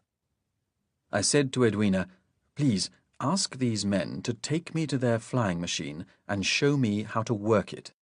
She repeated my sentence to me, and when I had made sure she understood me correctly, she passed it on. One of the Martians replied. "He wants to know where you are taking the craft," said Edwina. "Tell them I wish to take it to the warm world." Edwina replied immediately, "Will you go alone, pale dwarf, or will Amelia go with you?" "We will go together." Edwina turned towards the revolutionaries and embarked on a long speech with much sibilance and waving arms. Before she had finished, about a dozen Martian men hurried towards me, took me by the arms, and held me with my face pressing against the wall. From the far side of the room, Amelia called, "What have you said now, Edward?" It took Amelia 10 minutes to secure my release. While I rubbed life back into my arms, we went into a small room at the back, accompanied by 2 of the Martian men. "Now, what was it you said?" I outlined for her the essence of my plan to steal a projectile in advance of the monster's invasion. Our guards could not understand a word, of course. "Could you drive such a machine?" she said, when I had finished. "There shouldn't be any difficulty. I've examined the controls. It would be a matter of a few minutes to familiarize myself." "Even so, you have seen how the people react. They won't let me go with you." "Then we must somehow persuade them," I said. The 2 Martians guarding us were shifting restlessly.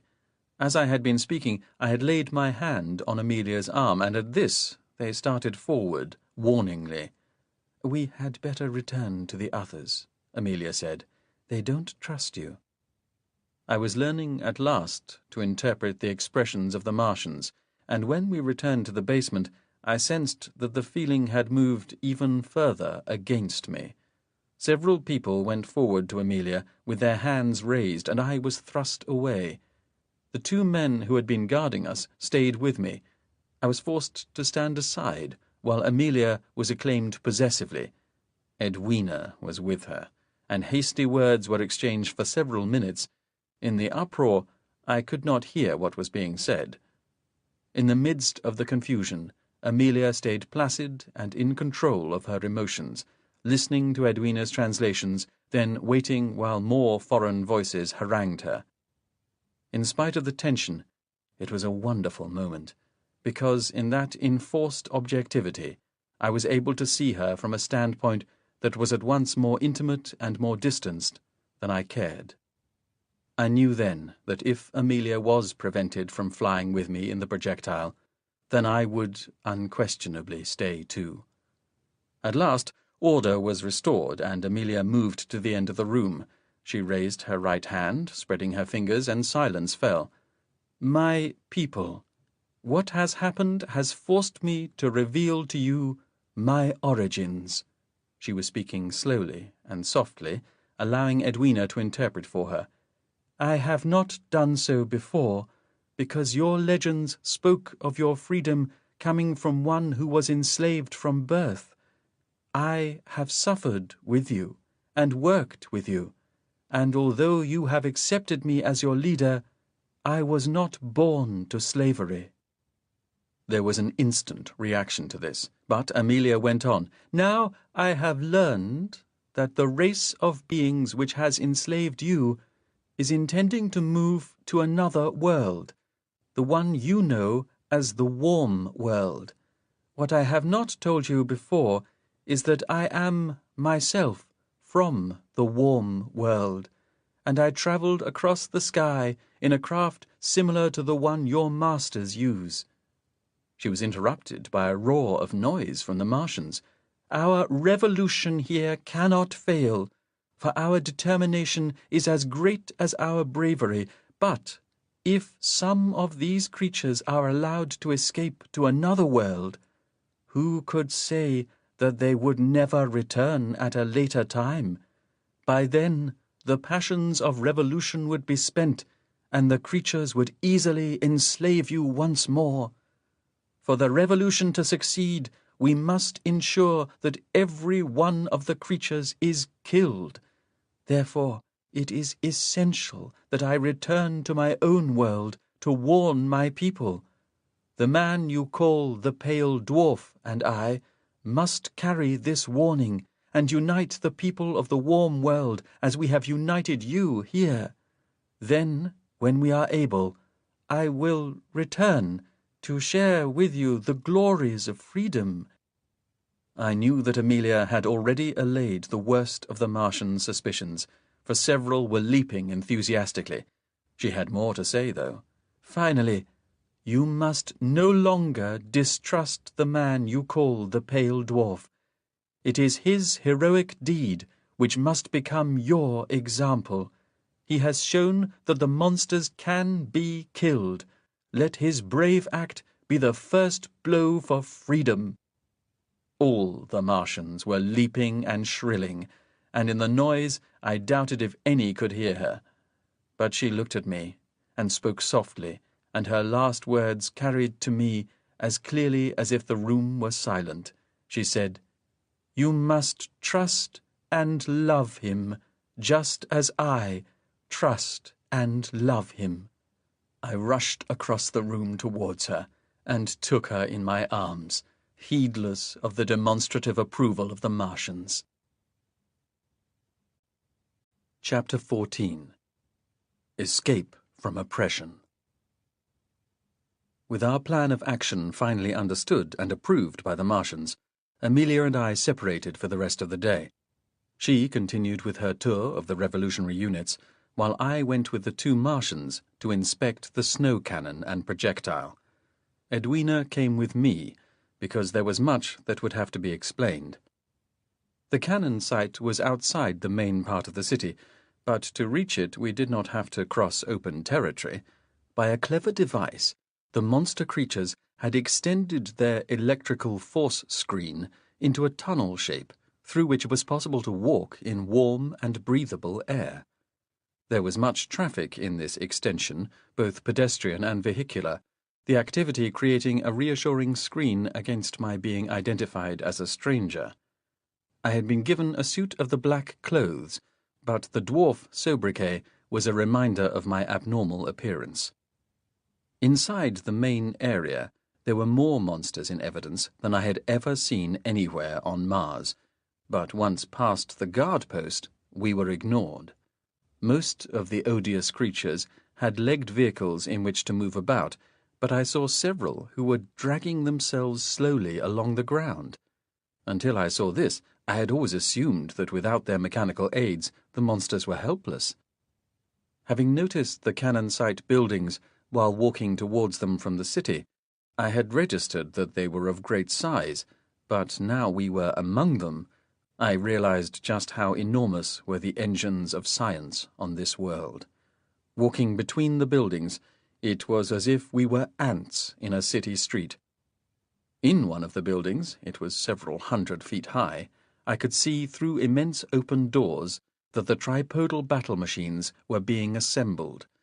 The one furthest from us was no more than a skeletal framework suspended from pulleys, allowing one of the 3 legs to be attached, but the battle machine nearest us seemed to be complete, for its platform was being rotated, while around it many supplementary instruments scanned and tested. Both men and monsters worked in these colossal sheds, and it seemed that the coexistence was unforced. After we had passed some score or so of these sheds, we came to a stretch of open land. I stopped dead in my tracks, speechless at what I saw. Here were the fruits of such prodigious industry. Lined up in one rank after another were the projectiles. Each one was identical to the next, as if all had been turned on the same lathe by the same craftsman.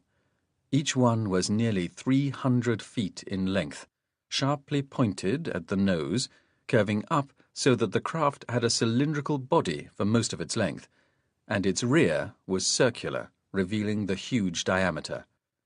I had stood amazed at the size of the craft fired by the monsters of Desolation City, but they were mere playthings compared to these. I could hardly credit what I saw, but as I walked past the nearest of the projectiles, it loomed over me, even though it was lying on its side.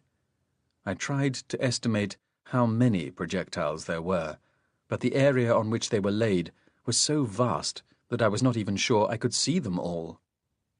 Perhaps each rank had upwards of 100 such waiting projectiles, and I passed through 8 ranks of them. There were probably more I could not see. Then, as we emerged from between the projectiles in the last rank, I was confronted with the most astonishing sight of all. Here it was that the ascending slope of the volcano became more pronounced, rising before us. Here it was that the monster creatures of this hateful city had laid their snow cannons. There were 5 in all. 4 of them were of the same order as the one at Desolation City, but there was no complication here with pivotal buildings and a lake to absorb the heat, because the barrels of the cannon were laid along the slope of the mountain itself, nor was there any need for the elaborate process of inserting the projectile through the muzzle, for by a cunning arrangement of railway lines and a stout entrance at the breech of the barrel, the projectiles could be loaded close to where they were manufactured and stored. Mighty as these 4 cannons were, they were overshadowed by the largest. The scale defeated me. The smaller cannons had barrels that extended a mile or more, huge, huge constructs.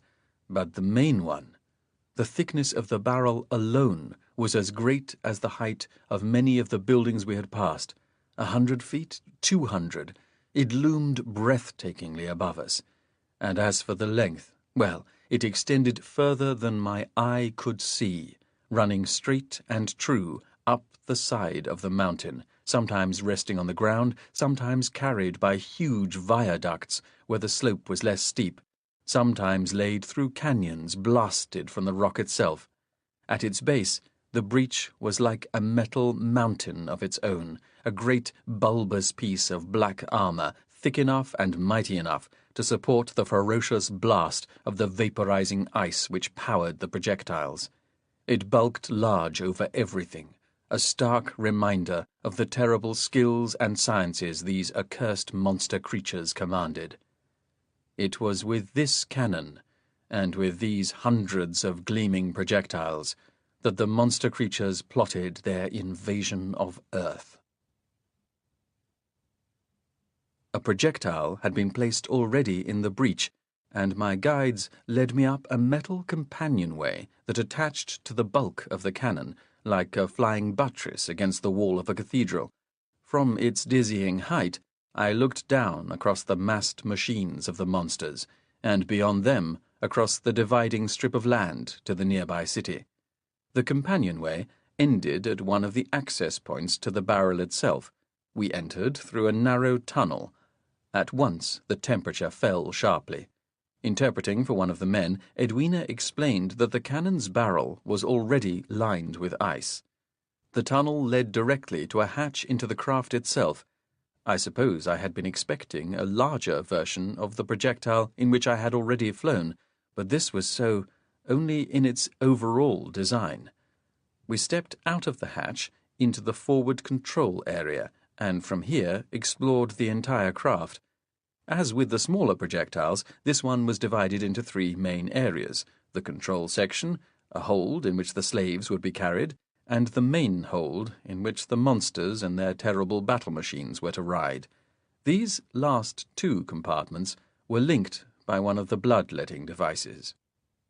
That, at least, was no different, but one of the men explained that during the flight the monsters would be sedated with a sleeping draught, and that their food requirements would be minimal. We passed on into the main hold itself, where I saw the full scale of the monster's arsenal. 5 of the tripodal battle machines were stored here, their legs detached and neatly folded, the platforms collapsed to occupy as little space as possible. Also aboard were several of the small legged vehicles, a score or more of the heat cannons, and innumerable quantities of different substances packaged away in dozens of huge containers. The control area, in the prow of the ship, was a sizable room, with the overall shape of the pointed nose of the craft. The projectile had been set in the barrel in such a way that the controls were on what was presently the floor, but it was explained to me that in flight the craft would be rotated so as to produce weight. After the cramped quarters of the other projectile, the control area was palatial indeed, and the builders had gone to some pains to make the drivers comfortable. There was much dried food available, a tiny commode, and in one part of the wall was a shower system, rather like the one we had used at the slave camp. The sighting of this, and the hammocks on which we would sleep, was rather puzzling, for they had been hung from the ceiling, some 80 feet above our heads. The controls themselves were many, and when I saw them, and thought about the bulk of the craft they directed, it was daunting to recall that until this day the most elaborate vehicle I had ever driven was a pony and trap. The men explained everything in great detail, but I often had difficulty with the concepts they were trying to describe. I was shown a large glass panel, for instance, and told that in flight there would be displayed upon it a picture of what was directly in front of the ship. This I could grasp, as it seemed to be common with the smaller projectile. However, there was a subtle refinement here. I was told repeatedly of a target, and this was talked of in conjunction with a series of metal knobs protruding from a place below the screen. Furthermore, I was told that target was applied when using the green-tipped lever, which apparently would release a blast of green fire from the nose. They said this again and again. I decided that what puzzled me now would have to be learned by experimentation in flight. The explanations went on until my mind was spinning. At least I had a broad idea of what was to happen. The actual firing of the cannon, for instance, would be controlled from a building outside, and further, I knew roughly how much I could maneuver the craft while in flight. I said that I was happy to leave as soon as possible. Now that escape was possible, I had no desire to stay on Mars a moment longer than necessary. Amelia and I passed that night in one of the city dormitories. It had again been difficult for us to say much to each other, for Edwina was always in attendance. But when, at last, we took to a hammock, we were able to talk quietly. We lay in each other's arms. This was the one burden of our legendary roles that I found easiest to fulfill. "Have you inspected the craft?" Amelia said. "Yes. I think there will be no problem. The area is crowded with monsters, but they are all occupied with their preparations." Amelia said, "I've been wondering, Edward, if the revolution is now necessary. If this is to be the scale of the migration, then how many monsters will be left behind on Mars? Could the plan be for a total exodus?" That had crossed my mind, too.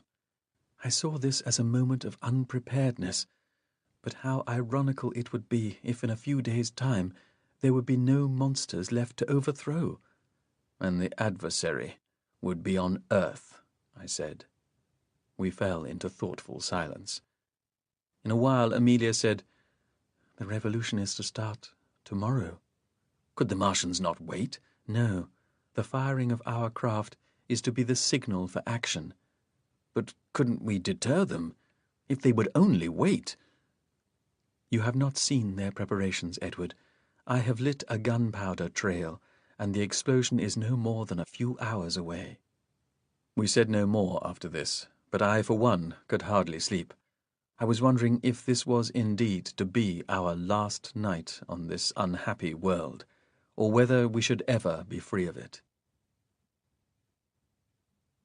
We were awakened by a sound which sent chills of fear down my spine, the howling of the monster's sirens, and the reverberations of distant explosions.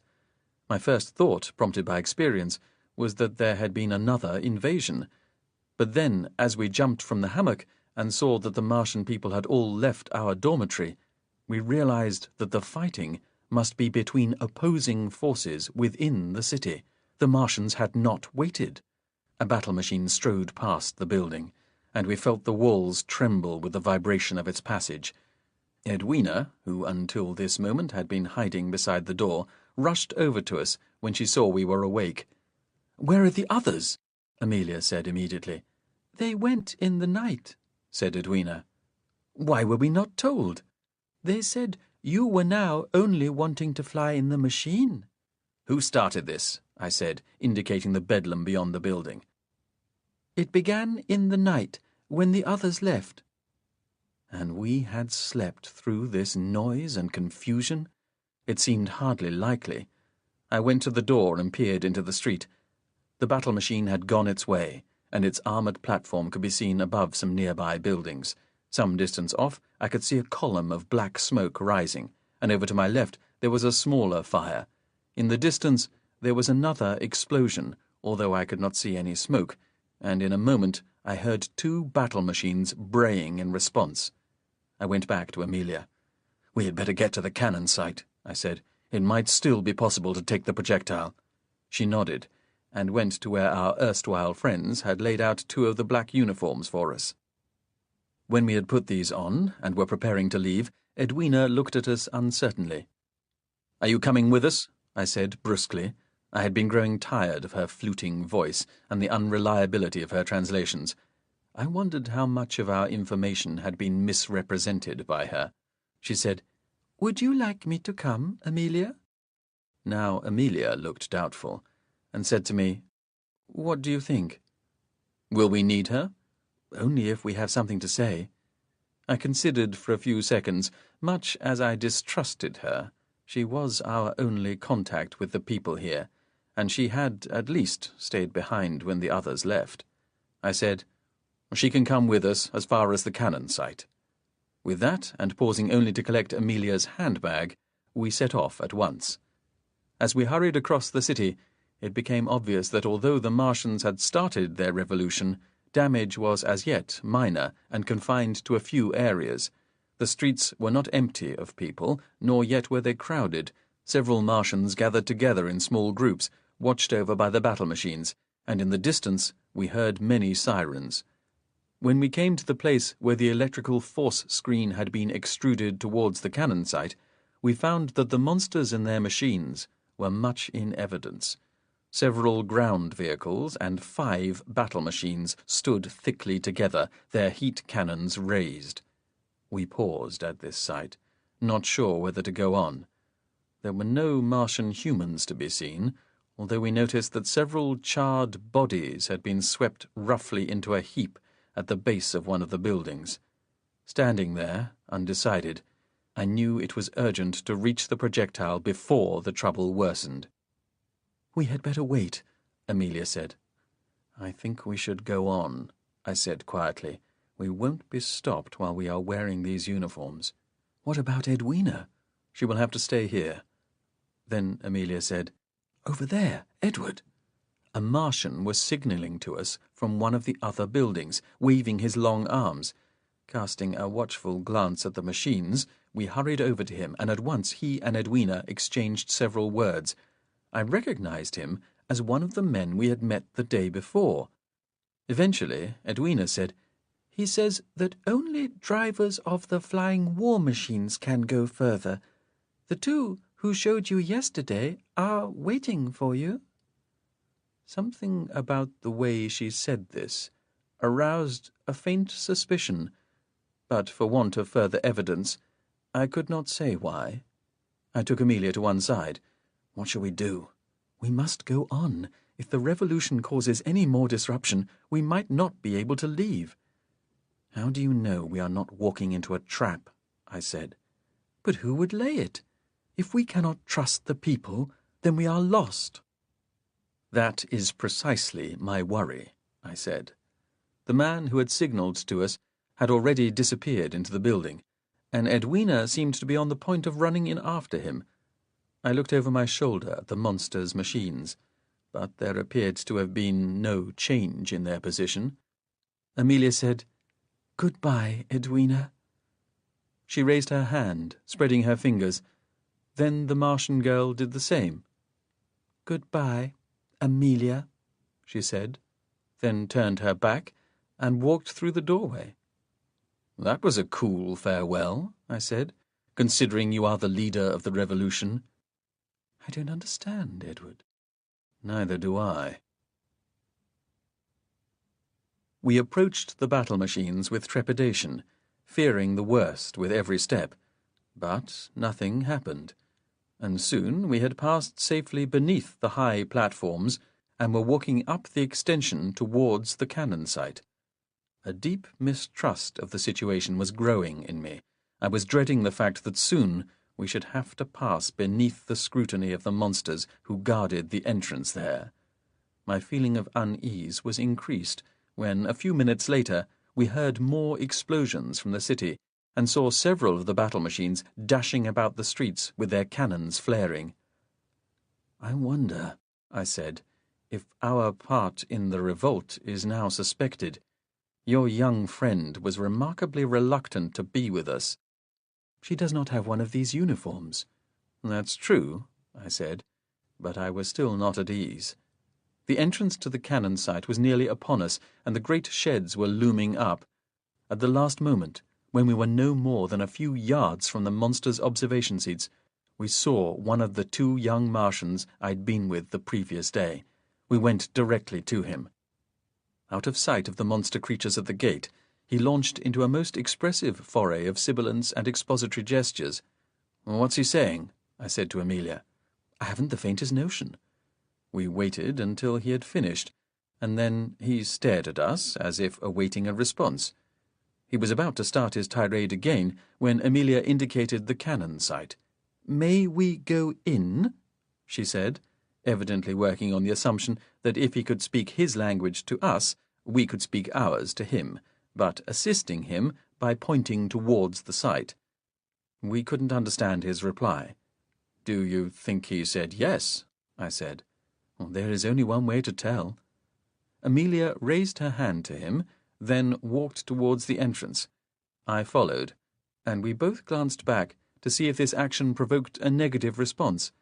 He appeared to be making no move to stop us, so we walked on. Now determined to see this through, we were past the monster's observation panels almost before we realized it. However, a few paces further on, a screech from one of the positions chilled our blood. We had been spotted. We both halted, and I started trembling. Amelia had paled. The screech came again, and was then repeated. "Edward, we must walk on." "But we have been challenged," I cried. "We do not know what for. We can only walk on."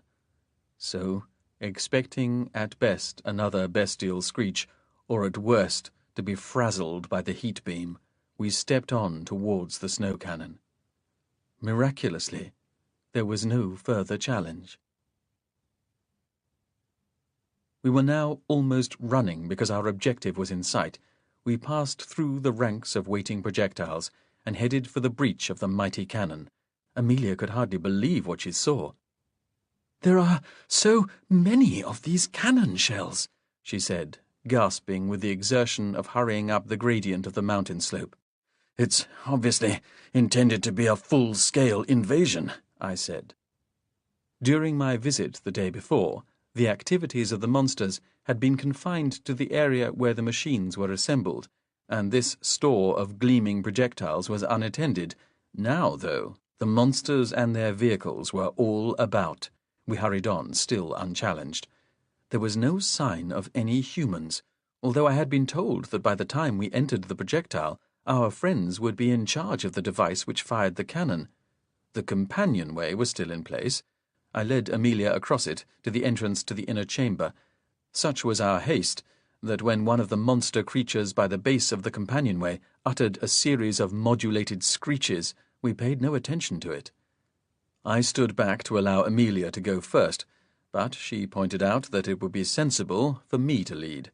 This I did, heading down the dark, frigid tunnel through the breech block, away from the wan sunlight of Mars. The hatch of the ship was open, and this time Amelia did go in before me. She stepped down the ramp into the heart of the projectile, while I closed the hatch as I'd been shown. Now we were inside, away from the noises and enigmas of the Martian civilization, I suddenly felt calm and purposeful. This spacious interior, quiet, dimly lit, empty, was another world from that city and its beleaguered peoples. Once, the projectile would have been in the van of a terrible invasion of Earth. Now, in the safe charge of Amelia and myself, it could become our world's salvation. It was a prize of war, a war of which the peoples of Earth were unsuspecting. I checked the hatch once more, making certain that it was secure, then took Amelia in my arms and kissed her lightly. She said, "The craft is awfully big, Edward. Are you sure you know what to do?" "Leave it to me." For once my confidence was not assumed. Once before I had acted recklessly to avert an evil destiny, and now again I saw destiny as being in my own hands. I led Amelia up the sloping floor of the cabin and showed her the pressure tubes that would support and protect us during the firing of the cannon. I judged it best that we should enter them at once, for we had no way of telling when our friends outside would fire the craft. In the confused situation, events were unpredictable. Amelia stepped into her own tube, and I watched as the eerie substance folded itself about her. "Can you breathe?" I said to her. "Yes." Her voice was muffled but audible. "How do I climb out of this? I feel I'm imprisoned." "You simply step forward," I said. "It will not resist unless we are under acceleration." A long time passed. There was nothing to do but stare across the few feet that separated us, and watch Amelia and smile to her. The first hint of vibration, when it came, was so minute as to be attributable to the imagination, but it was followed a few moments later by another. I felt the folds of fabric tightening about my body. "We are moving, Amelia!" I shouted, but needlessly, for there was no mistaking what was happening. There followed a series of violent concussions of increasing severity, but after a while the motion became smooth and the acceleration steady. The fabric tube was clutching me like a giant hand, but even so I could feel the pressure of our speed against me, far greater than I had experienced on the smaller craft. There was now a noise, the like of which was unprecedented, a great rushing and roaring as the enormous craft shot through its tube of ice. Just as the acceleration was reaching the point where I felt I could no longer stand it, even inside the protective grasp of the tube, I saw that Amelia's eyes had closed, and that inside her tube she appeared to have fallen unconscious. The pressure and noise were intolerable, and darkness was occluding my sight. But just as my vision failed and the roaring became a dull muttering in the background, the pressure abruptly ceased. The folds of the fabric loosened, and I stumbled forward out of the tube. Amelia, similarly released, fell unconscious to the metal floor. I leant over her, slapping her cheeks gently, and it was not for several moments that I realized, at last, that we had been flung headlong into the ether of space. Chapter 15. A Homeward Quest. So began the voyage which, in optimism, I had expected to take but a day or two, but which, in actuality, took nearer 60 days, as near as we could tell. They were 2 long months. For short periods it was an exciting experience. At other times it was terrifying, but for most of the 60 days it was a journey of the most maddening dullness. Thinking back over the experience, I recall the flight with mixed feelings. It was not an enjoyable journey in any sense of the word, but it was not without its better sides.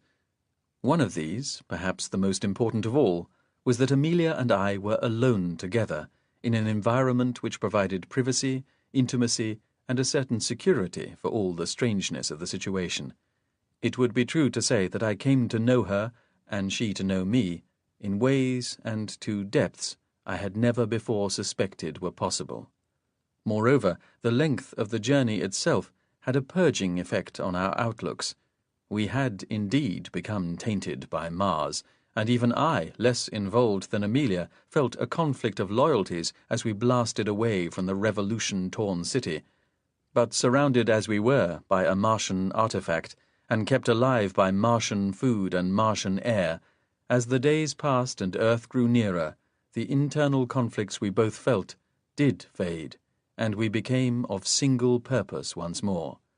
But already my synopsis of this incredible journey through space is once more taking my narrative ahead of its natural order. After I revived Amelia from her faint, and ensured that neither she nor I had suffered any ill effects during the rigours of the blast, I went first to the controls to see where we were headed. Such was the ferocity of our firing that I was sure we were about to hurtle into Earth at any moment. I turned the knob that illuminated the main panel, but to my disappointment nothing could be seen except for a few faint points of light. These, I soon realized, were the stars. After experimenting for several minutes, and achieving no more than marginally increasing the brilliance of the picture, I turned my attention to one of the smaller panels. This displayed the view behind. Here the picture was more satisfactory, for it showed an image of the world we had just left. So close to Mars were we still, that it filled the entire panel, a chiaroscuro of light and shadow, mottled yellows and reds and browns. When my eyes adjusted to the scale of what I was seeing, I found I could pick out certain features of the landscape, the most prominent of which was the immense volcano, standing out from the deserts like a malignant carbuncle. Bulging around its summit was the gigantic white cloud of water vapour that had thrust us on our way. We could not see the city we had left, and there were few features I could definitely identify. The canals were clearly visible, or at least they were made visible, by virtue of the banks of weed that proliferated alongside them. I stared at the view for some time, realizing that for all the force of our departure, we had neither travelled far, nor were now moving with much velocity.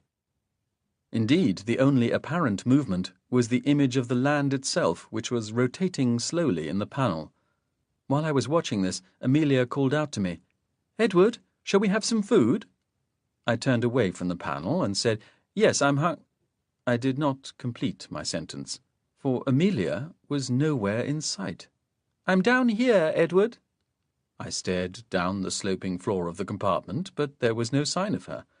Then I heard her laughing, and looked up in the direction of the sound.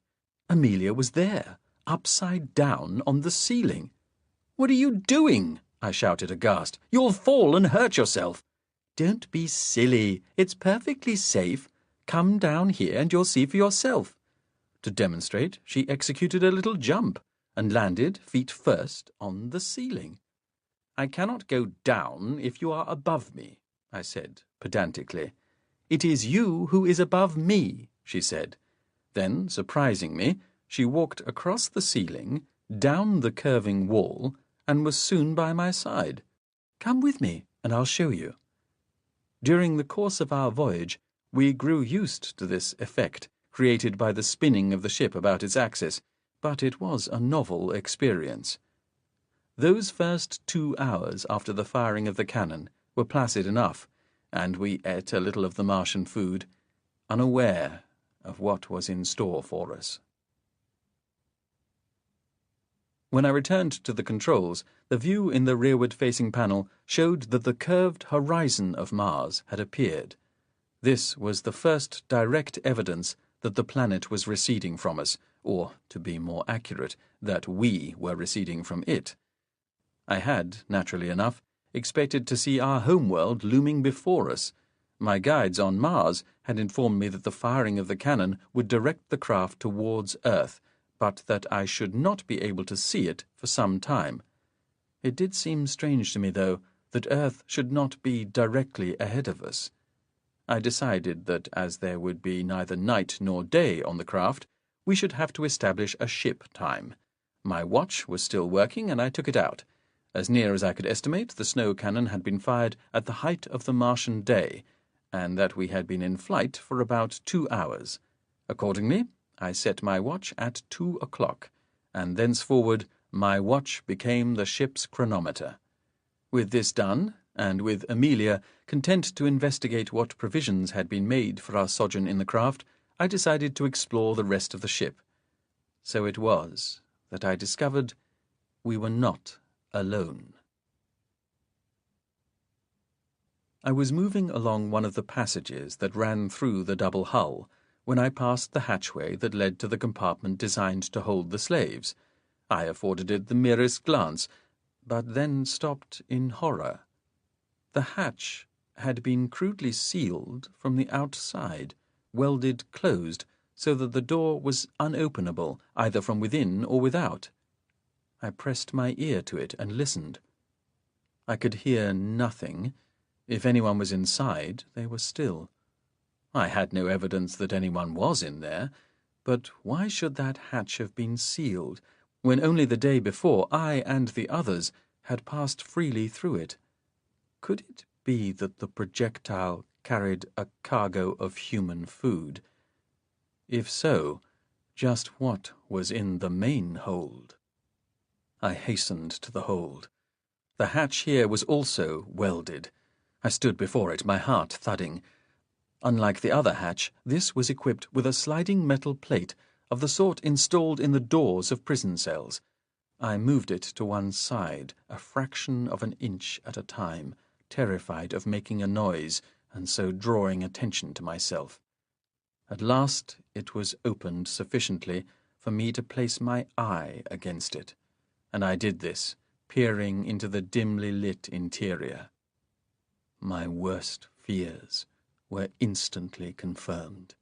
There, not a dozen feet from the hatch, was the oblate body of one of the monsters. It lay before one of the protective tubes, evidently having been released from it after the launch. I jumped back at once, fearful of being noticed. In the confined space of the passage, I waved my arms in despair, cursing silently, dreading the significance of this discovery. Eventually, I summoned enough courage to return to my peephole, and looked again at the monster that was there. It was lying so that it presented one side of its body and most of its nasty face towards me. It had not noticed me, and indeed it had not moved an inch since I first looked. Then I recalled that my guides had said the monsters took a sleeping draught for the duration of the flight. This monster's tentacles were folded, and although its eyes were half open, the flaccid white lids drooped over the pale eyeballs. In sleep, it lost none of its beastliness.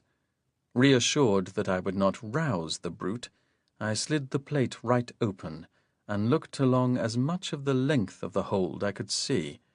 There were 3 other monsters in view, each one unconscious. There was probably a 5th somewhere in the hold, but there was so much equipment lying about that my view was restricted. So, we had not, after all, stolen the projectile. The craft we commanded was leading the monster's invasion of Earth. Was this what the Martians had been trying to tell us before we left? Was this what Edwina had been keeping back from us? Although Amelia remarked on my pallor when I returned to the control area, I said nothing of what I had seen. I slept uneasily that night, and once, when I wakened, I fancied I could hear a low crooning coming from the next compartment. The following day, our second in space, an event occurred that made it difficult to keep my discovery to myself. On the day after that, and in subsequent days, that night, and once, when I wakened, I fancied I could hear a low crooning coming from the next compartment. The following day, our second in space, an event occurred that made it difficult to keep my discovery to myself. On the day after that, and in subsequent days, there were further incidents that made silence impossible. It happened like this. I had been experimenting with the panel that displayed the view ahead of the ship, trying to understand the device whose nearest translation had been target. I found that certain knobs could cause an illuminated grid pattern to be projected over the picture. This was certainly in accord with the idea of target, for at the center of the grid was a circle containing two crossed lines. However, beyond this, I had not learned anything. I turned my attention to the rearward panel. In this, the view of Mars had changed somewhat while we slept. The reddish planet was now sufficiently far away for most of it to be seen as a disk in the panel, though still, because of the spinning of our craft, appearing to revolve. Then, just as my watch declared the time to be nearly midday, an enormous white cloud appeared near the summit of the volcano. I called Amelia to the controls and showed her what I had seen. She stared at it in silence for several minutes, then said softly, "Edward, I think a second projectile has been launched." I nodded dumbly, for she was only confirming my own fears. All that afternoon we watched the rearward panel and saw the cloud drifting slowly across the face of the world. Of the projectile itself we could see no sign, but both of us knew we were no longer alone in space. On the third day, a third projectile was fired, and Amelia said, "We are part of an invasion of Earth." On the fourth day, another projectile was hurled into space behind us, and, like each of the three before it, the moment of firing was almost exactly at midday. Amelia said with unassailable logic, "They are conforming to a regular pattern, and our craft was the first piece in that pattern. Edward, I maintain that we are part of the invasion." It was then that my secret could no longer be kept. I took her into the passages that ran the length of the ship, and showed her what I had seen through the sliding metal panel. The monsters had not moved, still slumbering peacefully while their flight to Earth continued. Amelia took her turn at the window, in silence. "When we arrive on Earth," she said, "we will be obliged to act quickly. We must escape from the projectile at the earliest possible moment." "Unless we can destroy them before we land," I said. "Is there any way?" "I have been trying to think. There is no way we can enter the hold." I showed her how the hatch had been fused. "We could possibly devise some way of cutting off their supply of air, or introducing to it some poison." I seized on this solution eagerly, for since I had made my discovery, my fears had been growing about what damage these creatures could bring to Earth. I had no idea how the air was circulated through the ship, but as my command of the controls was increasing, so was my confidence, and I felt that this should not be impossible to solve. I said nothing to Amelia of the slaves in their compartment, for I was by now convinced that there were many aboard, but I had unjustly anticipated what her reaction might be.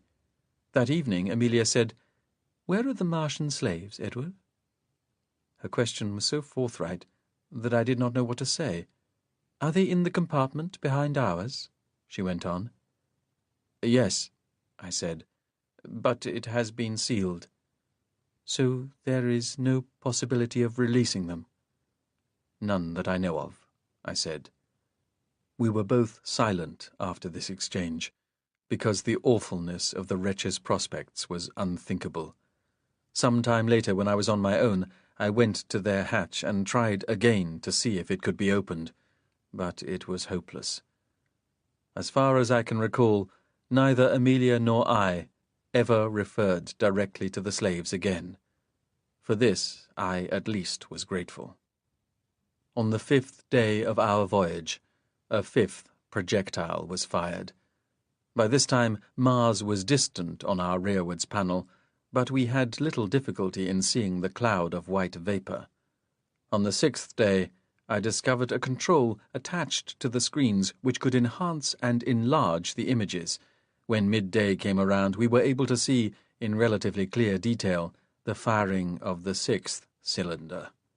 4 more days passed, and on each of them the mighty snow cannon was fired. But on the 11th day, the volcano passed across the visible portion of Mars, and no white cloud appeared.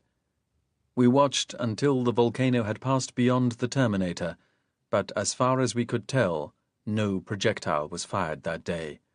Nor was there on the day following. Indeed, after the 10th projectile, no more were fired at all. Remembering those hundreds of gleaming craft lying at the base of the mountain, we could not believe that the monsters would call off their plans with so comparatively few missiles en route for Earth. This did seem to be the case, though, for as the days passed, we never abandoned our watch of the red planet, but not once again did we see any sign of the cannon being fired. Amelia saw the surcease in terms of a victory for the Martian humans' revolution, that the people had broken through the monsters' defenses and taken control. I wasn't so sure, but could offer no alternative. There was no way of verifying anything other than by what we saw. The migration had effectively finished with 10 projectiles, at least for the time being. By this time, we were many days into our voyage, and Mars itself was a small, glowing body, thousands or millions of miles behind us. Our focus of interest was moving, though, for now in the forwards panel we could see our home world looming towards us, a tiny crescent of light, so indescribably lovely and still. As the weeks passed, I became more at home with the controls, feeling that I understood the function of most. I had even come to understand the device the Martians called the target, and had realized that it was possibly the most important of all the controls. I learned to use this when viewing Earth through the forwards panel.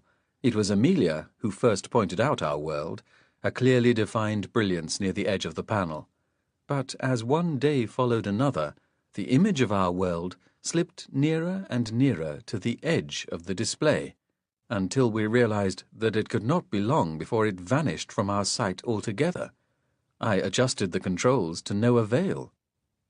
Amelia suggested that I should turn on the illuminated grid that was projected across the panel. As I did this, we saw that a second, more ghostly grid lay behind it. Unlike the main one, this had its central circle fixed on the image of our world. It was most uncanny, as if the device had a mind of its own. At the same moment as the second grid appeared, several lights flashed on beneath the image. Amelia said, "I think they mean we must steer the craft." But it was aimed accurately from Mars. Even so, it seems to me that we are no longer flying towards Earth. With Amelia's encouragement, I settled myself before the main driving lever, gripped it in both my hands, and moved it experimentally to one side. Several things happened at once. The first was that a great noise and vibration echoed through the projectile. Another was that both Amelia and I were thrown to one side. Everything in our compartment that was not secured flew willy-nilly about our heads. When we had recovered, we discovered that my action had had an undesired effect. Earth had disappeared from the panel altogether. Determined to right this at once, I moved the lever in the opposite direction, having first ensured that we were both braced. This time the ship moved sharply the other way, and although there was much noise and rattling of our possessions, I succeeded in returning Earth to our line of sight. It took several more adjustments to the controls before I managed to place the image of Earth in the small central circle of the main grid. As I did this, the display of lights went out, as if confirming that we were now firmly on course. In fact, I discovered that the projectile was wont to drift constantly from its path, and every day I had to make more corrections. As the secondary grid was always targeted on the image of Earth, we were never in doubt as to the monster's plans. Such moments of diversion, however, were the exception rather than the rule. We slept for as many hours as possible and dawdled over our meals. We would take exercise by walking about the circumference of the hull, and when it came to attending to the controls, would divert more energy and time than was actually necessary. Sometimes we became fractious, and then we would separate and stay at different parts of the compartment. During one of these periods, I returned to the problem of how to deal with the unwelcome occupants of the main hold. Interfering with the monster's air supply seemed to be the logical way of killing them, as we knew of nothing that would poison them. With this in mind, I spent the best part of one day exploring the various devices which were built into the double-skinned hull. I discovered much about the operation of the craft. For example, I located the instruments which delivered the pictures to our viewing panels, and I learnt that the craft's directional changes were brought about by a means of steam expelled from a central heat source and ducted through the outer hull by means of an intricate system of pipes. But I came no nearer to finding a way to suffocate the monsters. The air was circulated from one unit, and that served all parts of the ship simultaneously. In other words, to suffocate the monsters, we should have to suffocate too. The nearer we came to Earth, the more we were obliged to correct our course. Twice or 3 times a day I would consult the forwards panel and adjust the controls to bring the 2 grids once more into alignment. Earth was now large and clear in the picture, and Amelia and I would stand before it, watching our home world in silence. It glowed a brilliant blue and white, unspeakably beautiful. It was a sight which should have brought joy to our hearts, but whenever I stood at Amelia's side and stared at this vision of celestial loveliness, I felt a tremendous sadness, and whenever I operated the controls to bring us more accurately towards our destination, I felt the stirring of guilt and shame. At first I could not understand why, and said nothing to Amelia, but as the days passed and our world sped ever nearer, I identified my misgivings, and at last was able to speak of them to Amelia. Then it was that I found she, too, had been experiencing the same. I said, "In a day or 2 we shall be landing on Earth. I am minded to aim the craft towards the deepest ocean and be done with it." "If you did, I would not try to stop you," she said softly. "We can't inflict this invasion on our world," I went on. "If just one man or woman should die by these creatures' machinations, then neither you nor I could ever look ourselves in the face again." Amelia said, "What if we could escape the craft quickly enough to alert the authorities?" "That's a hope, but we don't know our way out of this ship, and if the monsters are out before us, then we would be too late. My dearest, you and I must be prepared to sacrifice ourselves." While we were talking, I had turned on the control that produced the 2 grids across the panel. The secondary grid, showing our intended destination, lay over northern Europe. We could not see the precise place, for this part of the globe was obscured by white cloud. In England, the day would be grey. Perhaps it was raining. "Is there nothing we can do?" Amelia said. I stared gloomily at the screen. "Our actions are prescribed. We can only pilot the craft manually to the place already selected by the monsters. If we follow the plan, we bring the craft down in the center of the grid. Our only choice is whether or not we do that. I can allow the craft to pass by Earth entirely, or I can head the craft to somewhere, like the oceans, where its occupants can do no damage. I don't want to die, Amelia said, holding me tightly. Nor I. But do we have the right to inflict these monsters on our people? It was an agonizing subject, and neither of us knew the answers. We stared at the image of our world for a few more minutes, then went to take a meal. Later, we were drawn again to the panels, overawed by the responsibilities that had been thrust upon us. On Earth, the clouds moved away to the east, and we saw the shape of the British Isles lying in the blue seas. The central circle of the grid lay directly over the south of England. Amelia said, her voice strained, "Edward, we have the greatest army on earth. Can't we trust them to deal with this menace?" "Yes, but they will be taken unawares. What precautions can an army take against an invasion from outer space? The responsibility is ours, Amelia, and we must not avoid it. I am prepared to die to save my world. Can I ask the same of you?"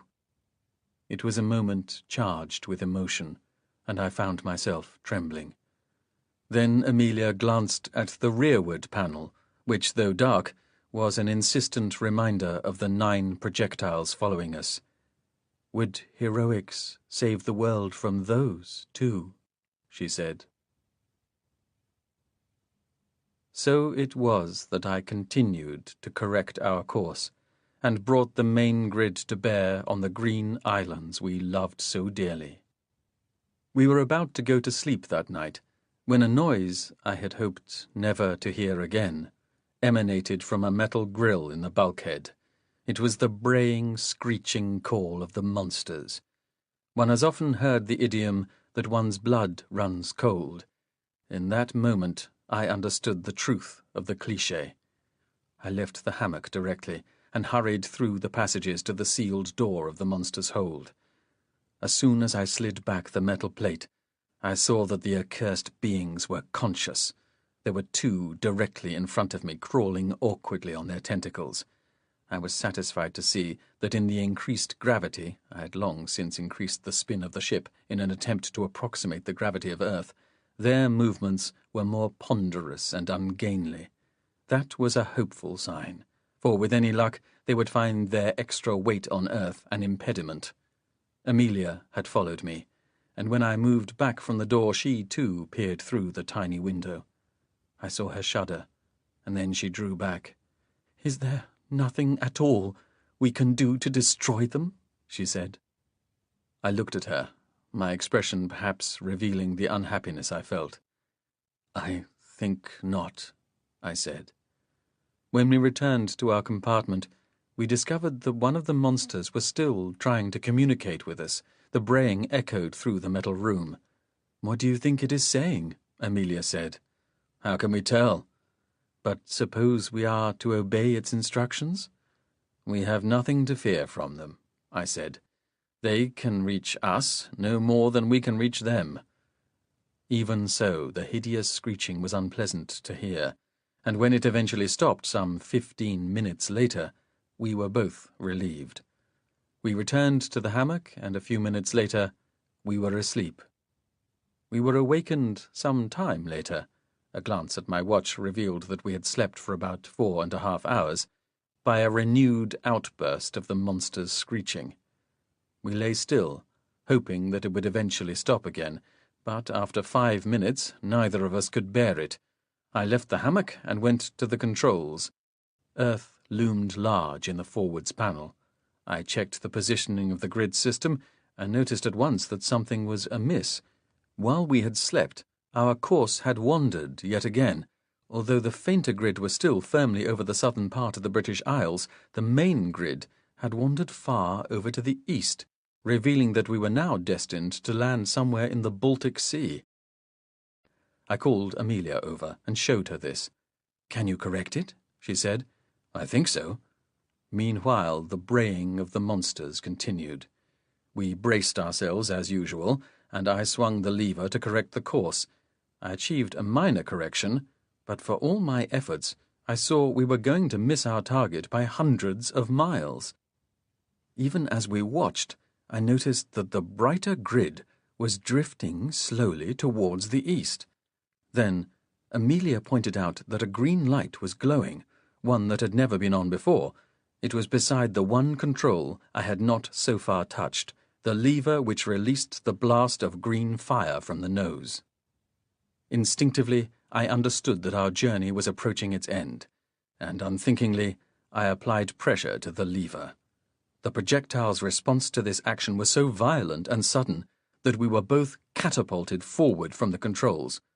Amelia landed awkwardly, and I sprawled helplessly across her.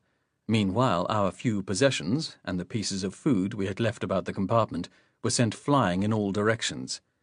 I was relatively unhurt by the accident, but Amelia had caught her head against a protruding piece of metal, and blood flowed freely down her face.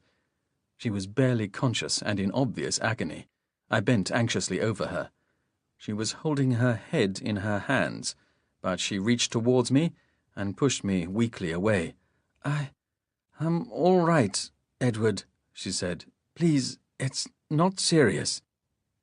"Let me see what has happened," I cried. Both her eyes were closed, and she had gone awfully pale, but she repeated that she was not badly hurt. "You must attend to driving this craft," she said. I hesitated for a few more seconds, but she pushed me away again, and so I returned to the controls. I was certain that I had not lost consciousness for even a moment, but now it seemed that our destination was much closer. The centre of the main grid had moved so that it lay somewhere in the North Sea, indicating that the green fire had altered our course drastically. The eastwards drift, however, continued. I went back to Amelia and helped her to her feet. She had recovered her poise slightly, but blood continued to flow. "My bag," she said. "There is a towel inside it." I looked around, but could see her bag nowhere. Out of the corner of my eye, I saw the green light still glowing, and a certainty that the grid was moving relentlessly on towards the east made me feel I should be at the controls. "I'll find it," Amelia said. She held the sleeve of her black uniform over the wound, trying to staunch the blood. I stared at her in worried desperation for a moment, then realized what we must do. "No," I said firmly. "I'll find it for you. You must get into the pressure tube, otherwise you will be killed. We will be landing at any moment." I took her by the arm and propelled her gently to the flexible tube, which had hung unused for much of the flight. I took off the tunic of my uniform and gave it to her as a temporary bandage. She held it to her face, and as she went into the tube, it closed about her. I entered my own and laid my hand on the extended controls inside. I glanced at Amelia to ensure that she was firmly held, then applied pressure to the green lever. Watching the panel through the folds of fabric, I saw the image become entirely obscured by a blaze of green. I allowed the fire to blast for several seconds, then released the lever. The image on the panel cleared, and I saw that the grid had moved back to the west once again. It now lay directly across England, and we were dead on course. However, the eastwards drift continued, and soon the two grids moved out of alignment yet again. The shape of the British Isles was almost obscured by the night terminator, and I knew that in England some people would be seeing a sunset, little realizing what was to descend into their midst during the night. I decided to fire the engine again, and so overcompensate for the continual drifting.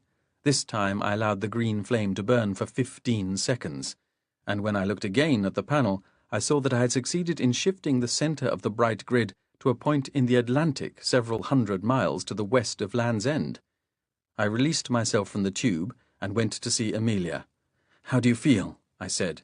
She made 2 steps forward from the tube, but I held her back. "I'll find your bag.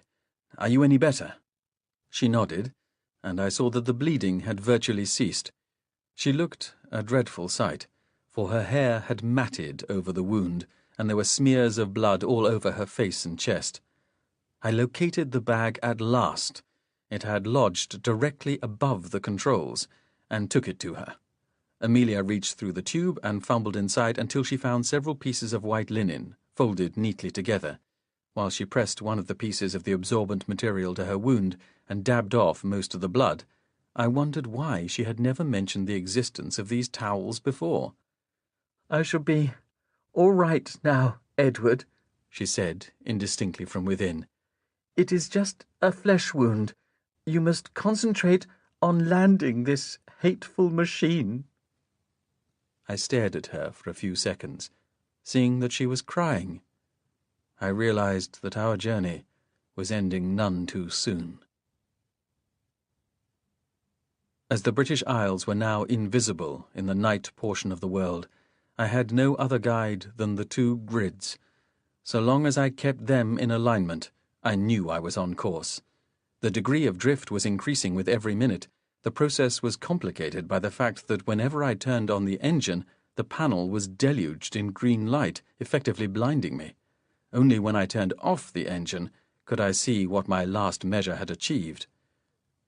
Each time I fired the engine, it was for a longer period, and so I fell into a system whereby I counted slowly under my breath. Soon each blast was lasting for a count of 100 and more. The mental torment was tremendous, for the concentration it demanded was total. Additionally, each time the engine fired, the physical pressures on us were almost intolerable. Around us, the temperature inside the compartment was rising. The air ducted down through the tubes remained cool, but I could feel the fabric itself heating up. In the few brief moments between the firings of the engine, when the constraint of the tubes relaxed a little, Amelia and I managed to exchange a few words. She told me that the blood had stopped flowing, but that she had a vile headache and felt faint and sick. At last, the drifting of the 2 grids became so rapid that I dared not slacken my attention at all. The instant I turned off the engines, the grids bounced apart. I pressed the lever down and held it in place. Given its full throat, the braking engines set up a noise of such immensity that I felt the projectile itself must certainly break into pieces. The entire craft shuddered and rattled, and around us the pressure tubes gripped so tightly we could hardly breathe. I could not move even the tiniest muscle, and had no notion of how Amelia was faring. I could feel the tremendous power of the engine, as if it were a solid object against which we were ramming. So, in this bedlam of noise and heat and pressure, the projectile blazed across the night sky of England like a green comet. The end of our voyage, when it came, was abrupt and violent. There was an almighty explosion outside the craft, accompanied by a stunning impact and concussion. In the sudden silence that immediately followed, we fell forward from the relaxing pressure tubes into the blistering heat of the compartment. We had arrived on Earth, but we were indeed in a sorry state. Chapter 16. Inside the Pit. We must have lain unconscious in the compartment for several hours, unmindful, for the most part, of the terrible disorder into which our landing had thrown us. Perhaps while we lay in this coma of exhaustion, we were spared the worst effects of the experience, but what we endured was unpleasant enough. The craft had landed at a steep angle, tumbling us into the front of the compartment, and because of the axial spin, the actual position in relation to the ground had been a matter of chance. That chance had left both the pressure tubes and our hammock suspended on what now became the walls. Gravity felt immense. My attempts to approximate Earth's gravity by spinning the craft more quickly had been too conservative by far. After several months on Mars and in the projectile, our normal weights felt intolerable. Amelia re-injured herself as we landed, the cut in her forehead now much deeper and bloodier. For my own part, I must have hit my head as we fell from the pressure tubes. Finally, and most unbearable of all, the interior of the craft was incredibly hot and humid. Perhaps it had been the exhaust of the green fire that slowed our flight, or the friction of the Earth's atmosphere, or, most probably, a combination of the two, but the metal of the hull, and the air it contained, and everything within, were heated to an insupportable level. This was the degree of disorder in which we lay unconscious, and this was the kind of squalor to which I awoke. My first action was to turn to Amelia, who lay in a huddle across me. The new bleeding from her injury had stopped again by the time I got to her, but she was in a dreadful state. Her face, hair, and clothes were sticky with congealed blood. So still was she, and so quiet her breathing, that at first I was convinced she had died, and only when, in a panic, I shook her by the shoulders and slapped her face, did she rouse.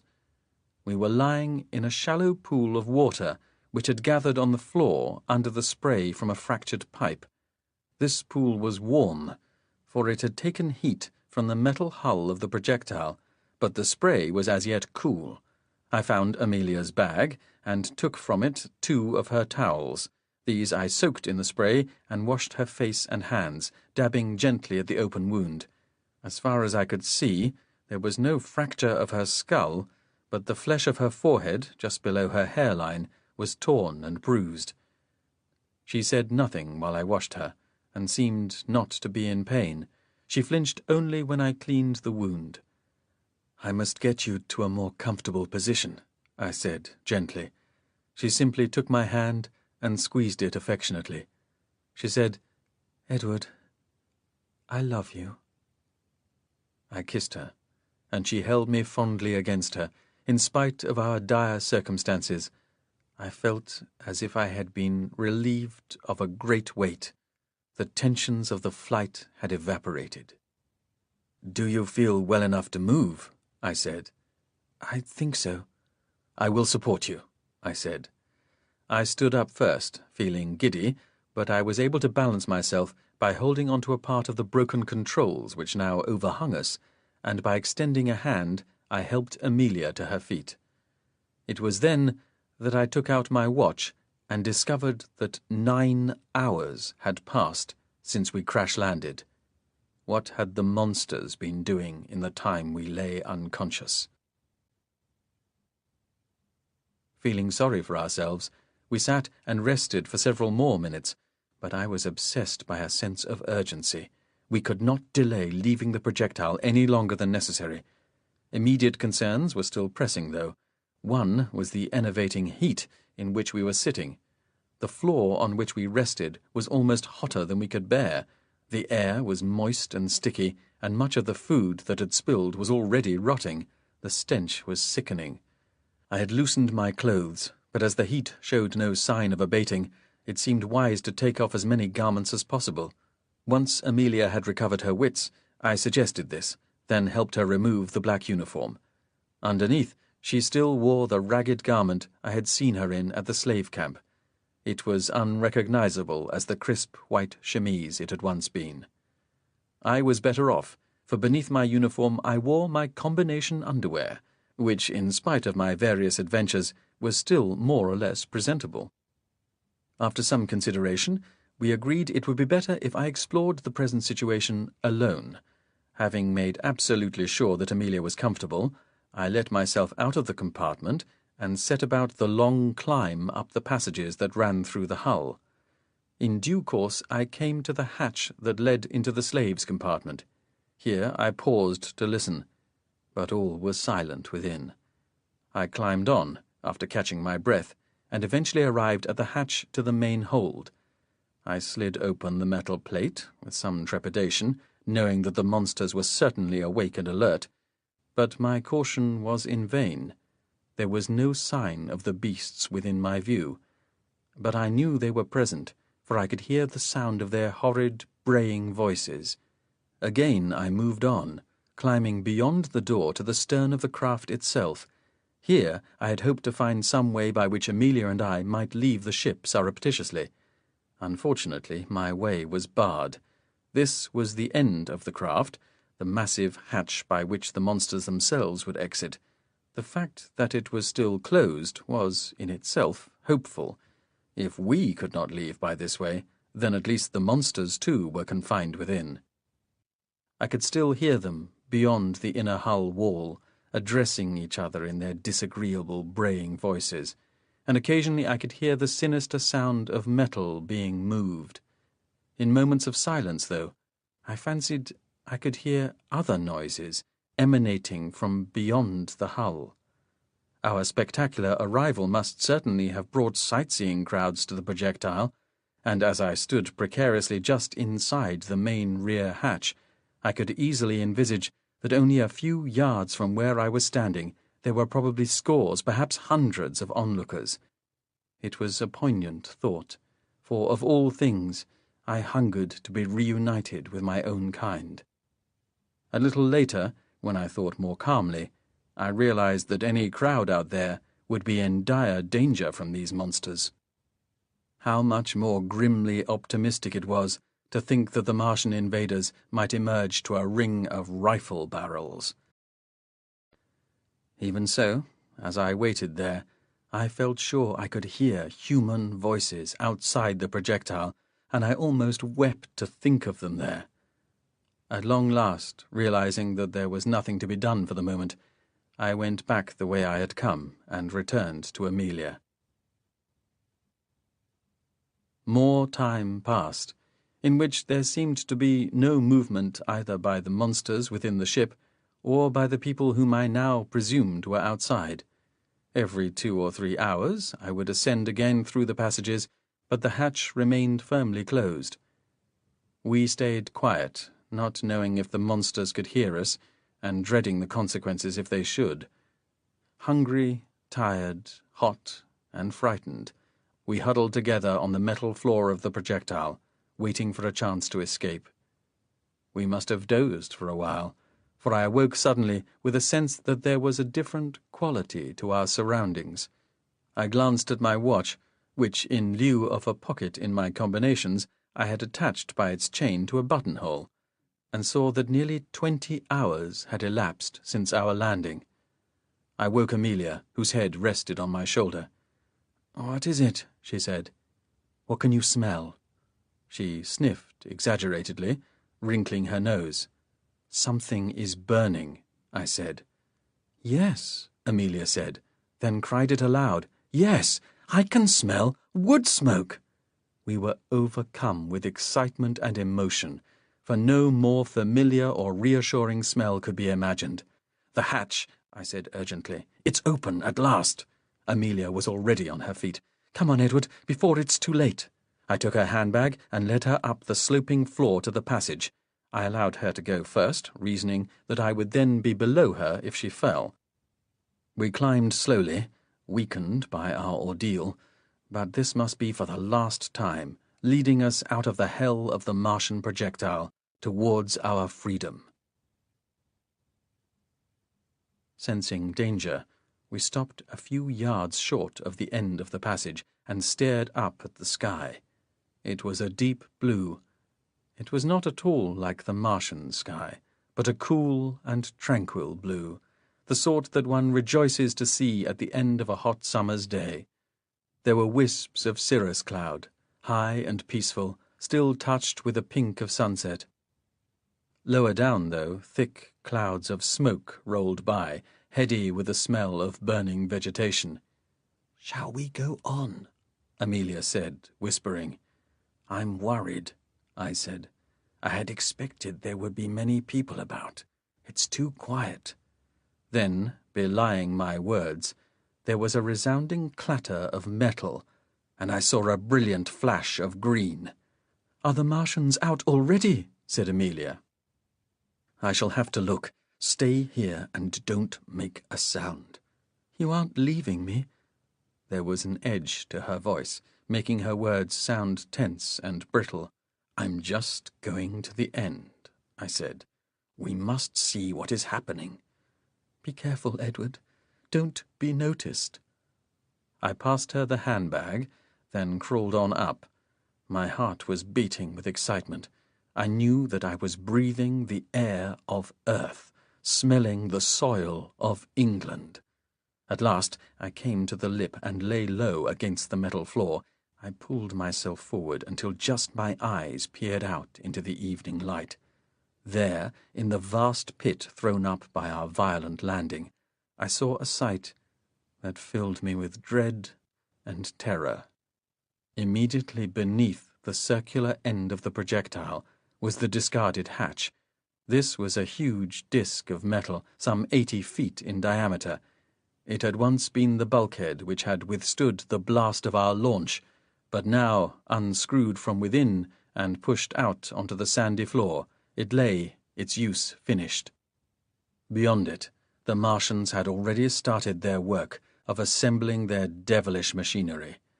All 5 of the brutes were out of the craft, and they worked in a frenzy of activity. 2 of them were attaching a leg to one of the battle machines, which squatted a short distance from where I lay. It was not yet ready for use, for its other 2 legs were telescoped so that the platform was just a few feet from the ground. 2 other Martians worked beside the platform, but each of these was inside a small legged vehicle with mechanical arms supporting the bulk of the tripod, shorter extensions hammered at the metal plates. With every blow there was a bright flash of green light. An eerie smoke, yellow and green combined, drifted away on the breeze. The 5th Martian was taking no part in this activity. It squatted on the flat surface of the discarded hatch, just a short distance away from me.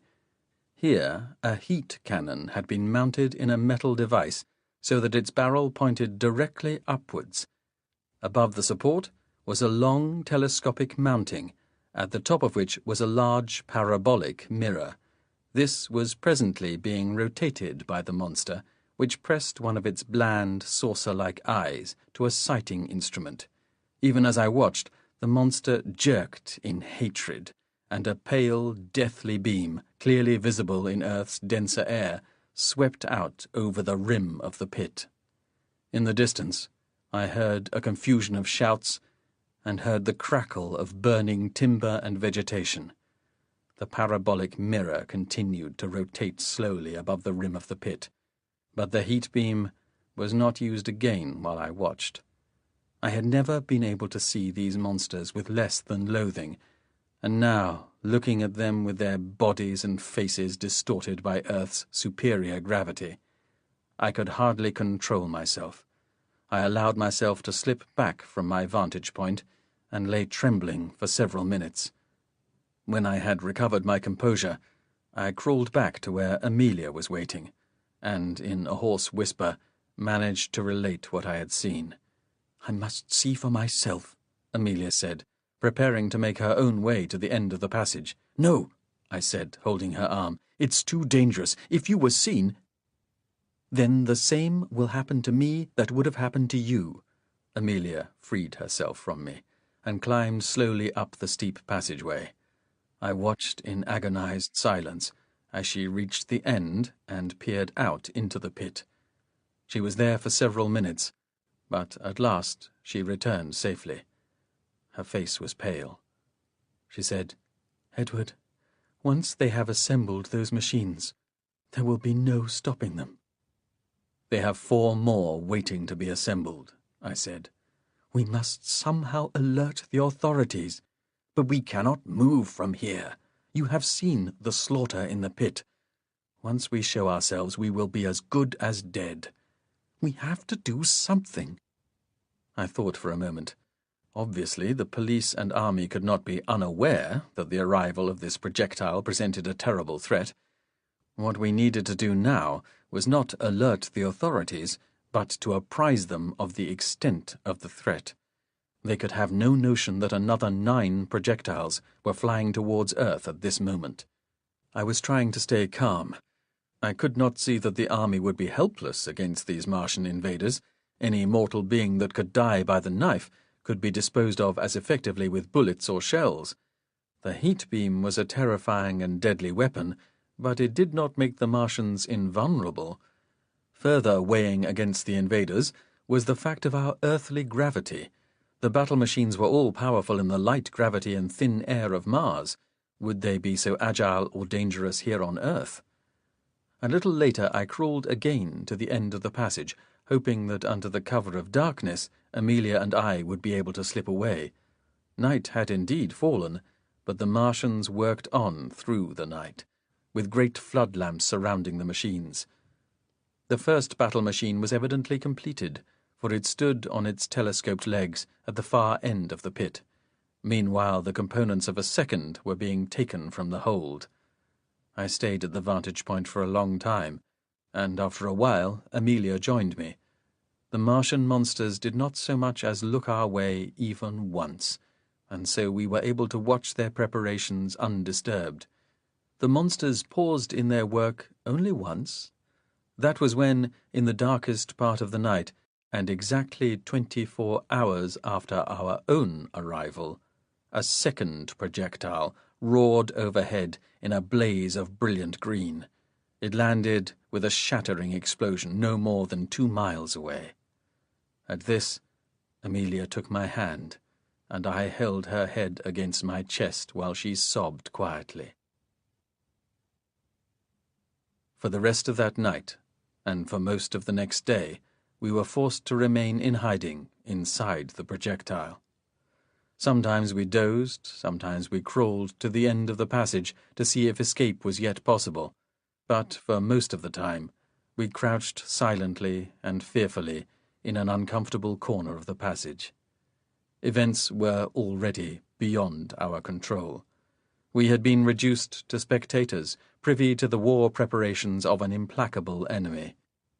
Some time after midday, the first sign that the military forces were at last responding came in the form of distant sounds of artillery.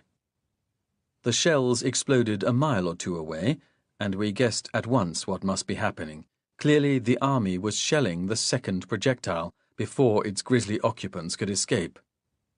The Martians we were watching responded to this challenge at once. At the first sounds of the explosions, one of the Martians went to the battle machine first assembled and climbed into it. The machine set off at once, its legs groaning under the strain of the extra gravity and emitting several flashes of green from the joints. The platform was not raised to its full height, but crawled along just above the ground like an iron tortoise. We knew that if the second pit was being shelled, then ours would follow. So Amelia and I returned to the deeper recesses of the projectile, hoping that the hull would be strong enough to withstand attack. The distant shelling continued for about half an hour, but eventually halted. There followed a long period of silence. We judged it safe to return to the end of the passage to see what the Martians were now doing. Their frenzied activity continued. The battle machine that had left the pit had not returned, but of the remaining 4, 3 were standing by, ready for use, and the last was being assembled. We watched this for about an hour. Just as we were about to return to our hiding place to take a rest, there came a flurry of explosions all about the pit. It was our turn to be shelled. Once again the Martians responded instantly. 3 of the monstrous brutes hurried to the completed battle machines. Their bodies were already adapting to the gravitational stresses of our world, and mounted the platforms. The 4th, sitting inside one of the assembly vehicles, continued with its work on the last battle machine. Meanwhile, the shells continued to fall with varying degrees of accuracy. None fell directly into the pit, but some were close enough to send grit and sand flying about. With their Martian drivers aboard, the 3 battle machines came dramatically to life. With appalling speed, the platforms were raised to their full 100 feet height. The legs struck out up the sides of the pit, and the deadly devices went on their separate ways, striding on their tripodal leg, the heat cannons already raised for action. In less than 30 seconds of the first shells exploding around us, the 3 battle machines had gone, one towards the south, one to the northwest, and the third in the direction of the second projectile. The last Martian monster worked hurriedly on its own tripod. This creature alone now stood between us and freedom. A shell exploded nearby, the closest yet. The blast scorched our faces, and we fell back into the passage. The shelling lasted for 5 minutes, and in all that time no hits were scored. Then, with great suddenness, the firing halted, and we guessed that the other Martians had silenced the emplacement. In the uncanny silence that followed, the Martian continued its work. At last it was finished. The hideous creature climbed into its platform, extended the legs to their full height, then turned the craft southwards and was quickly lost to sight. Without further delay, we seized the opportunity. I jumped down to the sandy soil, landing awkwardly and heavily, then held out my arms to catch Amelia as she jumped. We looked neither to right nor left, but scrambled up the loose soil of the pit walls and hurried away in the direction no machine had so far travelled, towards the north. It was a hot, sultry evening, with dark banks of cloud building up in the west. A storm was brewing, but that was not the reason for the silence. No bird sang, no animal moved. The heath was dead. It was blackened with fire, littered with the wreckage of vehicles and the corpses of both horse and man. Chapter 17. How we fell in with the philosopher. On Mars I had dreamed of greenery and wild flowers. Here on the blighted heath we saw only charred and smouldering grasses, with blackness spreading in every direction. On Mars I had hungered for the sights and sounds of my fellow Earthmen. Here there was no one, only the corpses of those unfortunates who had fallen foul of the heat beam. On Mars I had gasped in the tenuous atmosphere, yearning for the sweet airs of Earth. Here the odour of fire and death dried our throats and choked our lungs. Mars was desolation and war, and just as Amelia and I had been touched by it when there, so Earth now felt the first tendrils of the Martian canker. Behind us, to the south, there was a small town on a hill, and already the battle machines had attacked it. A huge pall of smoke hung over the town, adding to the piling storm clouds above, and through the still evening air we could hear the sounds of explosions and screams. To the west we saw the brazen cowl of one of the machines, turning from side to side as its great engine bore it striding through distant burning trees. Thunder rumbled, and there was no sign of the army. We hastened away, but we were both weak from our ordeal inside the projectile. We had eaten nothing and hardly slept for 2 days. Consequently, our progress was slow, in spite of the urgency of our escape.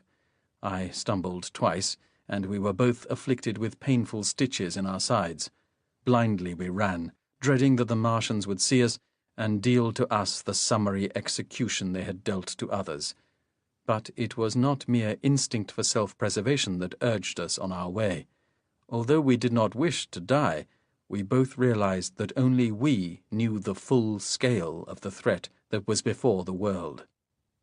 At last we came to the edge of the common, and the ground fell down to where a small brook ran through trees. The top branches had been blackened by the sweep of the beam, but below was moist grass and a flower or two. Sobbing with fear and exhaustion, we fell by the water and scooped up handfuls and drank noisily and deeply. To our palates, long jaded by the bitter metallic waters of Mars, this stream was pure indeed. While we had been running frantically across the common, the evening had turned to night, speeded by the storm clouds that were gathering. Now the rumbles of thunder were louder and came more often, and sheet lightning flickered. It could not be long before the storm broke about us. We should be moving on as soon as possible. Our vague plan to alert the authorities was all we lived for, even though we knew that there could be few people who did not realize that some mighty destructive force had erupted onto the land. We lay low by the stream for about 10 minutes. I placed my arm around Amelia's shoulders and held her to me protectively, but we did not speak. I think we were both too overawed by the immensity of the damage to find words to express our feelings. This was England, the country we loved, and this was what we had brought to it.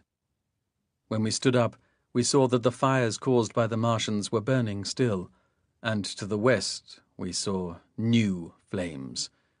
Where were the defences of our people? Our projectile had landed nearly 2 days ago. Surely by now the whole area would be ringed by guns.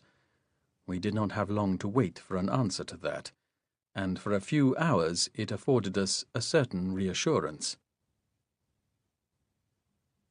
The storm broke a few moments after we left our temporary refuge.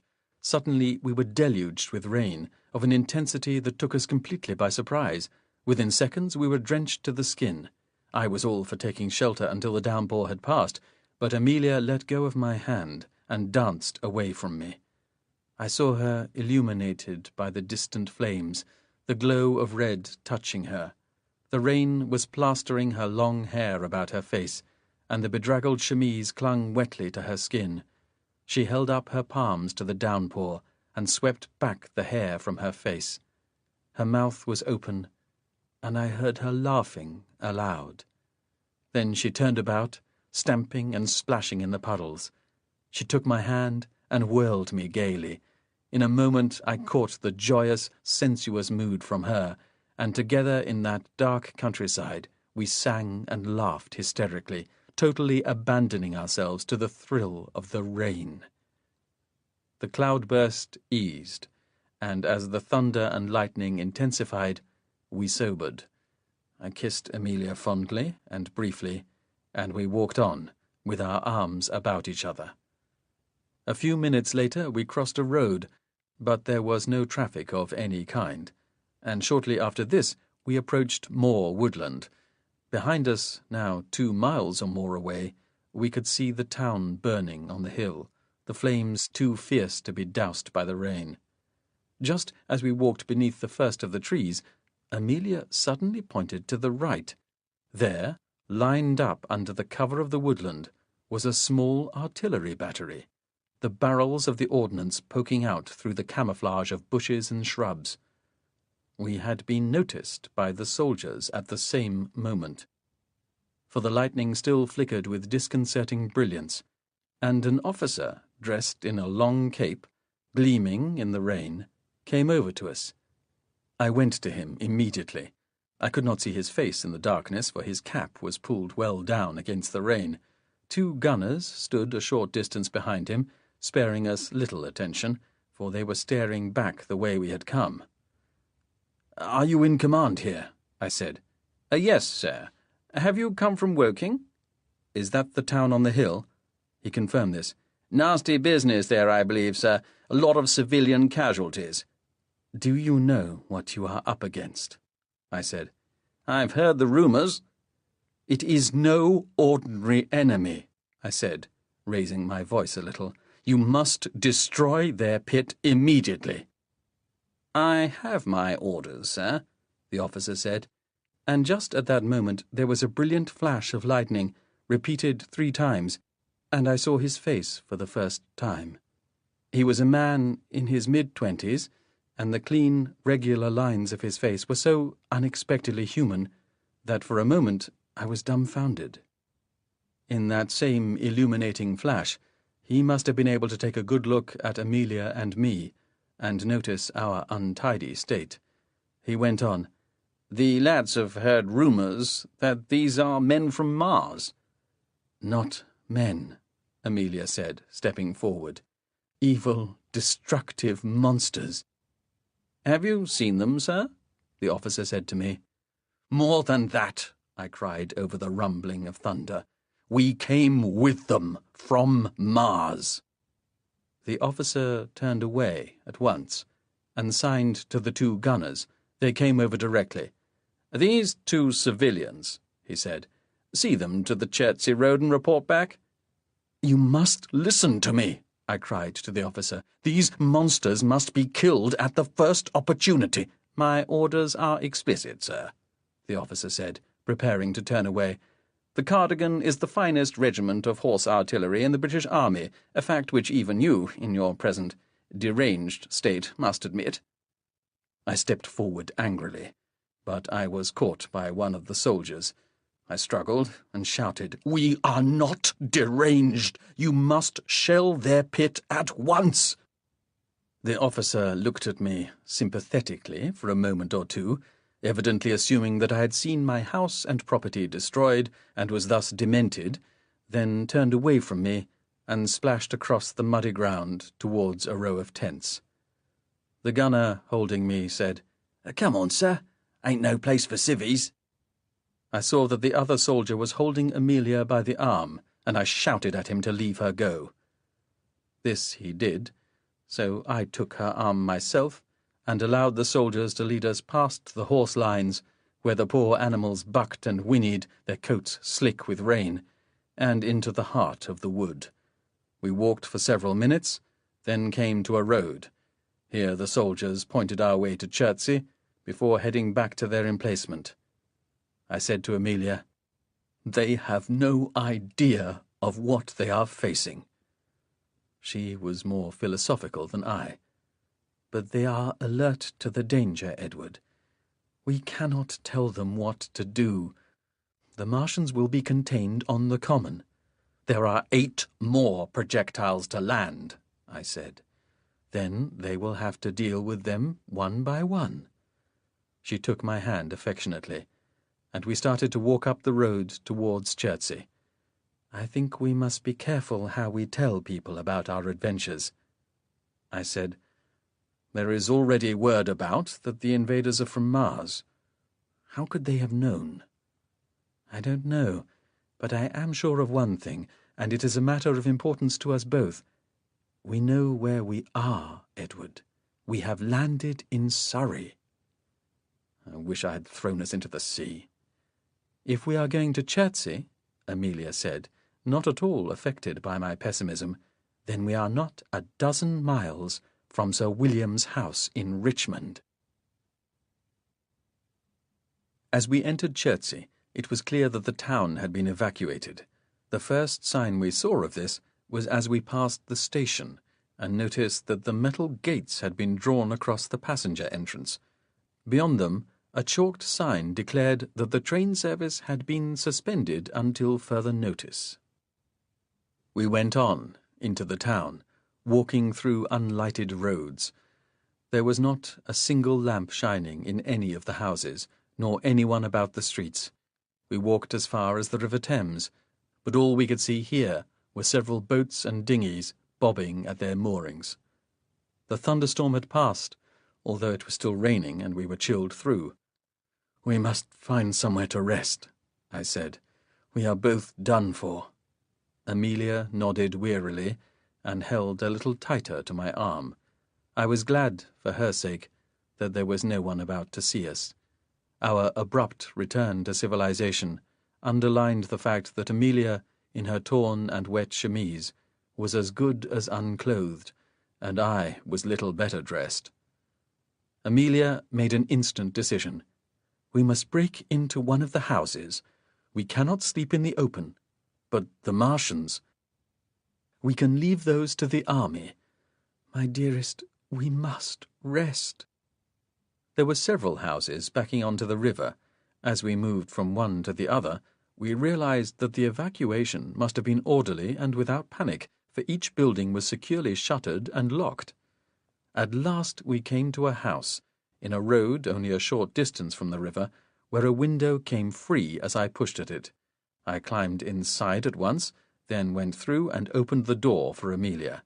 She came in, shivering, and I warmed her with my own body. "Take off your chemise," I said. "I will find you some clothes." I left her sitting in the scullery, for the range had been alight during the day, and there it was still warm. I went through the rooms upstairs, but found to my dismay that all the clothes cupboards had been emptied, even in the servants' quarters. However, I did find several blankets and towels and took them downstairs. Here I slipped off my combinations and placed them with Amelia's tattered chemise over the bar at the front of the range. While upstairs, I had discovered that the water in the tank was still hot, and while we huddled in our blankets beside the range, I told Amelia she might have a bath. Her response to this news was of such innocent and uninhibited delight that I did not add that there was probably only enough hot water for one of us. While I searched for clothes, Amelia had discovered some food in the pantry, and although it was all cold, it tasted wonderful. I think I shall never forget that first meal we ate after our return. Salted beef, cheese, tomatoes, and a lettuce taken from the garden. We were even able to drink some wine with it, for the house had a modest cellar. We dared not light any of the lamps, for the houses around us were darkened, and if any of the Martians should happen by, they would immediately notice us. At last, Amelia said she would take her bath, and a little later I heard the sound of the water being run. Shortly she returned. She said, "We are accustomed to sharing most things, Edward, and I think you are as dirty as I." And so it was that while we lay together in the steaming water, genuinely relaxing for the first time since our escape, we saw the green glare of the third projectile as it fell to the ground several miles to the south. So exhausted were we that in the morning we slept on later than we had planned. Considering the emergency, it was probably not the best thing to do, but our encounter with the artillery the evening before had reassured us, and our fatigued bodies craved for rest. Indeed, when I awoke, my first thoughts were not at all of the Martians. I had, the evening before, set my watch by the clock in the drawing-room, and as soon as I was awake, I looked at it, and discovered that it was 11:15.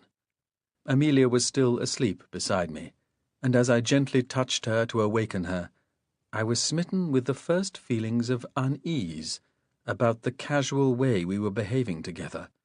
We had started acting as man and wife, as a natural consequence of our life together on Mars. Much as our companionable way of life was a great pleasure to me, and I knew by this time to Amelia too, the familiarity of our surroundings, the pleasant villa in the quiet riverside town, reminded me that we were now back in our own society. Beyond the house, the countryside was silent. On the river, there was the faint noise of the boats knocking together at their moorings. But there were no wheels, no footsteps, no hooves clattering on the metalled roads. "Amelia," I said softly, "we must be on our way if we wish to reach Richmond." She stirred then, and for a few seconds we embraced fondly. She said, "Edward, what is that noise?"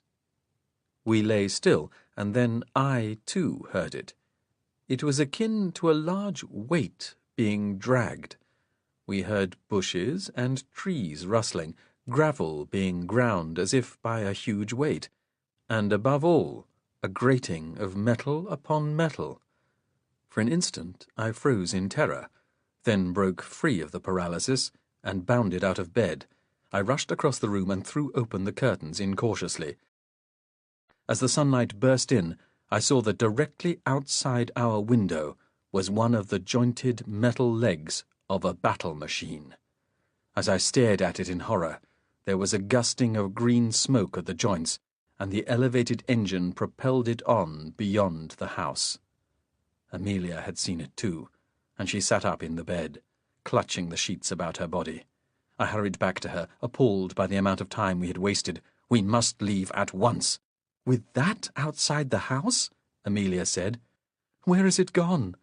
She scrambled out of the bed, and together we went quietly across the top floor of the house to a room on the other side. This was a child's bedroom, for the floor was littered with toys.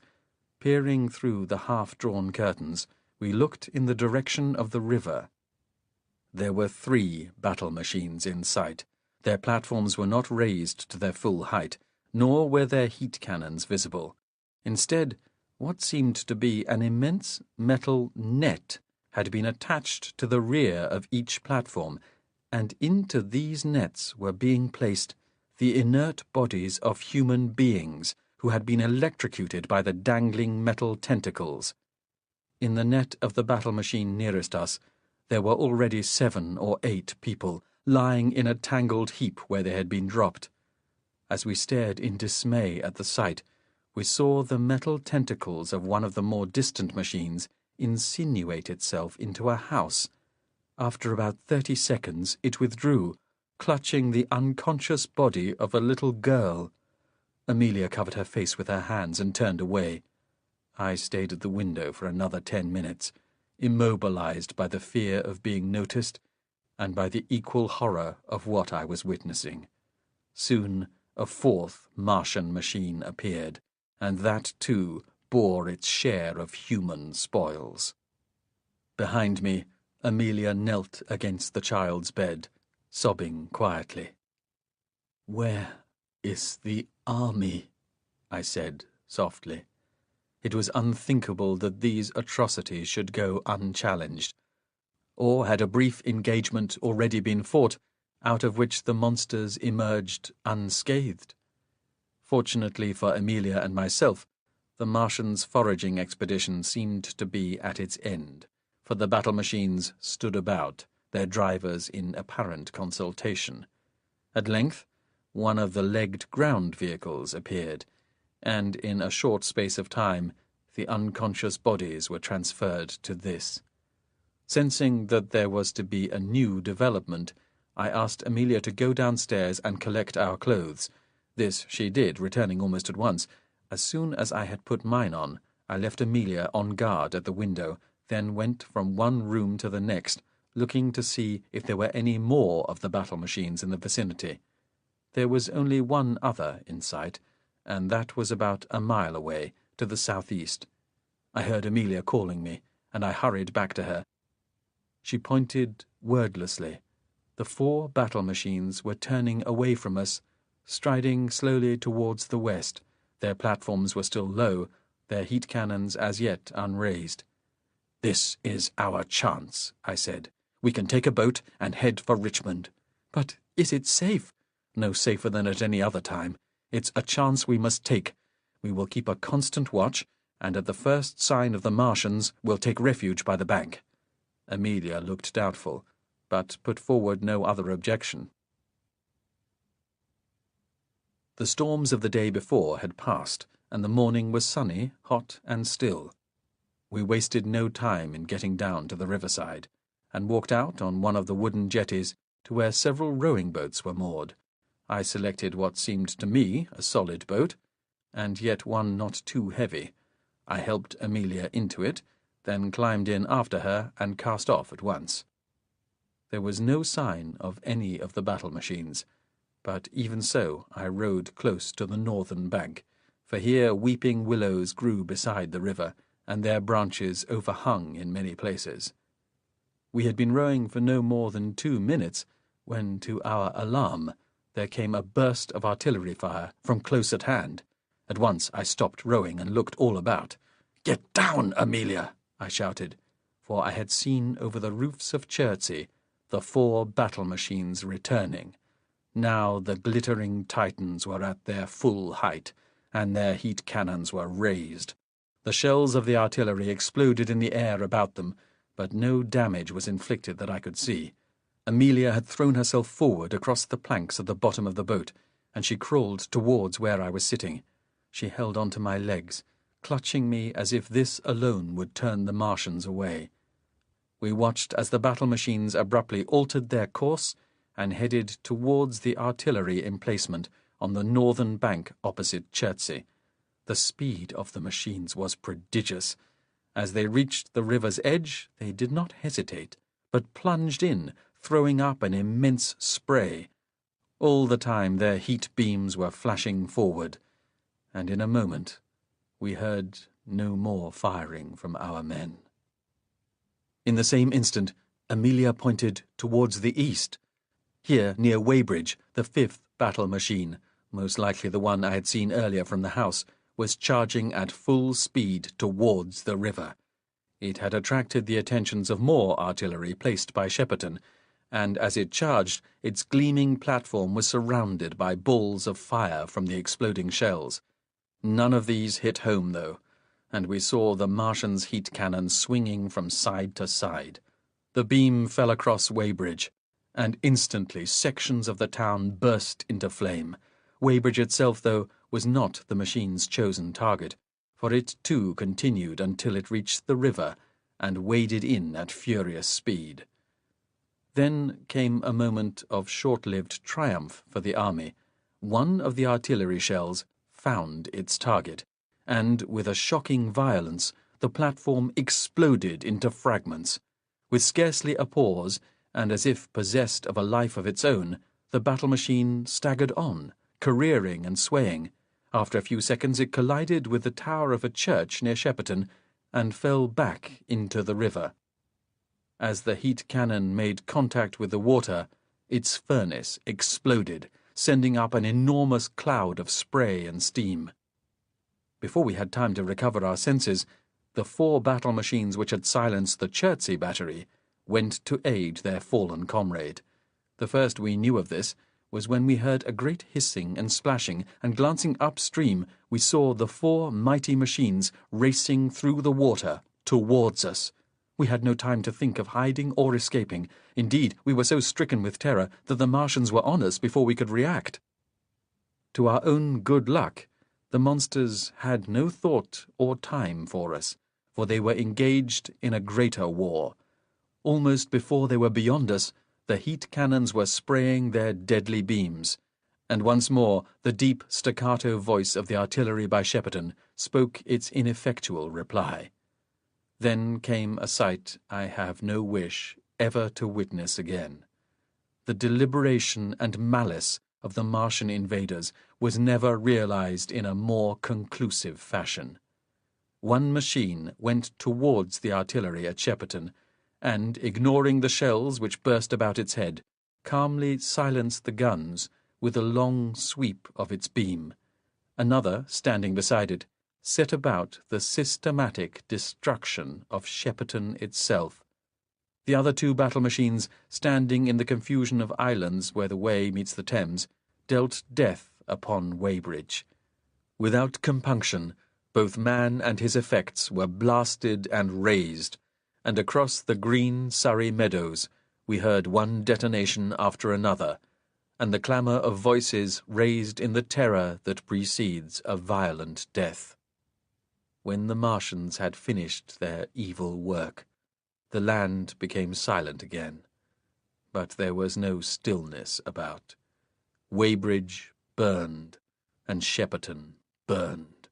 Steam from the river mingled with smoke from the towns, joining in a great column that poured into the cloudless sky. The Martians, unchallenged once again, folded away their cannons and congregated at the bend of the river where the first battle machine had fallen.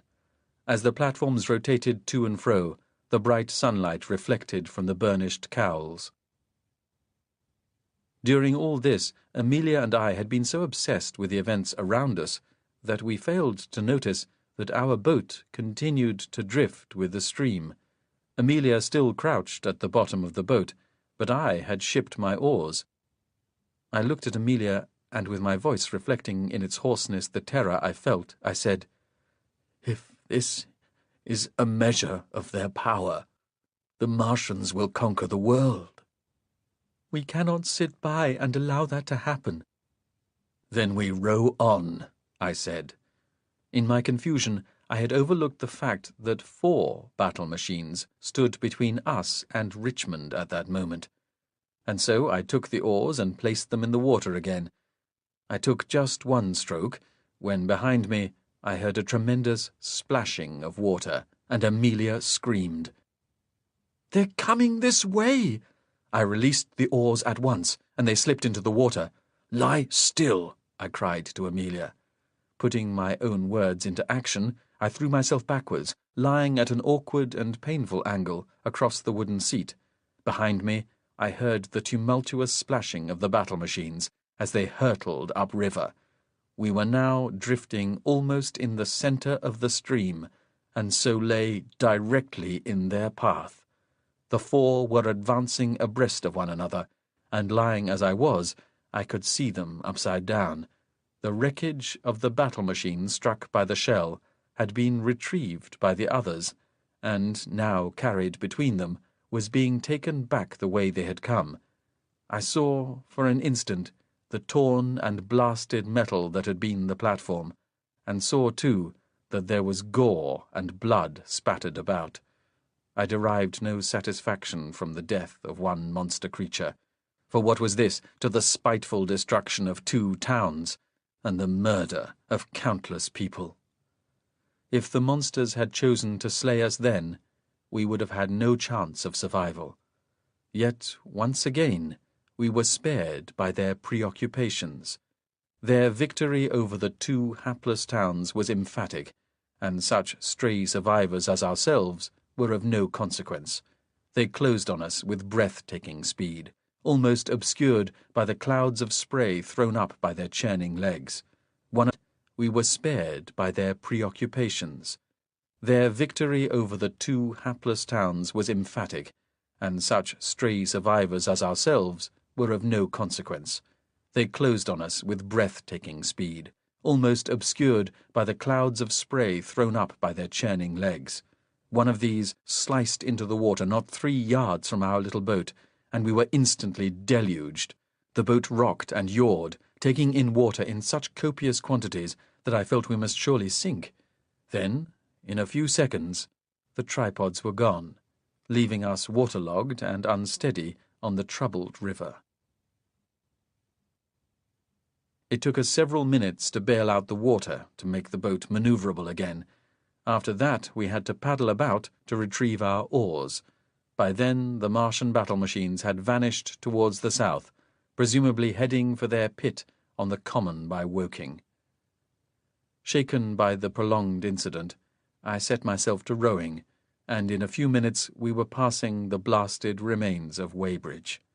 If survivors there were, we saw none about. A ferry had been plying as the Martians struck, and we saw its upturned and blackened hull awash in the river. On the towpath lay scores, perhaps hundreds of charred bodies, of those who had suffered directly under the beam of heat. The town itself was well ablaze, with few, if any, buildings left untouched by the murderous attack. There were many bodies in the water, presumably of those who had thought that in the river lay safety from the attack. Here the Martians, with their wicked cunning, had turned their heat beams on the river itself, so raising its temperature to that of boiling. As we rowed through, the water was still steaming and bubbling, and when Amelia tested it with her hand, she snatched it away. Many of the bodies which floated here revealed by the lobster redness of their skins that the people had been almost literally boiled to death. Fortunately for our sensibilities, the steam had the effect of obscuring our surroundings, and so, as we passed through the carnage, we were spared the sight of much of it. It was with heartfelt relief that we turned the bend in the river, but our agonies were not at an end, for now we could see what damage had been inflicted on Shepperton. At Amelia's urging, I rowed more quickly, and in a few minutes I had taken us beyond the worst. Once we had turned another bend, I slackened off a little because I was tiring. We were both in a terrible state as a result of what we had seen, and so I pulled into the bank. We climbed to the shore and sat down in a heady state of shock. By the time we had recovered our wits, 2 more hours had passed, and our resolve to play an active role in fighting these monsters had hardened. So it was with a renewed sense of urgency that we returned to the boat. The break had restored my strength, and I returned to the rowing with great vigour, taking long, easy strokes. In spite of everything, I was still able to appreciate that the day itself was all I had hungered for while on Mars. The breeze was soft and the sun was warm. The green trees and grasses of the banks were a joy to the eye, and we saw and heard many birds and insects. All this and the pleasant regularity of my rowing served to order my thoughts. I felt that we needed to adjust to our actual circumstances. In some ways, Amelia and I were living still to the routines we had established inside the projectile, which is to say that our lives were patterned by the dominance of the Martians. Now, though, we were in our own land. one where places had names we recognized, and where there were days and weeks by which one ordered one's life. We had worked out where in England we had landed, and we could see that England was enjoying a summer of splendid weather, even if other climates were foreboding. But we still did not know which day of the week this was, nor even in which month or year we were. I was dwelling on such matters as I brought our boat around the bend in the river that lies just above the bridge at Walton-on-Thames. Here we saw the first living person that day, a young man wearing a dark jacket. He sat in the reeds by the edge of the water, staring despondently across the river. I pointed him out to Amelia, and at once altered course and headed towards him. As we came closer, I could see that he was a slightly built man, with a mass of flaxen curls. He was wearing a religious dog collar. Then we saw that lying on the ground beside him was the body of another man, his body covered with the filth of the river. Still dwelling on my rather trivial thoughts of the moments before, I called out to the curate as soon as we were within hailing distance. "Sir," I shouted, "what day is this?" The curate stared back at us, then stood up unsteadily. I could see he had been severely shocked by his experiences, for his hands were never still, fretting with the torn front of his jacket. His gaze was vacant and uncertain as he answered me. "It is the day of judgment, my children." Amelia had been staring at the man lying beside the curate, and she asked, "Father, is that man alive?" No answer was forthcoming, for the curate had turned distractedly away from us. He made as if to move off, but then turned back and looked down at us. "Do you need any help, Father?" Amelia said. "Who can offer help when it is God's wrath vented upon us?" "Edward, row in to the shore." I said, "But what can we do?" Nevertheless, I plied the oars, and in a moment we had scrambled ashore. The curate watched as we knelt beside the prostrate man. We saw at once that he was not dead, nor even unconscious, but was fretting restlessly, as if in a delirium. "Water. Have you any water?" he said hoarsely, his lips parched. I saw that his skin had a reddened cast to it, as if he too had been caught when the Martians boiled the river. "Have you given him any water?" I said to the curate. "He keeps asking for it, but we are beside a river of blood." I glanced at Amelia, and saw by her expression that my own opinion of the poor distracted curate was confirmed. "Amelia," I said quietly, "see if you can find something to bring water in." I returned to the delirious man, and in desperation I slapped him lightly about his face. This seemed to break through the delirium, for he sat up at once, shaking his head. Amelia had found a bottle by the river's edge, and she filled this and gave it to the man. He raised it thankfully to his lips, and drank deeply. He was quickly regaining command of his senses. The curate saw how we were helping the man, and this seemed to disconcert him. He gazed across the meadows in the direction of the distant shattered tower of Shepperton Church. He said, "What does it mean? All our work is undone. It is the vengeance of God, for he hath taken away the children. The burning smoke goeth up for ever." With this cryptic incantation, he strode off determinedly through the long grass, and was soon out of our sight. The man coughed a few times and said, "I cannot thank you enough. I thought I must surely die." "Was the curate your companion?" I said. He shook his head weakly. "I have never before laid eyes on him." "Are you well enough to move?" said Amelia. "I believe so. I am not hurt, but I have had a narrow escape." "Were you in Weybridge?" I said. "I was in the thick of it. Those Martians have no mercy, feel no compunction." "How do you know they're from Mars?" I said, greatly interested by this, as I had been at hearing of the soldiers' rumours. "It is well known. The firing of their projectiles was observed in many telescopes. Indeed, I was fortunate to observe one such myself, through the instrument at Ottershaw." "You are an astronomer," said Amelia. "That I am not, but I am acquainted with many scientists. My own calling is of a more philosophical nature." He paused then, and glanced down at himself, and was at once overcome with embarrassment. "My dear lady," he said to Amelia, "I must apologize for my state of undress." "We are no better garbed ourselves," she replied accurately. "You too have come from the thick of the fighting?" "In a sense," I said.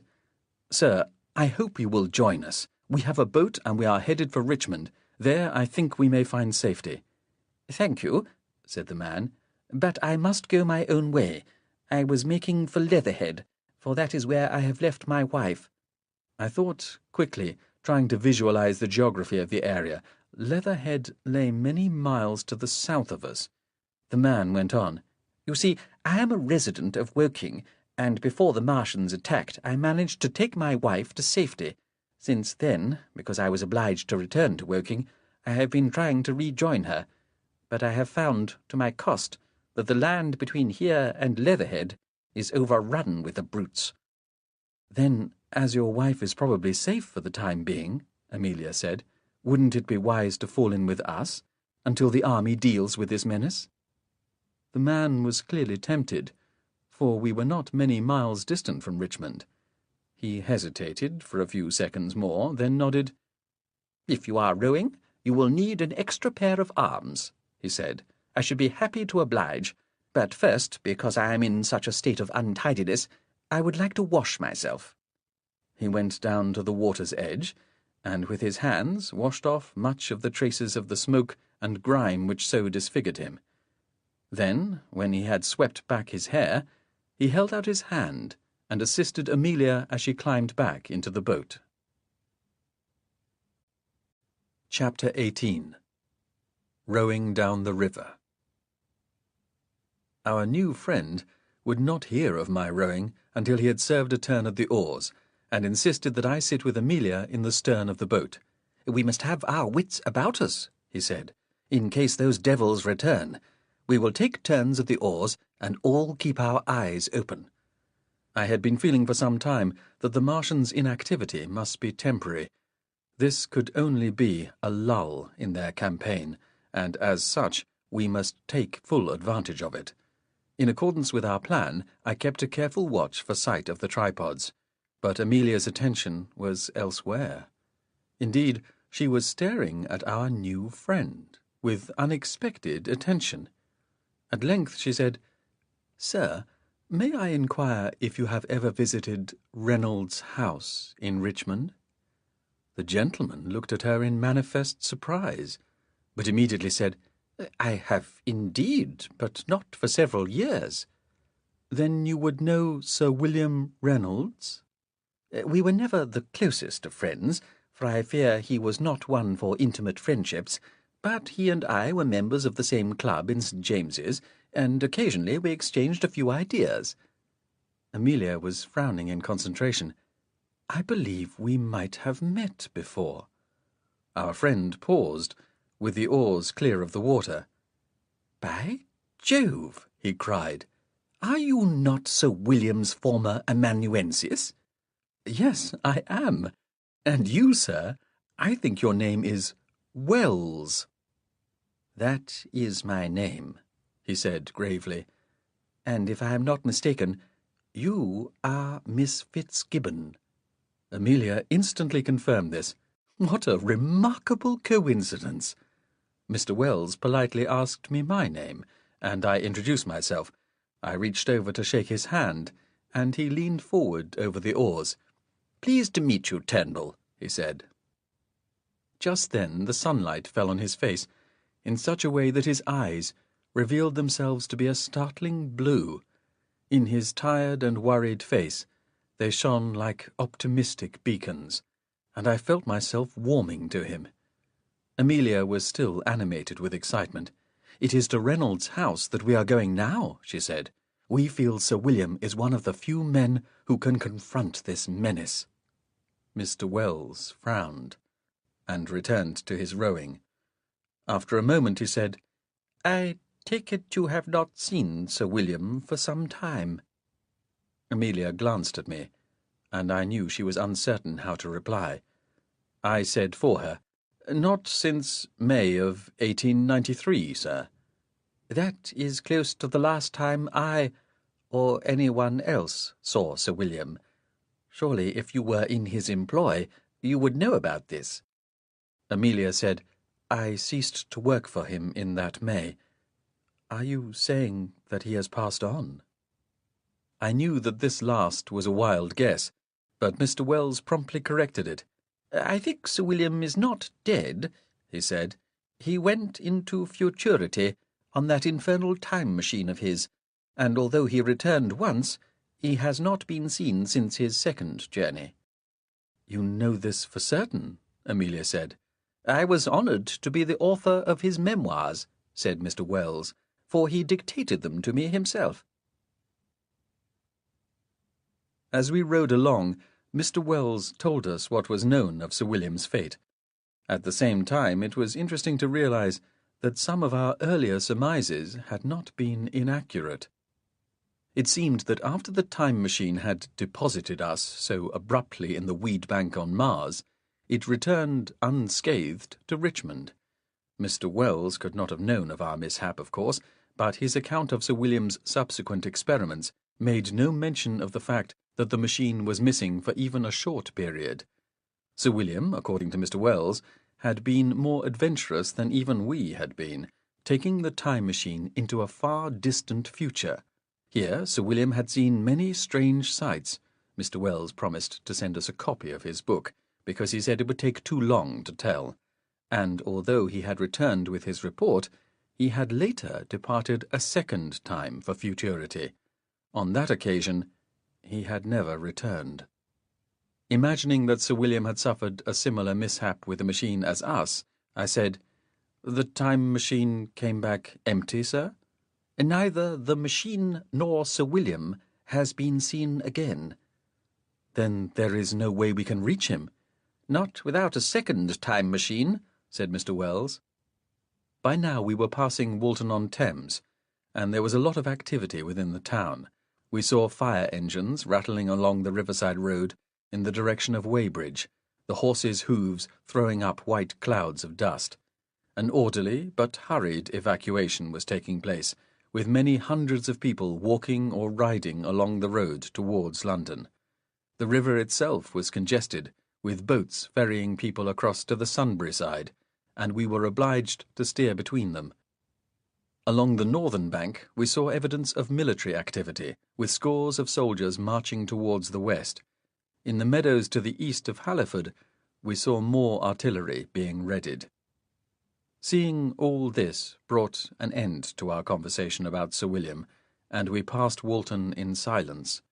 Mr. Wells was seeming to tire at the oars, so I changed places with him. Once more occupied with a regular physical task of rowing, I found my thoughts returning to the orderly procession they had enjoyed shortly before we met Mr. Wells and the curate. Until this moment, I had not tried to understand why Amelia and I had decided to head for Sir William's house. Mr. Wells's mention of the time machine, though, focused my thoughts on the reason. In some unconscious way, it must have occurred to me that the machine itself might be deployed defensively against Martians. I had no actual plan in mind, but its weird ability to move through the attenuated dimensions of space and time was unequaled by any device the Martians possessed. Now Mr. Wells was saying that the time machine was no longer available. But we had already travelled so far through so many perils, and were now so close, pressing on to Richmond seemed as good an option as any. The house was Amelia's home, for one thing, and its secluded position just behind the ridge of the hill would make it a safer sanctuary than most. At last, not wishing to ignore Mr. Wells, I said, "Sir, do you know what preparations the army is making?" "Only what we have seen today. They were caught unawares. Even from the early hours of the invasion, no one in authority was prepared to take the situation seriously." You speak as if you are critical. I am, said Mr. Wells. The fact that the Martians were sending an invasion fleet has been known for weeks. As I told you, the firing of their projectiles was observed by scientists. Any number of warnings were issued, both in scientific papers and in the popular press. Yet even when the first cylinder landed, the authorities were slow to react. Amelia said, "You mean that the warnings were not taken seriously?" They were dismissed as sensationalism even after the Martians emerged, and even after there were many deaths. The first cylinder landed not a mile from my house. It came down at about midnight on the 19th. I myself visited it during the next morning, along with a crowd of others, and although it was clear from the outset that something was inside, the press would not publish more than a few inches about it. This I know is true because, in addition to my literary activities, I occasionally contribute scientific pieces to the press, and the papers are noted for their caution with all scientific matters. Even yesterday they were treating this incursion with levity. As for the army, they did not turn out until nearly 24 hours after the arrival of the projectile, and by then the monsters were out and well established. "In the army's defence," I said, still feeling that it had been incumbent upon myself to alert the authorities, "such an invasion is unprecedented." "Maybe so," Mr. Wells said, "but the second cylinder landed before a single shot was fired by our side. How many more landings are needed before the threat is understood?" "I think they are alert to the danger now," I said, nodding towards yet another artillery emplacement on the banks of the river. One of the gunners was hailing us, but I rode on without responding.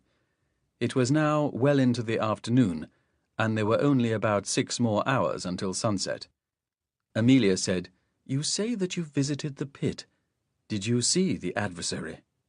"That I did," said Mr. Wells, and I noticed then that his hands were trembling.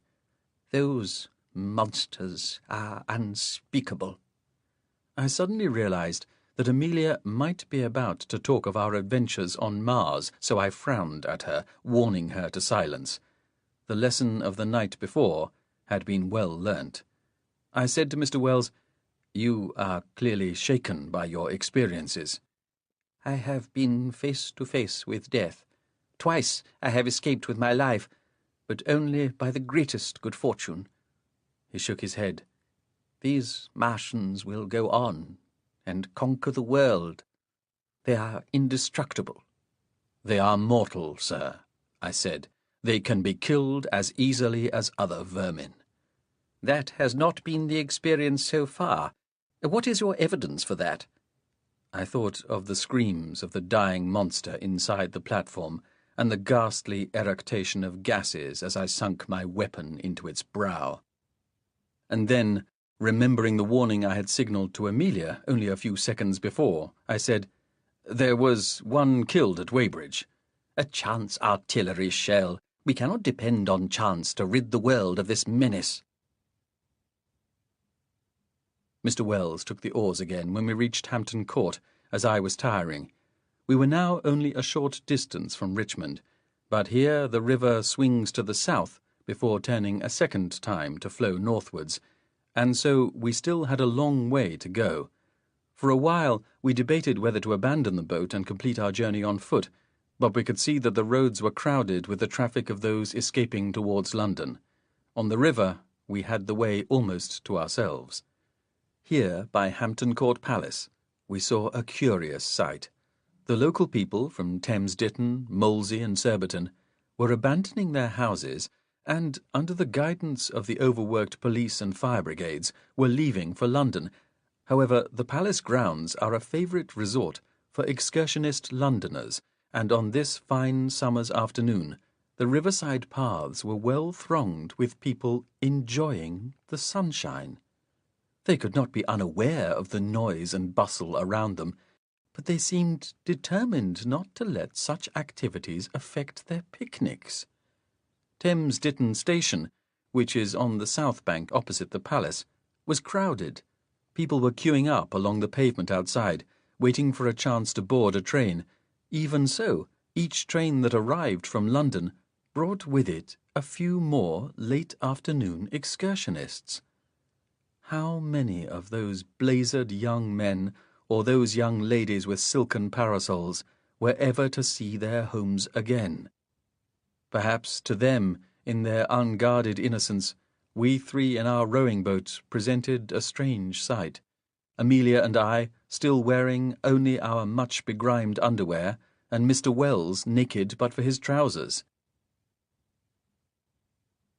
It was as we were rowing towards Kingston upon Thames that we heard the artillery again, and at once we were on our guard. Mr. Wells rowed more vigorously, and Amelia and I turned in our seats, looking westwards for a sight of the deadly tripods. For the moment there was no sign of them, but the distant artillery banged endlessly.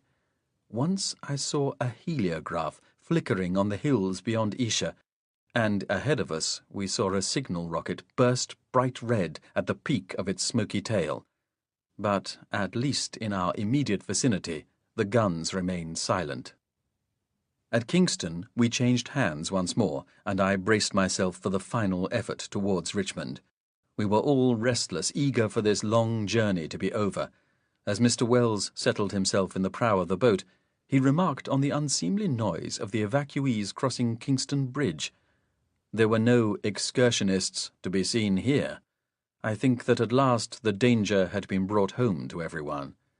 A few minutes after we left Kingston, Amelia pointed ahead.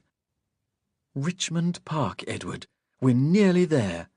I glanced briefly over my shoulder and saw the rise of ground. I was not surprised to see that on the crest of the ridge and black against the sky were the protruding muzzles of the artillery. The Martians were expected, and this time they might well meet their match.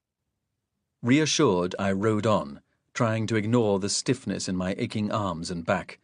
A mile north of Kingston, the Thames, in its meandering way, swings to the northwest, and so the rise of Richmond Park moved further away to our right.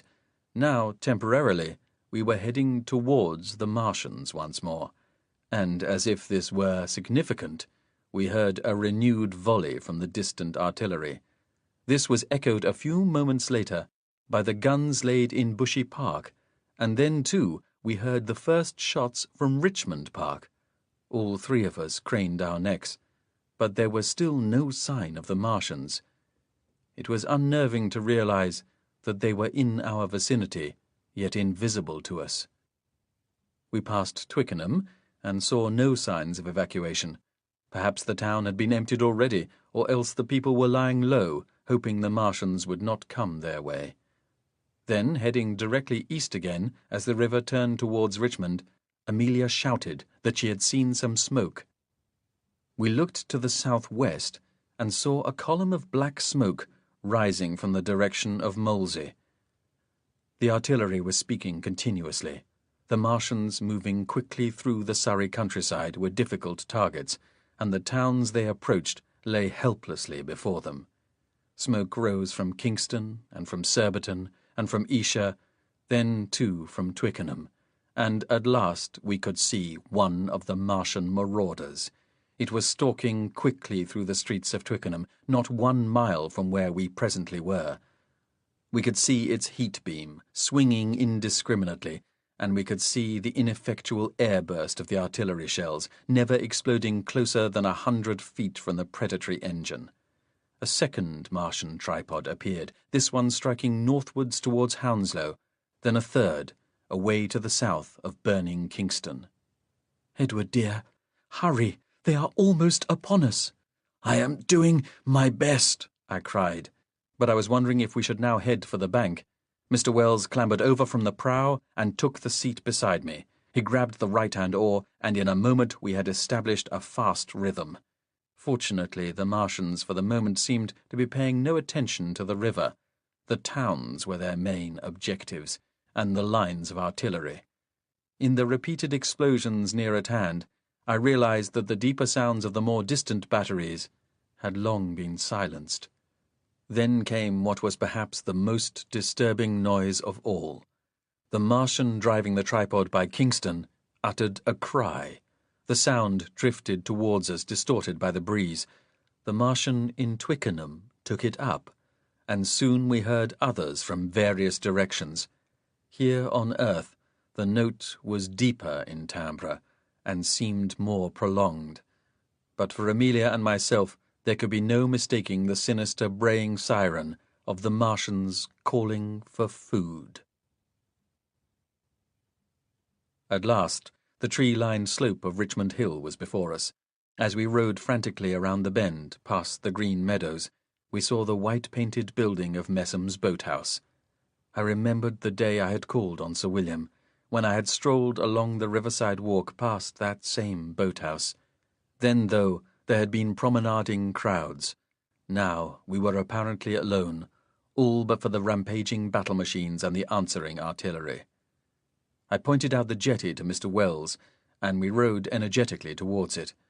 At long last, we heard the scraping of the wooden hull against the hard stone, and without further ceremony, I held out my hand to help Amelia ashore. I waited until Mr. Wells had stepped down, and then I too followed. Behind us the little boat bobbed away, drifting with the current of the river. Both Mr. Wells and I were exhausted from our long ordeal, but even so were prepared for the last part of our effort, the climb up the side of the hill towards Sir William's house.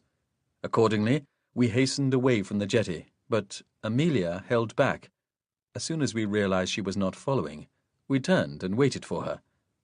Amelia had not been at her most talkative for the last hour, but now said, "Mr. Wells, you told us earlier that you went to the Martian's pit in Woking. What day was that?" "It was the Friday morning," Mr. Wells said. Looking across the river towards Twickenham, I saw that the brazen cowl of the nearest battle machine was turned our way. Artillery shells burst around it.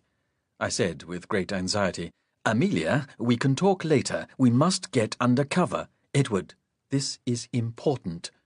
Then to Mr. Wells, "And that was the 19th, you say?" "No, the Thursday was the 19th. It came down during the night. I went to the pit the next morning." "And today we have seen excursionists, so today must be a Sunday. Mr. Wells, this is 1903, is it not?" He looked a little puzzled, but confirmed that it was. Amelia turned to me and seized my hand. "Edward, today is the 22nd of June. This is the day in 1903 to which we came. The time machine will be in the laboratory." With that, she turned abruptly away from me and ran quickly up through the trees. At once, I ran after her, shouting to her to come back. Amelia, rested and agile, scrambled without difficulty up the side of the hill. I was tired, and although I used every remaining scrap of energy, I could hardly keep up with her. Below us, by the river, I heard the sound of a Martian's braying siren, answered at once by another. Somewhere in the trees and bushes behind us, Mr. Wells was following. Ahead of me, from a point on the ridge, I heard the sound of a man's voice shouting an order. There came the crashing, deafening detonation of the artillery pieces mounted on the hill.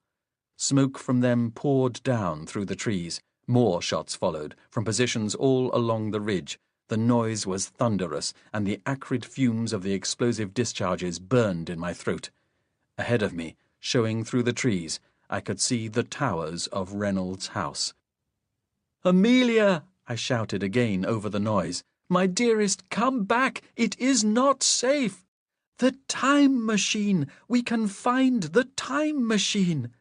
I could see her ahead of me, brushing without regard for herself through the tangle of bushes and undergrowth towards the house. "No!" I screamed after her in utter desperation. "Amelia!" Through the multitude of intervening events, across the seeming years and the millions of miles, a stark memory of our first journey to 1903. I remembered the artillery shots, the smoke, the alien sirens, the young woman running across the lawn, the face at the window, and then the all-consuming fire. Destiny. I hurled myself after her, and saw her reach the edge of the overgrown lawn. Amelia started to run across to the glass wall of the laboratory, a lithe, distant figure already beyond any help, already doomed by the destiny I had not, after all, averted. As I also reached the lawn, too breathless to shout again, I saw her come to the glass and stop by it, pressing her face against the panes. I stumbled across the lawn, and then I was behind her and near enough to see beyond her into the dim interior of the laboratory. There, set beside one of the many benches, was placed a crude mechanical device, and upon it sat two youthful figures. One was a young man, a straw boater set at a jaunty angle on his head. The other was a beautiful young woman, holding herself to him. The man was staring at us, his eyes wide with surprise. I reached out my hand to take Amelia, just as the young man within raised his own, as if to ward off the horror of what he too was seeing. Behind us there was a scream from the Martian's siren, and the brazen cowl of the battle machine appeared over the trees. I threw myself against Amelia and dashed her to the ground. In the same instant the heat beam was turned upon us, and a line of fire raced across the lawn and struck the house. Chapter 19. Under Siege. I had intended to throw myself across Amelia, so protecting her with my body, but in my desperation I succeeded only in knocking us both to the ground. There was a devastating blast, which picked us up and hurled us bodily across the garden, rolling and bouncing, and this was followed by a series of smaller explosions of varying severity. We tumbled helplessly through the long grass, and when at last we stopped, a rain of burning timber and broken masonry crashed to the soil about us. In the interval that followed, I heard the braying of the Martian as it turned away from us, its hatred satisfied. Then, although we felt other concussions close by, it was as if a stillness had fallen. There was a moment when I could hear an animal whining in pain, but a revolver fired, and even that stopped. Amelia lay in the grass near me, and as soon as I had recovered my senses, I crawled towards her. Her clothes were smouldering and smoking. I beat out the tiny flames with my hands, and at once I heard her moan. "Is that you, Edward?" she said indistinctly. "Are you hurt?" She shook her head, and as I tried to turn her over, she climbed painfully to her feet of her own accord. She stood before me, looking groggy. "By Jove, that was close." It was Mr. Wells. He came towards us from the bushes at the side of the lawn, apparently unharmed, but, like us, shocked by the ferocity of the attack. "Miss Fitzgibbon, are you injured?" he said solicitously. "I think not." She shook her head sharply. "I have become a little deaf." "That is the blast," I said, for my own ears were buzzing. Just then we heard shouting beside the house, and we all turned in that direction. A group of soldiers had appeared, looking rather dazed. An officer was trying to organize them, and after a few moments of confusion they stepped forward to the blazing house and attempted to beat out the flames with sacking. "We had better help them," I said to Mr. Wells, and at once we set off across the lawn. As we came around the corner of the building, we found a scene of destruction. The army had mounted one of its artillery pieces here, and it was clearly at this that the Martian had fired. Twisted and melted metal was scattered about a large crater. There was almost nothing recognizable of the gun, apart from one of its spoked wheels, which now lay to one side. Further back, several horses had been tethered by the outhouses in the garden, and we were distressed to see that some of these had been killed. The remainder had been efficiently quieted by their handlers, who placed blinds over their heads. We went directly to the subaltern in charge. "May we offer our help?" Mr. Wells said. "Is this your house, sir?" Amelia answered. "No, I live here." "But the house is empty." "We have been abroad." She glanced at the soldiers beating at the flames. "There is a garden hose in that shed." At once the officer ordered two of the men to find the hose, and in a few moments it had been brought out and connected to a standing tap against the side of the house. The pressure was high, and a jet of water issued at once. The officer supervised the effort with a minimum of orders, and when he stepped back as the flames were brought under control, I went over to him. "Did you lose any men?" I said. "Fortunately, sir, no.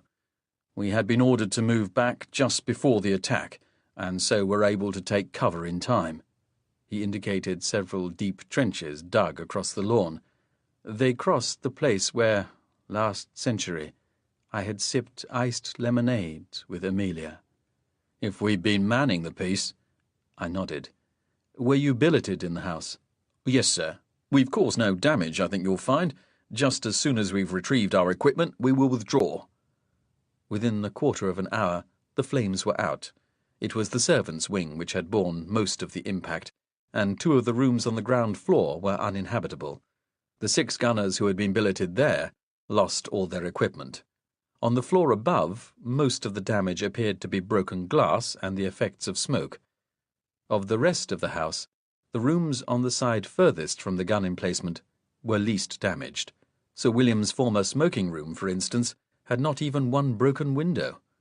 Once the fire was out, the artillerymen took what they had retrieved of their equipment, loaded up an ammunition truck, and prepared to withdraw. Through all this we could hear the sounds of the battle continuing in the distance, and the subaltern told us he was anxious to join his unit in Richmond. Finally, the troop of men rode away down the hill towards the town.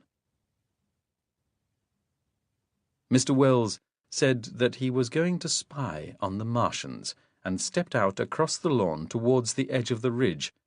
I followed Amelia into the house, and when we were inside, I took her in my arms and held her tightly, her face nestling against the side of mine.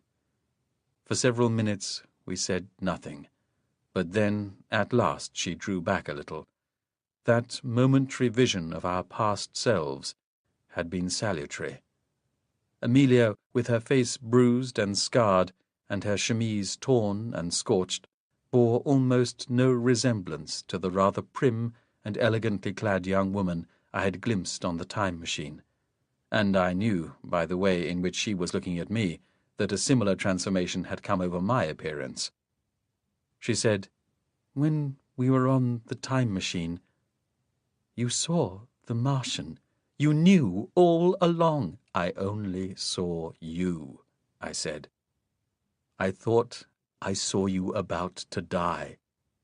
"Is that why you took the machine?" "I was desperate. I loved you even then." She held me again, and her lips pressed briefly against my neck. I heard her say, in words so soft they were almost inaudible, "I understand now, Edward." Mr. Wells brought the sombre news that he had counted 6 of the monstrous tripods in the valley below, and that the fighting continued.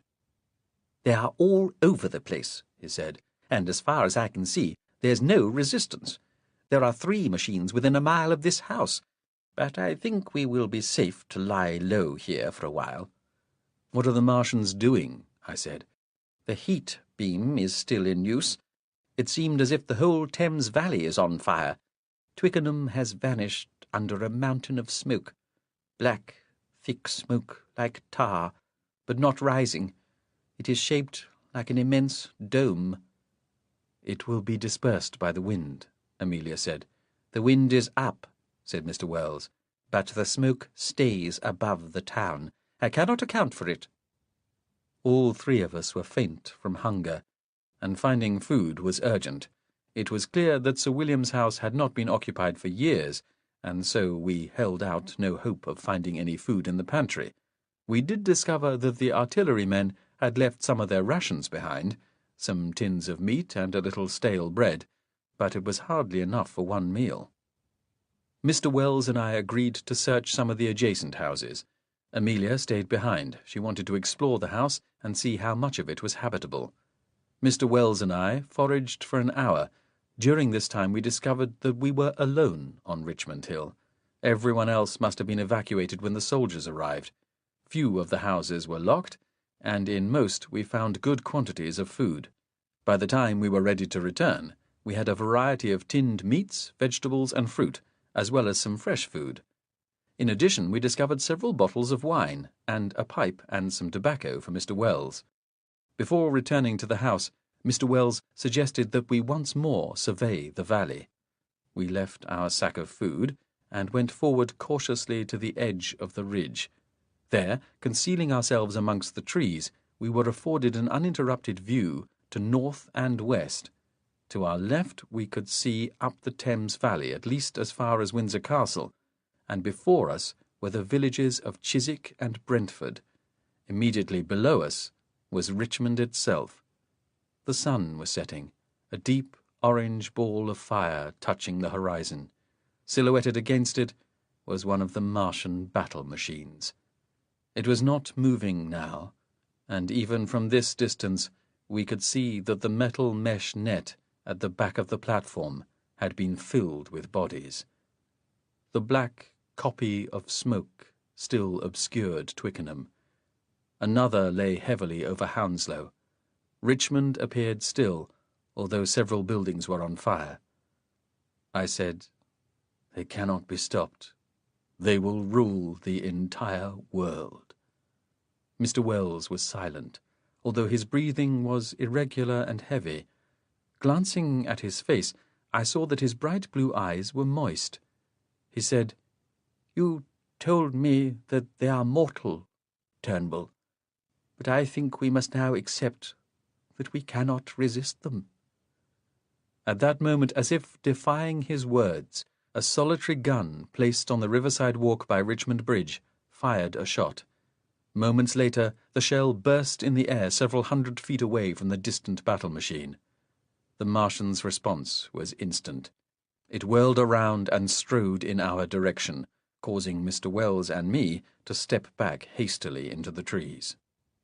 We saw the Martian extend a broad tube from its platform, and a few seconds later something was fired from this. A large cylinder flew through the air, tumbling erratically and reflecting the orange brilliance of the sun. It described a high arc and fell crashing somewhere into the streets of Richmond town.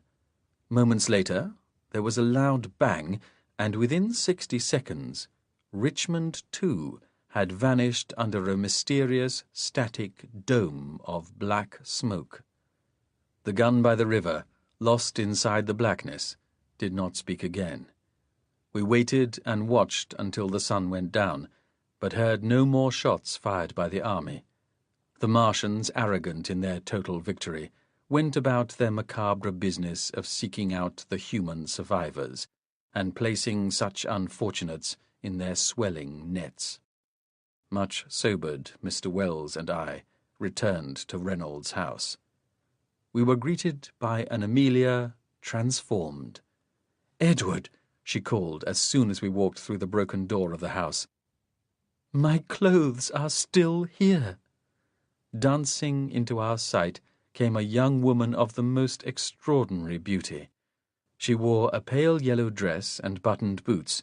Her hair was brushed and shaped about her face.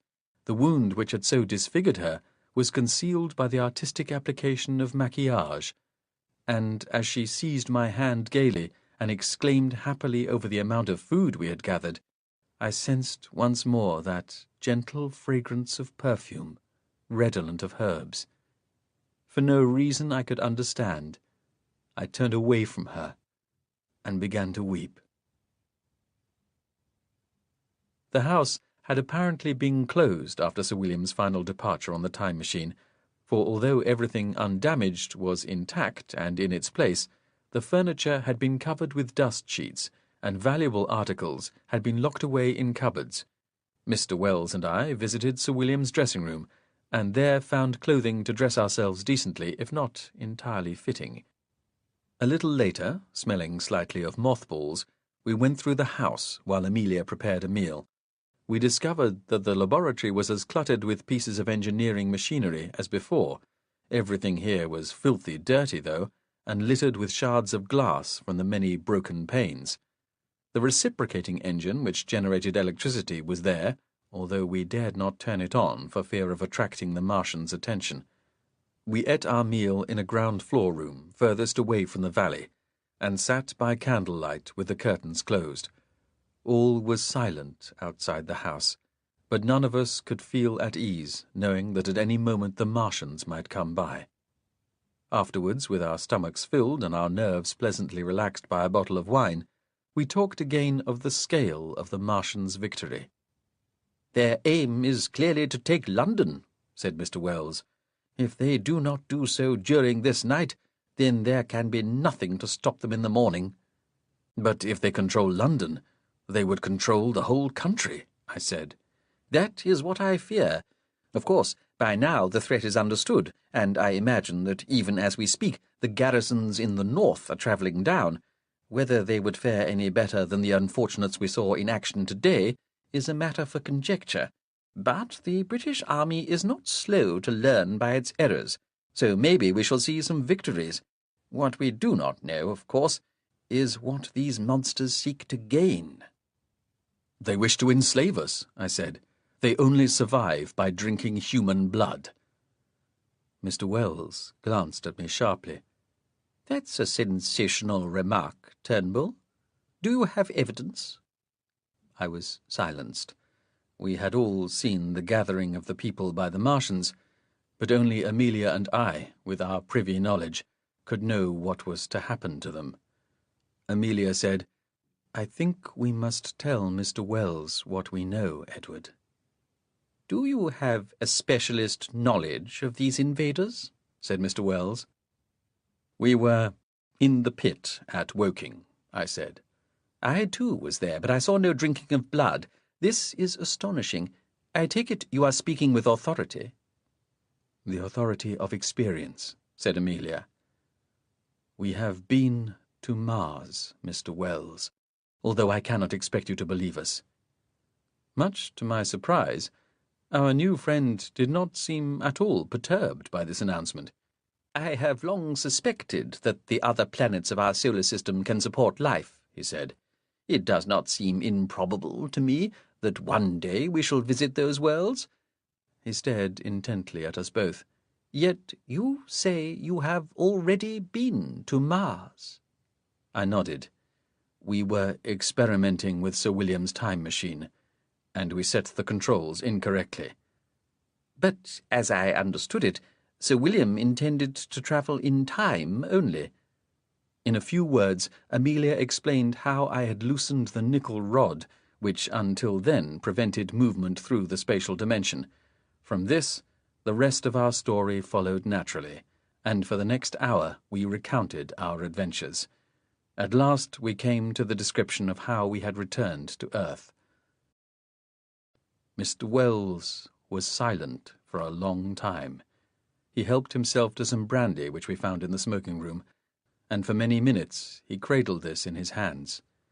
Then, at last, he said, "If you are not inventing every word, all I can say is that it is a most extraordinary tale." "We are not proud of what we have done," I said. Mr. Wells waved his hand dismissively. "You should not blame yourselves. Others would have done the same, and although there has been loss of life and damage to property, you could not have anticipated the power of these creatures." He asked us several questions about our story, and we answered them as accurately as we could. At length he said, "It seems to me that your experience is itself the most useful weapon we have against these creatures. We three are custodians of intelligence. If we cannot assist the authorities, we must take some action of our own." "I had been thinking along those lines myself," I said. "Our first intention was to contact Sir William, for it had occurred to me that the time machine itself would be a powerful weapon against these beings." "In what way?" "No creature, however powerful or ruthless, can defend itself against an invisible foe." Mr. Wells nodded his understanding, but said, "Unfortunately, we find neither Sir William nor his machine." "I know, sir," I said glumly. It was getting late, and soon we discontinued our conversation, for we were all exhausted. The silence outside the house was absolute, but we felt we could not sleep easy in uncertainty. With this in mind, we crept out of the house before preparing for bed, and walked softly across the lawn to the edge of the ridge. We looked down into the Thames Valley, and saw the burning desolation below. In every direction and as far as we could see, the night land was sparked with the glow of burning buildings. The sky above us was clear, and the stars shone brightly. Amelia took my hand and said, "It is like Mars, Edward. They are turning our world into theirs." Just then Mr. Wells pointed towards the west, and we all saw a brilliant green point of light in the sky. It was a fourth projectile. It became blindingly bright, and for a terrible moment we were convinced it was coming directly towards us, but then, at last, it abruptly lost height. It fell with a dazzling explosion of green light a long way to the southwest of us, and seconds later we heard and felt the blast of its landing. Slowly the green glare faded until all was dark once more. Mr. Wells said, "There are 6 more of those to come." I said, "We are impotent against these monsters." "We must build a second time machine," said Mr. Wells. "But that would be impossible," Amelia said. "Only Sir William knew how to construct the device."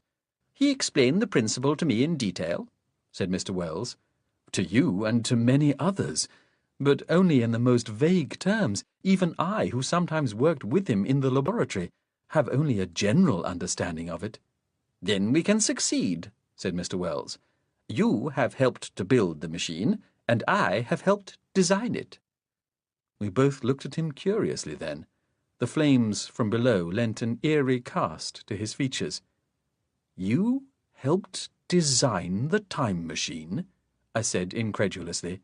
"In a sense, for Sir William often showed me his blueprints, and I made several suggestions which he incorporated. I expect the drawings are still in his safe in the laboratory." Amelia said, "That is where he always kept them." "Then we could not get at them," I cried. "Sir William is no longer here." "We will blast the safe open if we have to," Mr. Wells said. "There is no need for that," said Amelia. "I have spare keys in my suite." Suddenly, Mr. Wells extended his hand to me, and I took it uncertainly, not sure what our compact was to be. He placed his other hand on my shoulder and gripped it warmly. "Turnbull," he said gravely, "you and I and Miss Fitzgibbon too will combine to defeat this enemy. We will become the unsuspected and invisible foe. We will fight this threat to all that is good by descending on it and destroying it. Tomorrow we shall set to and build a new time machine, and with it we will go out and stop this unstoppable menace." And then, with the excitement of having formed a positive plan, we complimented ourselves and laughed aloud and shouted defiance across the blighted valley. The night was silent, and the air was tainted with smoke and death, but revenge is the most satisfactory of human impulses, and as we returned to the house, we were most uncommonly expectant of an immediate victory. Chapter 20. The Space Machine. Mr. Wells and I each took one of the guest rooms that night, while Amelia slept in her private suite. It was the first time for weeks that I had slept alone, and I tossed restlessly for hours. In the morning we came down, still exercised by the zeal of vengeance. After the luxury of a cooked breakfast, we went directly to the laboratory and opened Sir William's safe. There, rolled untidily together, were the drawings he had made of his time machine. We cleared a space on one of the benches and spread them out. At once my spirits fell, because Sir William had not been the most methodical of men. There were hundreds of corrections, erasures, and marginal sketches, and on most sheets original designs had been overdrawn with subsequent versions. Mr. Wells maintained his optimistic tone of the night before, but I sensed that some of his previous confidence was lacking. Amelia said, "Before we become too deeply involved with the plans, we should be sure the necessary materials are to hand." Looking around at the dirty chaos of the laboratory, I saw that although it was littered with many electrical components and rods and bars of metals, as well as pieces of the crystalline substance scattered almost everywhere, it would take a diligent search to be sure we had enough to construct an entire machine. Mr. Wells had carried some of the plans to the daylight and was examining them minutely. "I shall need several hours," he said. "Some of this does seem familiar, but I cannot say for certain." I did not wish to infect him with my faint-heartedness, so, in the spirit of seeming to be of help, yet ensuring I kept out of the way, I offered to search the grounds for more useful components. I left the laboratory and went out of the house. I walked first to the ridge. It was a fine summer's day, and the sun shone brightly over the ravaged countryside. Most of the fires had burned themselves out during the night, but the inky depths of the black vapours which covered Twickenham, Hounslow, and Richmond were still impenetrable. The dome shapes had flattened, and long tendrils of the black stuff were spreading through the streets which had at first escaped being smothered. Of the Martian invaders themselves there was no sign. Only to the southwest, in Bushy Park, did I see clouds of green smoke rising, and I guessed that it was there the fourth projectile had landed. I turned away from the scene and walked past the house to the other side, where the grounds opened out on Richmond Park. Here the view was uninterrupted across to Wimbledon, and looked much as it had on that first day I called at Reynolds' house. I stole the luxury of a few seconds of inactivity, staring out the rolling acres, remembering that time, those hopes. Later, I looked in the trenches the soldiers had evacuated in such haste, wondering if anything might have been left behind. I came across a rifle and many rounds of ammunition, but more promisingly, I discovered 2 wooden crates, inside each of which were 25 hand grenades. With great care, I moved them to the house and stored them safely in the woodshed. I then returned to the laboratory to see how the other 2 were faring. The 5th projectile fell in Barnes that night, about 3 miles to the northeast of the house. The following night, the 6th projectile fell on Wimbledon Common. Every day, at regular intervals, we would go stealthily to the ridge and seek signs of the Martians. During the evening of our first full day, we saw 5 of the glittering tripods marching together, heading towards London. Their heat cannons were sheathed, and they strode with the confidence of the victor who has nothing to fear. These 5 must have been the occupants of the Bushy Park projectile, striding up to join the others, which even now, we assumed, were rampaging through London. There were marked changes taking place in the Thames Valley, and they were not ones we cared for. The clouds of poisonous black vapour were eventually swept away by the Martians using an immense tube which sent forth a fierce jet of steam. The river, too, was slowly changing. One day we saw a dozen or so of the legged ground vehicles scurrying along the riverside walks and throwing up clouds of tiny seeds. In no time at all, the red weed was growing and spreading along both banks. Compared with the Spartan conditions under which it survived on Mars, the weed must have found the rich soil and moist atmosphere of England like a well-fertilized hothouse. Within a week of our return to Reynolds' house, the whole length of the river visible to us was choked with the lurid weed, and soon it was spreading to the waterside meadows. As the flow of the river was slowly blocked, we saw shallow lagoons gradually spreading out across the land on each side of the waterway. How long would it be before captive humans were set to cutting back the weed? On the day after the 10th projectile landed, this, like the 3 preceding it, had fallen somewhere in central London, Mr. Wells summoned me to the laboratory and announced that he had at last made a substantial advance. Order had been restored in the laboratory. One of our first tasks was to clean and tidy the place, and Amelia had draped huge velvet curtains across the window panes so that our work could continue after nightfall. This morning, Mr. Wells had been in the laboratory from the moment he left his bed, and the air was pleasantly smoky with his pipe. "It was the circuitry of the crystals that was baffling me," he said, stretching back comfortably in one of the chairs he had brought from the smoking room. "You see, their chemical constituency provides a direct current of electricity.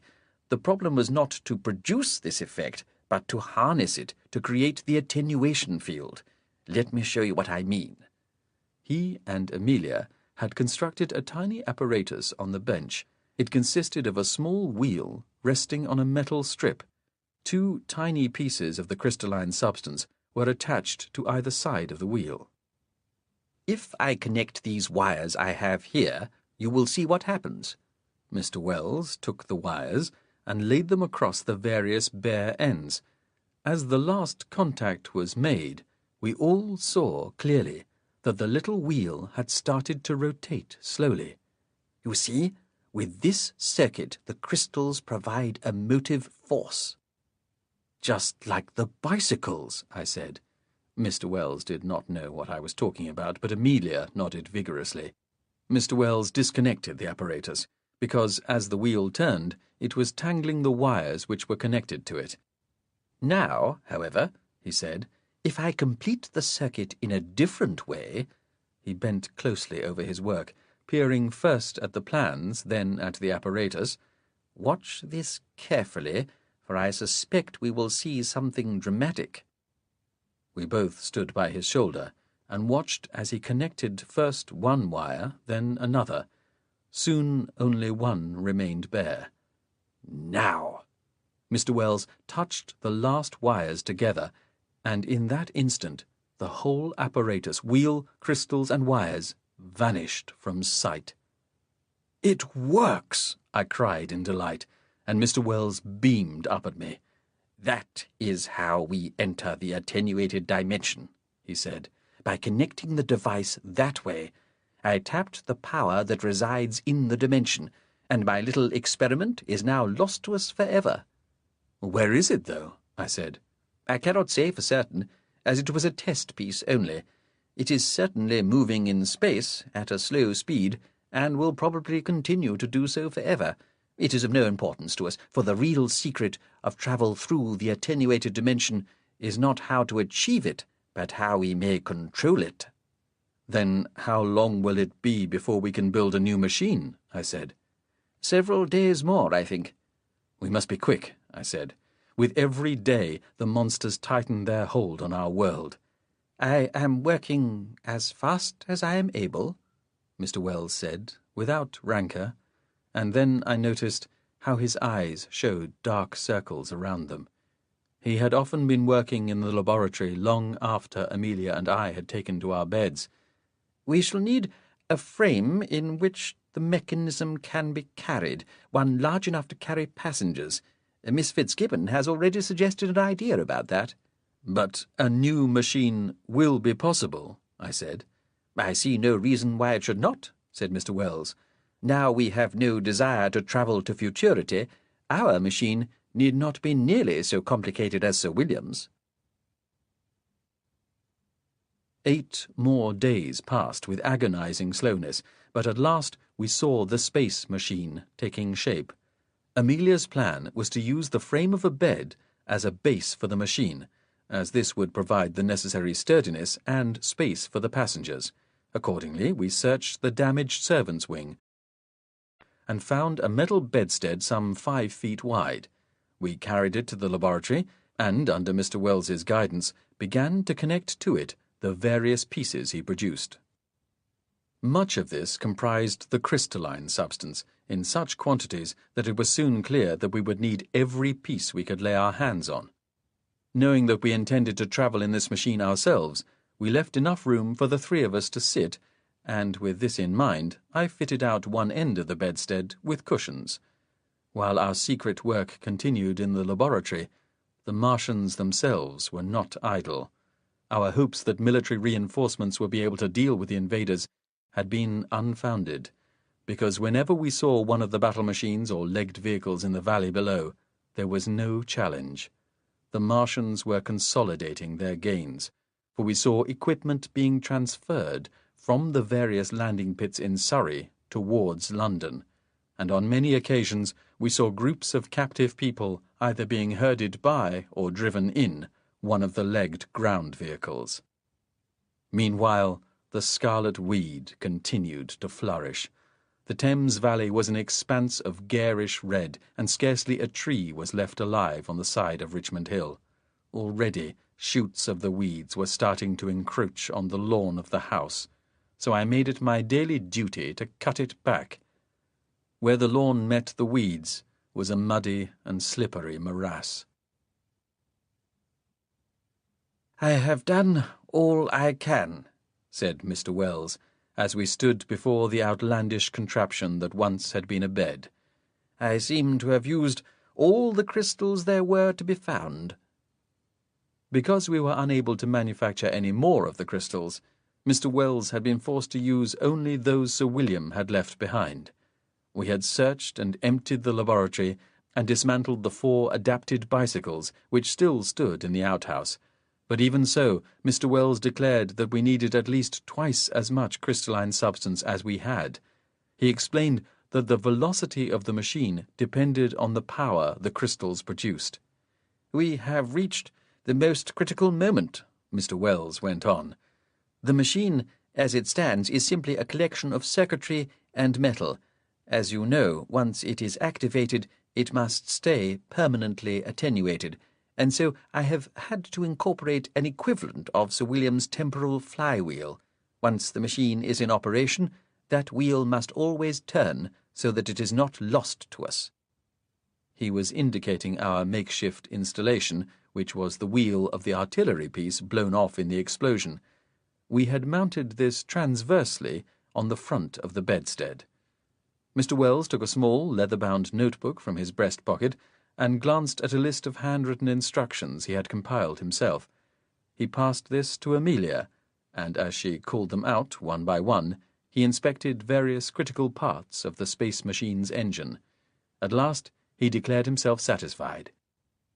"We must now trust to our work," he said softly, returning the notebook to his pocket. Without ceremony, he placed one stout piece of wire against the iron frame of the bedstead and turned a screw to hold it in place. Even before he had finished, Amelia and I noticed that the artillery wheel was turning slowly. We stood back, hardly daring to hope that our work had been successful. "Turnbull, kindly place your hand against the frame." I extended my hand cautiously. Then, catching Amelia's eye and seeing that she was smiling a little, I reached out resolutely and grasped the metal frame. As my fingers made contact, the entire contraption shuddered visibly and audibly, just as had Sir William's time machine. The apparently solid bedstead became as lissom as a young tree. Amelia stretched out her hand, and then so did Mr. Wells. We laughed aloud. "You've done it, Mr. Wells," I said. "We have built a space machine." Mr. Wells mounted the space machine and, sitting comfortably on the cushions, braced himself against the controls. By working a combination of levers, he managed to shift the machine first forwards and backwards, then to each side. Finally, he took the unwieldy machine and drove it all around the laboratory. None of this was witnessed by Amelia and myself. We have only Mr. Wells's word for it, because as soon as he touched the levers, he and the machine instantly became invisible, reappearing only when the machine was turned off. "You cannot hear me when I speak to you," he said, after his invisible tour of the laboratory. "We can neither hear nor see you," said Amelia. "Did you call to us?" "Once or twice," Mr. Wells said, smiling. "Come, Turnbull, we must try this further. Miss Fitzgibbon, would you kindly ascend to the next floor? We shall try to follow you in the machine. Perhaps you would wait inside the bedroom in which I have been sleeping." Amelia nodded, then left the laboratory. In a moment we heard her running up the stairs. "Step aboard, Mr. Turnbull. Now we shall see what this can do." Almost before I had clambered onto the cushions beside Mr. Wells, he had pushed one of the levers, and we were moving forward. Around us, silence fell abruptly. "Let us see if we can fly," said Mr. Wells. His voice sounded flat and deep against the attenuated quiet. He tugged a second lever, and at once we lifted smartly towards the ceiling. I raised my hands to ward off the blow, but as we reached the wood and jagged glass panes of the laboratory roof, we passed right through. For a moment I had the queer experience of finding just my head out in the open, but then the bulk of the space machine thrust me through, and it was as if we were hovering in the air above the conservatory-like building. Mr. Wells turned one of the horizontally mounted levers, and we moved at speed through the brick wall of the upper story of the main house. We hovered above a landing. Chuckling to himself, Mr. Wells guided the machine towards his guest room and plunged us headlong through the closed door. Amelia was waiting within, standing by the window. "Here we are," I called as soon as I saw her. "It flies, too." Amelia showed no sign of awareness. "She cannot hear us," Mr. Wells reminded me. "Now then, let me see if I can settle us on the floor." We were hovering some 18 inches above the carpet, and Mr. Wells made fine adjustments to his controls. Finally, he released his levers with a swift motion, and we dropped with a bump to the floor. Amelia started in surprise. "There you are," she said. "I wondered how you would appear." "Allow us to take you downstairs," said Mr. Wells gallantly. "Climb aboard, my dear, and let us make a tour of the house." So, for the next half-hour, we experimented with the space machine, and Mr. Wells grew accustomed to making it maneuver exactly as he wished. Soon he could make it turn, soar, hover, as if he had been at its controls all his life. We left the house and toured the garden. Here Mr. Wells tried to increase our forward speed, but to our disappointment we found that in spite of its many other qualities, the space machine could travel no faster than the approximate speed of a running man. "It is the shortage of crystals," said Mr. Wells, as we soared through the upper branches of a walnut tree. "If we had more of those, there would be no limit to our velocity." "Never mind," said Amelia. "We have no use for great speed. Invisibility is our prime advantage." I was staring out, past the house, to the overgrown redness of the valley. It was the constant reminder of the urgency of our efforts. "Mr. Wells," I said quietly, "we have our space machine. Now is the time to put it to use." Chapter 21. An Invisible Nemesis.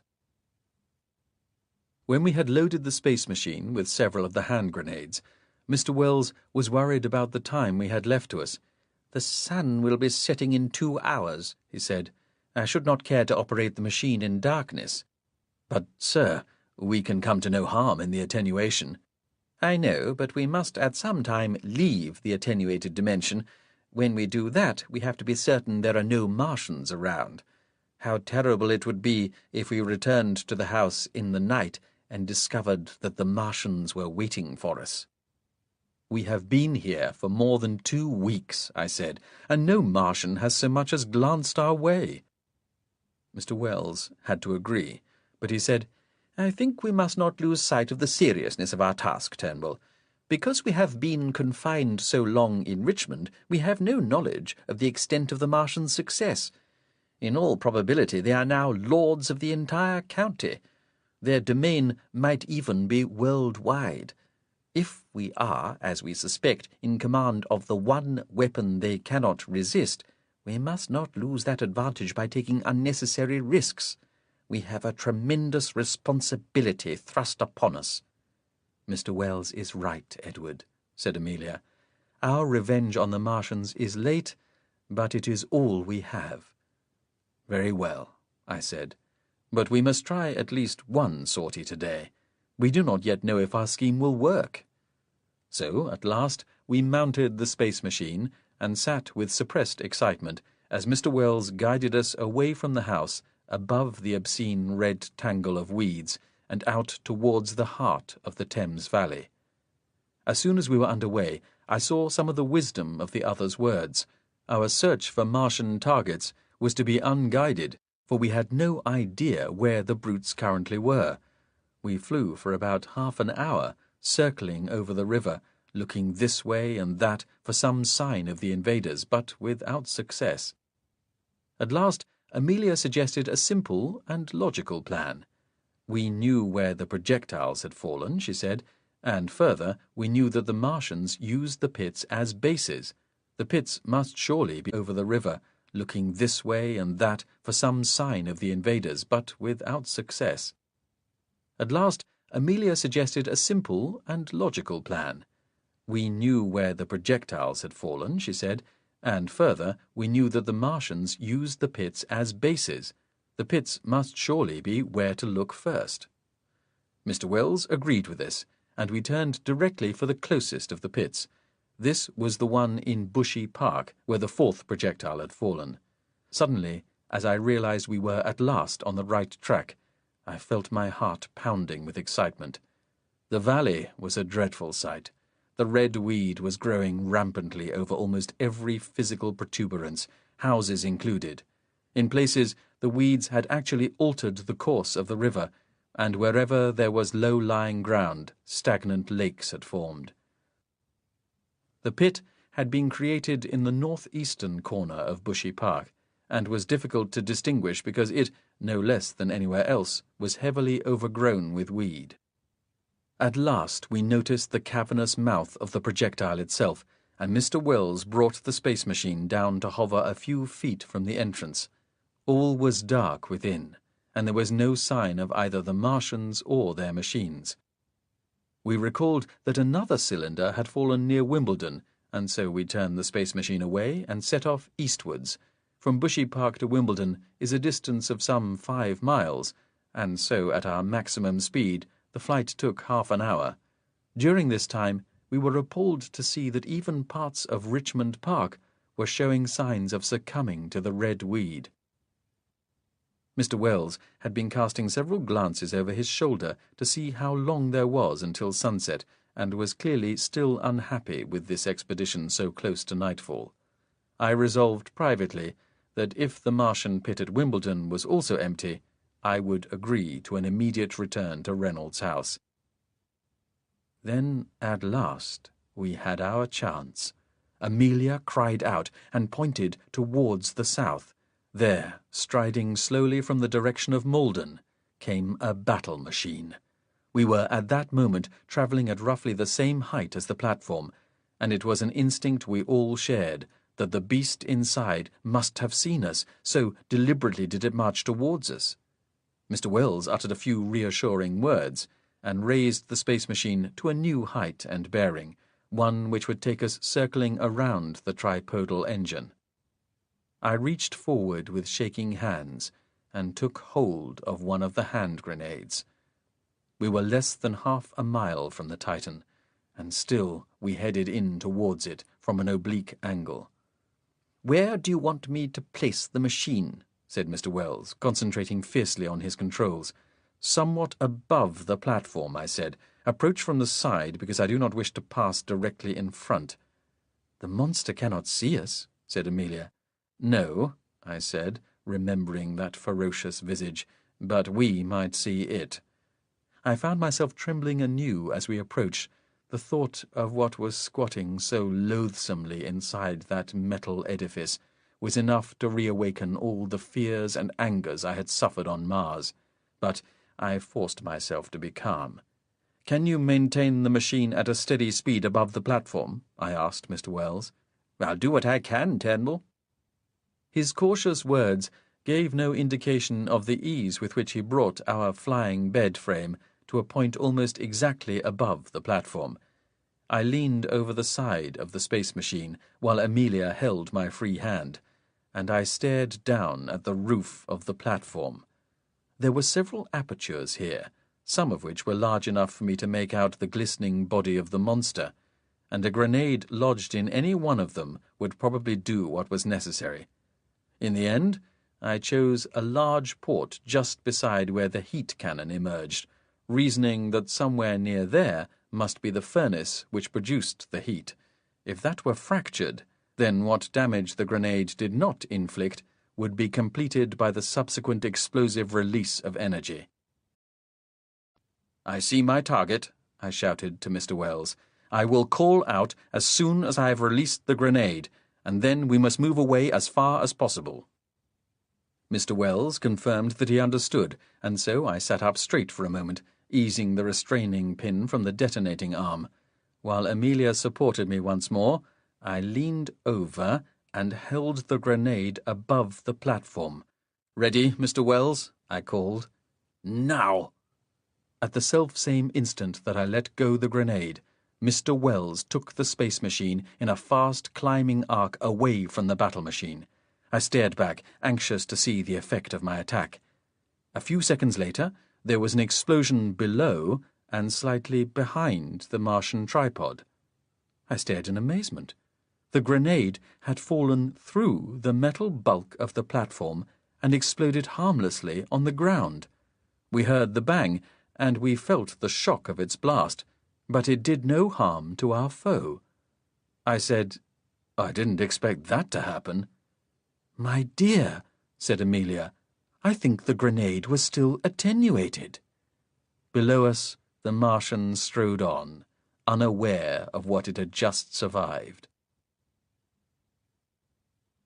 I was seething with disappointment as we returned safely to the house. By then the sun had set, and a long, glowing summer's twilight lay across the transformed valley. As the other two went to their rooms to dress for dinner, I paced to and fro in the laboratory, determined that vengeance should not be snatched away from us. I ate with the others, but kept my silence throughout the meal.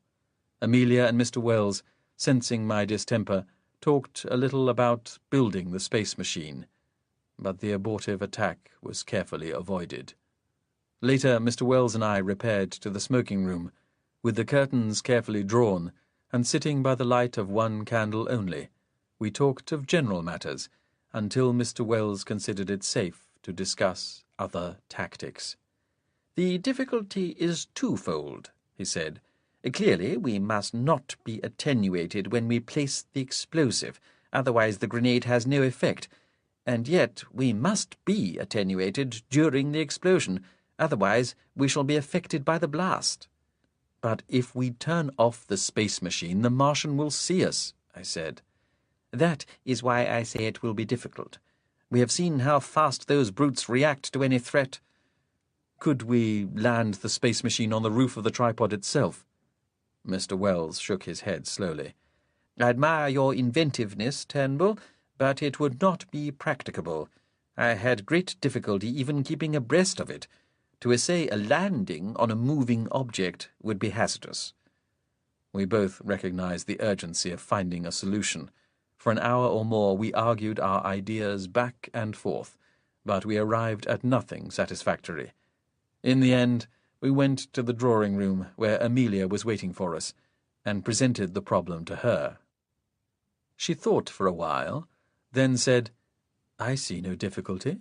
We have plenty of grenades, and can therefore afford a few misses. All we should do is hover above our target, although at a somewhat greater height than today.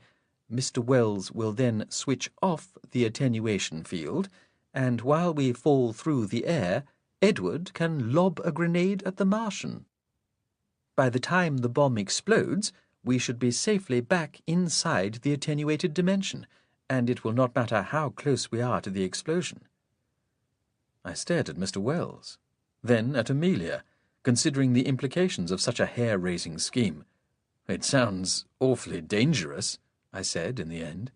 "We can strap ourselves to the space machine," Amelia said. "We need not fall out." "But even so—" "Do you have an alternative plan?" she said. The following morning, we were ready to set out at an early hour. Only Amelia seemed confident of the new plan, to the extent that she offered to take on the task of aiming the hand grenades herself. Naturally, I would hear nothing of this, but she remained the only one of us who radiated confidence that morning. Indeed, she had been up since first light and made us all some sandwiches, so that we would not have to return to the house for lunch. Additionally, she had fixed some straps, which she had made from leather trouser belts, across the bedstead's cushions to hold us in place. Just as we were about to leave, Amelia walked abruptly from the laboratory, and Mr. Wells and I stared after her. She returned in a few moments, this time carrying a suitcase. I glanced at it, not at first recognizing it for what it was. Amelia set it down on the floor and opened the lid. Inside, wrapped carefully in tissue paper, were the 3 pairs of goggles I had brought with me the day I came to see Sir William. She passed one pair to me, smiling a little. Mr. Wells took his at once. "Capital notion, Miss Fitzgibbon," he said. "Our eyes will need protection from the wind if we are to fall through the air." Amelia put on hers before we left, and I helped her with the clasp, making sure that it did not get caught in her hair. She settled the goggles on her brow. "Now we are better equipped for our outing," she said, and went towards the space machine. I followed, holding my goggles in my hand and trying not to dwell on my memories. We were in for a day of remarkably good hunting. Within a few minutes of sailing out over the Thames, Amelia let forth a cry and pointed to the west. There, walking slowly through the streets of Twickenham, was a Martian battle machine. Its metal arms were dangling, and it was moving from house to house, evidently seeking human survivors. By the emptiness of the mesh net that hung behind the platform, we judged that its pickings had been poor. It seemed incredible to us that there should be any survivors at all in these ravaged towns, although our own survival was a clue to the fact that people must still be clinging to life in the cellars and basements of the houses. We circled warily around the evil machine, once again experiencing that unease we had felt the day before. "Take the space machine higher, if you will," Amelia said to Mr. Wells. "We must judge our approach carefully." I took a hand grenade and held it ready. The battle machine had paused momentarily, reaching through the upper window of a house with one of its long, articulated arms. Mr. Wells brought the space machine to a halt some 50 feet above the platform. Amelia pulled her goggles down over her eyes and advised us to do the same. Mr. Wells and I fixed our goggles in place and checked the position of the Martian. It was stationary, but for the sinister reaching and groping of its metal arms. "I'm ready, sir," I said, and slid the pin from the striking lever. "Very well," said Mr. Wells. "I am turning off the attenuation now." As he spoke, we all experienced an unpleasant lurching sensation. Our stomachs seemed to turn a somersault, and the air rushed past us. At the behest of gravity, we plunged towards the Martian machine. In the same instant, I hurled the grenade desperately at the Martian. "Bomb away!" I shouted. Then there was a second lurch, and our fall was arrested. Mr. Wells manipulated his levers, and we soared away to one side in the dead silence of that weird dimension. Looking back at the Martian, we waited for the explosion. And moments later, it came. My aim had been accurate, and a ball of smoke and fire blossomed silently on the roof of the battle machine. The Martian inside the platform, taken by surprise, reacted with astonishing alacrity. The tower leapt back from the house, and in the same moment we saw the barrel of the heat cannon snapping into position. The cowl of the platform swung around as the monster sought its attacker. As the smoke of the grenade drifted away, we saw that the explosion had blown a jagged hole in the roof, so that the engine inside must have been damaged. The battle machine's movements were not as smooth or as fast as some we had seen, and a dense green smoke was pouring from within. The heat beam flared into action, swinging erratically in all directions. The battle machine took 3 steps forward, hesitated, then staggered back again. The heat beam flashed across several of the nearby houses, causing the roofs to burst into flame. Then, in a ball of brilliant green fire, the whole hideous platform exploded. Our bomb had fatally damaged the furnace inside. To us, sitting inside the silence and safety of attenuation, the destruction of the Martian was a soundless event of some wonder. We saw the fragments of the dread engine flying in all directions, saw one of the huge legs cartwheeling away, saw the bulk of the shattered platform fall in 100 pieces across the rooftops of Twickenham.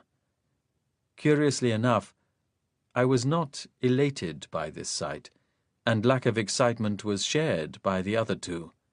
Amelia stared quietly across at the twisted metal that once had been an engine of war, and Mr. Wells merely said, "I see another." Towards the south, striding in the direction of Molesey, was a second battle machine. Mr. Wells swung his levers, and soon we were heading for our next target. By midday, we had accounted for a total of 4 Martians. 3 of these were in their tripods, and 1 was in the control cabin of one of the legged vehicles. Each attack was conducted without danger to ourselves, and each time the chosen monster had been taken by surprise. Our activities were not going unnoticed, however, for the legged vehicle had been speeding towards the destroyed tripod in Twickenham when we spotted it. As we flew to and fro across the valley, we saw several tripods approaching from the direction of London, and we knew that we would not run short of targets that day. With the killing of the 4th Martian, though, Amelia suggested we rest and eat the sandwiches we had brought. As she said this, we were still hovering about the battle machine we had just attacked. The killing of this monster had been an odd affair. We had found the battle machine standing alone on the edge of Richmond Park, facing towards the southwest. Its 3 legs were drawn together, and its metal arms were furled, and at first we suspected that the machine was unoccupied. Moving in for the kill, though, we passed in front of the multifaceted ports, and for a moment we glimpsed those terrible saucer eyes staring balefully out across Kingston. We had taken our time with this attack, and with my increasing experience, I was able to lob the grenade directly into the platform with deadly accuracy. When the bomb went off, it exploded inside the cabin occupied by the monster, blasting open several metal plates and presumably destroying the monster outright. But the furnace itself had not been ruptured. The tower still stood, leaning slightly to one side and with green smoke pouring from within. But even so, it was still mostly intact. Mr. Wells took the space machine a decent distance away from the battle machine and settled it near the ground. By consensus, we agreed to stay inside the attenuation, for the green smoke was making us nervous that the furnace might yet explode of its own accord. So, overshadowed by the damaged Titan, we quickly ate what must have been one of the strangest picnic lunches ever taken in the rolling countryside of the park. We were about to set off again when Mr. Wells drew our attention to the fact that another battle machine was hurrying towards us, evidently coming to investigate the damage we had inflicted on its colleague. We were safe enough, but agreed to take the space machine into the air and so be ready for a quick attack or a more judicious retreat. Our confidence was increasing. With 4 kills behind us, we were establishing a deadly routine. We stayed at a safe distance and watched as the newcomer went to the tower and closely inspected the damage. Its heat cannon was raised, circling menacingly. I said, "Mr. Wells, shall we bomb it now?" Mr. Wells stayed silent, his brow furrowed over the top of his goggles. "The creature is alert," he said. "We cannot risk a chance shot from the heat cannon." "Then let us seek another target," I said. With some reluctance, we turned away and headed back towards the west. As we flew, Amelia and I cast several backward glances, still wary of what the second Martian would do. Thus it was that we saw, when we were less than half a mile away, that our grenade had, after all, weakened the casing of the furnace. We saw an immense, billowing explosion of green, and the second battle machine, taking the full force, staggered backwards and crashed in a tangle of metal to the floor of the park. That was how, by a stroke of good fortune, we slaughtered our fourth and fifth Martian monsters. Greatly cheered by this accidental success, we continued our quest, although it was now with bravura tempered by caution. As Mr. Wells pointed out, it was not the Martian machines we had to destroy, but the monster creatures themselves. A battle machine was agile and well armed, but the legged ground vehicles were easier targets because the driver was not enclosed above.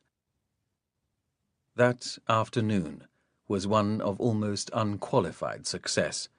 Only once did we fail to kill a Martian with our first strike, and that was when I, in my haste, neglected to pull the pin from the grenade. However, on our second pass, the monster was spectacularly destroyed. When we returned to Reynolds' house in the evening, we had accounted for a total of 11 of the Martian brutes. This, if our estimate that each projectile carried 5 monsters was correct, must have accounted for more than 1/5 of their total army. We were optimistic when we retired to bed that night. The following day, we loaded our space machine with more grenades and set off again. To our consternation, we discovered that the Martians had learned by our ventures of the day before. Now, no legged ground vehicle moved unless it was accompanied by a battle machine. But so assured of our impregnability were we, that we resolved that this presented us with 2 targets instead of 1. Accordingly, we prepared our attack with great precision, swooped down from above, and were rewarded with the sight of the battle machine being blown to smithereens. From there, it was but a simple task to chase and destroy the legged ground vehicle. Later that day, we disposed of 2 more in the same way, but that was our total score for the day. 1 legged vehicle was allowed to pass unharmed, for it was carrying a score or more of human captives. 4 was not as healthy a tally as 11, but even so we considered we had done well, and so once more retired in a state of elation. The next day was one with no success at all, for we saw no Martians about. We ranged in our search even as far as the fire-blackened heath at Woking, but here simply found the pit and its projectile empty, both of Martians and their devices. At the sight of the ruined town on the hill, Amelia and I noticed that Mr. Wells grew wistful, and we recalled how he had been so abruptly separated from his wife. "Sir, would you like us to fly to Leatherhead?" I said. He shook his head determinedly. "Our business is with the Martians. My wife will be well. It is obvious that the invaders moved to the northeast from here. There will be time enough for reunions." I admired the resolution in his voice, but later that evening Amelia told me that she had noticed a tear running down Mr. Wells's cheek. Perhaps, she said, Mr. Wells suspected that his wife might already have perished, and that he was not yet ready to face up to the reality. For this reason, as well as for our lack of success, we were in no great spirits that night, and so we retired early. The next day we were luckier. 2 Martians succumbed to our grenades, but, oddly, both the battle machines stood, like the one we had found near Kingston, alone and still, the 3 legs drawn together. There was no attempt at self-defence. One stood with its heat cannon pointing stiffly towards the sky, the other had not even raised its own. Of course, as we were attacking battle machines, we swooped with great care, but we all agreed that our kills were suspiciously easy. Then came another day with no more Martians seen at all, and on that evening Mr. Wells pronounced a verdict. "We must," he said, turn our attention at last to London. We have so far been snipers against the straggling flanks of a mighty army. Now we must confront the concentrated strength of that army and fight it to the death. Brave words indeed, but ones which did not reflect the suspicion which I afterwards discovered had been growing in us all for the last 3 days. Chapter 22. Of Science and Conscience. The morning following Mr. Wells's stern pronouncement, we stowed the remainder of our hand grenades aboard the space machine and set off towards London. We kept our eyes open for a sign of the battle machines, but there was none about. We flew first over Richmond town and saw the dark residue of the black smoke that had suffocated its streets. Only by the river, where the red weed grew in mountainous, tangling clumps, was there relief from the sight of the black, sooty powder that covered everything. North of Richmond was Kew Gardens, and here, although the pagoda still stood, most of the priceless plantations of tropical trees and bushes had succumbed to the vile weed. We headed then more directly towards London, flying over Mortlake. Not far from the brewery, in the centre of an estate of modern villas, one of the projectiles had landed, and here it had caused untold damage with the force of its explosive landing. In the centre of the pit was, of course, the empty shell of the projectile.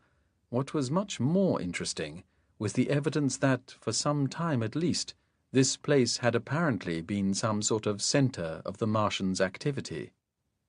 There were no battle machines in sight, but standing beside the gaping mouth of the projectile were 2 of the legged ground vehicles, and sprawled untidily behind them was one of the spider-like handling machines. Its many metal tentacles were folded, and the normal, brilliant sheen of the polished surfaces had started to corrode in the oxygen-rich air. I was all for landing the space machine and exploring on foot, so quiet was the scene, but neither Amelia nor Mr. Wells considered it safe.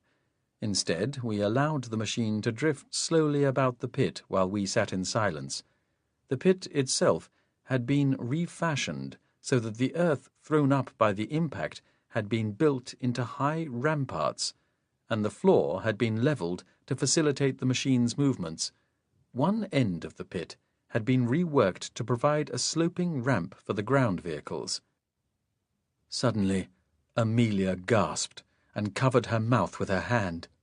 "Oh, Edward," she said, and turned her face away. I saw then what she had seen. Dwarfed by the looming bulk of the projectile and nestling in its shadow was one of the blood-letting cubicles. Lying all about, some half buried, but most of them exposed to the sky, were the bodies of human beings. Not Martian humans, but ours, Earth humans, British people, Londoners who had been living in suburban Mortlake. Without further ado, Mr. Wells sent the space machine soaring away from that place of hell, but not before we realized that lying in the shadow of the projectile were perhaps 100 or more of the corpses. We flew on, heading in an easterly direction, and in almost no time we were over the grey, mean streets of Wandsworth. "I had no idea of the scale of their murders," Mr. Wells said. "We've been allowing ourselves to neglect the fact," I said. "Each monster requires the blood of a human being every day. The longer the Martians are allowed to stay alive, the longer that slaughter will continue." Amelia said nothing, clutching my hand. "We cannot delay," said Mr. Wells. "We must continue bombing until every one of them is dead." "But where are the Martians?" I said. "I assumed London would be teeming with them." We looked in every direction, but apart from isolated pillars of smoke where buildings yet burned, there was not a single sign of the invaders. "We must search them out," said Mr. Wells, "however long it takes." "Do you suppose they are still here in London?" said Amelia, shading her eyes and scanning the horizon. "Could they have moved on?" Neither I nor Mr. Wells knew the answer to that. Mr. Wells had been staring down disparagingly at the streets of Wandsworth. He moved the controlling levers decisively and set our course again for the heart of London. Of all the Thames bridges we saw, Westminster was the one least overgrown with the red weed. So Mr. Wells took us down, and we landed in the centre of the roadway. No Martian could approach us without walking out across the bridge, and that would give us enough warning to let us start the space machine and escape. For the last hour, we had flown over the southern suburbs of the city. The extent of the desolation was almost beyond words.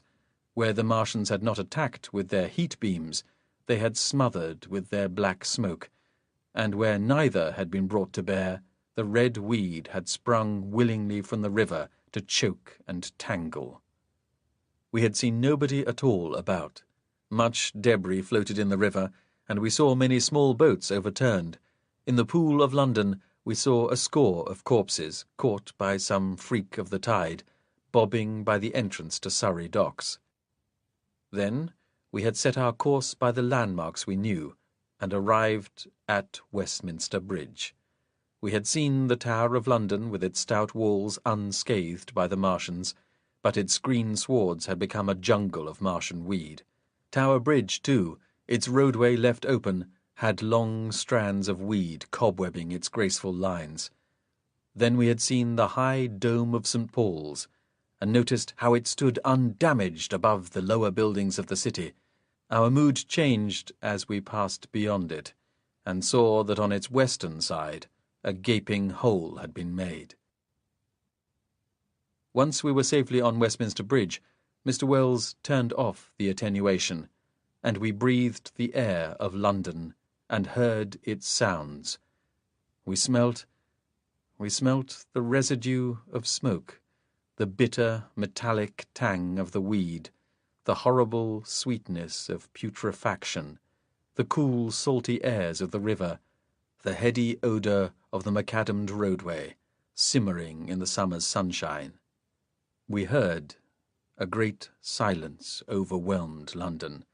There was the flow of the river below the bridge, and an occasional creak from the weed which still grew prolifically by the parapet. But there was no clatter of hooves, no grind of wheels, no cries or calls of people, nor sound of footfall.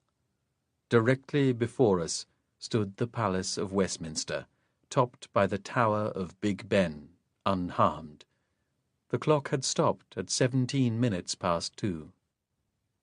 We pushed back our goggles and stepped down from the space machine.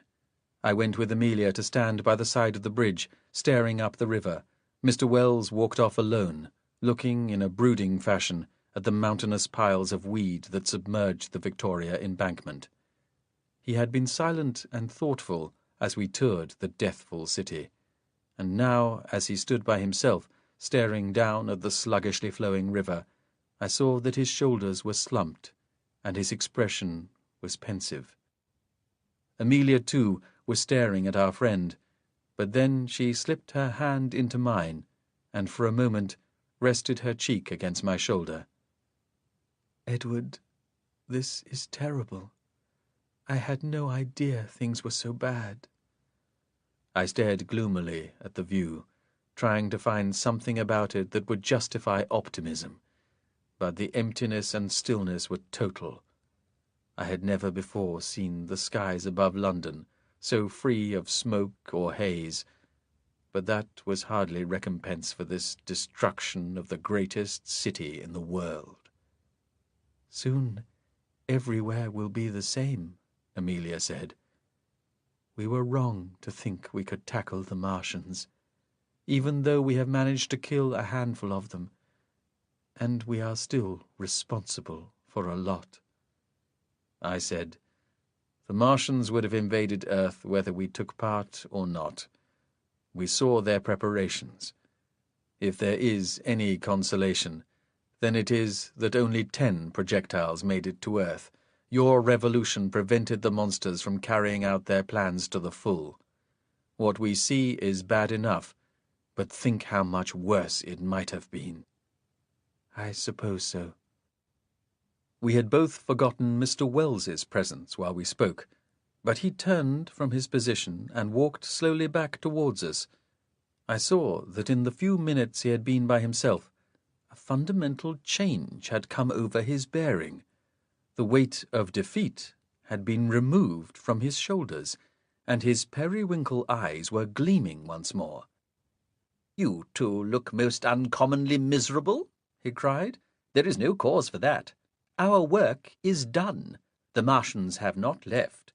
They are still here in London, but the battle is won." Amelia and I stared uncomprehendingly at Mr. Wells. He moved towards the space machine and placed one foot on the iron frame. It shuddered and groaned at his touch. He turned to face us, clasping his jacket lapels in his fists. He cleared his throat. He had taken on the aspect of a man about to address an audience. "This has been a war of worlds," said Mr. Wells, speaking calmly and in a clear, ringing voice. "Where we have been mistaken is to treat it as a war of intelligence. We have seen the invaders' monstrous appearance, but persuaded by their qualities of cunning, valour, and intelligence, have thought of them as men. So we have fought them as if they were men, and we have not done well. Our army was overrun, and our houses were burnt and crushed. However, the Martians' domain on Earth is a small one. I dare say when the recovery is made, we shall discover that no more than a few hundred square miles of territory have been conquered. Even so, small as has been the battleground, this has been a war between worlds, and when the Martians came to Earth, they did not realize what they were taking on." "Sir," I said, "if you are speaking of allies, we have seen none. No armies have come to our assistance, unless they too were instantly overcome." Mr. Wells gestured impatiently. "I am not speaking of armies, Turnbull, although they will come in good time, as will the grain ships and the goods trains. No, our allies are all about us, invisible, just as we in our machine were invisible." I glanced upwards reflexively, almost expecting a second space machine to appear from the sky. "Look at the weeds, Turnbull." Mr. Wells pointed to the stems that grew a few feet from where we stood. "See how the leaves are blighted. See how the stems are splitting even as they grow. While mankind has been concerned with the terrible intelligence of the monsters, these plants have been waging their own quiet battles. Our soil will not supply them with the minerals and nutrients they require, and our bees will not pollinate their flowers. These weeds have taken hold, Turnbull, but they are now dying. In the same way the Martian monsters will die, even if they have not done so already. The Martian effort is at an end, because intelligence is no match for nature. As the humans on Mars tampered with nature to make the monsters, and thereby provoked nemesis, so the monsters sought to tamper with life on Earth, and they too have destroyed themselves. "Then where are the monsters now?" said Amelia. "We shall find them soon enough," Mr. Wells said, "but that will come in time. Our problem is no longer how to confront this menace, but how to enjoy the spoils of victory. We have the products of the Martian intelligence all about us, and these will be eagerly taken by our scientists. I suspect that the peaceful days of the past will never entirely return, for the technology that drives these battle machines and walking vehicles will likely bring fundamental changes to the way of life of everyone in the world. We stand in the early years of a new century, and it is one which will see many changes. At the heart of those changes will be a new battle, one between science and conscience. This is the battle the Martians lost, and it is one we must now fight." Mr. Wells lapsed into silence, his breathing heavy, and Amelia and I stood nervously before him. At length he moved from his position and lowered his fists. He cleared his throat again. "I think this is, after all, no occasion for speech-making," he said, with a quick, shy glance at us, apparently disconcerted at the way his eloquence had silenced us. "To see this through, we must find the Martians. Later I will contact my publisher and see if he would be interested in an edition of my thoughts on this topic." I looked around at the silent city. "You cannot believe, sir, that after this the life of London will return to normal?" "Not to normal, Turnbull. This war is not an ending, but a beginning. The people who fled will return. Our institutions will re-establish themselves. Even the fabric of the city is, for the most part, intact and can be quickly cleaned up and rebuilt. The work of rebuilding will not end with structural repairs, for the Martian intrusion has itself served to heighten our own intelligence. As I have said, that presents its own dangers, but we will deal with those as the need arises." Amelia had been staring across the rooftops throughout our exchange, and now she pointed towards the northwest. "Look, Edward! Mr. Wells, I think there are some birds there." We looked in the direction she was indicating, and saw a flight of large birds, black against the brilliant sky, whirling and diving. They seemed a long way away. "Let us investigate this," said Mr. Wells, adjusting the goggles over his eyes once more. We went back to the space machine, and just as we were about to step aboard, we heard a blaring sound. It was one so familiar to us that we all reacted in the same moment. It was the braying call of a Martian, its siren voice echoing from the faces of the buildings that fronted the river. But this was no war cry, nor call of the hunt. Instead, it was coloured by pain and fear, an alien lament across a broken city. The call was 2 notes, one following the other, endlessly repeated. "Ooh-la! Ooh-la! Ooh-la! Ooh-la!"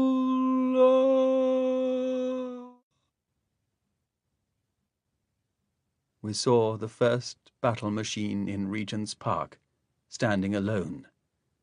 I reached immediately for a hand grenade, but Mr. Wells restrained me. "No need for that, Turnbull," he said. He brought the space machine in close to the platform, and we saw the cluster of crows that surrounded it. The birds had found a way into the platform, and now they pecked and snatched at the flesh of the Martian within. Its eyes gazed blankly at us through one of the ports at the front.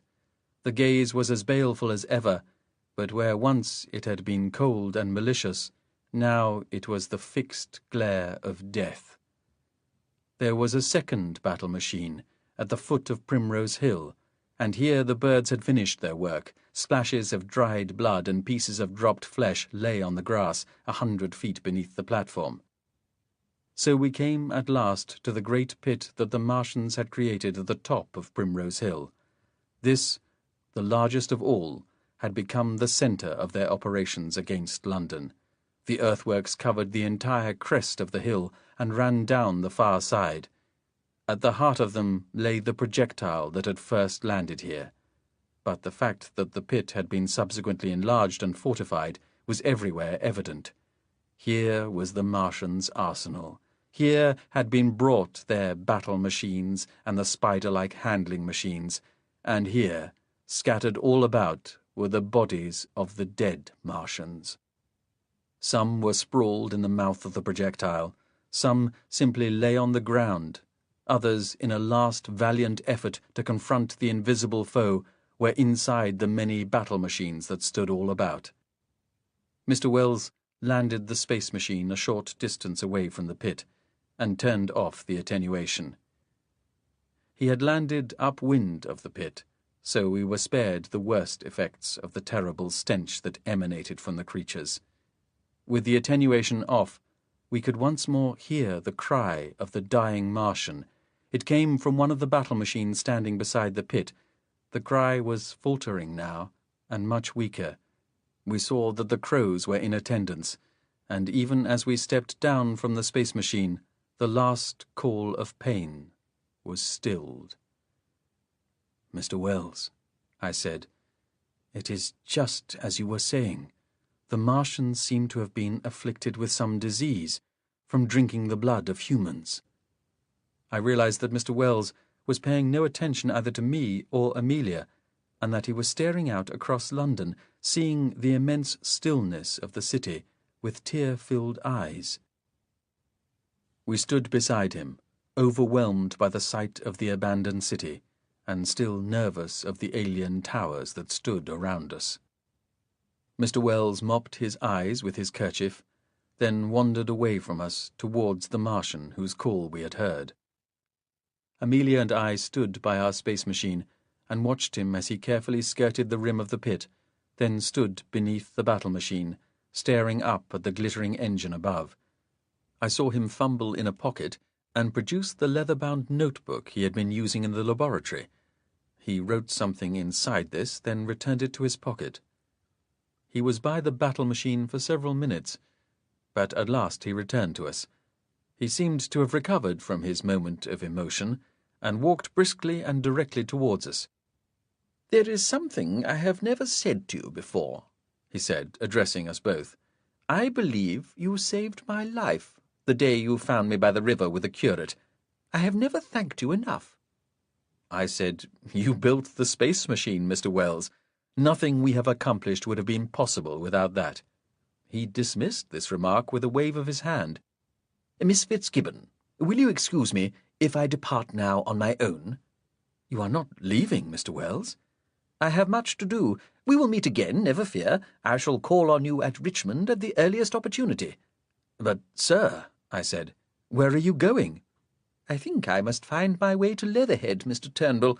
I was on a journey to find my wife when you met me, and now I must complete that journey. Whether she is dead or alive is something that is only my concern." "But we could take you to Leatherhead in the space machine," said Amelia. "There will be no need for that. I can find my way." He extended his hand to me, and I took it uncertainly. Mr. Wells's grip was firm, but I did not understand why he should leave us so unexpectedly. When he released my hand, he turned to Amelia, and she embraced him warmly.